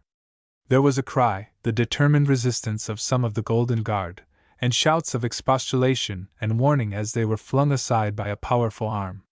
In the disorder that followed, a miraculously familiar figure, that familiarity and strangeness are both miracles ought to explain certain mysteries, was beside St. George, and a thankful voice said in his ear, Mr. St. George, sir, for the mercy of heaven, sir, come back to the yacht. No person can tell what may happen 10 minutes ahead, sir. The oracle of this universal truth was Rollo, palpitating, his immaculate coat stained with earth stains on his cheeks, and his breast laboring in an excitement which only anxiety for his master could effect. But St. George hardly saw him. His eyes were fixed on someone who stood towering before the dais, like the old prince of the avenging goddesses. Clad in the hideous stripes which boards of directors consider de rigueur for the soul that is to be won back to the normal, stood the woman Elissa, who, by all counts of Prince Tabnet, should have been singing a hymn with Mrs. Manners and Miss Bella Bliss utter in the Bitley Reformatory, in Westchester County, New York. Stop! She cried in that perfect English which is not only a rare experience but a pleasant adventure. What new horror is this? To Prince Tabnet's face, as he looked at her, came once more that indefinable change, only this time nearer and more intimately explainable, as if something ethereal, trained to delicate lines, like smoke, should suddenly shape itself to a menace. St. George saw the woman step close to the dais, he saw Olivia's eyes questioning him, and in the hurried rising of the peers and of the High Council he heard Rollo's voice in his ear. It's a go, sir, observed Rollo respectfully. The woman has things to tell, sir, as people generally don't know. She's flew the coop at the place she was in. It seems she's been shut up somewheres in America, sir, and she got hold of the capting of a tramp boat o' some kind, one o' them boats as smells intoxicating round the hatches, and she give him and the maid a handful o' jewelry that she'd on when she was took in and 'ad someways contrived to on to, and I'm blessed if she wasn't able fair to steer fair the island, sir. We took her aboard the yacht only this mornin' with her air down her back, and we've brought her on here. And she says, men can be beasts, sir, and no manner o' mistake, concluded Rollo fervently. And a little hoarse voice said in St. George's ear, Mr. St. George, sir, we ain't late, are we? We been flirtin' de gravel up dat califf since de carrack o' day. And there was Benny Todd, with an edge of an old horse pistol showing beneath his cuff, and round-eyed and alert as a bird newly alighted on a stranger's sill. Little Cawthorne stood, and the sight put strength into St. George, and so did little Cawthorne's words. I didn't know whether they'd let us in or not, he said, unless we had on a plate of decollete, with biases down the back. Clearly and confidently in the silent room rang the voice of the woman confronting Prince Tabnet, and her eyes did not leave his face. St. George was struck with the change in her since that day in the Reformatory chapel. Then she had been like a wild, alien thing in dumb distress. Now she was unchained and native. Her first words explained why, in the extreme dilemma in which St. George had last seen her, she had yet remained mute. "I release myself," she cried, "from my oath of silence, though until today I have spoken only to those who helped me to come back to you, my master. Have you nothing to say to me? Has the time seemed long? Is it a weary while since I left you to do your will and murder the woman whom you were now about to make your wife?" A cry of horror rose from the people, and then stillness came again. "Take the woman away," said Prince Tabnet only. "She is speaking madness." "I am speaking the truth," said the woman clearly. "I was of Melita. There are those here who will know my face. And it is not I alone who have served the state. I challenge you, Tabnet, here, before them all. Where are Jeria and Ibera, Kabula and Torah? Have not their people, weeping, besought news of them in vain? And what answer have you given them?" Murmurs and sobs rose from the assembly, stilled by the tranquil voice of the prince. "Where are they?" he repeated gently, his voice vibrant in its rise and fall, its giving of delicate values. "But the people know where they are. They have attained to the perfect life and died the perfect death. For I have raised them to the supreme estate." Prince Tabnet, with uplifted face, sat motionless, looking out over the throng from beneath lowered lids. Then his eyes, confident and a little mocking, returned to the woman. But they had for her no terror. She turned from him, confronting the pale, eager faces of the people, and in her beauty and distinction she was like Olivia's women, crowded beside the dais. "Men and women of Yak," cried Elissa, "I will tell you to what supreme estate these friends whom you seek have long been raised. For here in Med and in Melita you will find many of those whom you have mourned as dead. You will find them as you yourselves have met and passed them, it may have been countless times, on your streets of Yak, not young and beautiful as when they left you, but men and women of incredible age. Withered, shaken by palsy, infirm, they creep upon their lonely ways or go at will to drag themselves unrecognized along your highways, as helpless as the dead themselves. They number scores, and they are those who have displeased your prince by some little word, some little wrong, or, more than these, by some thwarting of the way of his ambition. Oblo, who disappeared from his place as keeper at the door, Ithabel, satrap of Melita, young Prince Kal, and how many more? You do not understand my words? I say that your prince has knowledge of some secret, a cursed drug that can call back youth or make actual age, do you understand? Just as we of Yak bring both flowers and fruit to swift maturity. Olivia uttered a little cry, not at the grotesque horror of what the woman had said but at the miracle of its unconscious support of the story and theory of St. George. And St. George heard, and suddenly, because another had voiced his own fantastic message, its incredibility and unreality became appalling, and yet he felt infinitely reconciled to both because he interpreted aright that little muffled exclamation from Olivia. What did it matter? Oh, what did it matter whether or not the reality were grotesque? What seems to be happening is always the reality, if only one understands it sufficiently. And at all events there had been that hour in the king's alcove. At last, as he weighed that hour against the fantasy of all the rest, St. George understood and lived the divine madness of all great moments, the madness that realizes one star and is content that all the heavens shall march unintelligibly past so long as that single shining is not dimmed. But King Otho was riding no such griffin with sun-gold wings. King Otho was genuinely and personally interested in the woman's words. He turned to Prince Tabnet with animation. "Really, Prince," he said, "is it so? Pray do not deny it unless there is no other way, for I am before all things interested. It is far more important to me that you tell me as much as you can tell, than that you deny or even disprove it." Prince Tabnet smiled in the eagerly interested face of his sovereign, and rose and came to the edge of the dais, his garments embroidered by 1,000 needles touching and floating about him, and it was as if he reached those before him by a kind of spiritual magnetism, not without sublimity. "My people," he said, and his voice had all the tenderness that they knew so well.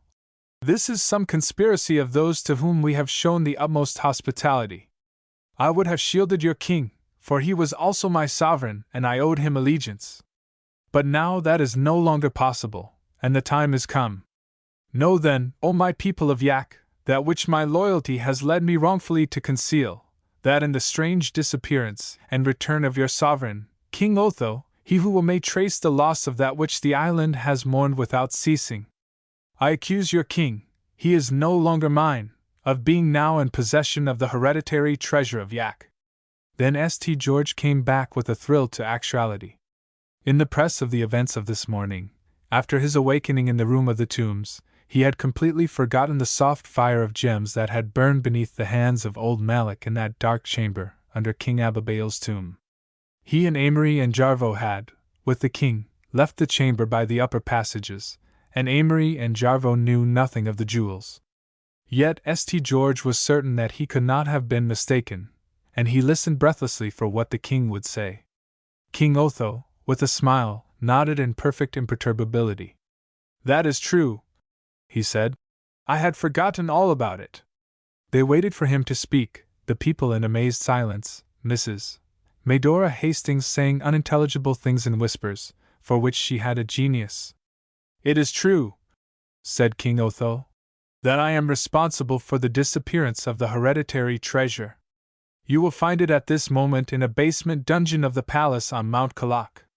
On the very day, 3 months ago, that I dined with your prince, I had made a discovery of considerable importance to me, namely, that the little island of Yak is richer in most of the radioactive substances than all the rest of the world. The discovery gave me keener pleasure than I had known in years. I had suspected it for some time after I found the Noctilucous stars on the ceiling of my sitting room at the palace. And in the workshop of the Princess Simra I came upon a quantity of metallic uranium, and a great many other things which I question the taste of taking the time to describe. But my experiments there with the very perfect gems of your admirable collection had evidently been antedated by some of your own people, for the apparatus was intact. I shall be glad to show some charming effects to any one who cares to see them. I have succeeded in causing the diamonds of Darius to phosphoresce most wonderfully." The phosphorescence of the diamonds of Darius was to the people far less important than the joyous fact which they were not slow to grasp, that the hereditary treasure was, if they might believe the king's words, restored to them, and the burden of the tax averted. They did not understand, nor did they seek to understand, because they knew the inefficiency of details and they also knew the value of mere import. But the king, child of a social order that wreaks itself on particularizations, returned to his quest for a certain recounting. "Prince Tabnet," he said, "the High Council and the people of Yak are impatient for your answer to this woman's words." "I rejoice with them and with your majesty," replied Prince Tabnet softly, "that the treasure is safe. My own explanation is far less simple.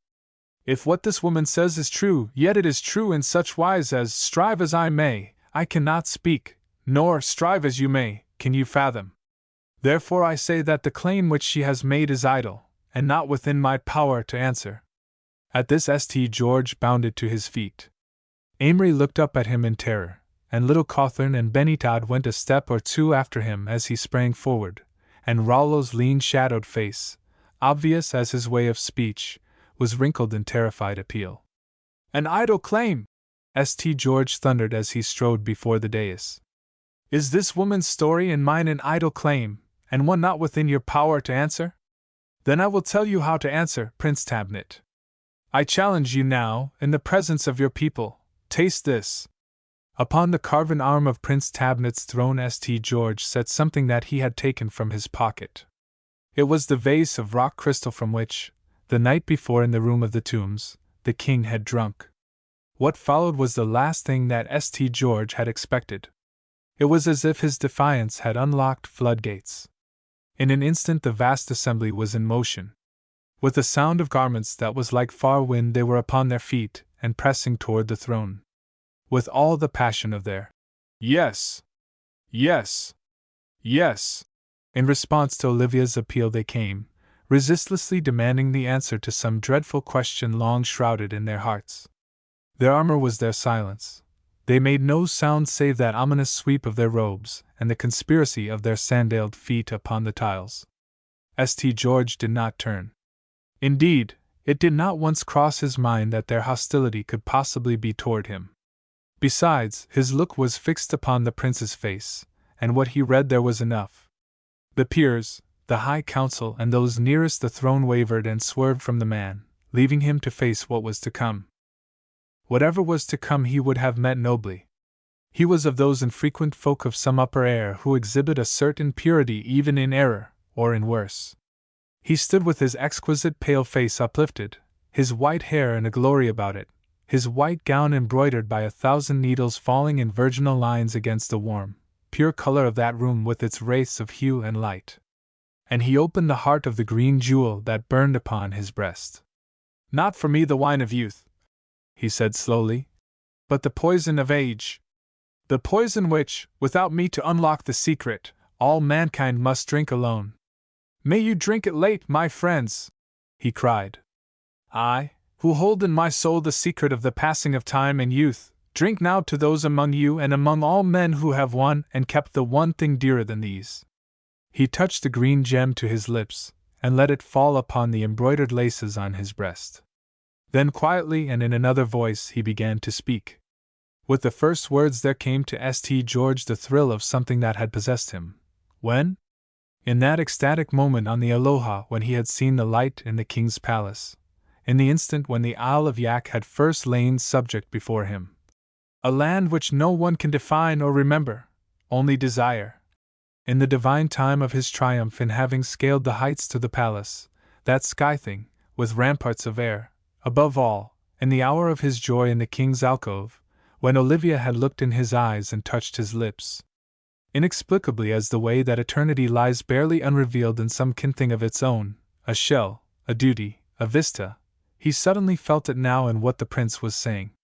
He listened, and for one poignant stab of time he knew that he touched hands with the elemental and saw the ancient kindliness of all those people naked in their faces, and knew himself for what he was. He listened, and yet there was no making captive the words of the prince in understanding. Prince Tabnet was speaking the English, and every word was clearly audible, and, moreover, was probably daily upon St. George's lips. But if it had been to ransom the rest of the world from its night, he could not have understood what the prince was saying. Every word was a word that belonged as much to St. George as to the prince, but in some unfathomable fashion the inner sense of what he said forever eluded, dissolving in the air of which it was a part. And yet, past all doubting, St. George knew that he was hearing the essence of that strange knowledge which the Isle of Yak had won while all the rest of mankind struggled for it. He knew with the certainty with which we recognize strange forces in a dozen of the everyday things of life, in electricity, in telepathy, in dreams. With the same certainty he realized that what the prince was saying would, if he could understand, lift a certain veil. Here, put in words at last, was manifestly the secret, that catch of understanding without which men are groping in the dark, perhaps that mere pointing of relations which would make clear, without blasphemy, time and the future, rebirth and old existence, it might be, and certainly the accident of personality. Here, crystallized, were the things that men almost know, the dream that has just escaped every one, the whisper in sleep that would have explained if one could remember when one woke, the word that has been thrillingly flashed to one in moments of absorption and has fled before one might catch the sound, the far hope of science, the glimpse that comes to dying eyes and is voiced in fragments by dying lips. Here, without penetrating the great reserve or tracing any principle to its beginning, was the truth about both. And St. George was powerless to receive it. He turned fearfully to Olivia. Ah, what if she did not guess anything of the meaning of what she was hearing? For one instant he knew all the misery of one whose friend stands on another star. But when he saw her uplifted face, her eager eyes and quick breath and her look divinely questioning his, he was certain that though she might not read the figures of the veil, yet she too knew how near they stood, and to be with her on this side was dearer, nay, was nearer the secret, than without her to pass the veil that they touched. Then he looked at Amory. Wouldn't old Amory know, he wondered? Wouldn't his mere understanding of news teach him what was happening? But old Amory, the light flashing on his pince-nez, was keeping one eye on the prince and wondering if the chair that he had just placed for Antoinette was not in the draught of the dome, and little Antoinette was looking about her like a rosebud, new to the butterflies of June, and King Otho was listening, languid, heavy-lidded, sensitive to little values, sophisticating the moment, and little Cawthorne stood with eyes raised in simple, tolerant wonder, and the others, Benny Todd, Mrs. Hastings, and Mr. Augustus Frothingham, showed faces like the pools in which pebbles might be dropped, making no ripples. One must suppose that there are such pools, since there are certainly such faces. St. George saw how it was. Here, spoken casually by the prince, just as the banal would speak of the visible and invisible worlds, here was the sesame of understanding toward which the centuries had striven, the secret of the link between two worlds. And here, of all mankind, were only they two to hear, they two and that motionless company who knew what the prince knew and who kept it sealed within their eyes. St. George looked at the multitude in swift understanding.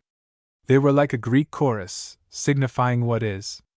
They knew what the prince was saying, they had the secret, and yet they were no nearer than he. With their ancient kindliness naked in their faces, St. George knew that through his love he was as near to the source as were they. And it was suddenly as it had been that first night when he had strinned buoyantly through the island, for he could not tell which was the secret of the prince and of these people, and which was the blessedness of his love. None the less he clung desperately to the last words of Prince Tamnet in a vain effort to hold, to make clear, to sophisticate one single phrase, as one waking in the night says over, in a vain effort to fix it, some phantom sentence cried to him in dreams by a shadowy band destined to be dissolved when, in bright day, he would reclaim it. He even managed frantically to write down a jumble of words of which he could make nothing, save here and there a phrase like a touch of hands from the silence. The infinite moment that is pending. All is become a window where had been a wall. The wintry vision. They were all words that beckon without replying. And all the time it was curiously as if the something silent within St. George himself, that so long had striven to speak, were crying out at last in the prince's words, and he could not understand. Yet in spite of it all, in spite of this imminent satisfying of the strange, dreadful curiosity which possesses all mankind, St. George, even now, was far less keen to comprehend than he was to burst through the throng with Olivia in his arms, gain the waiting Aloha and sail into the New York harbor with the prize that he had won. I drink now to those among you and among all men who have won and kept that which is greater than these, the prince had said, and St. George perfectly understood. He had but to look at Olivia to be triumphantly willing that the gods should keep their secrets about time, and the link between the two worlds so long as they had given him love. What should he care about time? He had this hour. When the prince ceased speaking the hall was hushed, but because of the tempest in the hearts of them all the silence was as if a strong wind, sweeping powerfully through a forest, were to sway no boughs and lift no leaves, only to strive noiselessly round one who walked there. Prince Tamnet wrapped his white mantle about him and sat upon his throne. Spell-stricken, they watched him, that great multitude, and might not turn away their eyes. Slowly, imperceptibly, as time touches the familiar, the face of the prince took on its change, and one could not have told wherein the change lay, but subtly as the encroachment of the dark, or the alchemy of the leaves, or the betrayal of certain modes of death, the finger was upon him. While they watched he became an effigy, the hideous face of a fantasy of smoke against the night sky, with a formless hand lifted from among the delicate laces in farewell. There was no death. The horror was that there was no death. Only this curse of age drying and withering at the bones. A long, whining cry came from Cyrus, who covered his face with his mantle and fled. The spell being broken, by common consent the great hall was once more in motion. St. George would never forget that tide toward all the great portals and the shuddering backward glances at the white heap upon the beetling throne. They fled away into the reassuring sunlight, leaving the echoless hall deserted, save for that breathing one upon the throne. There was one other. From somewhere beside the dais the woman Alyssa crept and knelt, clasping the knees of the man. Chapter 21. Open Secrets. Will you have tea? Asked Olivia. St. George brought a deck cushion and tucked it in the willow steamer chair and said adoringly that he would have tea. Tea. In a world where the essentials and the inessentials are so deliciously confused, to think that tea, with someone else, can be a kind of heaven. 2 lumps? Pursued Olivia. 3, please, St. George directed, for the pure joy of watching her hands. There were no tongs. "Aren't the rest going to have some?" Olivia absently shared her attention, tinkling delicately about among the tea things. "Doesn't everyone want a cup of tea?" she inquired loud enough for nobody to hear. St. George, shifting his shoulder from the rail, looked vaguely over the deck of the Aloha, sighed contentedly, and smiled back at her. No one else, it appeared, would have tea, and there was none to regret it. St. George's cursory inspection had revealed the others variously absorbed, though they were now all agreed in breathing easily since Barney, interlarding rational speech with Irishisms of thanksgiving, had announced 5 minutes before that the fires were up and that in half an hour the Aloha might weigh anchor. The only thing now left to desire was to slip clear of the shadow of the black reaches of Yak, shouldering the blue. Meanwhile, Antoinette and Amory sat in the comparative seclusion of the bow with their backs to the forward deck, and it was definitely manifest to every one how it would be with them, but every one was simply glad and dismissed the matter with that. Mr. Frothingham, in his steamer chair, looked like a soft collapsible tube of something. Benny Todd, at ease upon the uncovered boards of the deck, was circumspectly having cheese sandwiches and wastefully shooting the ship's rockets into the red sunset, in general celebration, and Rollo, having taken occasion respectfully to submit to whomsoever it concerned that fact is ever stranger than fiction, had gone below. Mr. Otho Holland and Little Cawthorn, but their smiles were like different names for the same thing, were toasting each other in something light and dry and having a bouquet which Mr. Holland, who ought to know, compared favorably with certain vintages of 1000 BC. In a hammock near them reclined Mrs. Medora Hastings, holding 2 kinds of smelling salts which invariably revived her simply by inducing the mental effort of deciding which was the better.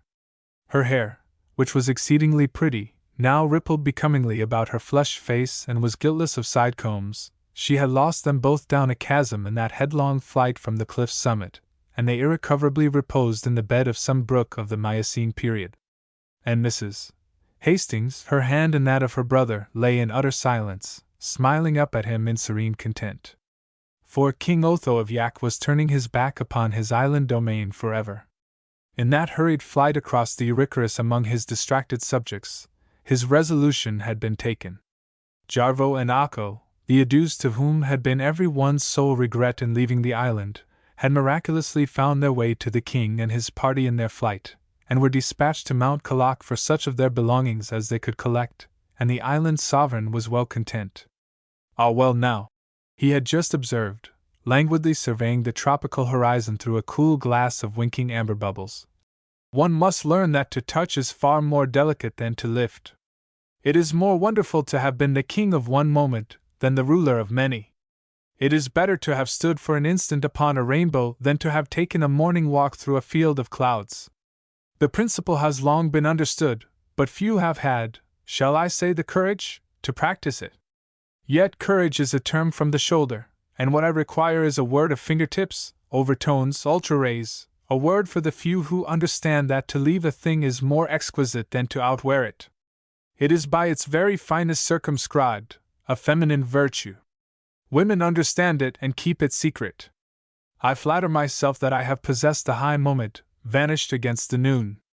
Ah, my dear fellow," he added, lifting his glass to St. George's smile. But Little Cawthorn, all reality in his heliotrope outing and duck and grey curls, raised a characteristic plaint. "Oh, but I've done it," he mournfully reviewed. "When'll I ever be in another island, in front of another vacated throne? Why didn't I move into the palace, and set up a natty, up-to-date little republic? I could have worn a crown as a matter of taste. What's the use of a democracy if you aren't free to wear a crown? And what kind of American am I, anyway, with this undeveloped taste for acquiring islands? If they ever find this out at the polls, my vote will be challenged." "What? Ah, oui," said Benny Todd, intent upon a Roman candle. "What do you care, Mr. Cawthorn? You don't hev to go back fair to be a child slave to Chillingworth. Me, I've got a good call to jump overboard now and be the sonny of a seahorse, dead to rights." St. George looked at them all affectionately, unconscious that already the experience of the last 3 days was slipping back into the sheathing past, like a blade used. But he was dawningly aware, as he sat there at Olivia's feet in glorious content, that he was looking at them all with new eyes. It was as if he had found new names for them all, and until long afterward one does not know that these moments of bestowing new names mark the near breathing of the god. The silence of Mrs. Hastings and her quiet devotion to her brother somehow gave St. George a new respect for her. Over by the wheelhouse something made a strange noise of crying, and St. George saw that Mr. Frothingham sat holding a weird little animal, like a squirrel but for its stumpy tail and great human eyes, which he had unwittingly stepped on among the rocks. The little thing was licking his hand, and the old lawyer's face was softened and glowing as he nursed it and coaxed it with crumbs. As he looked, St. George warmed to them all in new fellowship and too, in swift self-reproach, for in what had seemed to him but broad lines and comic masks, he suddenly saw the authority and reality of homely hearts. The better and more intimate names for everything which seemed now within his grasp were more important than yak itself. He remembered, with a thrill, how his mother had been wont to tell him that a man must walk through some sort of fairyland, whether of imagination or of the heart, before he can put much in or take much from the marketplace. And lo! This fairyland of his finding had proved, must it not always prove, the essence of all reality. His eyes went to Olivia's face in a flash of understanding and belief. "Don't you see?" he said, quite as if they two had been talking what he had thought. She waited, smiling a little, thrilled by his certainty of her sympathy. "None of this happened really," triumphantly explained St. George. "I met you at the Boris, did I not?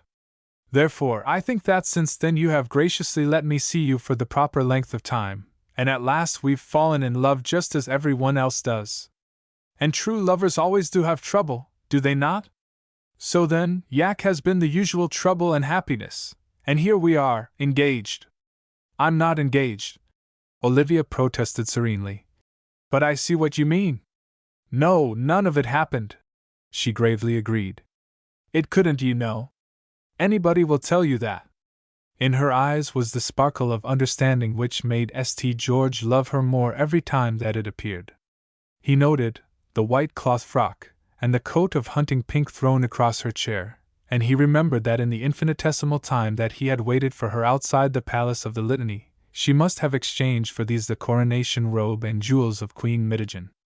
St. George liked that swift practicality in the race of faerie, though he was completely indifferent to Mrs. Hastings and Antoinette's claims to it, and he wondered if he were to love Olivia more for everything that she did, how he could possibly live long enough to tell her. When one has been to yak, the simplest gifts and graces resolve themselves into this question. The Aloha gently freed herself from the shallow green pocket where she had lain through 3 eventful days, and slipped out toward the waste of water bound by the flaunting autumn of the west. An island wind, fragrant of bark and secret berries, blew in puffs from the steep. A gull swooped to her nest in a cranny of the basalt. From below a servant came on deck, his broad American face smiling over a tray of glasses and decanters and tinkling ice. It was all very tranquil and public and almost commonplace, just the high tropic seas at the moment of their unrestrained sundown, and the odor of tea cakes about the pleasantly littered deck. And for the moment, held by a common thought, every one kept silent. Now that the Aloha was really moving toward home, the affair seemed suddenly such a gigantic impossibility that every one resented every one else's knowing what a trick had been played. It was as if the curtain had just fallen and the lights of the auditorium had flashed up after the third act, and they had all caught one another breathless or in tears, pretending that the tragedy had really happened. "Promise me something," begged St. George softly, in sudden alarm, born of this inevitable aspect. "Promise me that when we get to New York you are not going to forget all about yak and me, and believe that none of us ever happened." Olivia looked toward the serene mystery of the distance. "New York," she said only. "Think of seeing you in New York, now. Was I of more account in yak?"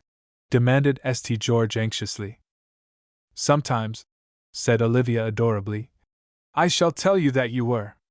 But that will be only because I shall have an idea that in yak you loved me more." "Ah, very well then." "And sometimes," said St. George contentedly, When we are at dinner, I shall look down the table at you sitting beside someone who is expounding some baneful literary theory, and I shall think, what do I care? He doesn't know that she is really the princess of Faraway. But I do. And he won't know anything about our motor ride alone the night that I was kidnapped either, the literary theory person. Olivia tranquilly took away his breath by observing. St. George looked up at her quickly and secretly. Olivia thought that if he had been attractive when he was courageous, he was doubly so with the present adorably abashed look in his eyes. When alone? St. George asked unconvincingly. She laughed a little, looking down at him in a reproof that was all approbation, and to be reproved like that is the divinest praise. How did you know? Protested St. George in fine indignation. Besides, he explained, I haven't an idea what you mean. I guessed about that ride, she went on, the night before last, when you were walking up and down outside my window. I don't know what made me, and I think it was very forward of me. Do you want to know something? She demanded, looking away. More than anything, declared St. George. What? I think, Olivia said slowly, that it began then, just when I first thought how wonderful that ride would have been. Except that it had begun a great while before, she ended suddenly. And at these enigmatic words St. George sent a quick look over the forward deck. It was of no use. Mr. Frothingham was well within range. Heavens, good heavens, how happy I am, said St. George instead. And then, Olivia went on presently, sometimes when there are a lot of people about, literary theory persons and all, I shall look across at you, differently, and that will mean that you are to remember the exact minute when you looked in the window up at the palace, on the mountain, and I saw you. Won't it? It will, said St. George fervently. Don't try to persuade me that there wasn't any such mountain, he challenged her. I suppose, he added in wonder, that lovers have been having these secret signs time out of mind, and we never knew. Olivia drew a little breath of content. Bless everybody, she said. So they made invasion of that pure, dim world before them, and the serene mystery of the distance came like a thought, drawn from a state remote and immortal, to clasp the hand of there in the hand of here. And then sometimes, St. George went on, his exultation proving greater than his discretion, we'll take the yacht and pretend we're going back. He stopped abruptly with a quick indrawn breath and the hope that she had not noticed. He was, by several seconds, too late. Whose yacht is it? Olivia asked promptly.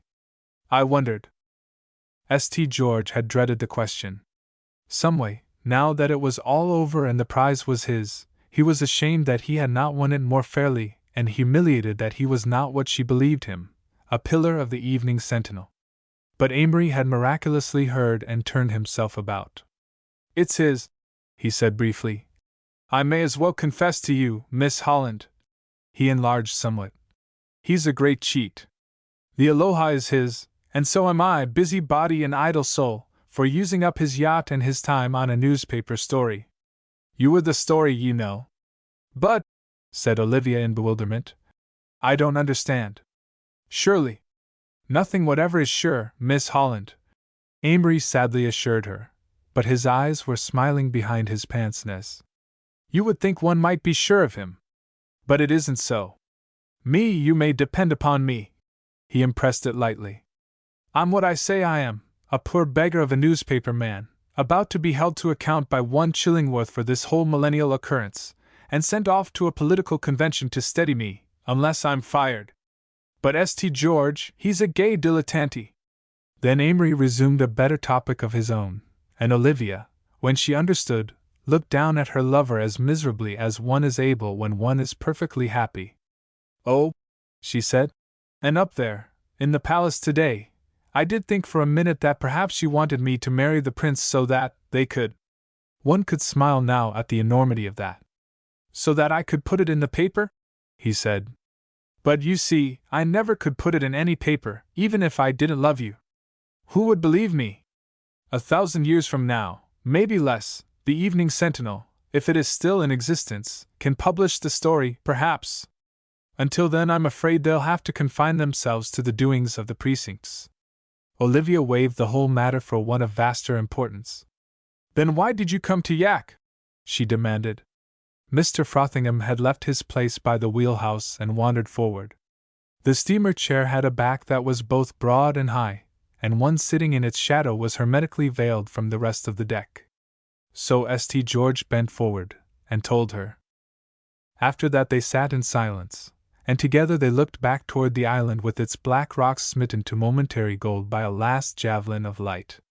There it lay, the land locking away as realities all the fairyland of speculation, the land of the miracles of natural law. They had walked there, and had glimpsed the shadowy threshold of the morning. Suppose, St. George thought, that instead of King Otho, with his delicate sense of the merely visible, a great man had chanced to be made sovereign of Yak?